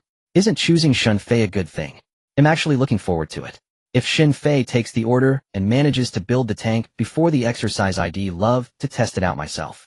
Jiang Lin doesn't dare to go to the battlefield. I need to show her I'm not joking around. Qining propped her long legs up on the table. Su Ting and the others exchanged stunned glances at her words. Ma Hongyi quickly interjected, Sister Ing, don't be reckless. I heard the casualty quota for this exercise is 3. Based on our total numbers against the 1st Army Group, losing 300 people is still considered acceptable. That's double the casualty limit from previous exercises. If anything were to happen to you, what would we do? We're counting on you to lead our research for a lifetime. Ma Hongyi shot Su Ting a desperate look. Su Ting caught on and said, Sister Ing, Hongyi is right. Our district can't afford to lose you. Besides, the commander and Elder Chun would never approve of you participating. Hearing their words, Qin Ing was silent for a few seconds before nodding to herself. You two do have a point. Ma Hongyi let out a sigh of relief. He gave Su Ting a look that said, good brother, and Su Ting returned one that said, don't worry, I've got your back. But the very next second they both froze in shock. But I already told Jiang Lin I would. I can't go back on my word. How about this, Su Ting and Ma Hongyi, you two take my place in the exercise. Yeah, that should solve the problem. He'll personally explain it to the commander and Elder Chun. Having researchers personally drive the tanks during the exercise will give us a better understanding of their performance in real combat. I'm sure they'll understand. The more Qining spoke, the more convinced she became of her own logic. Meanwhile, Su Ting and Ma Hongyi were already sweating bullets. Seeing Qining stand up and stride towards the door on those long legs, they immediately chased after her. Sister Ing, have mercy. We're not going no way in hell. My mom's setting me up for a blind date this year. Mine too, mine too. And the only son in my family, I can't let the bloodline die out. While Su Ting and Ma Hongyi were feeling miserable, the Tiger Shark live streaming platform was in an uproar. All because the 1st Military District had made a surprise visit to Xin Fei's workshop and placed an order worth a staggering 200 million yuan. Guys, am I seeing things or dreaming? The 1st Military District just placed an order with Brother Fei. When Commander Sun personally praised him, I knew this day would come, but I didn't think it would be this soon. Damn, the Military District doesn't mess around. Dropping 200 million just like that. That's 70 million more than the second highest order. Huawei initially offered 50 million, but when they saw Brother Fei wasn't biting, they kept raising it to 130 million. Huawei, we've got money, but guess if we dare to bid higher now. Haha, once the military order came in, not only Huawei backed off, but the entire top 10 orders just froze. Well, it's up to Brother Fei now. I don't know what the military wants, but I'm really hoping he takes their order. Yeah, he wouldn't dare cheat the government. Finally, we get to see him go all out. Woo! Full power Fei. Just thinking about it gets me hyped. The tens of millions of viewers in the live stream buzzed with excitement. They were all eagerly anticipating Xin Fei accepting the military district's order. Meanwhile, at his workshop on the outskirts, Xin Fei had finally finished his extensive renovations after days of work. He had pushed both the defensive and early warning systems to their absolute limits. Now, unless someone dropped an atomic bomb directly on his workshop, Xin Fei was completely safe inside. And even if they did, his automatic alarm system would give him ample warning. As long as the bomb took more than 10 seconds to fall, Xin Fei could escape to safety in his small escape plane, reaching a terrifying speed of 500 kilometers per hour. This aircraft, named DFO Death, forever one step behind, not only boasted speeds surpassing all existing fighters, but also featured an extremely durable radiation-proof shell. A single atomic bomb was hardly a threat to him. However, surviving an atomic bomb was one thing. But if someone were truly bold enough to send him such a gift, the Xin Fei, who escaped certain death, would undoubtedly return an even greater one in kind. After all, the pinnacle of military manufacturing he currently possessed was not merely on par with the most advanced level of any single nation. Rather, it encompassed the most cutting-edge military concepts from every country across the globe. Creating something like nuclear weapons would be a trivial matter for Shun Fei, achievable in an instant. Of course, the scenario of someone actually dropping an atomic bomb on his manufacturing shop was almost impossible, not unless they wished to incur the full unbridled wrath of the entire Dragon Country military. Shun Fei's concern was merely a precautionary thought. If there was one thing he remained dissatisfied with regarding his shop, it was that his early warning range felt far too limited. With the military technology he currently possessed, Shun Fei could theoretically construct a satellite-based anti-missile system. This way, any intercontinental missile flying towards Magic City would be detected by his satellite, which would then relay the information to the anti-missile batteries, enabling them to intercept the incoming threat. But that would require him to launch his own satellite, and then install the anti-missile system onto it. The exorbitant cost of such a system aside, the sheer challenge of launching a satellite covertly, without it being detected by the Dragon Country military, would require considerable ingenuity on Shun Fei's part.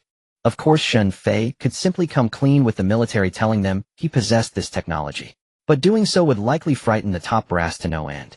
A journey of 1,000 miles begins with a single step. Shun Fei felt it was best not to shock the military too much. Otherwise, he feared he might end up bound to a military compound forced into round-the-clock research. His current defensive measures could only deter those with malicious intent. If the military district were to step in, all he could do was wave a white flag and surrender. So it all comes down to being too poor. If I had enough money, all these problems would be solved. Counting it up, I still need over 800 million points to upgrade the system to the 4th stage. Muttering to himself, Shun Fei walked over to the computer desk in his shop. Opening the order interface on the Tiger Shark live streaming platform, a flood of orders came into view. Shun Fei was taken aback when he saw the topmost order placed by the 1st Military District. 200 million. Seeing the price, his mind began to race with possibilities. He casually clicked to view the order details. Seeing the bold line stating no time limit, no conditions, Shun Fei didn't hesitate for a second and immediately accepted the order. What a good man. Truly, there are still so many good people in this world. Commander Sun must have felt guilty for taking that drone research data for free. And he knows that given my character, I wouldn't accept money without cause. So he used this order as a pretext to gift me 200 million. The party and the nation have not failed me. May the motherland forever prosper, and may Commander Sun live a long life. Shun Fei, who had been troubled by money moments ago, suddenly felt a surge of exhilaration, as if the clouds had parted to reveal the sun. This was a huge step towards the 800 million upgrade points. Since there are no requirements, he'll build the tank tomorrow and send it over to Commander Sun. Wait, I don't even know where the 1st Military District is. He'll just have them come pick it up. That'll save me the fuel and shipping costs. While these thoughts ran through his mind, Shun Fei couldn't help but hum a cheerful tune. We the common folk are truly happy today. Yehey. Humming to himself, Shun Fei was about to head into the super laboratory. For a tank with no specific requirements crafting, it would be much simpler than building Shun Fei's drone. However, in the last second before he was about to look away from the computer screen, he noticed an encrypted compressed file at the bottom of the order. At that moment, his phone also rang. The smile on Shun Fei's face froze slightly. He glanced at his phone with a hint of confusion. It was a text message sent directly from Sun Dongxian's personal number. Comrade Shun Fei, this is the password for the encrypted file. The file is for printing only. Please destroy it immediately after reading. Sun Dongxian, Supreme Commander of the 1st Military District. Reading the message personally penned by Sun Dongxian, a sense of foreboding crept into Shun Fei's heart. He then looked up at the encrypted compressed file on the screen. After a moment's deliberation, he entered the secret code. Then moving his mouse, he clicked the print option. The old printer beside his computer began to whir to life. Shun Fei initially thought the encrypted file would only be a page or two long. But after more than 2 minutes, he had already loaded a fresh stack of paper. The damn printer was still spitting out pages. Damn. Money, this is all money. Can't you just stop, eh? Shun Fei's eye twitched as he complained. Then, as if a thought struck him, he quickly summoned the system upgrade points panel. He hadn't looked at it in a while. When he did, he was on the verge of tears. New tank manufacturing order amount 200. Cost consumed 14529. Cost consumed 0. 0290. 0290. 029. Shun Fei knew it. The system was even more ruthless than he was. Once an order was accepted, the system deducted the cost of all related materials. I should have checked the encrypted file before accepting the order. I made a mistake here, but the main responsibility lies elsewhere. Commander Sun, the losses you've caused me are too great. You'll have to find a way to recoup this money and also claim damages for mental anguish. As he grumbled, the printer, which had been working for a full 3 minutes, finally stopped. Shinfei looked at the scattered papers and blueprints on the floor, unsure what they contained. He casually picked up the last printed page. Upon reading the first line, his expression turned serious. Because it was another message from Sun Dongxian. Comrade Shinfei, some matters involve military secrets, so I must inform you this way. Our military is scheduled to conduct a new round of combat exercises with the Eastern Theater Command's 71st Group Army at 8 a.m. in 3 days. We asked you to build a new type of main battle tank, hoping it could help us defeat the 71st Group Army. Of course, if time is too short, forget it. Anyway, our 1st Group Army is used to losing. They'll just be unhappy for a few months and be ridiculed for a year or two. It's fine, these are all trivial matters to me, really. No need to sympathize with me, Comrade Shinfei. Reading this, Shinfei couldn't hold it in anymore. Does anyone understand this? A district supreme commander, a supreme commander, is trying to play the victim with me and nobody, manipulating me, gaslighting me. Shinfei finally understood why Sun Dongxian had encrypted the file. If this had been leaked, the reputation of a generation's military commander would have been ruined in an instant. Drawing a deep breath, Shinfei forced himself to set aside the discomfort and continued reading. Comrade Shinfei, there's no need to worry about the timeline. What follows are the blueprints and core data for the Type 99A, our nation's most powerful main battle tank. I went through untold hardships to obtain this material from the Military General Office. But truly don't feel pressured. As for performance, there's no need to surpass the Type 99A by much. Just 1 or 2 tiers higher will suffice. After reading the latter half of Sun Dongxian's message, Shinfei silently closed his eyes. His entire body trembled slightly. System, can I cancel the order after accepting it? Shinfei called out in his mind. He had previously thought Sun Dongxian was a good person who would do something like this, claiming there were no time or performance constraints, yet this was worse than setting explicit requirements. Commander Sun, you're counting on my conscience. Anyone else wouldn't care.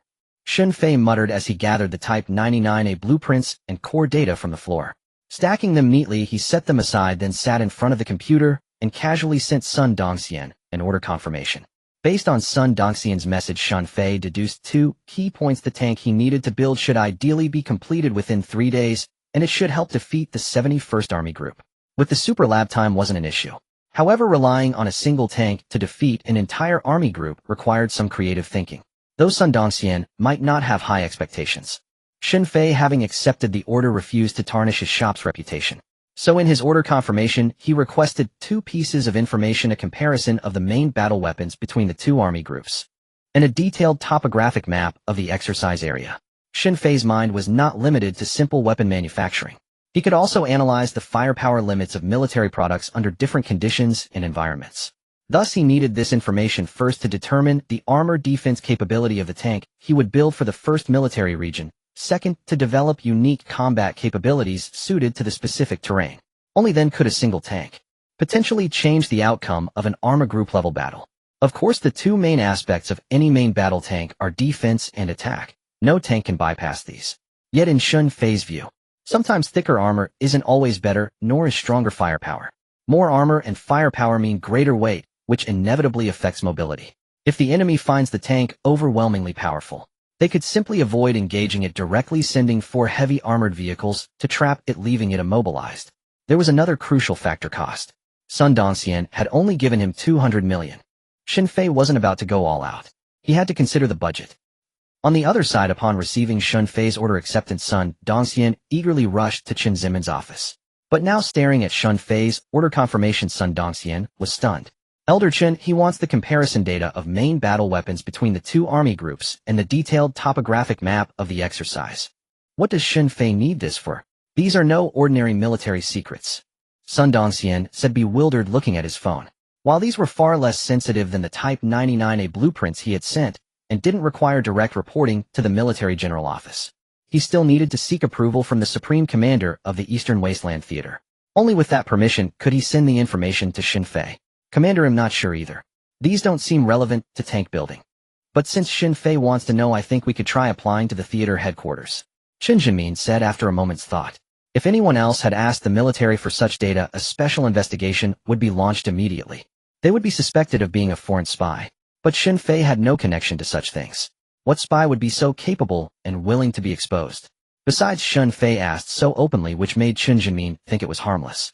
Still, their judgment alone wasn't enough. The Eastern Wasteland Theater headquarters had to agree. Otherwise, the information wouldn't be allowed to reach Shin Fei. All right, Elder Chun. He'll follow your advice. After all, we've staked everything on Shin Fei, and we have no choice but to trust him unconditionally. As he spoke, Sun Dongxian walked to the window and dialed Lin Guiyang, the supreme commander of the Eastern Wasteland Theater. After a moment, the call connected, and a deep voice came through.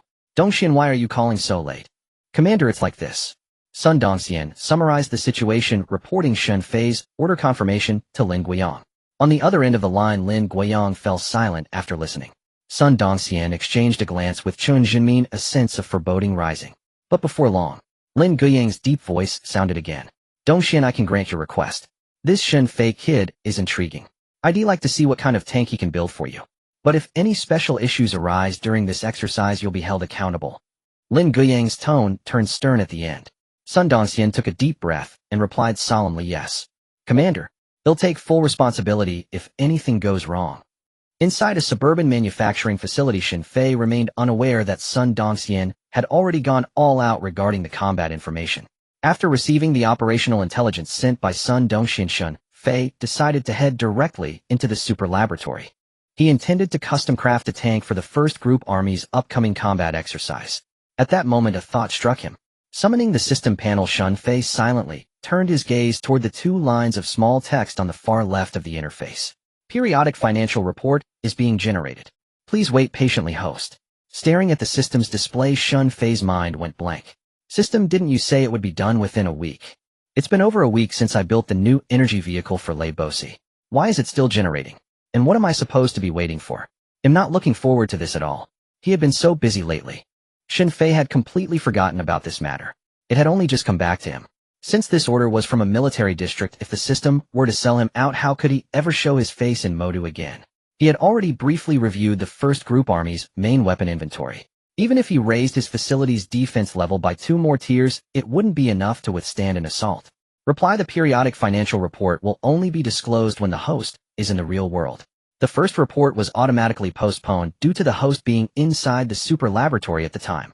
In response to Shin Fei's question, the system, which usually remained silent, finally stirred.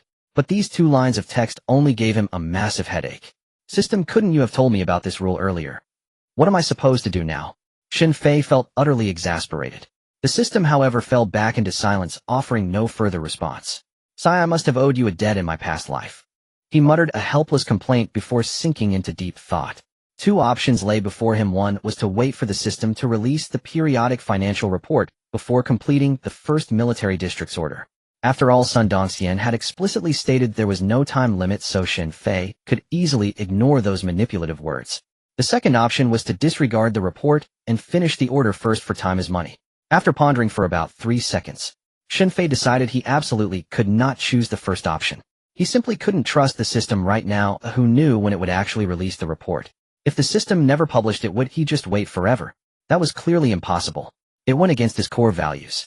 But if I just complete the order, should I still embezzle the funds? Earning only a few tens of millions from 200 million would be boring. Resting his chin on his hand, he couldn't help but mutter.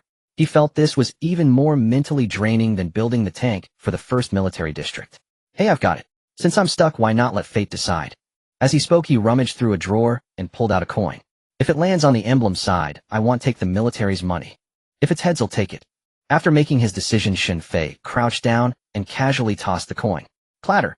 Moments later, the coin settled on the floor. The emblem side. No, my hand slipped. That doesn't count. He muttered, then tossed it again. When the coin stopped spinning, it was still the emblem side. I was distracted, my heart wasn't in it. Let's redo. Clatter. Redo. Clatter. Doesn't count. Shin Fei eventually plopped down on the ground. He tossed the coin for over a minute straight.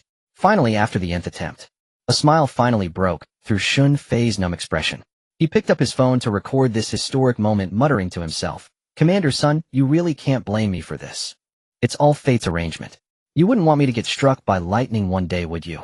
After feeling completely at ease, Shin Fei entered the super laboratory with a light heart, taking in the idyllic scenery within, and breathing in air as fresh as the Hulunber grasslands. His mood lifted even further. He then composed himself and looked solemnly at the data sent by Sun Dongxian. Based on a comparison of the main weapons of the 2 group armies, Shinfei spent about a dozen minutes analyzing to determine the maximum firepower limit his upcoming main battle tank might withstand under different combat conditions in the exercise area, as well as the unique combat capabilities it would need in special environments. As for the tank's designation, Shinfei named it Xuanwu. Next, I need to select the materials. After reviewing the entire construction plan for the Xuanwu tank in his mind, Shinfei entered the material storage. He spent over half an hour picking and choosing before gathering all the preliminary materials needed for the Xuanwu tank. The system's settlement showed a total material cost of 13 million. However, this wasn't the total value of all materials needed for the experiment. Shinfei guessed the actual cost would be higher as he'd need supplementary materials later. He couldn't calculate it now, but he estimated the cost would easily reach 20 million. Commander Sun am really putting everything on the line here. Even when the report comes out, he'll have a clear conscience. That Shunfeng drone cost 120 million, but its production cost was less than 2 million. You're getting a great deal. After comforting himself once more, Shinfei summoned the military equipment provided by the system and threw himself wholeheartedly into the experiment of building the Xuanwu tank. Meanwhile, on the other side, shortly after Shinfei accepted the order, the news spread across the entire internet. On the Tiger Shark streaming platform in Shinfei's live stream room, the number of viewers who flocked in had skyrocketed to nearly 15 million. Although the platform's popularity ratings might be inflated, the VIP seats were real. Shinfei's stream showed over 12 million VIPs, and adding the non-VIP viewers there were at least another 3 million. With so many viewers, there were naturally even more barrage comments. The black screen of Shinfei's stream was nearly drowned out by the overwhelming flood of messages. Accepted. Brothers. The first military region order shows as accepted. Brother Fei really took the military region's order. Sigh. The news is exciting, but what exactly does the military region want Brother Fei to build? I bet it's fighter jets. With Brother Fei's drone technology being so impressive, he'd definitely build amazing fighter jets. Bro, do you have any idea what fighter jets cost? Take our country's J-20 for example. It's rumored to cost 700 million renminbi, but the exact figure has never been disclosed by the state. But we can compare it with similar fifth-generation fighters like the Eagle's F-22 Raptor, which costs around $200 million US. That means a single fighter jet's cost typically ranges from 700 million to 1 billion. Even if Brother Fei doesn't dare to profiteer off the nation, do you think a shrewd businessman like him would do a loss-making deal? Then it's not a fighter jet. Could Brother Fei be knowledgeable in other military industries too? Probably. Now I laugh thinking about those who said Brother Fei was washed up. No one has ever seen his limits yet. The live stream viewers chattered among themselves, all speculating what order the first military region had placed with Shinfei. The discussion was intense, lasting about half an hour. But in the end, as a bullet comment drifted by, the millions of viewers collectively gave up. I'm not saying you guys are wrong, but even if you guessed right, what could you do about it? It's not like you'd get to see it right. The military region isn't holding a press conference. Damn, right? Ugh, all that excitement for nothing. Even if it's full power Fei, we wouldn't be able to see it. Brothers. Breaking news. Breaking news. Rumor has it that starting this afternoon, various armored vehicles and armed troops have been appearing in certain areas of Moda City. Someone caught a distant glimpse and saw the insignias of the 1st Group Army and the 71st Group Army on some military vehicles. What's so exciting about that? Probably a military exercise. We've seen this kind of thing before. When I was a kid, there was a military exercise near my hometown, and they even evacuated our village. Bro, are you really that naive? The 1st Group Army is the one that ordered from Brother Fei, and now they happen to be conducting a military exercise. Do you think the stuff Brother Fei built might show up on the exercise grounds? And the timing is so coincidental. Do you think what Brother Fei built could become the 1st Army's secret weapon? Holy crap, you're right. Later, brothers. I'm going to check this out. As the viewers realized what was happening, they scrambled to search for information about the military exercise. Although platforms like Douyin were limiting the spread of this sensitive topic, the sight of armored vehicles on the roads was too sensational. Many viewers still managed to find some clues. Brothers, it looks like the 1st Group Army is really going to hold a military exercise with the 71st Group Army. But I've already checked on Baidu. The strength gap between the 1st Group Army and the 71st Group Army is huge. The 1st Group Army is the one that gets crushed by the 71st. So the 1st military region's order to Brother Fei probably has little to do with this exercise. Yeah, forget a 200 million order. Even if they gave him 2 billion, Brother Fei couldn't help them beat the 71st Group Army. Alright brothers, let's call it a day. We'll never get a chance to see full power Fei. Let's go. Heading to the internet cafe to game. Haven't played Renekton in a while. Bro wanna duo Q. In the #1 Malphite on the server. Father, is that true? As netizens stopped discussing the matter, and the platforms wary of military affairs refrained from promoting it online, buzz about the military region's order to shun Fei gradually faded over the following days. Eventually, everyone seemed to return to their normal lives. Only Shin Fei's hardcore fans would occasionally drop by his live stream, tossing in free virtual gifts. And so 2.5 days passed in the blink of an eye. Inside the first military region, Sun Dongxian and Chen Jinmin stood by the railing of the tallest building looking down. Even though it was 10 p.m., the base was still brightly lit. Commander, all combat equipment has been inspected. The defective ones are left behind, the rest have been arriving at the designated exercise location. We expect the final batch to be fully transported before dawn. The exercise is about to begin.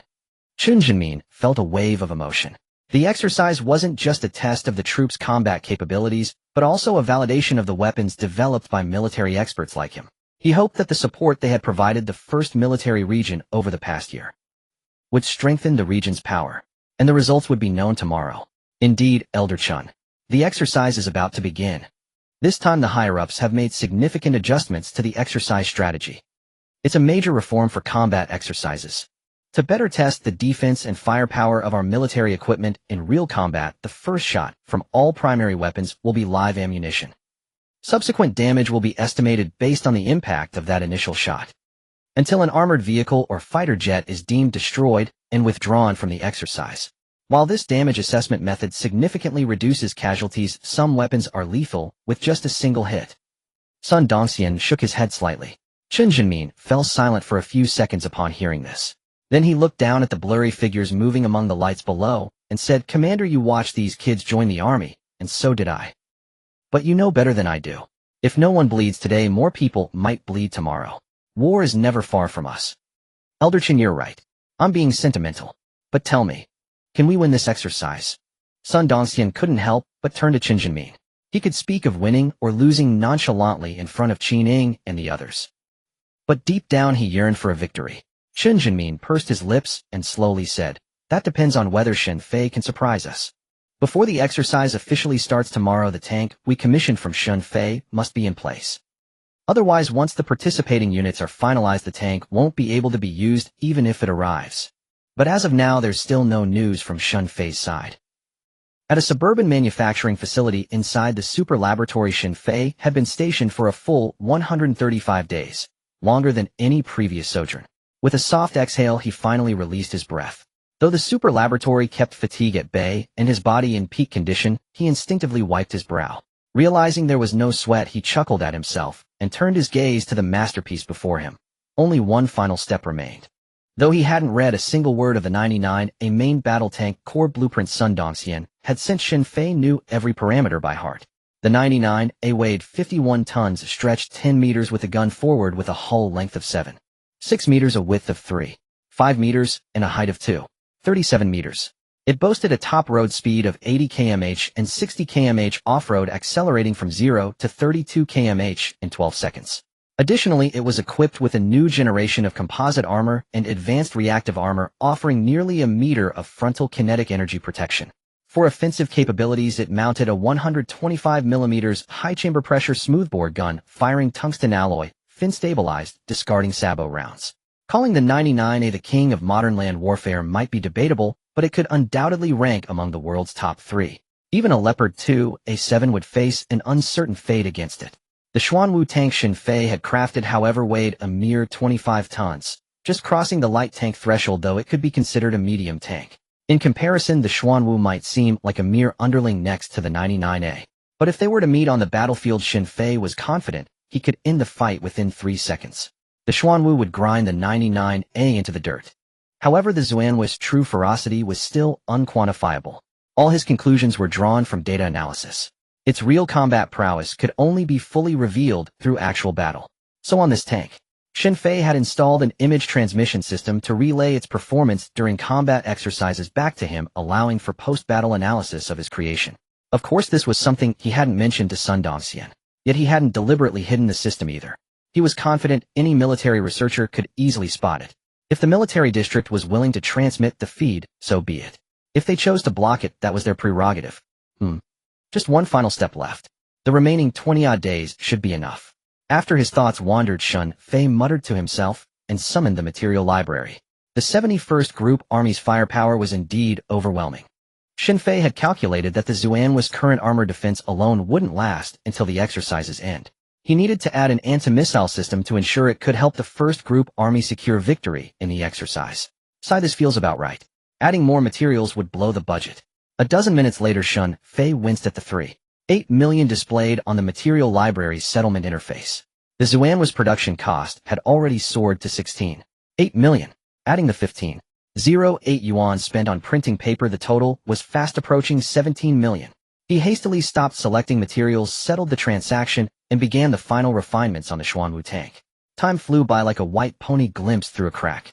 10 days later, Shin Fei, who had been hunched over in constant work, finally straightened up. After casting a satisfied glance at the fully completed Xuanwu, he submitted the command to end the experiment to the system. The next second, the system's mechanical voice echoed. Ding. System will now score the host's experiment. After system analysis, host's land tank experiment production has achieved a perfect score of 100 points. In tank attack method design, the host's comprehension and manufacturing capability have broken limits. Strength evaluation achieved. Rewarding host with 5 intelligence points. Rewarding host with 5 million system upgrade points. The system's seemingly amiable voice echoed in Shun Fei's ears, yet he felt an unusual chill. System, what about the basic trust and honesty between people? Last time it was also a perfect score and strength. The reward was 10 intelligence points and 10 million upgrade points. Why is it half this time? Tell me honestly, are you taking a kickback? Skimming off the rewards meant for me. Shin Fei's expression was deadly serious, a hint of scrutiny flashing deep in his eyes. He now strongly suspected that the first reward might have been more than just 10 intelligence points and 10 million upgrade points. After the system's announcement, it went silent as if dead. Shin Fei roared a couple more times, but after a few seconds the system still showed no response. In the end, with a wavering heart, he left the super laboratory with the Xuanwu tank. Meanwhile, on the other side, despite it being past 3 in the morning, Sun Dongxian was still wide awake in the 1st Military District. He sat behind his desk, the dim lamplight casting an imposing aura on his face. In preparation for the combat exercise set to begin at dawn, Sun Dongxian was jotting notes, reviewing for any overlooked details or potential pitfalls. Of course, there was another more crucial reason. He was waiting for word from Shin Fei. If he didn't receive it tonight, he doubted he'd sleep at all. The worry etched between his brows made that clear. Just then his phone on the desk buzzed. Sun Dongxian's pupils contracted slightly, and he quickly grabbed it. Upon seeing the order completion message from Shin Fei, he let out a long, relieved breath. An expression of intense excitement spread across his face. He then walked to the window, phone in hand, and dialed a number known only to him. A moment later the call connected. Sun Dongxian's voice was low and his expression solemn. Qinglong, I order you to immediately take 5 Flying Dragon Special Forces operatives to Shin Fei's shop. Once a land tank is spotted, establish a security perimeter around it at once. I am sending personnel to retrieve the tank now. No one is to come within 20 meters of that tank until military personnel arrive. Understood, Commander. Inside the suburban manufacturing workshop, Shin Fei sent a message to Sun Dongxian confirming the completion of the order. A wave of drowsiness washed over him, yet he did not retire to bed. Instead, he casually poured some diesel into the Xuanwu tank and drove it out of the workshop. He then settled into a chair, slowly pulling out his phone from his pocket. His gaze locked onto the screen. 10 seconds passed. 15. 20. At approximately the 26th second, 6 red dots abruptly materialized on Shin Fei's phone screen, swiftly converging toward his location. They came to a halt, encircling the Xuanwu tank. Just as I thought, he murmured to himself. He pocketed his phone and ambled toward the bedroom. The night passed without incident. Early the next morning, Moda City was as calm and bustling as ever. Yet in a vast expanse of wilderness nearly 200 kilometers away, all entry had been sealed off since 6 in the morning. The highway leading there was completely closed to traffic. Within this cordoned-off expanse of barren hills and plains, countless soldiers, tanks, armored vehicles, and aircraft stood in precise formation, poised for action. This exercise pitted the 1st Group Army Red Force against the 71st Group Army Blue Force. As was customary, the Red Force was tasked with defense, while the Blue Force took the offensive. This exercise was no different. In the initial phase, Sun Dongxian's 1st Group Army would adopt a defensive strategy. On paper, their strength was far inferior to the 71st, so a heating clash would be disastrous. Of course, the 1st Group Army couldn't just hunker down and defend indefinitely. That would only lead to being slowly crushed by the 71st. The rules for this exercise were largely the same as previous ones. Victory was determined either by the capture of one side's command headquarters or by the greater casualty count at the end of the exercise. At that moment, Sun Dongxian was delivering his final pre-battle address on the podium. Though it was only a drill, the tens of thousands of soldiers below seemed completely immersed in the moment. Their resolute expressions mirrored those of men facing a real war. As they often put it, after waiting so long, the time to bring glory to our ancestors has finally come. Who wouldn't want their name to become a legend? 2 minutes later, Sun Dongxian concluded his speech. Seeing the fearless state of the soldiers, he nodded in satisfaction. His voice then grew more commanding as he issued orders. Now all combat brigades hear my command. Proceed to your designated combat positions immediately. 5 combined arms brigades disperse and patrol the area within 50 kilometers of our Red Force base. The Army Aviation Brigade is to scout for enemy aircraft. Upon detection, enter combat status immediately. The Artillery Brigade is to remain on standby dispersed 10 kilometers southeast of the base. The Sustainment Brigade standby. The Engineer and CBRN Defense Brigade commence initial defensive measures. The Air Defense Brigade, upon enemy aircraft detection, engage simultaneously with the Army Aviation Brigade. The Special Operations Brigade will dispatch teams to stand by at the junction with the enemy forces. Sun Dongxian's grave and resonant voice echoed across the plains. The tens of thousands of soldiers below immediately saluted in unison, their thunderous response piercing the skies. The spectacle stirred excitement in onlookers Qin Ying and Su Ting. As the 11 combat brigades of the First Group Army disbanded and moved to their designated positions, Su Ting and Ma Hongyi quickly approached Commander Sun. Commander, didn't you say Xin Fei had finished building the tank?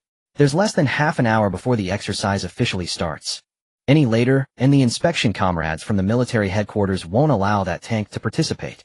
We came all this way along with Elder Chen just for that tank, Su Ting said hastily. Chen Jinmin, standing not far away, cast an expectant glance their way.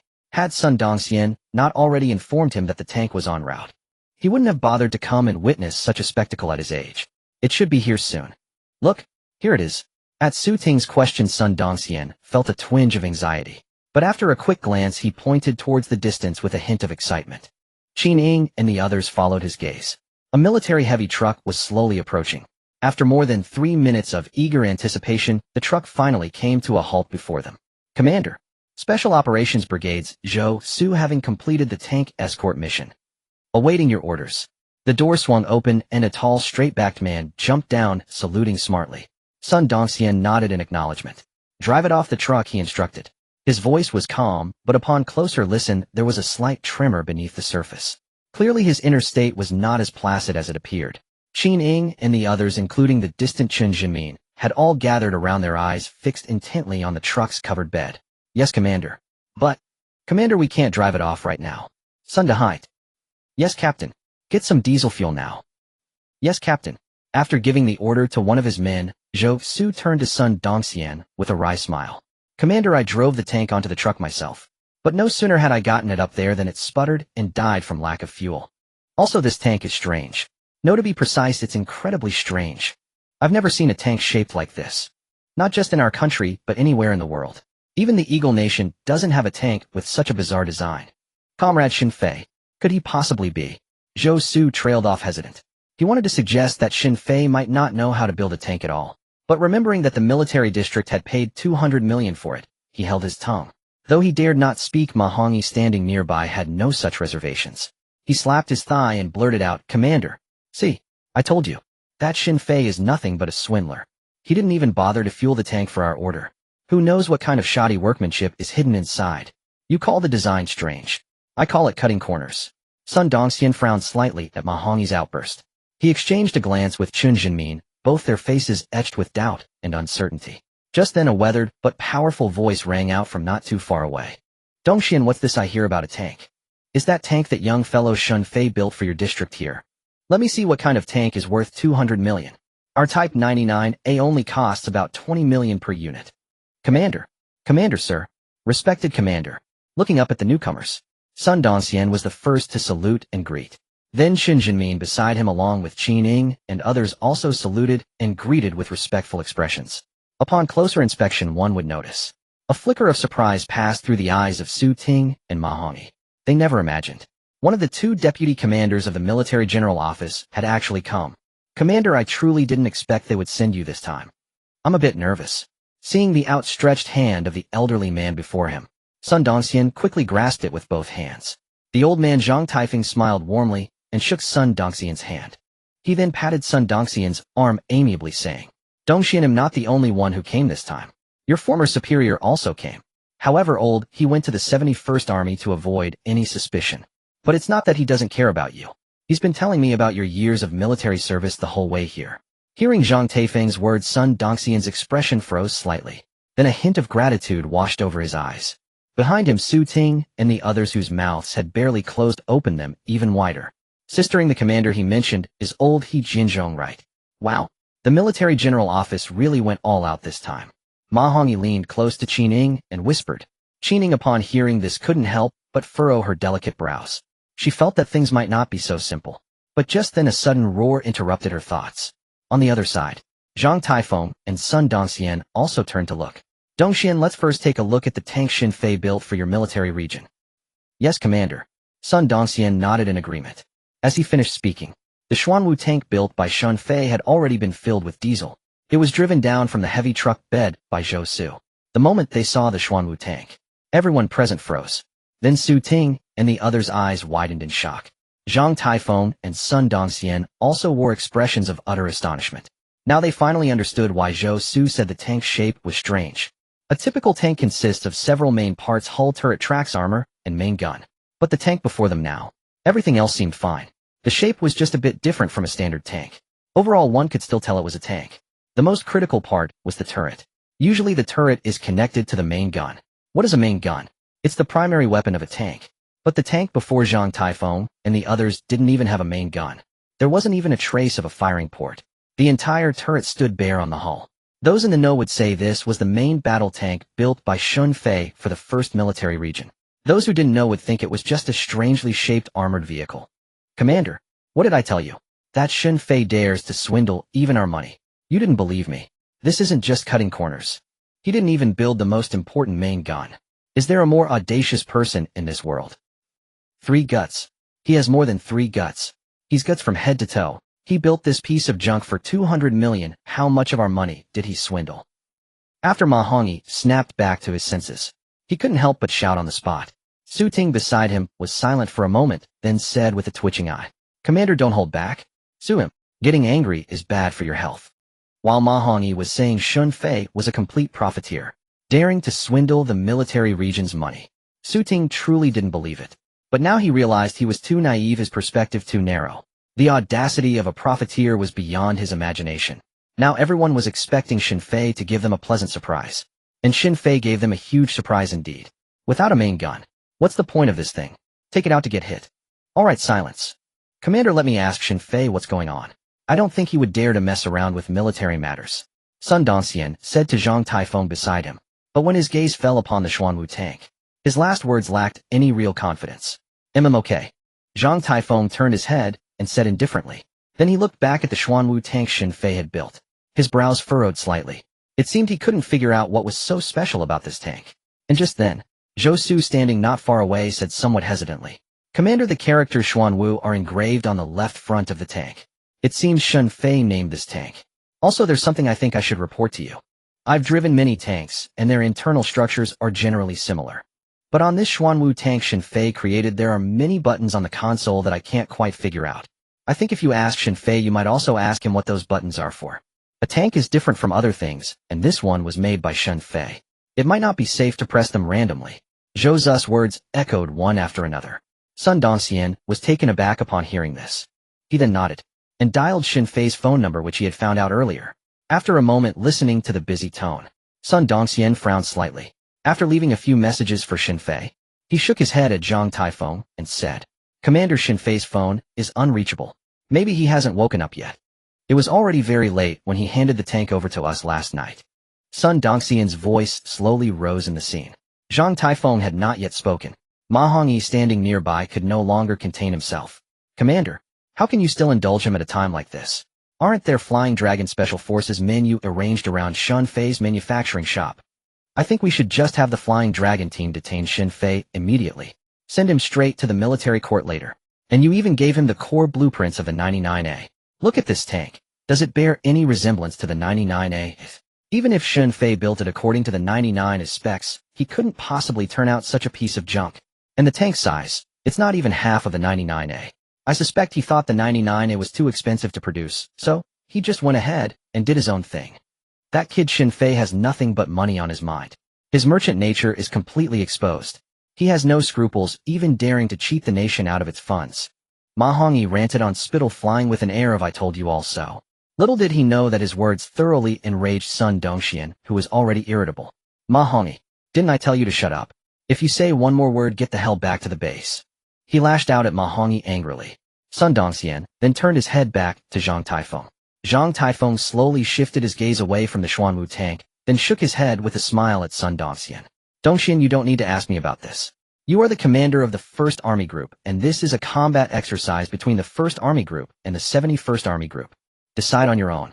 As for the issue with Shun Fei, I think it can wait until after the exercise." Hearing this, Sun Dongxian nodded silently. "Yes, I understand, old chief." As Sun Dongxian finished speaking, several soldiers in uniform bearing the rank of colonel on their shoulders approached. "Greetings, old chief. Commander Sun, we represent the Military General Office in supervising the verification of participating armed forces. There are 5 minutes left before the work concludes. Do you have any more armed units to participate?" The leading colonel saluted Zhang Taifeng respectfully, then asked Sun Dongxian. Sun Dongxian did not answer immediately. Instead, he frowned, deeply staring at the Xuanwu tank in the distance. His gaze was fixed on the bear turret. After a moment of silence, he sighed softly. "No. Commander, I think we might as well let this tank participate in the exercise. It's just a trial, no harm done." Just as Sun Dongxian was about to reply to the Military General Office Inspector, Qin Ying unexpectedly spoke up. Although she too could not see anything special about the tank Shun Fei had built, for some reason, she held an inexplicable trust in Shun Fei. She felt that perhaps they simply hadn't understood this tank yet. A trial. Sun Dongxian hesitated again upon hearing Qin Ying's words. The Xuanwu tank before him had cost him a full 200 million to have Shun Fei built. Of course he wanted it to fight. But if he sent this tank out, wouldn't the 71st Army Group laugh their heads off? And if they then lost the exercise, he would be both humiliated and defeated. A military district commander has his pride, doesn't he? "Commander, don't hesitate. We don't have to send this tank to the front lines. Just let it follow behind the main force. Besides, a few days ago, Su Ting and Ma Hongyi told me they were willing to personally drive the tank Shun Fei built in the exercise. Now that this tank is full of mysteries, I think it's a good opportunity for Su Ting and Ma Hongyi to explore it while participating in the exercise. Regular soldiers definitely don't know tanks as well as they do," Qin Ying said with a very serious expression. Su Ting and Ma Hongyi, standing nearby, were instantly thrown into disarray upon hearing her words. How did they get dragged into this while watching the commotion? And when did they ever agree to that? They had never said a single yes from start to finish. At this moment, both Su Ting and Ma Hongyi looked ashen-faced. Ma Hongyi was gritting his teeth so hard he might have cracked them. If Sun Dongxian hadn't ordered him to stay silent, he would have been wailing and crying out loud. If that's the case, then fine. Let's give it a try. Gentlemen, please include this tank in the 1st Army Group's participating armed forces. Sun Dongxian waved his hand, adopting a resigned attitude. Qin Ying breathed a sigh of relief upon hearing this. But then she glanced sideways and saw Su Ting and Ma Hongyi looking as if they had a lot to say. The former had even begun to open his mouth. Seeing this, Qin Ying immediately walked over to them and said in a low voice, "Have something to say? How about telling sister first?" She smiled at them, but that smile sent chills down their spines. After less than a second of deliberation, Su Ting and Ma Hongyi shook their heads vigorously like rattles. "No, sistering, we have nothing to say. We're perfectly satisfied with this arrangement. What could we possibly say?" "Absolutely nothing," they both said cheerfully, though their hearts were filled with bitterness. But what could they do? Participating in the exercise might mean risking their lives, but not participating would mean immediate danger. Bitter. Their hearts were so bitter, but they dared not speak. Then, as the final countdown for the exercise ended, the atmosphere on site suddenly became tense. Sun Dongxian accompanied Zhang Taifeng into the temporary command post. Various combat brigades began reporting real-time battlefield conditions to Sun Dongxian. The 1st Army Group's chief of staff and political commissar became busy as well. Meanwhile, Su Ting and Ma Hongyi, the two suffering brothers, walked slowly toward the Xuanwu tank under Zhou Zu's escort. Now, looking up close at the Xuanwu tank, which was only about 2 meters tall, Ma Hongyi asked nervously, "Captain Zhou, do you think we'll survive this?" Ma Hongyi's voice trembled with a hint of tears. Zhou Su, a man of bulging muscles and a sturdy build, immediately chuckled. You two were strong-armed by Qingning, weren't you? I could tell at a glance. There was no prior agreement here.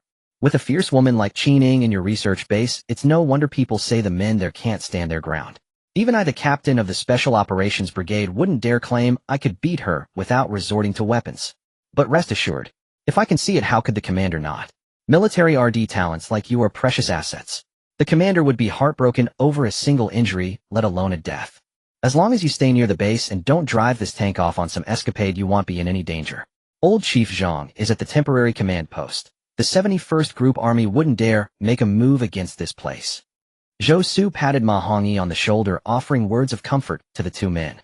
Su Ting and Ma Hongyi felt a great deal of their anxiety dissipate after hearing this. However, upon seeing the armor plating on the outer layer of the Xuanwu tank, Su Ting couldn't resist stepping forward and knocking on it twice. The next second, a somewhat crisp yet muffled sound rang out. The moment he heard it, Su Ting's expression froze in surprise. Zhou Su and Ma Hongyi also turned their heads, looking rather bewildered. Recovering from his shock, Su Ting couldn't help but curse, bloody hell. What kind of armor has Shun Fei cooked up here? Current armor is all welded from homogeneous steel plates. Besides rolling, it goes through countless complex processes. The sound should be dull and solid. Why does this tank armor Shun Fei made sound so impure? Could it be some cheap alloy steel? At this rate, we wouldn't even need an anti-tank missile. A single standard armor-piercing round would send Hongyi and me straight to the afterlife. Su Ting's face was now as dark as a storm cloud. Shun Fei's audacity had shattered all his expectations. The sound is indeed off. Maybe you two should wait here. He'll report this to the commander and see what he says. Perhaps you two won't need to participate in this exercise after all. Zhou Su looked at the Xuanwu tank before him, his own face twitching involuntarily. He had heard tales of the infamous Shun Fei's greed, but he never had a clear concept of it before. Now he had witnessed it firsthand. If this tank was really made of substandard steel, just the armor alone would mean Shun Fei had swindled the military district out of a fortune. Captain Zhou, forget it, Ma Hongyi said. The exercise has already begun. Don't bother the commander with this. Su Ting and I will just drive this tank around near the base. We won't go anywhere else. It shouldn't be a major problem. Zhou Su had already started to walk away, but Ma Hongyi's voice stopped him in his tracks. At this point, Ma Hongyi was reluctant to provoke Sun Dongxian. That works too. You two be careful, don't drive too far. I have other duties to attend to, so they'll be on my way. Zhou Su nodded in response. With that, he took his leave of Su Ting and Ma Hongyi, heading off to rendezvous with his company. Meanwhile, Su Ting and Ma Hongyi exchanged helpless glances before gritting their teeth and climbing into the Xuanwu tank. At that moment, they were both furious enough to kill Shun Fei. Meanwhile, on the other side, inside the command center of the 71st Group Army, a group of figures stood before the large command display. At the very center was Wang Zhuokai, the supreme commander of the 71st Group Army, flanked by several others, with general stars gleaming on their shoulders. Presumably they were the chief of staff and deputy commanders of the 71st Group Army. Not far away, a man with a dignified square face and an aura of utmost integrity leaned back in his chair, observing the dynamic battle map on the screen with keen interest. It was worth noting that besides these high-ranking officials, a man and a woman were also present in the command center. The man appeared to be under 30, with very fair skin and wearing a pair of rimless transparent glasses. The woman was none other than Jiang Lin, who had previously visited the 1st Military District. At this moment, Jiang Lin stood with her arms crossed, speaking softly to the man beside her. Brother Wu Qing, the anti-tank missile you've developed this time will definitely show the 1st Group Army what's what. Does Qingning think she's so special just because she developed a new material? Her material is a joke compared to your new anti-tank missile. I have a feeling that after this exercise your missile will be designated the Red Arrow 13. It's undoubtedly the most advanced anti-tank missile in the world right now. Brother Wu Qing, you're not just the pride of our 71st Corps, but the pride of the entire Dragon Nation. Jiang Lin's cold, beautiful face revealed an undisguised look of admiration. The stark contrast in her demeanor was enough to make any man's heart race. The man named Wu Qing, upon hearing this, merely smiled faintly and said, Lin, it hasn't been tested in actual combat yet. It's too early to say such things. Brother Wu Qing, you're just too modest. While Jiang Lin and Wu Qing conversed in hushed tones, Wang Zhuokai, the supreme commander of the 71st Group Army, cast a subtle glance at the square-faced elder behind him. He then turned his attention directly to the battle map and issued his orders. The Red Army wants to defend, does it? Then let's see how strong their defense really is. Pass my orders. The 1st Armored Division will enter from the left flank. Advance to a depth of 10 kilometers into the Blue Army's zone. Once the battle begins, the 2nd Armored Division will flank from the right. Strike the enemy with overwhelming force. Yes, Commander. A soldier immediately acknowledged the order as Wang Zuokai's voice fell. However, at that very moment, Li Dahai, the Chief of Staff of the 71st Group Army, stared intently at a certain point on the battle map, his pupils contracting sharply. What? What is that? Is it a Red Army armored vehicle or a reconnaissance unit? Has Sun Dongxian lost his mind? That's already 5 kilometers deep into our formation. Is he abandoning his defenses and just charging heating? Li Dahai, the Chief of Staff, pointed at the rapidly moving red dot on the map, his voice filled with extreme shock and uncertainty. Wang Zuokai and the others were taken aback, then immediately turned to look, their brows furrowed in unison. What kind of tactic was this? It was bizarre. They had never seen anything like it.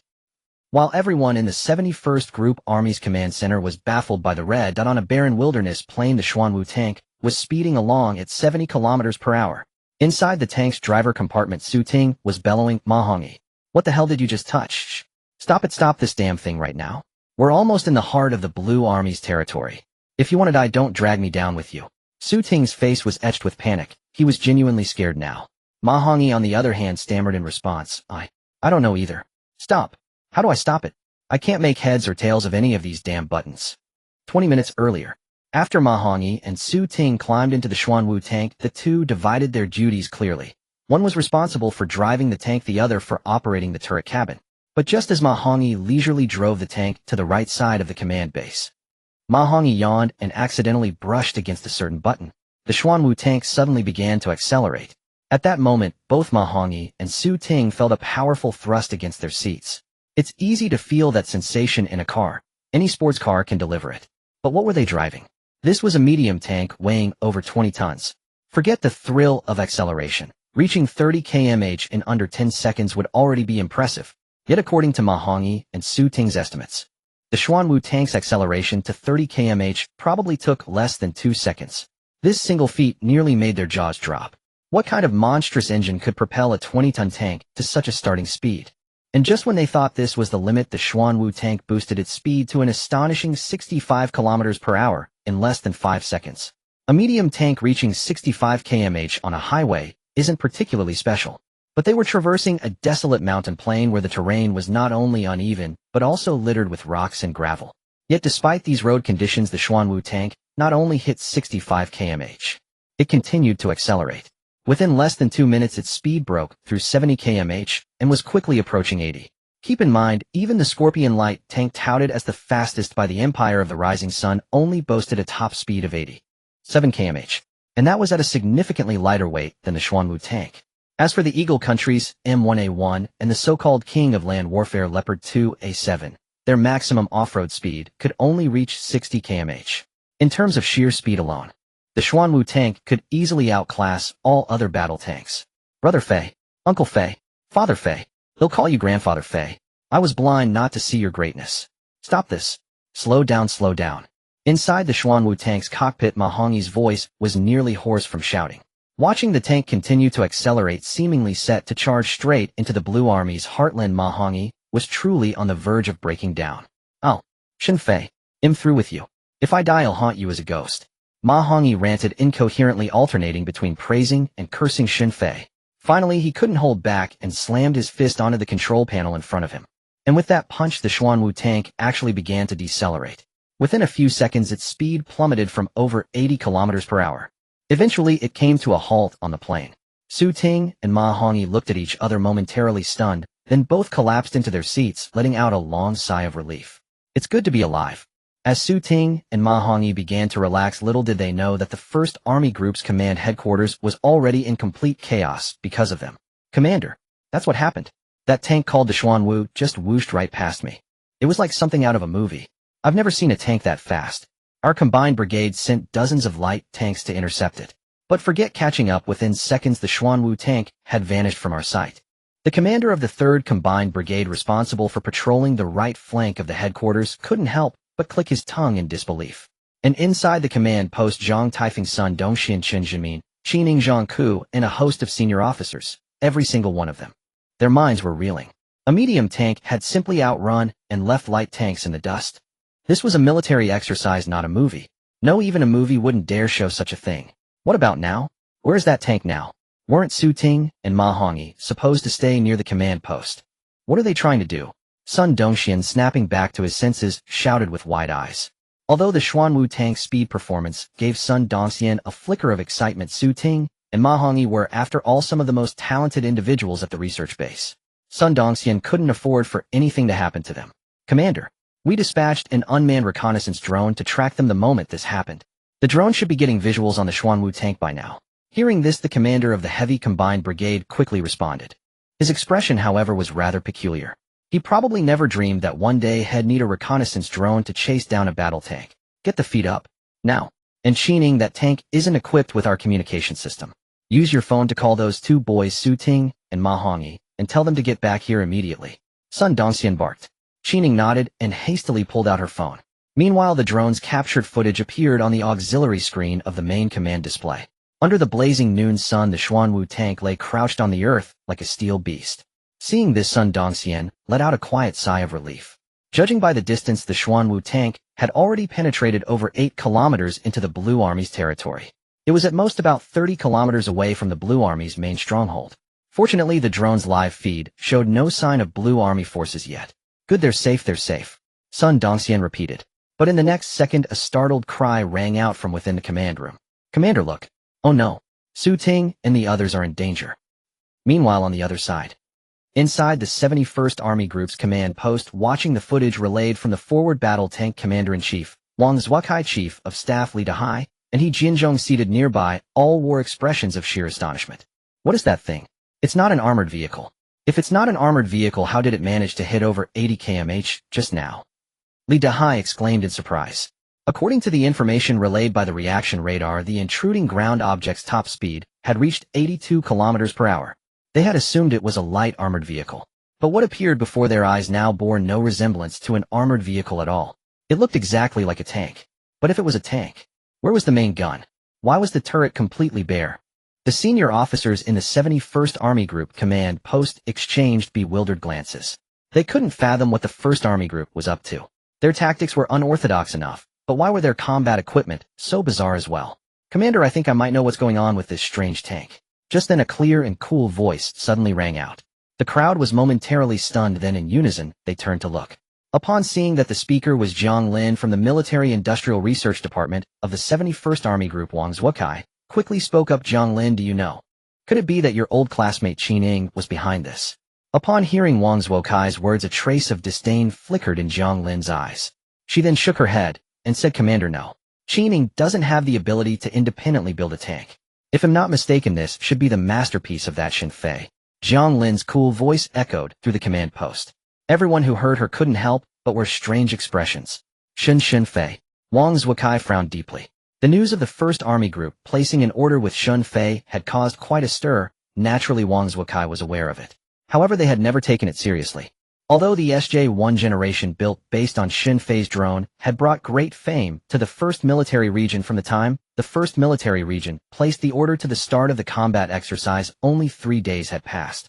Even if Xinfei was exceptionally talented, Wang Zhuokai didn't believe that the 1st Military Region's order was specifically for this exercise. Now that Jiang Lin said the oddly shaped tank before them was Xinfei's work, how could they not be astonished? Building a tank in just 3 days.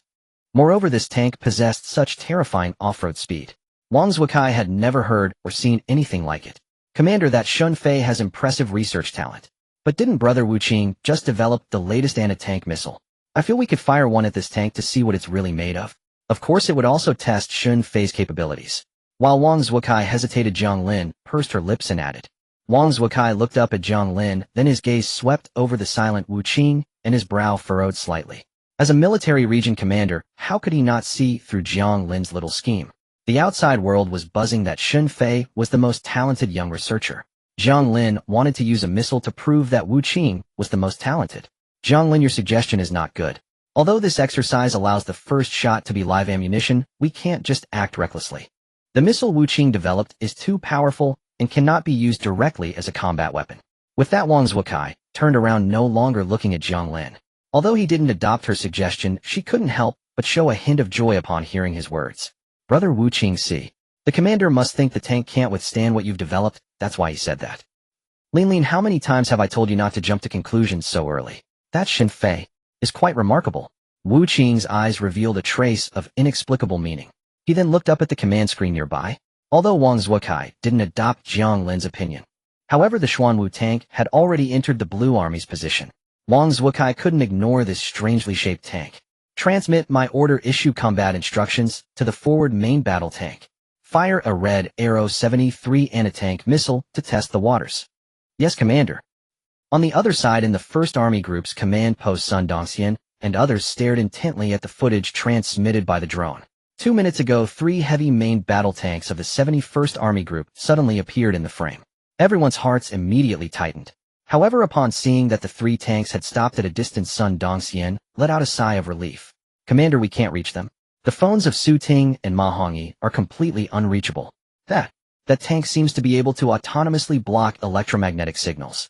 At that moment, Qining said with some surprise. Sun Dongxian also couldn't help but be taken aback. Autonomously block electromagnetic signals. Unfamiliar with this phenomenon, Sun Dongxian instinctively wanted to ask further. But just then, the 3 Blue Army main battle tanks, which had been at a distance from the Xuanwu tank, suddenly began to rapidly approach the Xuanwu. At a distance, the turret of one tank started to slowly move, clearly aiming for an attack. Commander, quick, find a way to contact the Blue Army. Make them stop attacking. Make them cease fire. This tank cannot withstand it. Su Ting and Ma Hongyi are in danger. Zhou Su, who had just entered the command post, saw this and broke out in a cold sweat instantly. Hearing Zhou Zu's words, Sun Dongxian and the others, whose hearts were already in their throats, immediately furrowed their brows. Zhou Su, how do you know it can't withstand it? The Xuanwu tank built by Xin Fei seems not as simple as we see. Can it even withstand a single shell? Hearing the middle-aged chief of staff's words, Zhou Su quickly explained succinctly. At the start of the exercise, Su Ting knocked on the armor of the Xuanwu tank. The sound was like inferior steel. The tank can go so fast, I suspect this is also a reason. Chief of Staff, Commander, this tank's armor can't withstand a single shell, let alone an armor-piercing round. It could kill Su Ting and the other. Please quickly, make the Blue Army stop attacking. By the end, Zhou Zu's face was extremely anxious. After snapping back to reality, Sun Dongxian hastily pulled out his phone. Since the exercise fully simulated real combat, his call couldn't get through to the Blue Army command post. So he had to report this to the military headquarters first. The military headquarters would then urgently halt the exercise. But when he saw on the command screen that the main battle tank had fully raised its turret, Sun Dongxian's hand holding the phone froze in midair. It's too late. It's already too late. Inside the Xuanwu tank, Su Ting and Ma Hongyi were unaware that all the senior officers of the 2 army groups were watching them. Even if they knew, in Ma Hongyi's view, it would have made no difference now. Through the tank's observation window, they could see the main gun barrel in the distance, already aimed at them. Ma Hongyi turned to Su Ting in the upper command compartment and said, Su Ting, it's over. We're truly finished now. That Xin Fei is going to be the death of us. Come on, while we still have these final moments, let's speak from the heart, brother. Tingzi, do you remember last year when you won the research base's top research award, but then kept feeling unwell with diarrhea? That was because I insisted on putting laxatives in your breakfast every day. And later, when you fell for that female military medic and asked me to deliver a love letter to her. Well, I never actually delivered it. Being single is tough, but a brother's happiness is even more agonizing. Oh, and last month you. Ma Hongyi continued, confessing his true feelings to Su Ting, one revelation after another. Su Ting was utterly stunned by the confession. What? I treat my brother with sincerity, and he plays mind games with me. Ma, are you even human? You piece of... ill. Art, forget it. I'll forget it. Yitzi, the fact that you confessed this before we die means your conscience isn't completely dead. I forgive you. Seeing Ma Hongyi's silent, remorseful look, Su Ting couldn't bear to continue cursing him. Mostly because nothing mattered anymore. Zhou Su believed the tank couldn't withstand a single shell. Su Ting, who had studied tank armor extensively, was even more certain of this. Even if the tank in the distance was about to fire the weakest Hongjian series anti-tank missile in the Dragon Kingdom, it would still be enough to send him and Su Ting straight to the afterlife. Tingzi, having earned your forgiveness, I can die without regret. All we can do now is die with some dignity. With a face ashen with despair, Ma Hongyi spoke to Su Ting. He then silently turned around. First he straightened his uniform, then reached up to pull down the central rearview mirror. Click! Just as Ma Hongyi lowered the mirror, a faint sound suddenly broke the silence. Ma Hongyi's dull, lifeless eyes flickered with a hint of surprise. Instinctively he looked down. It seemed something had fallen from the compartment behind the rearview mirror, landing directly on his lap. What's this? He picked up the small booklet on his leg. Frowning, Ma Hongyi focused his gaze on it. The next second his pupils constricted sharply. Xuanwu Tank Operation Manual. Taking a deep breath, Ma Hongyi didn't hesitate. Like a drowning man grasping at a lifeline, he flipped open the manual. His agility as a top-tier military engineering genius fully erupted in that moment. He scanned the pages rapidly. Finally reaching the third page, Ma Hongyi's eyes landed on a line of small text at the bottom. A surge of excitement lit up his face. He immediately shouted up to Su Ting, who had closed his eyes lost in thought. Su Ting. Quick, don't just sit there. See the third black button on your left. Press it now. That's the autonomous missile interception defense system Shun Fei designed. Hearing Ma Hongyi's roar, Su Ting's eyes snapped open instantly. Though his mind was still reeling, his hands were already moving. Finding the black button, Su Ting pressed it without hesitation. At that very moment, the battle tank from the 71st Army Group finally completed its final targeting lock. With a violent roar, a Hongjian 73 anti-tank missile shot forth like an arrow from a bow, hurtling towards the Xuanwu tank. At this moment, in the command centers of both the 1st and 71st Army Groups, everyone involuntarily rose from their seats, their eyes glued to the scene on the main screens. As they watched the Hongjian 73 missile close to within 100 meters of the Xuanwu tank, Sun Dongxian's expression was taut with extreme tension. Nearby, Qining couldn't bear to watch and shut her eyes. Su Ting, Ma Hongyi, I'm sorry. It's my fault. I thought it would be safe. It's all my fault, all my fault. Qining murmured to herself, consumed by guilt. Just as she closed her eyes, a loud explosion echoed from the command screen, reverberating through the entire command center. But hearing it, Qinying's expression turned to confusion. She quickly opened her eyes again. The explosion shouldn't have come so fast, she gasped in surprise. When her gaze refocused on the screen, and she saw the scene, a numbing sensation shot through her like an electric current. Racing from the soles of her feet to the crown of her head, Qining sharply inhaled a breath of cold air. There, a black cloud of smoke from the explosion was slowly spreading about 30 meters away from the Xuanwu tank. At the sight, not only was Qining utterly stunned, but everyone standing in the 1st Army Group's command center involuntarily swallowed hard. Zhou Su, standing nearby, wore an expression of sheer disbelief. He slapped himself hard, and only after confirming he wasn't dreaming did Zhou Su exclaim in shock, "Commander, that's missile interception. But active defense systems on tanks, even our GL-5, can generally only intercept missiles within a 7-meter range. Even the quick-kill active defense system developed by the American company Raytheon can exceed 8 meters. What kind of monstrous active defense system did Shen Fei create? 30 meters. It can intercept missiles from over 30 meters away. That's nearly 4 times the defensive range of America's quick kill." By the end, Zhou Zu's scalp was tingling. In all his years working with tanks, he had never seen such an exaggerated missile interception system. Zhou Zu's voice, filled with shock and disbelief, echoed through the command center. Sun Dongxian and the others remained frozen, still reeling from the sheer astonishment of what they had just witnessed. The tank's active protection system had always been a critical focus of armored warfare development for every nation. The concept of intercepting an anti-tank missile from over 30 meters away was simply staggering. This meant there was ample time to execute a second interception. It could dramatically enhance the success rate of the defense and significantly reduce the damage inflicted by the explosive shockwave on the tank's armor. The Bear Country and the Eagle Country had poured countless resources and manpower into this very problem over the years. Yet they had only managed to increase their interception range by a mere meter or two, and that was already considered the pinnacle of global technology.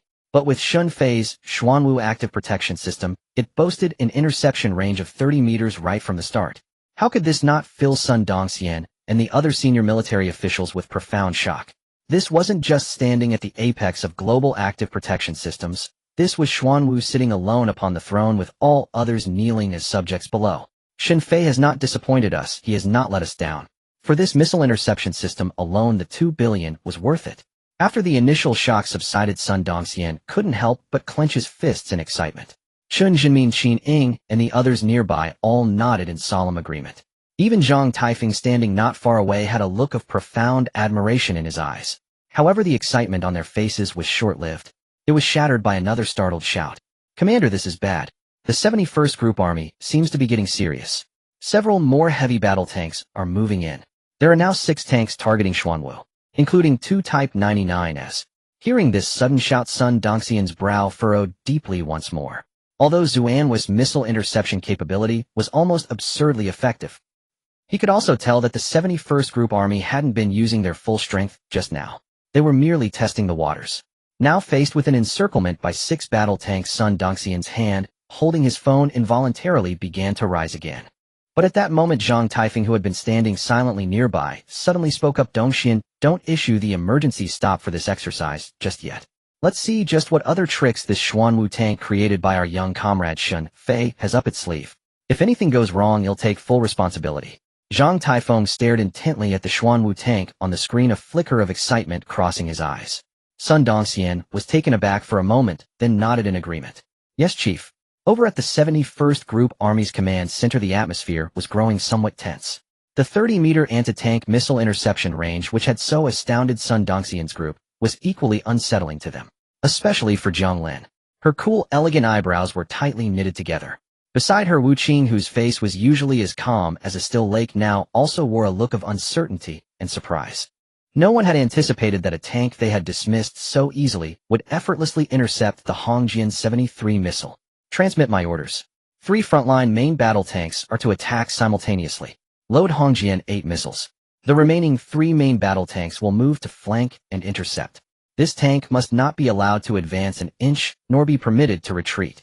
At this moment Wang Zuokai spoke with narrowed eyes. The Hongjian 8 was a newer generation of anti-tank missile compared to the Hongjian 73. Its power speed and anti-interception capabilities were a full tier above the Hongjian 73. Clearly failing so spectacularly in front of He Jinzhong, the deputy chief of the military general office, was a significant loss of face for Wang Zuokai. But just as his words faded, He Jinzhong, who had been sitting calmly and silently until now, suddenly spoke. Zuokai, have all 6 main battle tanks attack together.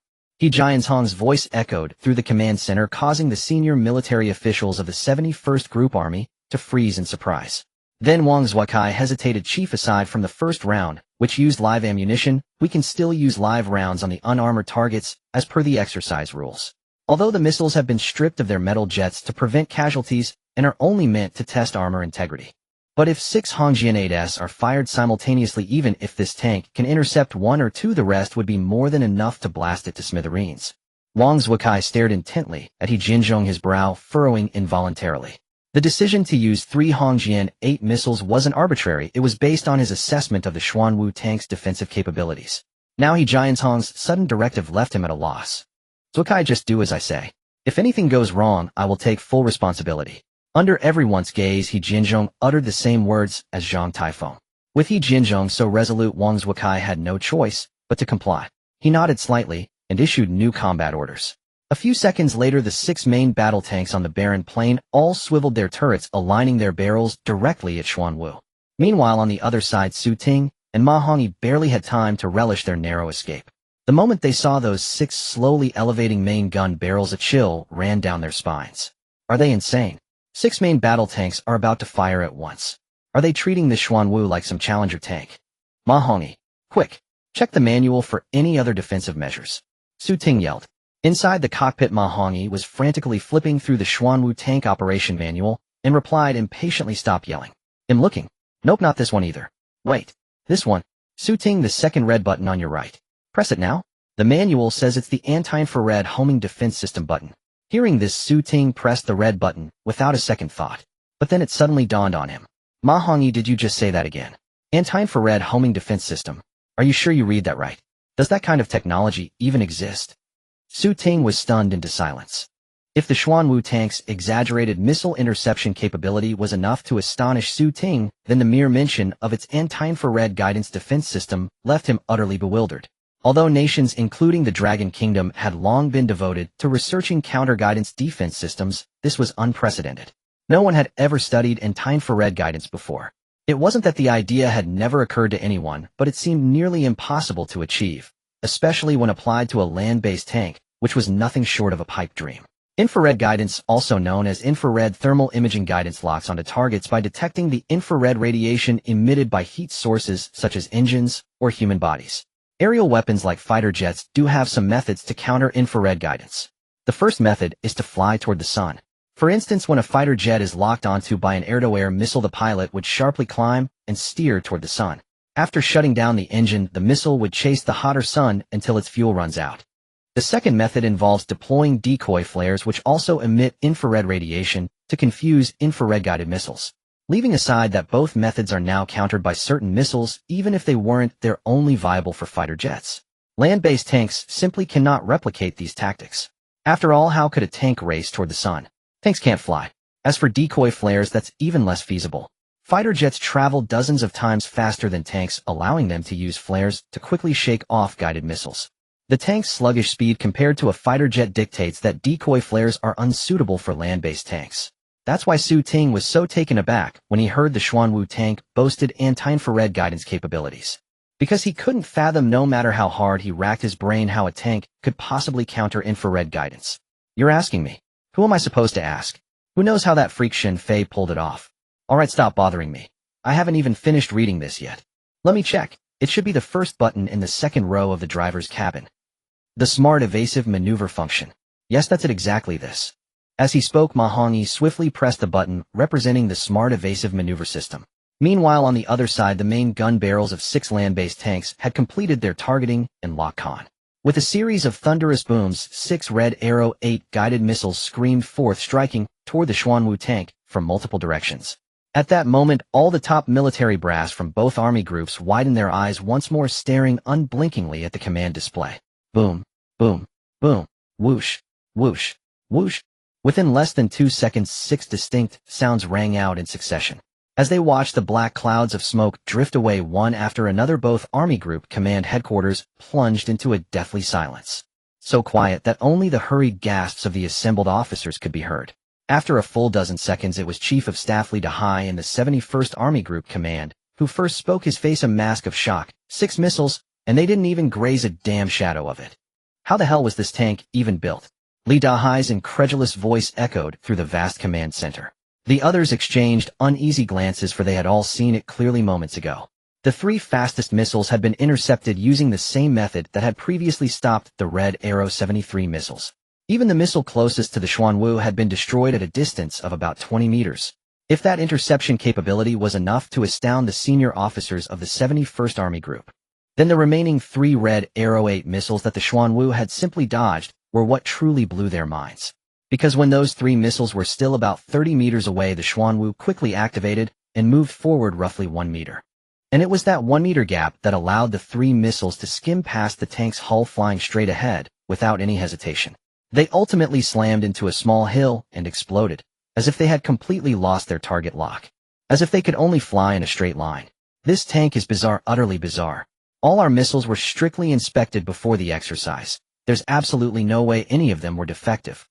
But those 3 missiles seem to have failed entirely. How could they be blind to a tank right in front of them? The political commissar of the 71st Army Group couldn't help but furrow his brow. Missile inspection was his responsibility, and with this happening, he was beginning to wonder if he had made an error in his work. It's the anti-infrared guidance system. Though I don't know how it was achieved, this should be anti-infrared guidance. Those 3 missiles completely failed to detect the intense infrared radiation emitted by the tank right beside them. Just then a somewhat hoarse voice rang out. Wang Zhuokai and the others turned to see that it was Wu Qing, the most brilliant scientific mind at the 71st Army Group's Research Institute. After uttering those words, a trace of bitterness was evident on Wu Qing's face. Beside him, Zhang Lin stared blankly at the Xuanwu tank on the screen, lost in thought. If you can't even catch a glimpse of the target, does missile strength even matter anymore? At that moment, Zhang Lin's emotions were a tangled mess. She never imagined that Wu Qing, whom she had always deeply admired, would this time be utterly defeated by Shin Fei, without even engaging in direct combat. As the 71st Army Group, prompted by Wu Qing's reminder, guessed that it might be anti-infrared guidance, the 1st Army Group Command Headquarters across the way had also reached the same conclusion.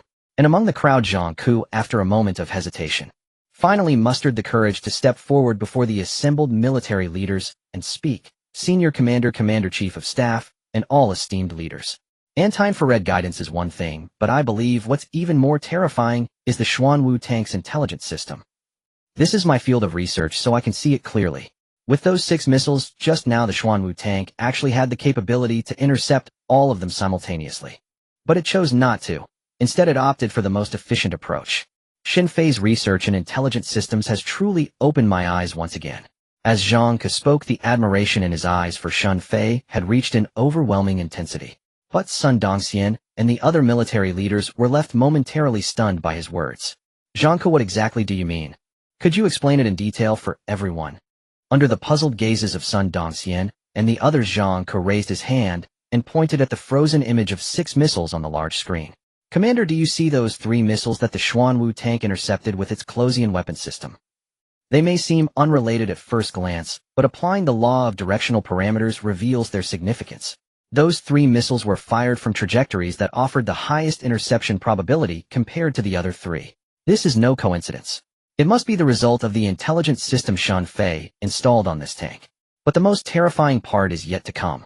The combination of intelligent evasion and anti-infrared countermeasures allowed it to effortlessly dodge the remaining 3 missiles. So why not use the Closian weapon system to intercept all 6 or rely solely on anti-infrared measures to evade them all? I believe this was a calculated decision by the intelligence system, not just to maximize the chances of evasion or interception, but also to conserve energy. Zhang Ke's words tumbled out one after another.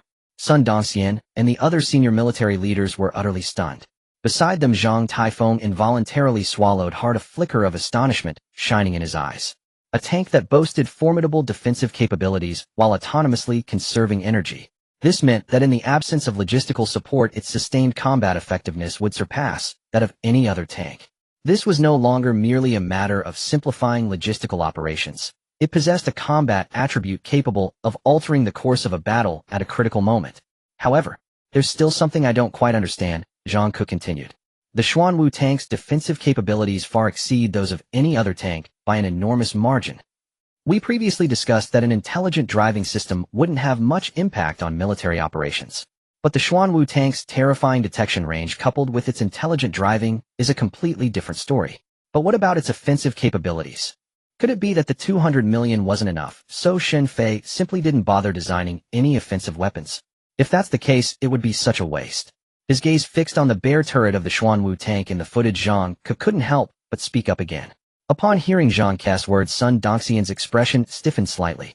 He then turned to look at Zhang Taifeng, shaking his head with a wry smile. Old chief, you may not be fully aware of Shenfei's track record yet. His talent in scientific research is truly unparalleled. But there's one flaw. The man is extremely greedy for money. You saw it before the exercise began. Su Ting Mahongi and the others all suspected Shenfei of even embezzling state funds.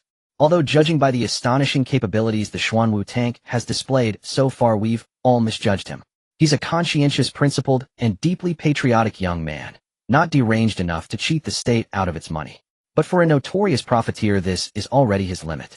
In the end, it all comes down to the fact that both Commander Chun and I vastly underestimated Shenfei's abilities. Had I known he possessed such profound expertise in tank development, I would have sold everything I own to scrape together another 200 million just to have him build us a tank capable of both defense and offense. As he finished speaking, Sun Dongxian turned his gaze back to the Xuanwu tank on the screen, a deep sense of regret welling up from within. Zhang Taifeng, however, chuckled warmly and remarked, utterly brilliant in scientific pursuits, yet utterly avaricious when it comes to wealth. Dongxian, from what you've told me, I'm becoming more and more intrigued by this young man Shenfei. Zhang Taifeng's gaze settled upon the Xuanwu tank in the footage, his appreciation and delight growing with every passing moment. Sun Dongxian was about to add something more when at that very instant the intelligence officer, who had been monitoring the overall situation, suddenly stood up and reported, Commander. 2 heavy combined arms battalions and 1 artillery battalion from the 71st Group Army are rapidly encircling the Xuanwu tank. Furthermore, 3 heavy combined arms brigades from the right flank of the 71st are all maneuvering in that area. Should we initiate an emergency extraction for the Xuanwu tank? The intelligence officer's slightly anxious voice echoed through the command center. Chun Jinmin and the others all wore expressions of extreme astonishment. 2 heavy battalions and an artillery battalion weren't enough. 3 full heavy brigades were also poised to deploy at a moment's notice. The 71st is completely baffled by the Xuanwu. They must think it's a secret weapon we've deployed. They believe it's making a direct push for their Blue Force headquarters. At that moment, Sun Dongxian couldn't help but burst into laughter. Simultaneously, his mind was racing with calculations. He looked up at the large command screen, observing the Blue Force's formation beginning to show signs of disarray. Sun Dongxian pressed his lips together, then issued his order, no support. If we move into support, would only hold the Xuanwu back and become easy targets. Now hear my command. All forces advance. Shift from defense to offense. Launch a full-scale assault on the Blue Force. As Sun Dongxian's words fell, every senior officer in the command center felt an involuntary jolt run through their bodies. Less than half a day had passed since the exercise began. According to their pre-arranged battle plan, they were supposed to remain on the defensive for at least the first 2 days. Yet because of the Xuanhua's unexpected disruption, the plan had been accelerated by such a significant margin. However, as they watched the Xuanwu tank single-handedly tie down so many blue force units on the command screen, they all understood that Sun Dongxian's decision was the right one. Striking now was the optimal moment. Meanwhile, over at the 71st Group Army headquarters, they remained unaware of Sun Dongxian's order for a full-scale attack. At this moment, Wang Zuokai and the other senior officers of the 71st still had their eyes locked unwaveringly on the Xuanwu tank. Just as Sun Dongxian had anticipated, the Xuanwu with its utterly formidable defensive capabilities had indeed been mistaken by Wang Zuokai as the 1st Group Army's secret weapon. Though to be fair, even if Wang Zuokai had racked his brain, he probably wouldn't have guessed that this entire situation was nothing more than a monumental mix-up caused simply by one of the 2 soldiers inside the tank accidentally pressing a button. On the boundless barren plain, Su Ting and Ma Hongyi were unaware that nearly half a heavy combined arms brigade was converging on them. Even if they knew, they would not be afraid at all. Good heavens! This Xuanwu tank, created by Master Fei, is absolutely stunning. I swear from today on I am Master Fei's #1 fan. Damn it, whoever says Master Fei is a profiteer, I'll fight them. Inside the cockpit, Ma Hongyi waved his hands excitedly. As a top military researcher, should he remain calm? Ma Hongyi declared that he simply could not stay calm. And it wasn't just Ma Hongyi. Inside the turret, Su Ting's face was filled with disbelief. 6 missiles had not even scratched the armor of the Xuanwu. In the past, Su Ting would never have believed it. But now the reality was right before his eyes. Su Ting's scalp tingled. As a top military researcher himself, Su Ting should have been extremely jealous of Xin Fei. But at this moment, he asked himself honestly. He could not feel even a shred of jealousy, because Xin Fei's scientific talent had completely surpassed his understanding, let alone catching up. Even if he had another 10 years, he felt he couldn't even touch Xin Fei's shadow. Under these circumstances, how could he be jealous? How could a normal person be compared to a freak? Xin Fei, oh Xin Fei. Now if someone said you started doing research from the womb, I would believe it. You are too ruthless. Looking through the periscope at the 6 seemingly bewildered battle tanks outside, Su Ting couldn't help muttering. And at that moment, Ma Hongyi on the other side suddenly spoke. Su Ting, I know what button I just pressed. It's the Intelligent Cruise Control button. It can autonomously detect enemy forces within 500 meters and choose the optimal route. What do you say, shall we go big now? By the end, Ma Hongyi couldn't help licking his lips in excitement. Hearing this, Su Ting couldn't help but pause. Go big. How? Ma Hongyi shook the Xuanwu tank user manual, in his hand, still extremely excited. Su Ting, I wasn't joking just now. Xin Fei really didn't act like a profiteer this time, cheating our military district out of money. Missile interception function, intelligent evasion system, anti-infrared guidance. Do you think that's all? No, not yet, far from it. This Xuanwu tank has even more ruthless features. If Xin Fei hasn't tricked us and the other functions are really as described in the manual, then I think even an entire heavy combined arms brigade couldn't stop us now. In that case, why don't we turn the 71st Group Army's position upside down? Hearing Ma Hongyi's words, Su Ting turned to look at the Xuanwu tank user manual, his expression wavering between doubt and excitement. After a moment, he took a deep breath and said, then let's do it. Let's see if the Xuanwu can really help us win once. 71st Group Army Command Post. At this moment, reports were constantly being delivered to Wang Zuokai about the battlefield situation. Although the 1st Group Army moved quickly, the 71st Group Army had still detected some clues.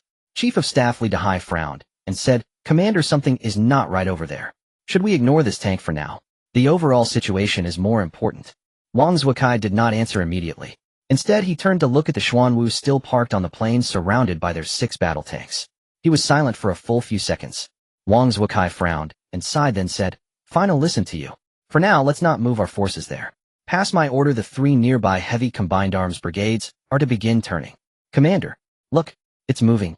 The tank is moving. Wang Zuokai hadn't finished speaking when a cry of surprise rang out in the command post. Wang Zuokai turned his head first to look. He Jinzhong, Jiang Lin Wuqing, and the others all raised their heads in unison.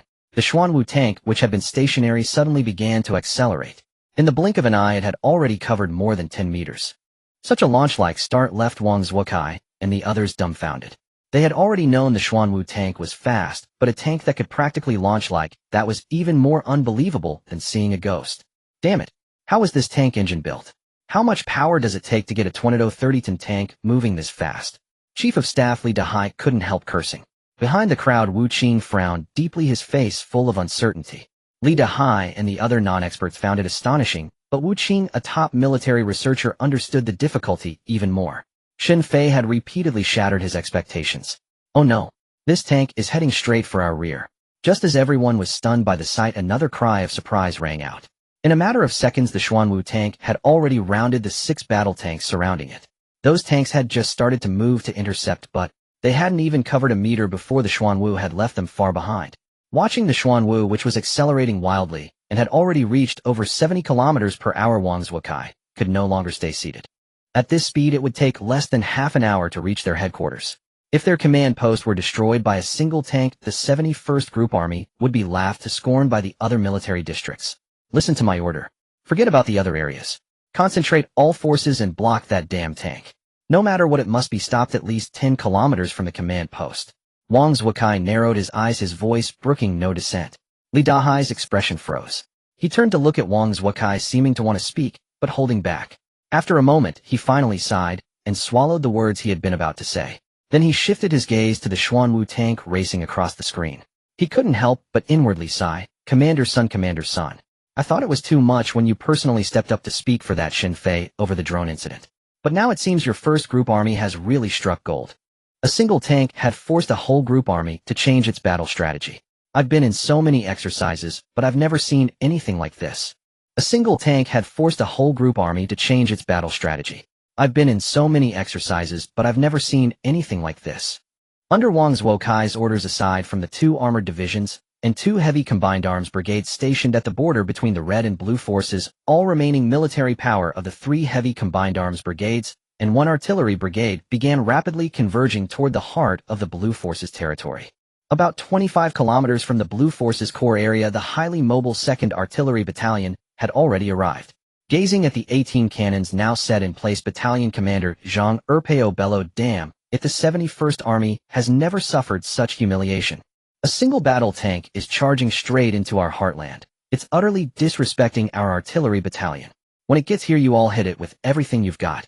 I want to see if that tank can withstand my cannons." "Yes, Commander." The soldiers of the 2nd Battalion shouted in unison, their voices echoing across the plains. Zhang Erpeo took a pair of binoculars from a subordinate and peered into the distance. 1 minute passed. 2 minutes. After 5 minutes, the Xuanwu tank racing across the plain finally appeared in Zhang Erpeo's sight. It was approximately 2,000 meters from the battalion's position. Seeing this, Zhang Erpeo immediately grabbed his communicator and shouted, reporting to headquarters. "The enemy tank has been spotted. Zhang Erpeo of the 2nd Artillery Battalion requests permission to engage. Requesting permission to open fire." Meanwhile, at the 71st Army Group's command center, Wang Zhuokai and his staff had already seen the Xuanwu tank racing across the terrain via live feed from a drone above the artillery battalion. He picked up the communicator and glanced back at He Jianzhong. Seeing He Jianzhong give a slight nod, Wang Zhuokai gritted his teeth and commanded this as command. "Battalion Commander, hear my order. Fire the first volley with all 8 cannons. If the enemy tank still shows signs of movement, unleash the remaining 10 cannons on it." "Yai, sir." Artillery Battalion acknowledges the order. On the plain, Zhang Erpeo set down the communicator, his jaw slightly agape. He was utterly stunned by Wang Zhuokai's command. In his own estimation, 3 cannons would have been more than sufficient. Whether it was a medium tank, a Leopard 2A7, or a Challenger, 3 shots would have completely immobilized it. But Wang Zhuokai had ordered 8 cannons for the first volley, and even suspected the tank might still be operational, warranting a full 18-gun barrage. Good heavens! This tank must have really pissed off the commander. "You lads from the 1st Army, don't blame me for this. The commander ordered you turn to scrap, and I can't disobey that." Zhang Erpeo licked his lips, then slowly raised his hand and commanded, "Gunners, listen up. Once the enemy tank enters the strike zone, cannons numbered 0825 through 0833 fire on my command." "Yes, Commander." As the 8 cannons of the 2nd Battalion began their targeting sequence, Su Ting inside the Xuanwu tank spotted the distant artillery battalion through his periscope. Seeing the raised gun barrels, he couldn't help but gulp nervously. "Ma Hongi, stop the autocruise now. Turn, turn. There's artillery ahead. Multiple cannons aimed right at us." Even knowing the Xuanwu tank's defensive capabilities were extraordinary, Su Ting felt a surge of panic. Rocket launchers and howitzers deliver area effect damage. They don't need to lock on. and point defense systems can't intercept them. This meant all of the Xuanwu tank's countermeasures, anti-infrared guidance smart evasion, would be completely useless. Turn where? Tingzi, you're just too cautious. What's there to fear? From the moment we entered the military zone, we should have been prepared to sacrifice ourselves for our country. If we die now, it's an honorable death, and will be remembered as revolutionary martyrs. Ma Hongyi shrugged, looking like he was ready to face a hero's death. Su Ting was momentarily taken aback, but then it hit him. He glared down at Ma Hongyi in the driver's seat and cursed, Fine. You're so noble, so selfless. If I didn't know you, I might actually be fooled by your act. You're not afraid of death. Is there anyone in the entire research facility more afraid of dying than you? Tell me now, does the Xuanwu tank have other defensive measures? Hearing this, Ma Hongyi turned to look at Su Ting and couldn't help but smirk. Boring, so boring. Would it kill you to play along? Alright, enough with the nonsense. Are you sure those other defensive measures Shen Fei came up with can actually withstand a rocket barrage? Su Ting asked with a furrowed brow. It wasn't that he doubted Shen Fei. He practically worshipped the man now. But it was just a tank. How could it possibly survive a rocket's area effect bombardment? Su Ting racked his brain, but couldn't find a way out. Tingzi, have you ever played Crossfire? Just as Su Ting's face paled with anxiety, Ma Hongyi suddenly changed the subject. Su Ting was taken aback for a moment, then looked at Ma Hongyi, as if had lost his mind. What? If looks could kill, Ma Hongyi would have been dead a million times over. Here they were on the verge of being blown to bits, and Ma Hongyi was asking if Head played a video game. Are you kidding me? We're about to die, and you're talking about games. Su Ting cursed, nearly spitting in Ma Hongyi's face. Ma Hongyi remained calm, placing his hands on the control sticks. He finally spoke slowly. Tingzi, Crossfire is a total misnomer. That game's firepower doesn't deserve the name. Now let me show you what it really means to crossfire. With that, Ma Hongyi yanked the control stick back. The Xuanwu tank lunged forward like a steel beast. At the same moment, a thunderous roar exploded in Su Ting's ears. Across the boundless desolate plains, the rocket launchers of the 8th Artillery Battalion fired simultaneously. The thunderous roar was unending. The Xuanwu tanks a kilometer away were instantly engulfed in the storm of artillery fire. Inside the command center of the 1st Group Army. Though the Red Army's 1st Group Army was preparing for a full-scale offensive, the central screen in the command center remained firmly fixed on the Xuanwu tank.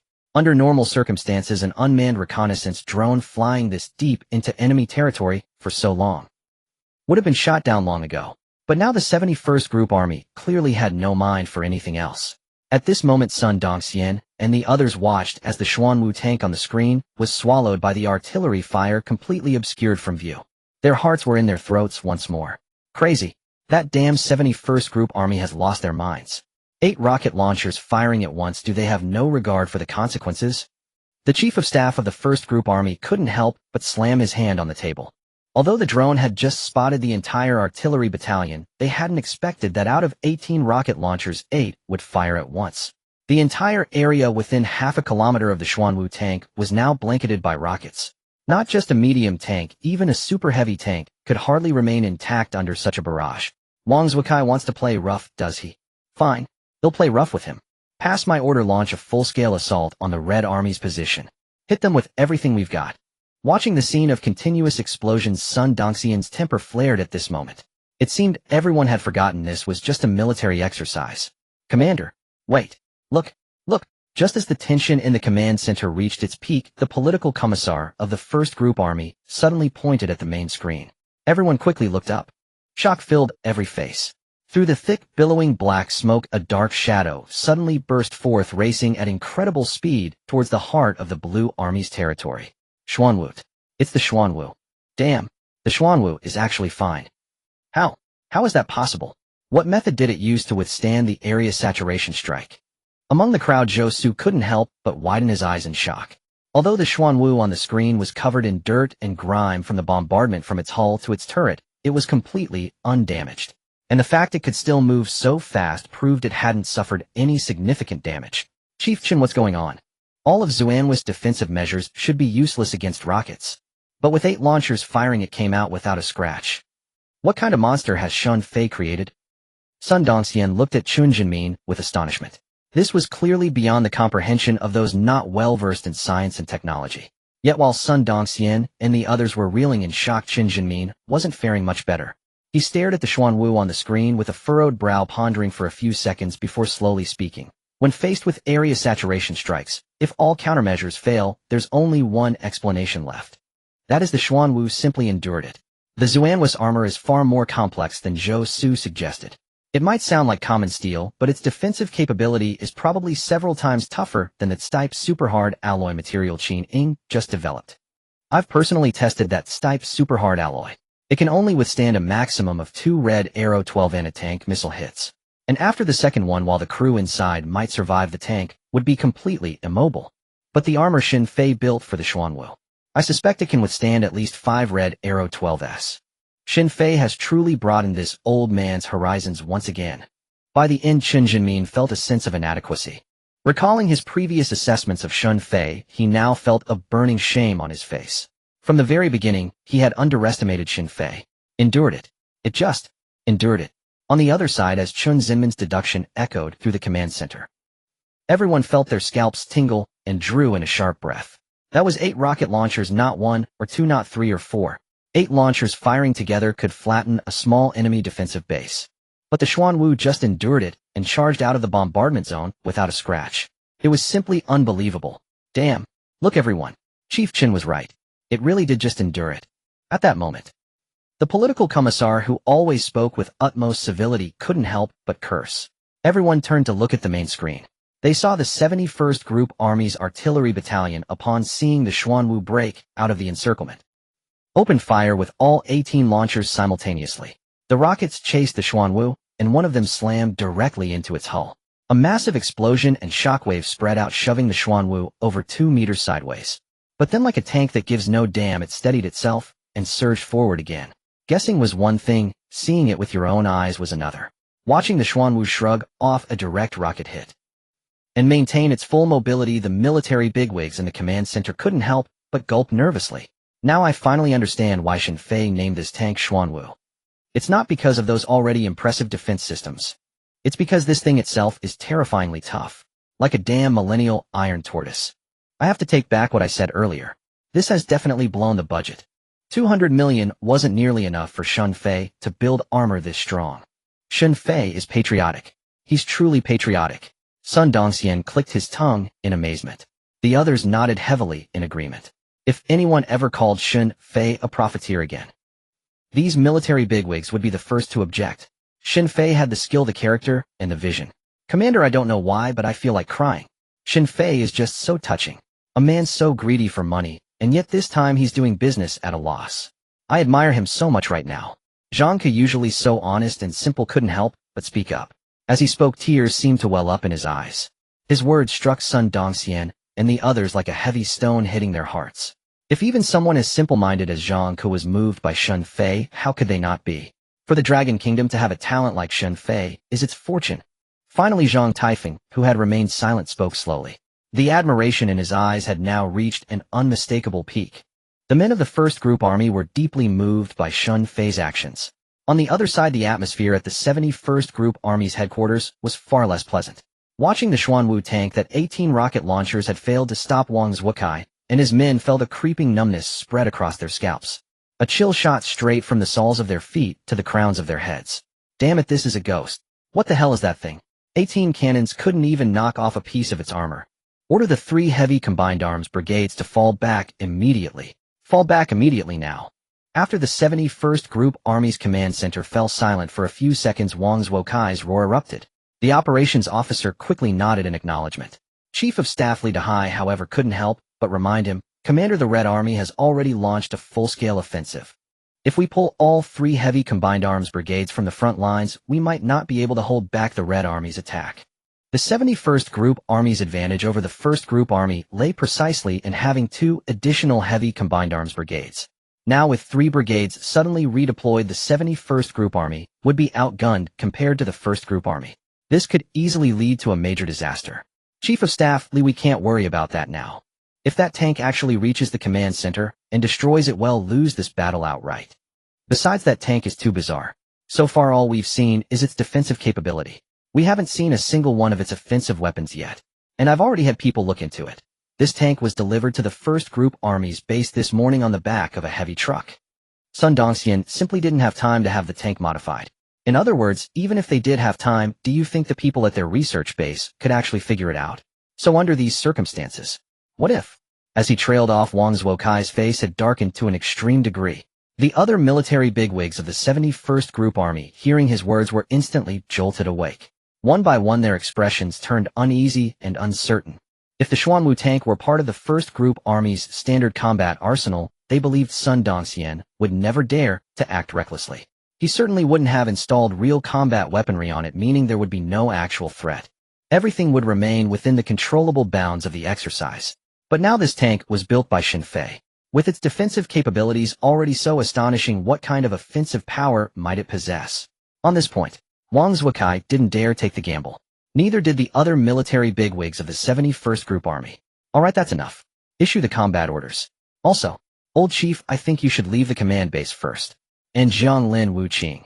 Everyone who has nothing to do with directing the exercise must leave. Wang Zuokai said with a resolute expression. He had never imagined that a combat exercise could give rise to such a serious safety hazard. Logically, the exercise should have been urgently halted right now. But for one thing, He Jianzhong hadn't given the word. For another, if the Blue Army called for a halt on its own initiative, the exercise would be directly judged as a Blue Army defeat. If a single tank could force the 71st Group Army to concede defeat, not only would Wang Zuokai lose face, but the entire 71st Group Army would become a laughingstock across the entire Eastern Wilderness Theater, even the 5 major theaters. So even with the danger looming, Wang Zuokai would hold his ground at the Blue Army base. It was his duty as the commander of a military region and the final honor and dignity of a soldier. Commander, if you go, we all go. If you want leave, neither will we. And after Wang Zuokai's words fell, a chorus of dissenting voices erupted throughout the command center. The senior commanding officers of the 71st Group Army all wore expressions of grim determination. In Dragon Country, every soldier treated combat exercises with a gravity no less than that of a real war. On the battlefield, how could they abandon their commander and flee to save themselves? From the very first day they joined the military, they had never been taught such a doctrine. They would never accept such thinking or such orders. But Wang Zuokai, hearing their words, felt not the slightest hint of gratitude. Instead, he slammed his hand hard on the table and roared, "Have you all lost your minds? Are you all completely muddled? This isn't a damn war. It's an exercise. There's a danger on the battlefield. Get the hell out of here, don't you understand?" As he finished, Wang Zuokai raised his hand and began cursing at the senior officers. But seeing that Li Dahai and the others remained completely unmoved, Wang Zuokai could only furrow his brow twice. Then turned his head to look at He Jianzhong beside him and said, "Old chief, you evacuate first. Take these waterlogged brain fools with you. I really can't do anything with them. They're turning an exercise into some kind of life and death farewell. When the exercise is over, I'll deal with them properly." Wang Zuokai muttered curses under his breath. Li Dahai and the others exchanged glances, silently choosing to tune out his words. And just then, He Jianzhong, who had been sitting quietly on the side all along, suddenly spoke up. "No one needs to leave. There shouldn't be any danger. Because there's something you all probably don't know." As he spoke, He Jianzhong's gaze remained fixed on the Xuanwu tank in the display. After shaking off the artillery battalion, the Xuanwu continued charging toward the Blue Army's heartland at a terrifying off-road speed of over 80 kilometers per hour. Wang Zuokai and the other military bigwigs of the 71st Group Army, hearing He Jianzhong's words, couldn't help but freeze in slight bewilderment. Li Dahai, recovering his composure, couldn't help but ask instinctively, "Old chief, what is it?" He Jianzhong looked at Li Dahai and the others, then pursed his thick lips and said, "Before this exercise began, at the point when the 1st Group Army placed its order with Xin Fei, your Eastern Wilderness Theater's Supreme Commander Lin Guiyang reported to the Military General Office. Xin Fei asked Sun Dongxian, the commander of the 1st Group Army, for 2 sets of documents. One was the comparative data on the main combat weapon quantities of the 2 group armies. The other was the detailed terrain map of the combat exercise." He Jianzhong's words, laden with deep meaning, slowly echoed through the command center. Everyone who heard them was utterly stunned, especially Jiang Lin and Wu Qing, whose brows furrowed deeply. What would a researcher want with such materials? What possible connection did they have to building a tank? Inside the 71st Group Army command post, Wang Zuokai and the others exchanged bewildered glances, racking their brains, but failing to fathom why Xin Fei would request those 2 documents. After all, such materials were only pertinent to combat commanders. Finally, they turned their gazes toward He Jianzhong. "Old chief, please speak frankly." He Jianzhong nodded, a faint ripple stirring in his otherwise calm eyes. "At first, I too couldn't understand what Xin Fei intended with those documents. It wasn't until just now, when that tank broke through the encirclement under bombardment from 18 artillery pieces, that it finally dawned on me. Shin Fei is conducting battlefield analysis. He's analyzing every possible scenario that tank might encounter during the exercise, then endowing it with the capabilities to overcome them, including the initial encirclement by your 71 STS-6 Marine tanks. I believe Shin Fei had already analyzed that as well. Of course, his sole objective is to help the first group army win this exercise. I suspect this was also one of Sun Dongxian's aspirations when he placed the order with Shin Fei. He just never imagined Shin Fei would genuinely deliver on all of it. He Jianzhong's words echoed through the command post one after another. Wang Zuokai and the assembled military brass couldn't help but gape in astonishment.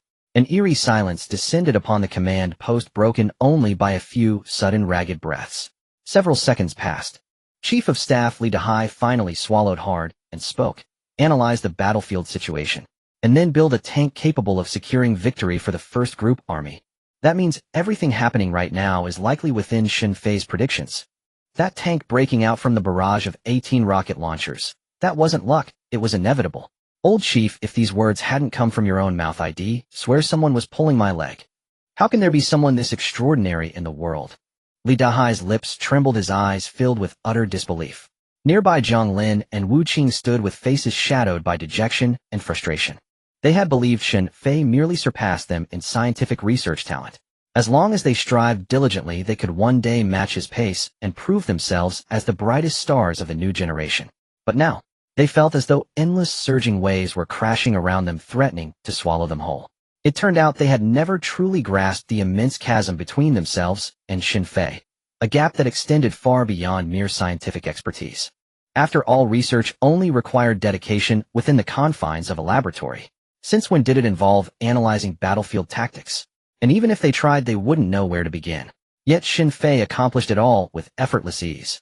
Zhang Lin turned to look at Wu Qing beside her, shaking her head in profound disappointment. Shin Fei stood before them like an insurmountable mountain, stripping away their very will to climb.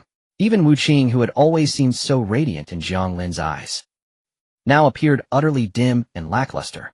Meanwhile, on the other side, Wang Zuokai finally snapped back to reality and let out a soft breath. Old Chief, I understand your point. Since everything is within Shin Fei's predictions, then regardless of whether that tank can reach us, we're safe. If that's the case. His voice trailed off as he narrowed his eyes thoughtfully. He Jianzhong, catching his meaning, said with deep implication, you're thinking of ignoring that tank entirely and turning back to deal with the Red Army's offensive? Zuokai, you're the supreme commander of this exercise. I have neither the right nor the intention to interfere with your decisions. But I must remind you of one thing, if you can think of it. Do you think Shin Fei hasn't already? Meeting He Jianzhong's penetrating gaze, Wang Zuokai was momentarily stunned, then shook his head with a wry smile. Old Chief, I was overthinking. After all, why try to outwit someone with a mind as twisted as Shin Fei's? But Old Chief, if I go all out, do you think that tank can really hold up? As he spoke, Wang Zuokai turned to look at the command display, moistening his lips. Though his question seemed directed at the tank, he was actually asking He Jianzhong whether he would continue to take responsibility. After hearing He Jianzhong's analysis of Shin Fei, the Xuanwu tank on the screen now seemed more troublesome to Wang Zuokai than an entire army group. Thus he had finally come to a clear realization. There was only one way to break the deadlock, completely halt Xuanwu's advance, and prevent it from getting any closer to the command base. To Wang Zuokai's words, He Jianzhong merely pondered for a moment before uttering 3 words. Let's try. While the exercise escalated into its most intense phase, the outside world remained as calm and serene as ever. Inside his workshop on the outskirts of Moda City, Shin Fei Yan sat up comfortably in bed and stretched his arms wide. He casually picked up his phone and saw a string of dozens of notifications. He had missed calls from Sun Dongxian, but since his phone was on silent, he had no idea what the man wanted. The text messages, however, told the story. Shin Fei, I wasted my time playing the pitiful card with you, didn't I? Where's the cannon? The main cannon. I spent 200 million and you didn't even install a main cannon. You just wait, kid. After the exercise, I'll settle this with you. If you don't want to end up in a military court, you'd better report to my first military district. Comrade Shin Fei, just pretend you never saw those earlier messages. I was blind not to see it before. But if you were over budget and couldn't afford the main cannon, why didn't you tell me sooner? I would have sold everything I own to get that main cannon installed. So hey, race the deal, Comrade Shin Fei. He'll place another order for 300 million, and you make sure to include the main cannon this time. And don't take orders from other military districts until you've finished mine. Deal, Comrade Shin Fei. He swiped through the messages from the very first one, and after reading the last Shin Fei couldn't help but chuckle and shake his head. Commander Sun, this time you've wronged me. The absence of a main cannon doesn't mean there are no means of attack. After muttering these words to himself, Shun Fei recalled the system's assessment of this experiment. The system had granted the Xuanwu tank project and rank evaluation. Not because of its defensive capabilities, but because of its offensive arsenal. At the military exercise grounds of the two army groups, the thunderous roar of artillery ceaselessly echoed through the air. The soldiers of the 1st Army Group and the 71st Army Group, however, kept their eyes fixed unwaveringly on Xuanwu, for everyone understood. The key to victory in this exercise no longer lay on the front lines where tens of thousands of soldiers clashed, but with this single tank charging ahead with unparalleled dominance. Huh, what a rush. Absolutely incredible. Shin Fei, from this day forth you are my one and only idol. On the vast plain, Su Ting's body emerged directly from the turret hatch of the Xuanwu tank, his arms raised high in exhilaration as the wind rushed past him. In the short hours he had spent piloting the Xuanwu, he felt more alive than he had in his entire previous 20-plus years. This was the thrilling life a real man should live. However, Su Ting's moment of glory was short-lived. He was abruptly yanked back inside the tank by Ma Hongyi below. Su Ting, if you've got a death wish, just say so. Don't you dare die right in front of me. Ma Hongyi bellowed, then quickly scrambled back into the driver's seat. The very next second, a violent explosion erupted less than a meter from the side of the Xuanwu tank. The shockwave slammed against the Xuanwu's armor, producing a cacophony of clattering sounds. Su Ting froze for a moment, then instinctively blurted out, "Is that an anti-tank missile from the artillery? But so what if they fire? If rockets can't penetrate the Xuanwu, what makes them think missiles can? Besides, with how impressive our anti-missile system is, how could we fear a few anti-tank missiles? They'd need the skill to even scratch the Xuanwu." The initial shock in Su Ting's eyes faded, and his demeanor relaxed once more. Ma Hongyi, however, kept his focus on the path ahead, while replying, without turning his head, "Su Ting, the Xuanwu's armor is freakishly strong, but don't think it's invincible." Shun Fei noted in the Xuanwu tank manual that it can only withstand a maximum of 20 Red Arrow 12 missiles. And that's spread across different armor sections. If they hit the same spot, it can only take 6. As for the anti-missile systems, haven't you noticed the 71st has already changed their tactics?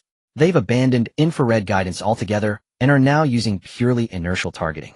With hundreds of missiles incoming, how long do you think will last? Ma Hongyi's words struck Su Ting like a bucket of cold water, instantly sobering him. Then, what do we do now?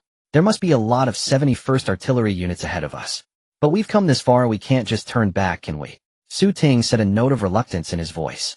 Ma Hongyi narrowed his eyes slightly in response. Then with both hands on the control levers, he sharply turned the Xuanwu. The tank veered off to the right at full speed. Ting, we can't stay on the open plain. Out here we're just sitting ducks for the 71 STS artillery. But if we can push through this area ahead, we should be close to the Blue Army's command post. As he spoke, Ma Hongyi licked his lips and floored the accelerator. The Xuanwu's speed surged forward, nearing an astonishing 90 kilometers per hour. Su Ting was taken aback by the news, then quickly raised his head to look ahead. In the near distance lay a stretch of low shrubs and a few barren rocky hills.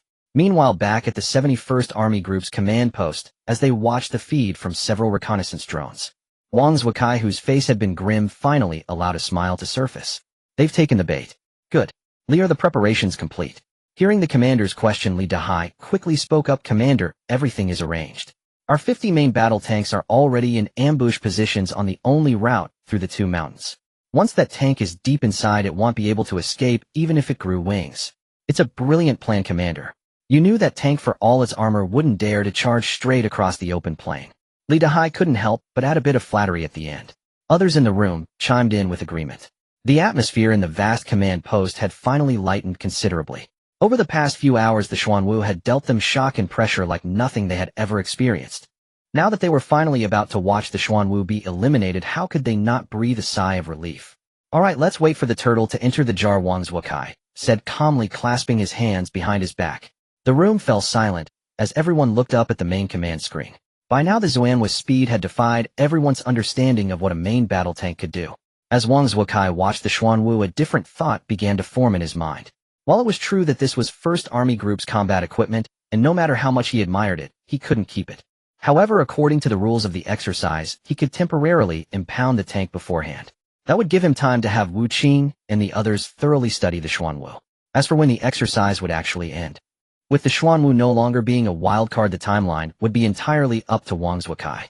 If he wished, he could keep the 71st Army Group playing with the 1st Army Group indefinitely. Even dragging it out for 10 or 15 days wouldn't be a problem. Back at the 1st Army Group's command post, Sun Dongxian and the others also had their eyes glued to the Xuanwu tank. They watched as it charged into the shrubbery, kicking up a massive cloud of dust. Zhou Su, standing nearby, couldn't help but frown. Commander, the terrain there is terrible. The Xuanwu's strengths lie in its speed and defense. By taking it in there, Su Ting and Ma Hongyi might avoid the artillery, but they're essentially cutting off one of their own arms. He watched the Xuanwu heading towards the narrow mountain pass ahead, his frown deepening. Sun Dongxian, hearing his words, also pressed his lips together, a sense of dread welling up inside him. Half a minute later, as the Xuanwu's speed dropped and it entered a low-lying area, Sun Dongxian felt a jolt in his heart. The scene he had dreaded most had finally come to pass. In the originally silent mountain valley, sudden bursts of thunderous roars erupted, scattering the flocks of sparrows resting there. The rumbling grew louder as one by one camouflaged battle tanks emerged from the shadows. Moments later, with the Xuanwu tank at the center, dozens of tanks formed a circular encirclement, trapping it firmly in the middle. Damn, is the 71st Group Army going all out like this? If I'm counting right, there are at least 50 main battle tanks here. And they're all heavy and super heavy tanks like the 99A. Using this massive force to deal with the Xuanwu. That's utterly insane. Are they completely abandoning the main front? Staring at this visually overwhelming scene, the Chief of Staff of the 1st Group Army couldn't help but curse. They had gained a significant advantage on the main front, and suspected the 71st Group Army had diverted considerable forces to deal with the Xuanwu. But they never imagined, not in their wildest dreams, that they would deploy such an overwhelming force. 50 heavy tanks right off the bat. No wonder the main front felt so easy. Pass my orders. Continue the full-force assault on the main front. Hold nothing back. Sun Dongxian, snapping out of his shock, quickly issued the command. He then fixed his gaze back on the screen. After the 50 heavy tanks surrounded the Xuanwu, they made no further move. Of course, to Sun Dongxian and the others, no further action seemed necessary. The Xuanwu was now like a cornered beast. Against 50 heavy main battle tanks, it could neither break out nor fight back. Its only option was to surrender. I am Wang Zhuokai, Supreme Commander of the 71st Group Army. You are now surrounded. I urge you to cease your futile resistance. Dismount and surrender immediately, or we will be forced to take action. Wang Zhuokai's voice boomed through the field communicator. Though the 50 tanks hadn't raised their barrels, their mere presence was an immense psychological pressure. Inside the Xuanwu, Su Ting watched the scene through the periscope, his face a mask of internal conflict. Finally, he slumped back into his seat. On this cold winter solstice, he murmured, eyes shut. We were so close to getting everything we wanted. Such a bitter failure. Ma Hongyi turned to look at Su Ting, his eyelids twitching violently. Then he burst out, spittle flying. You've watched too many movies. You're getting all sentimental on me now. Who said we've lost? He turned back to the periscope, gazing at the rows of heavy tanks outside, a dangerous smile curving at his lips. Su Ting froze for a moment, then his eyes shot open. What? What do you mean by that? We're in a dead end here, and you're saying we haven't lost. How is that possible? Does this tank have some hidden trick? Hearing Su Ting's doubtful exclamations, Ma Hongyi didn't turn around, but a wide grin spread across his face. When I read the last page of the Xuanwu's manual, I couldn't quite believe such a capability existed. But after seeing it break through that barrage of 18 cannons, I started to believe. Xin Fei is a mad genius. There's nothing he can't create. Tingzi, have you ever heard of a combination technique? Ma Hongyi suddenly changed the subject. Su Ting's pupils contracted sharply. A combination technique. What on earth are you talking about? Ma Hongyi turned to look at him, his gaze dropping. Tingzi, see that gray button by your foot? That's the Tianshui and Dujin. It's the offensive system Xin Fei built into the Xuanwu. Press it and you'll understand.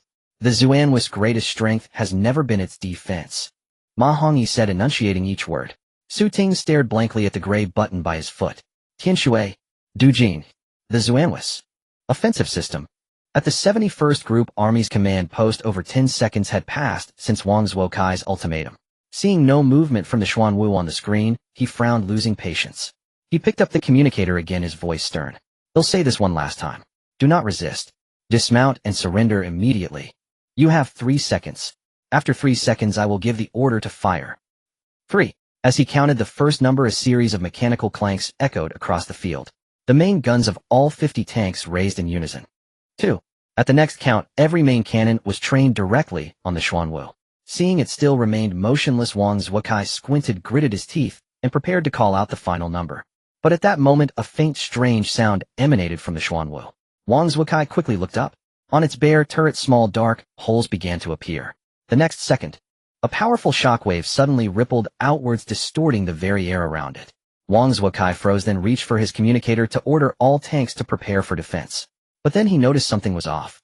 Apart from that brief distortion, near the turret nothing else happened. It was as if he had merely imagined it. Deciding not to dwell on it, he opened his mouth to give the final count. But just then the Xuanwu moved. It was that familiar, terrifyingly fast acceleration. In less than 2 seconds it had closed the distance to the nearest heavy tank.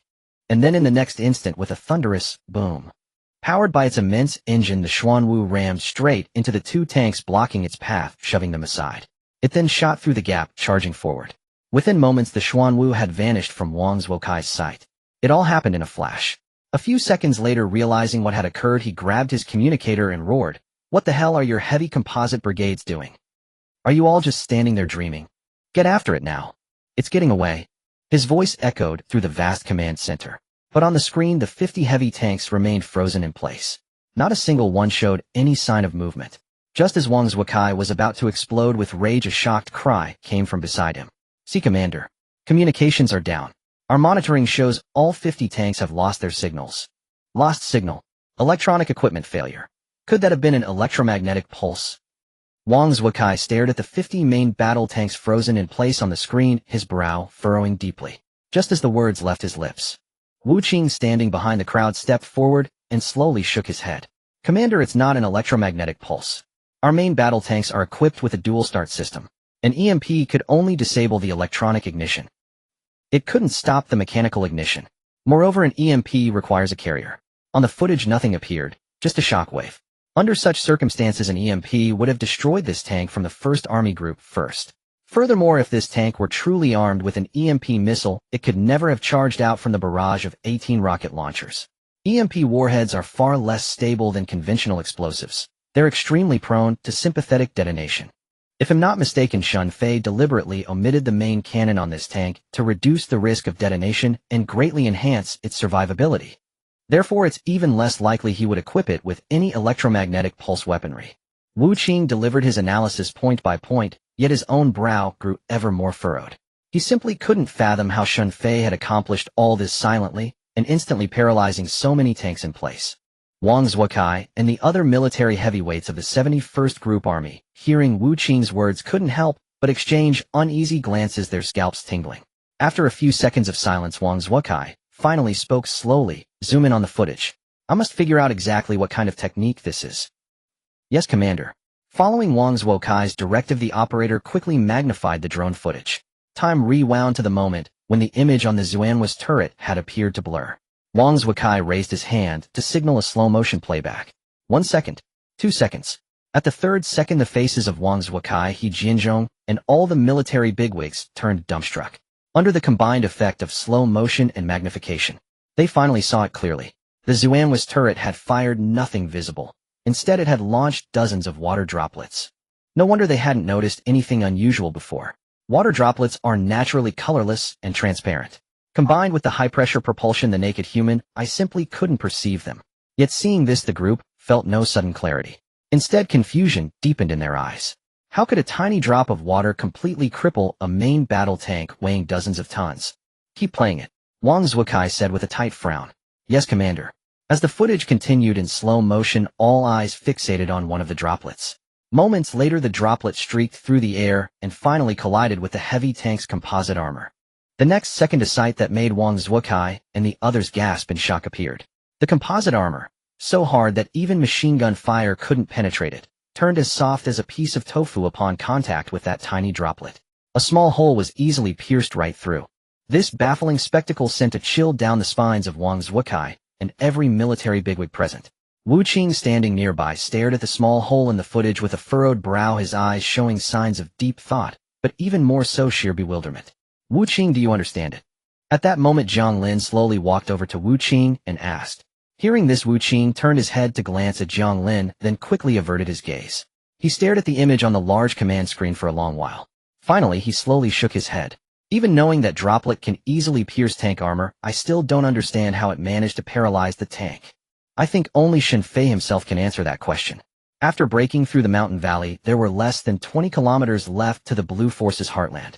The Xuanwu tank raced ahead at full speed, its target locked onto the Blue Force command base. Inside the tank's cabin, Su Ting still hadn't snapped out of it. Deep within his eyes lingered an intense shock. 1 against 50. In my wildest dreams, I never imagined a single tank could take on 50 heavy tanks and come out completely unscathed. Honey, what the hell are the sky, water, and poison gold that Shun Fei came up with? They're terrifying. As he trailed off, Su Ting couldn't help but gulp repeatedly. Ma Hongyi, upon hearing this, silently turned his head to look at the Xuanwu tank manual beside him. He too couldn't help but show a hint of astonishment. Knowing something is one thing, witnessing it in person is another. It was hard for him not to be shaken by what they had just seen. Taking a deep breath and forcibly suppressing the excitement within him, Ma Hongyi finally spoke slowly. According to Shun Fei's notes on the last page, Sky Water is an ultra-high-pressure, high-velocity, rotating water projectile. It contains numerous tiny metal particles that can easily slice through tank armor. But that's just the first step. After penetrating the tank's armor, the poison gold wrapped within the Sky Water, a liquid metal substance, rapidly splits into 2 masses clinging to any medium and racing straight for the tank's internal control systems. One mass destroys the electronic braking, the other destroys the mechanical braking. Without causing a single casualty, it completely paralyzes the tank. Let alone continuing to attack, it can't even start up again. Shun Fei is truly remarkable. As he finished, the deep admiration in Ma Hongyi's eyes could no longer be concealed. Su Ting, listening, felt his jaw gradually drop. In Su Ting's view, such a technique was beyond the imagination of ordinary people. Even if one could conceive of it, it would be nearly impossible to implement. Setting aside everything else, just considering Sky Water, what incredible pressure concentration and what kind of metal particles would be needed to allow a water droplet to easily pierce through hardened steel plates. Su Ting simply couldn't comprehend it. Forget it, I won't think about it anymore. I feel like my brain cells are all dying. By the way, the Xuanwu is about to carry us right into the Blue Force's main camp. The real final battle is about to begin. Does the Xuanwu have any other attack methods left? Su Ting abruptly changed the subject, asking with a hint of eager anticipation. Ma Hongyi, who had his back to Su Ting, fell silent for a moment at the question. Then he subtly glanced at the Xuanwu manual beside him. He hesitated before speaking. No. The Xuanwu has no other tricks left. Inside the cockpit of the Xuanwu tank, Ma Hongyi's voice slowly sounded. Upon hearing this, Su Ting's face involuntarily showed a trace of disappointment. However, he then spoke to himself. That's true. The commander only gave Shun Fei 200 million. Shun Fei has achieved such a level with the tank, it's already quite conscientious. And he must have put in a lot of his own money. The money saved from Shunfeng Group was probably all used for us. Now I finally understand why Shun Fei has been so diligent in managing his finances. He is always ready to contribute to the country. As he finished speaking, Su Ting felt his eyes growing moist. Ma Hongyi also felt a resonance. However, the current battlefield situation left no room for the two of them to indulge in sentiment. After seeing the silhouette of an armored vehicle in the distance through the periscope, Ma Hongyi immediately placed his hand on the control lever and said, Su Ting, hold on tight. Our mission now is to delay as long as possible. Charge straight to the Blue Army command base and put pressure on them. The rest is up to the other brothers in the military region. Alright, let's go all out. We've come this far, let's have one last wild ride. As Su Ting and Ma Hongyi once again ignited their lofty ambitions, driving the Xuanwu tank with the momentum of a light armored vehicle inside the command post of the 71st Group Army, the atmosphere was truly grim. On one hand, they had to guard against the unpredictable Xuanwu tank sneaking into their base. On the other, they had to resist the full-scale offensive of the 1st Group Army. The 71st Group Army was clearly becoming overwhelmed. Commander, the situation is now very unfavorable for us. The tank built by Shun Fei has already penetrated deep into our territory. It's less than 20 kilometers away from us. I've long heard that Shun Fei masters fuel compression technology. The 1st Group Army's SJEDI, even with only a superficial understanding, significantly increased the range of their unmanned strategic bombers. This tank must also have that technology. It has been running for so long, and its speed hasn't dropped below 80 kilometers per hour. It's simply astonishing. Now we can't catch it, can't penetrate it, we can only temporarily compress our defensive perimeter. Wait for an opportunity to intercept that tank. Meanwhile, the situation on the main battlefield is equally bad. The Red Army's vanguard has already advanced to within 10 kilometers. If this continues, we might be defeated before nightfall. Li Dahai analyzed the current battlefield situation with a grave expression. The senior military officers of the 71st Group Army in the command post listened, each growing more silent than the last. None of them had expected that a military exercise in which they were supposed to crush the 1st Group Army would turn out like this. Finally, they all looked up in unison at Wang Zhuokai, waiting for him to make the final decision. How much longer can we hold the main battlefield? Wang Zhuokai asked with a furrowed brow. Li Dahai replied with a worried expression, less than an hour. Less than an hour. Well, it should be enough. The most dangerous threat is still that tank. At its current speed, it will reach the vicinity of the command base in less than 15 minutes. Now order the remaining armed forces of the 3 heavy combined arms brigades that have been recalled to continue intercepting that tank with all their might. It'll give them half an hour. Once the half hour is up, all units will turn back to support the frontal battlefield. Launch a defensive counterattack. Wang Zhuokai's voice brooked no dissent. The others in the command post couldn't help but show expressions of excitement. Having been suppressed by the 1st Group Army for so long, it was time to go all out. However, Li Dahai hesitated slightly. Commander, what if we can't intercept the tank in half an hour? Do we just leave it alone? Wang Zhuokai glanced at Li Dahai without answering. Instead, he turned to look at Wu Qing, who was nearby. If we truly can't intercept it, use the new anti-tank missile developed by Wu Qing to blast it. Wu Qing, do you have confidence in your missile? Hearing this, a deeply complex emotion flickered in the depths of Wu Qing's eyes. If both missiles hit, it should be about enough. That tank's armor is no longer at its peak condition. 2 missiles should be fine. Wu Qing's words were filled with self-doubt, distrust in the missile he had developed. In fact, when he saw the Xuanwu tank charging out of the sea of fire, all his pride and arrogance had already crumbled. All right, let's do it this way. Make the final battle. Wang Zhuokai frowned at Wu Qing, then withdrew his gaze. The others in the command post nodded solemnly in agreement. Then they all began to busily engage. Meanwhile, He Jianzhong, sitting on a chair not far away, suddenly looked up at the sky outside the window, a contemplative expression in his eyes.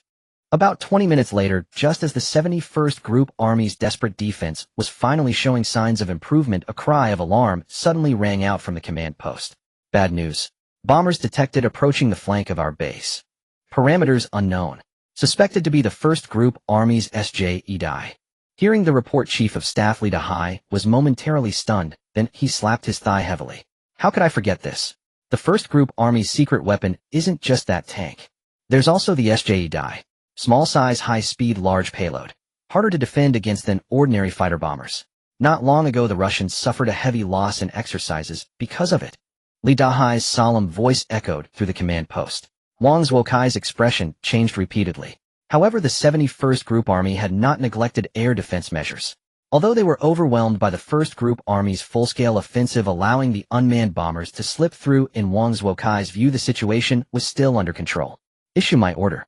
Activate all air defense measures. Do not allow a single unmanned bomber into the airspace above the command post. Yes, Commander. As Wang Zhuokai's order was issued, the other senior officers of the 71st Group Army seemed to realize that the problem might not be too severe. They gradually calmed down. But after a few more minutes, the officer monitoring the radar suddenly stood up with a start. Commander, we have intercepted all the SJE. However, the air defense radar shows an unidentified object rapidly approaching the command post at over 2,500 kilometers per hour. Its speed is too fast, it's too late to intercept. As the officer reported, the main display screen showed the air defense radar image. A red dot was already less than 300 meters from the Blue Army command base. Seeing this scene, Wang Zhuokai's expression froze completely.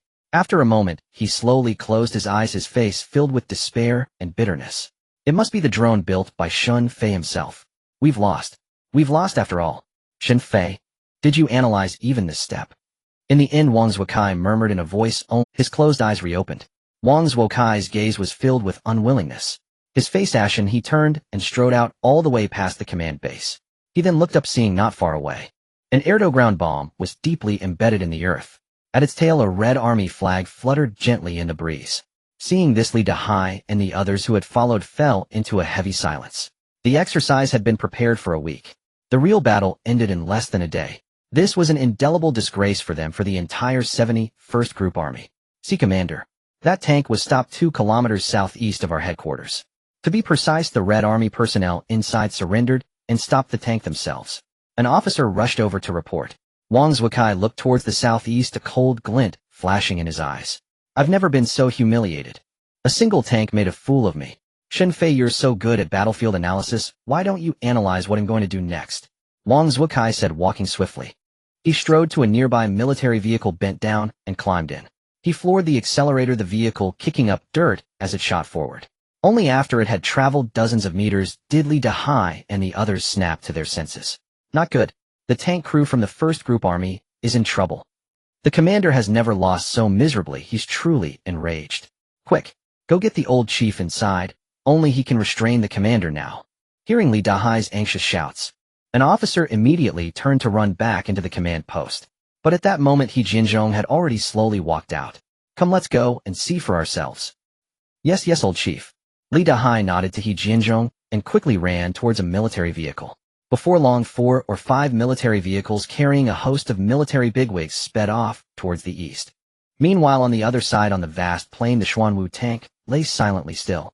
Ma Hongyi and Su Ting had already regretted stepping out of the tank, for the soldiers of the 71st Group Army surrounding them had eyes that looked like they wanted to devour them. Brothers, friendship first, victory second. Victory and defeat are common in war. Our first group army's win was just luck. If we did it again, we surely couldn't beat you. Come, have a cigarette, have a cigarette. The exercise is over. We're all family, all friendly forces. Su Ting said, pulling out a pack of Hongtashan cigarettes and offering them to the surrounding soldiers. But even as he held the cigarettes out, no soldier reached for one. They just stared at him coldly. Su Ting's face showed a flicker of embarrassment, then he slapped his forehead and said, brothers, look at my forgetful brain. I forgot combat troops can't smoke. Well, if there's nothing else, we too will be on our way. We still have urgent matters to attend to. With that, Su Ting turned and gave Ma Hongyi a look, signaling him to slip away quickly. But just as he lifted his foot, a cold voice rang out. You can't leave. You can only leave when our commander says so. Hearing this, Su Ting took a deep breath, feeling rather uneasy. Honestly, he could fully understand the feelings of everyone in the 71st Group Army. If they had lost so miserably, they'd be angry too. But why take it out on them? Go after Xin Fei. I told you not to get out, but you insisted. Now look, we can't even leave. Su Ting walked over to Ma Hongyi with a worried face, unable to resist complaining. Ma Hongyi, however, leaned against the Xuanwu's hull, looking completely indifferent. Just as Su Ting felt something was off about Ma Hongyi, a roar sounded in the distance. A military vehicle was speeding towards them at over 100 kilometers per hour. Moments later, the dust-covered vehicle pulled up. Wang Zuokai slammed the door shut with a bang and stepped out. Commander! Commander! The dozens of soldiers on site quickly stood at attention and saluted respectfully. Wang Zuokai merely grunted in acknowledgement, then looked up expressionlessly at Su Ting and Ma Hongyi. Seeing that it was indeed Wang Zuokai, the supreme commander of the 71st Group Army, Su Ting's heart skipped a beat. He swallowed hard and quickly spoke up. Hello, Commander. I'm Su Ting from the 1st Group Army Research Base. This is Ma Hongyi, a senior researcher at our base. We met you at a meeting before, though you've probably forgotten. Su Ting tried to establish a connection with Wang Zuokai while clarifying their identities. He felt that once Wang Zuokai knew they were senior military researchers, he wouldn't dare act rashly. But hearing this, Wang Zuokai remained eerily calm without a flicker of emotion. His gaze swept past Su Ting and settled on the Xuanwu tank. Then he began to speak as if to himself. First you charge into our heartland at an astonishing speed, catching my attention. Then you put on a dazzling display of defense, forcing me to divert forces to intercept it. In the valley you mysteriously crippled 50 of our heavy tanks, making me have to take its offensive capabilities seriously. Xin Fei, I truly admired you. If it had been this tank that broke into our headquarters, I would have accepted defeat willingly. But what truly made us lose was that unmanned bomber. Xin Fei, your battlefield analysis is impressive, but you trampled a soldier's dignity underfoot.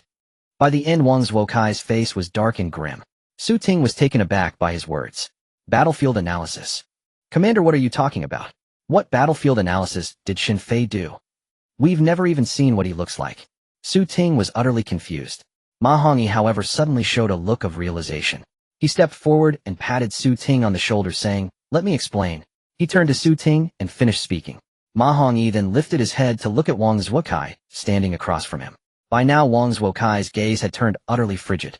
Su Ting had wanted to say something more, but seeing Wang Zuokai like this, he could only swallow his words.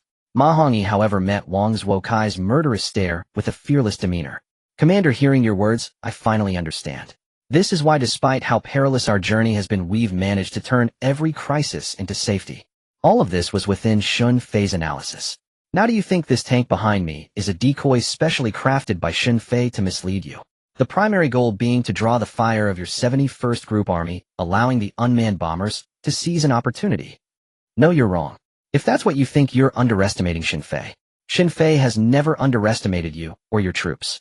Ma Hongyi enunciated each word. Wang Zhukai, hearing this, was momentarily stunned. You? What do you mean? Ma Hongyi nodded slightly before continuing. At the end of the day, you believe Shinfei is just using Xuanwu to intimidate you. You regret it, thinking you never should have gotten involved with Xuanwu. But if you had ignored Xuanwu, your defeat would have been even more direct. As he spoke, Ma Hongyi slowly pulled a black device half the size of a palm from his pocket. He then placed his finger on its panel and entered a sequence of numbers. The next second, before Wang Zhukai could react, a sharp cracking sound suddenly echoed. A fissure split open along the bottom of Xuanwu's hull. Then a whirring noise filled the air. A red streak shot off into the distance at a speed too fast for the naked eye to follow. Within seconds, the red streak vanished into the wooded hills a kilometer away. Wang Zhukai stared blankly at the mountain peak, involuntarily asking, "What was that?" Ma Hongyi raised the black device before him. "The red lance," he explained. "Shenfei's ultimate weapon installed on the Xuanwu tank. But this is just an exercise." In the Xuanwu's manual, Shenfei noted that the red lance should only be used as a last resort. Considering the risk of accidental activation or external interference, Shenfei specifically crafted this separate launch handle and stored it in a hidden compartment in the cockpit. It requires a password to launch and a secondary password to detonate. "Commander, do you understand Shenfei's intentions now? He was afraid of accidentally harming you and the commanders of the 71st Group Army." Ma Hongyi pleaded earnestly. Wang Zhukai, however, suddenly turned his head aside and asked, "Are there any of our people on that mountain?" "On no, Commander, none," an officer quickly responded. "The strategic position of that mountain isn't ideal, so we didn't station anyone there." Wang Zhukai nodded. He then raised his chin towards Ma Hongyi. "Go on, then, detonate it. I'd like to see what weapon could possibly threaten my entire 71st Group Army command base." Ma Hongyi was taken aback for a moment, seeing that Wang Zhukai wasn't joking. A strange expression crept onto his face. "Commander, I suspect Shinfei even anticipated your stubbornness. Very well, I was hoping to save this. But since you insist on seeing it, then see it you shall." As he spoke, Ma Hongyi began entering the secondary password. Wang Zhukai turned to stare intently at the distant mountain. The moment Ma Hongyi pressed the final digit, a violent roar suddenly erupted. Even from a kilometer away, they felt the ground tremble. As the thick smoke from the massive explosion gradually dispersed, Wang Zhukai squinted, and his pupils contracted sharply. The entire mountain peak had been completely leveled. Given the peak's area of several hundred square meters, even a rocket-propelled grenade couldn't have flattened it. And that red streak launched from Xuanwu's underside. Wang Zhukai hadn't seen it clearly, but it was less than a third the size of a rocket. Seeing Wang Zhuokai's astonishment, Ma Hongyi took a deep breath. "Commander, you may have heard that Shinfei is highly skilled in molecular compression technology. The red lance may be small, but it carries a full 50 kilograms of RDX explosive. I used to think that compressing aviation fuel was Shinfei's limit. If I hadn't witnessed the red lance's power thanks to you, I wouldn't have believed Shinfei could go so far as to compress RDX. And this compressed RDX blast yield clearly exceeds that of the original 50 kilograms. Ma Hongyi spread his hands, looking utterly convinced by Shinfei. Beside him, Su Ting hadn't snapped out of his daze since the red lance was launched. Just then the screech of brakes suddenly filled the air. The sound broke the silence. Wang Zhukai, Su Ting, and Ma Hongyi instinctively turned to look. He Jianzhong, Li Dahai, and others were disembarking from military vehicles, stopping a few meters away. However, none of them, including Li Dahai, spared Wang Zhuokai's group a single glance. Instead, their eyes were fixed on the distant mountain peak, their faces filled with shock and disbelief. After a moment, they turned back to look at Xuanwu behind Ma Hongyi. As if realizing something, their expressions shifted to even greater horror. Wang Zhuokai, meeting He Jianzhong's gaze, shook his head with a bitter smile. "Old Commander, it's not unjust. My defeat is not unjust at all." As the Crimson Spear effortlessly leveled an entire mountain peak, the military exercise between the two army groups came to a definitive conclusion. Wang Zhuokai conceded defeat with genuine admiration, and the senior military officers of the 71st Army Group were left with no room for argument. Yet the debriefing for this exercise was destined to be more extensive than any large-scale maneuver before it. Shinfei had demonstrated to everyone in both army groups the formidable capability that a single powerful combat unit could bring to the battlefield. This was no mere reversal of fortune on the battlefield. It was the ability to lead a disadvantaged side to victory in a near-overwhelming, unstoppable fashion. "I understand that your feelings right now are complex," he began. "I am no exception. Shinfei is not just a talent, he is a genius," he declared. "He has imbued this exercise with profound and far-reaching significance. In light of this outcome, there is truly no losing side. For in the near future, our dragon country is destined to become the undisputed master of land warfare. At that moment, He Jianzhong's voice resonated throughout the venue. Wang Zhuokai and the others felt an involuntary shudder course through them. They turned in unison to gaze at the Xuanwu tank resting on the ground nearby, a flicker of intense desire igniting in their eyes. Previously, the dragon country's army was powerful enough to dominate all of Asia. But to claim supremacy over the world, there were indeed many obstacles standing in the way. Now with the Xuanwu, a main battle tank that integrates offense, defense, and speed into a terrifying whole, even Bear Country and Eagle Country would find themselves outmatched by the Dragon Country in land warfare. Although the influence of an army on the outcome of a war has been waning in modern conflicts when a nation's land forces are invincible, the implications are profound, for no nation would dare to invade a country whose land army is undefeatable. In other words, the Dragon Country is poised to be in an unassailable position. They might lose a battle, but they would never lose a war. Alright, let's conclude things for today. He Jianzhong's voice broke the contemplative silence. Zhuokai, please make the necessary preparations. A meeting will be held at the 1st Army Group headquarters in 3 hours. Deputy Commander Zhang and I will preside over it. Wang Zhuokai nodded in acknowledgement, but his gaze lingered on the Xuanwu tank, unwilling to look away. It was only after Su Ting and Ma Hongyi climbed into the Xuanwu and began their return towards the Red Army's position that he finally retracted his envious stare. 3 hours later, within the meeting room at the 1st Army Group headquarters, Zhang Taifeng and He Jianzhong, the 2 deputy chiefs of the Military Affairs Office, sat at the head of the table. Flanking them were not only Sun Dongxian and Wang Zhuokai, but also the chiefs of staff and political commissars from both army groups. Notably, Chen Jinmin, Qin Ing, Su Ting, Ma Hongyi, and other members of the research base had also been invited to attend. Throughout the meeting, He Jianzhong and Zhang Taifeng's attention remained fixed on them. So what are your findings? Zhang Taifeng was the first to break the silence. Is mass production achievable? The meeting had been deliberately delayed for 3 hours after the exercise to allow Chen Jinmin and his team ample time to study the Xuanwu tank. If mass production of the Xuanwu tank could be realized, it would represent a qualitative leap in the overall combat effectiveness of the Dragon Country's army. Hearing Zhang Taifeng's question, Qin Ing and the others exchanged glances before silently turning their heads towards Chen Jinmin. Chen Jinmin let out a wry smile before speaking slowly.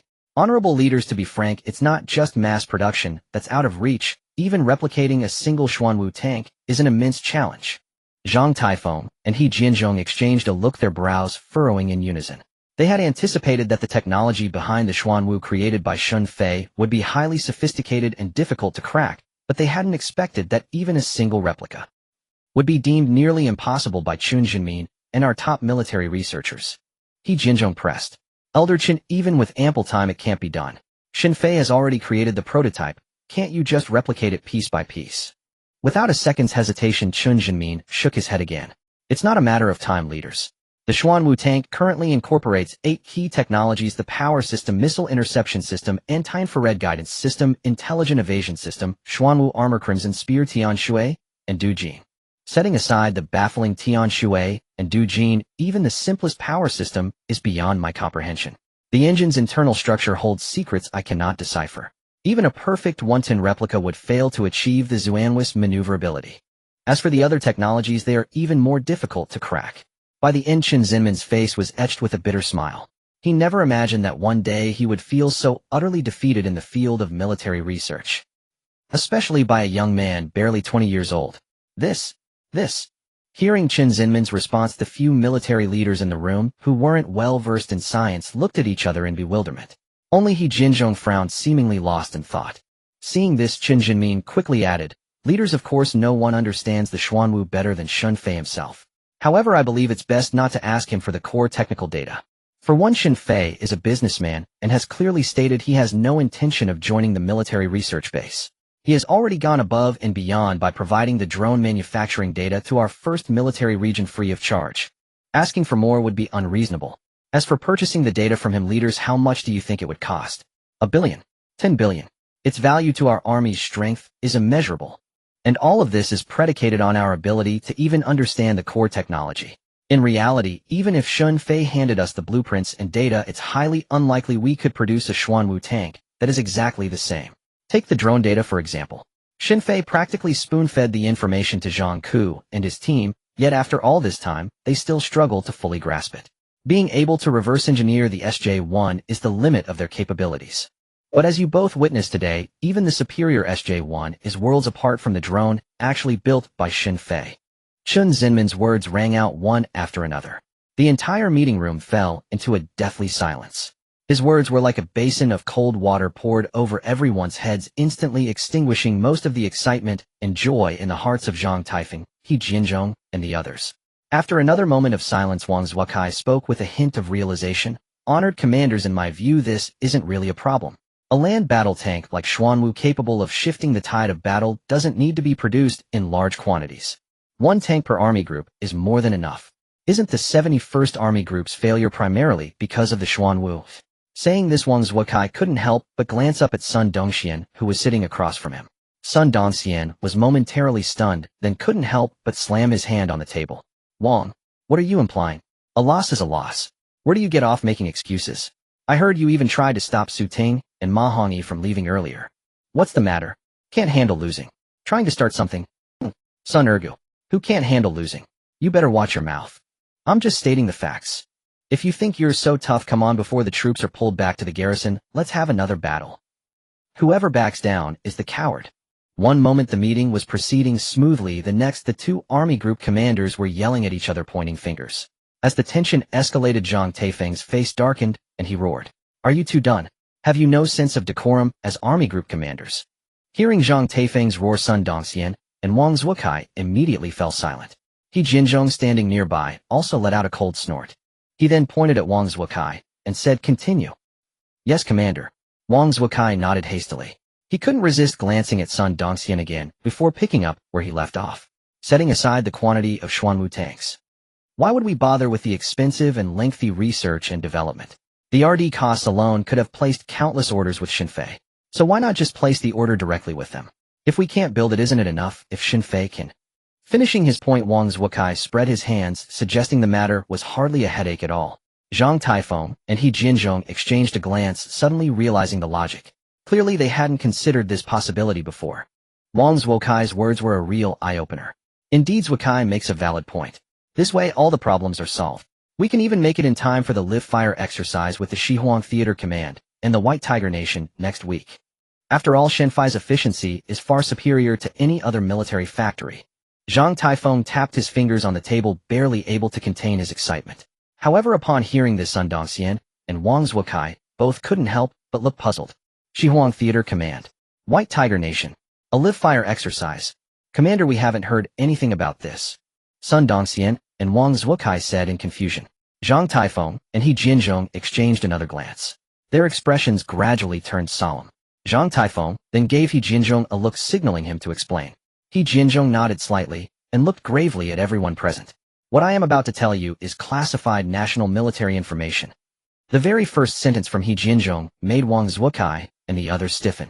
They instinctively sat up straighter, their faces becoming extremely serious. Military secrets are divided into 3 levels: confidential, secret, and top secret. Shenfai's personal file was previously classified as top secret, the highest level of military secrecy. But even the lowest level, confidential, has severe consequences if leaked. Even individuals of the stature of Sun Dongxian and Wang Zuokai could be implicated. Commander, please go ahead. We're listening. Sun Dongxian said, taking a deep breath. He Jianzhong nodded, a sharp glint appearing in his eyes. In recent years, our western border regions have been repeatedly provoked by the White Tiger Nation. They are arrogant, believing we wouldn't dare to start a war casually. To safeguard national security and defend territorial integrity, the Military General Office ordered the Shihuang Theater Command a month ago to challenge the White Tiger Nation to a live-fire military exercise. We must fundamentally resolve the western border territorial issue. This exercise will demonstrate the strength of our military and our determination to defend the motherland's territory. The initial plan is for both sides to deploy 3 brigade-level units, with the exercise taking place at the border junction. The White Tiger Nation has accepted the invitation. However, according to reports from our General Staff Department's 2nd Directorate, a cargo ship from the Eagle Nation has secretly arrived in the White Tiger Nation. The 2nd Directorate believes the Eagle Nation may very well intervene in this exercise and provide armed support to the White Tiger Nation. Furthermore, intelligence indicates that 5 reinforced divisions of the White Tiger Nation are gradually moving towards the border region. This exercise is fraught with uncertainty. Zhao Zongqi, the commander of the Shihuang Theater Command, requested an additional 300 heavy Type 99A main battle tanks from the Military General Office 3 days ago. The Shihuang Theater Command isn't afraid of a fight, but the troops of those 3 brigades will be in a precarious position. Even with rapid support, their safety is difficult to guarantee. He Jianzhong's words fell one after another. Not only Qin Ying and Su Ting, but even Sun Dongxian and Wang Zuokai felt their blood boil. Commander, the 71st Army Group is willing to provide all our Type 99A main battle tanks to support the brothers in the Shihuang Theater Command. Commander, our 1st Army Group may not have many Type 99As, but we are willing to send them all as well. Wang Zuokai and Sun Dongxian expressed their commitment one after another. He Jinzhong was taken aback, then raised his hand to calm them. I'm telling you this not to ask for your Type 99As. It's to ensure the safety of the tens of thousands of soldiers in those 3 brigades, and to counter any potential armed assistance the Eagle Nation might provide to the White Tiger Nation. The Military General Office believes we must introduce new types of weaponry into this exercise to catch the White Tiger Nation off guard. Deputy Director Zhang and I are observing this exercise for the purpose of evaluation, to assess this tank that Xinfei developed for the 1st Army Group. And the results are clear for all to see. Xinfei has given us an incredible surprise. After uttering those final words, even He Jinzhong could no longer suppress the excitement etched across his face. To describe their inspection visit with Zhang Taifeng as worthwhile would be an understatement. Possessing a land battle tank like Xuanwu.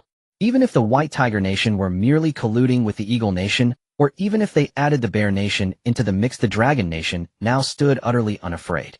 I'll look at my forgetful mind. With Xuanwu in our arsenal, why would we still need the 99A? Old Chief, I believe we should just have the Western Wilderness Theater Command place an order directly with Xinfei. There's still a week before the live fire exercise with the White Tiger Nation. Given Xinfei's terrifying efficiency, I think 2 more Xuanwu tanks are entirely feasible. However, regarding the order amount, I genuinely think we need to have a discussion with Xinfei. 1 Xuanwu already cost Comrade Xinfei a considerable sum. Ordering 2 more would force him to sell off his own possessions. Let's say 3 billion. 3 billion per Xuanwu tank. Have the Western Wilderness Theater prepare 6 billion, and then we just wait for the exercise victory. Sun Dongxian spoke with a joyful tone.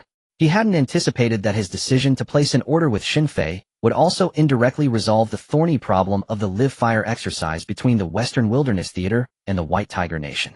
Indeed, 3 billion for a Xuanwu is absolutely a bargain. But there's still one issue at hand. Regarding the military exercise involving your 2 army groups, it must be kept absolutely confidential. Even the personnel from the Western Wilderness Theater cannot be informed for now. On one hand, we fear that if word leaks out, the White Tiger Nation and the Eagle Nation might become alert prematurely. On the other hand, we're also concerned that once the participants from the Western Wilderness Theater learn of Xuanwu's formidable power, they might let their guard down during the exercise. As for Xuanwu's terrifying capabilities, let them witness it firsthand soon enough. And once the live fire exercise between the Western Wilderness Theater and the White Tiger Nation concludes, the Ministry of National Defense will personally announce the results and the unveiling of Xuanwu. Xinfei deserves the nation's highest praise. There's no need for the Dragon Nation to conceal this strength. He Jinzhong spoke slowly. Sun Dongxian and Wang Zuokai, upon hearing his words, couldn't help but exchange a slightly bewildered glance. They could understand the latter part of He Jianzhong's statement. As Xinfei's reputation grew, it would inevitably attract unwanted attention from those with malicious intent. Revealing the Xuanwu built by Xinfei would also serve to deter petty troublemakers, making it clear to all just how highly the Dragon Nation valued Xinfei. There was no fear of other nations learning that the Dragon Nation possessed such a national treasure. This confidence stemmed from Xuanwu's irreplicability. In other words, even if the Dragon Nation lent Xuanwu to other countries, they wouldn't be able to reverse engineer it. However, the first part of He Jianzhong's statement truly left Sun Dongxian and Wang Zuokai feeling troubled. Old Chief, have you figured out how to persuade the Western Wilderness Theater to place an order with Xinfei? When news of my 2 billion order with Xinfei spread to other military regions, some didn't seem to approve. Now with the need for absolute secrecy regarding Xuanwu. Convincing the Western Wilderness Theater to fork out 6 billion seems quite difficult, don't you think? After all, given their barren and remote location, their annual military budget is already quite limited. Sun Dongxian asked curiously. The moment his words faded, Zhang Taifeng and He Jinzhong exchanged a meaningful glance before turning their gaze towards Sun Dongxian with a knowing look. Dongxian, as it happens, the Western Wilderness Theater has sent their own representatives this time. They've been clamoring for those 399A tanks. They've been pleading poverty and hardship to the military general office nonstop. As luck would have it, the representative sent by the Western Wilderness Theater has some connections with your 1st Army Group. So the crucial task of persuading them to place an order with Shinfei. The organization has decided to entrust it to your 1st Army Group. I hope you don't disappoint the trust of the party and the nation. Zhang Taifeng and He Jinzhong said with encouraging expressions. Wang Zhukai, who was standing nearby, could barely contain his laughter. It wasn't until He Jinzhong cast a subtle stern glance his way that he quickly forced a serious expression back onto his face and gave Sun Dongxian 2 solemn nods. As the realization dawned on Sun Dongxian, he was utterly dumbfounded. Wasn't this task aimed squarely at him? My 2 old chiefs, you can't do this to me. Without revealing Xuanwe's terrifying combat power to them, you expect a bunch of penny pinchers to cough up 6 billion for an order. Who on earth could pull that off? It doesn't matter if the representative from the Western Wilderness Theater has ties with our 1st Army Group. Even if I were their own father, they wouldn't necessarily listen to me and part with 6 billion. Isn't this just setting me up for failure? I think the military general office should just foot the 6 billion bill directly. Wouldn't that be much simpler? Sun Dongxian, a commander of a military region, couldn't help but wear a mournful expression. He felt he should never have attended this meeting. He should have claimed a heart attack and stayed holed up in the hospital. At least until the live fire exercise between the Western Wilderness Theater and the White Tiger Nation was over. Dongxian, that's not the right way to think about it. The military general office could easily provide the 6 billion. But those 399 A-tanks are worth 60 billion. If we only offer 6 billion, the Western Wilderness Theater might feel we're just tossing them a bone, which could hurt their morale. You need to convince them, without mentioning Xuanwe's combat capabilities, that this is genuinely in their best interest and for the success of the exercise. For a task of this magnitude across all 5 theater commands, you are the only one capable of pulling it off. Zhang Taifeng said, practically spoon-feeding Sun Dongxian sweet words of praise. But Sun Dongxian wasn't so naive as to be easily swayed by flattery. Frowning deeply, he was about to voice his objections once more. But at that very moment, a loud slam echoed as a hand hit the table. He Jinzhong, Sun Dongxian's former military commander, glared angrily and barked, Sun Dongxian, are you saying I can't command you anymore? If you don't want this task, then get the hell out. Don't let me ever see your face again. Hearing He Jianzhong's outburst, Sun Dongxian was momentarily stunned. Then he quickly shook his head and stammered, Old Commander, I didn't mean it like that. Alright, I'll take the task, I'll take it, okay. Please, Old Commander, calm down, calm down. Then it's settled. Meeting adjourned. He Jianzhong's expression remained stern as he said this. He then dropped those final words and strode out of the meeting room. Seeing this, Zhang Taifeng also nodded to the others and began to head out. He understood that He Jinzhong was afraid Sun Dongxian might have second thoughts, so he deliberately cut off any chance for him to back out. After the 2 deputy directors of the military general office had left, Wang Zhukai also casually said his goodbye, struggling to contain his amusement as he left the scene. Watching Wang Zhuokai's retreating figure, Sun Dongxian grew increasingly irritated. Finally, he shouted in frustration, meeting adjourned. Following Sun Dongxian's departure, Qin Jinmin didn't linger long either. Soon only Qin Ying and the others remained in the meeting room, exchanging bewildered looks. After a moment, Ma Hongyi let out a helpless sigh and said, Commander, I truly want to help ease your burden, but I don't have any connections in the Western Wilderness Theater. It's a tough nut to crack. But you must understand, my commander, my only thought is for the betterment and development of our military region. As he declared these ambitious words, Ma Hongyi subtly glanced at Qin Ying beside him. But at that very moment, a foot suddenly slammed into him with brutal force, sending Ma Hongyi flying 3 meters away. Qin Ying, Zhang Ku, and the others were all taken aback.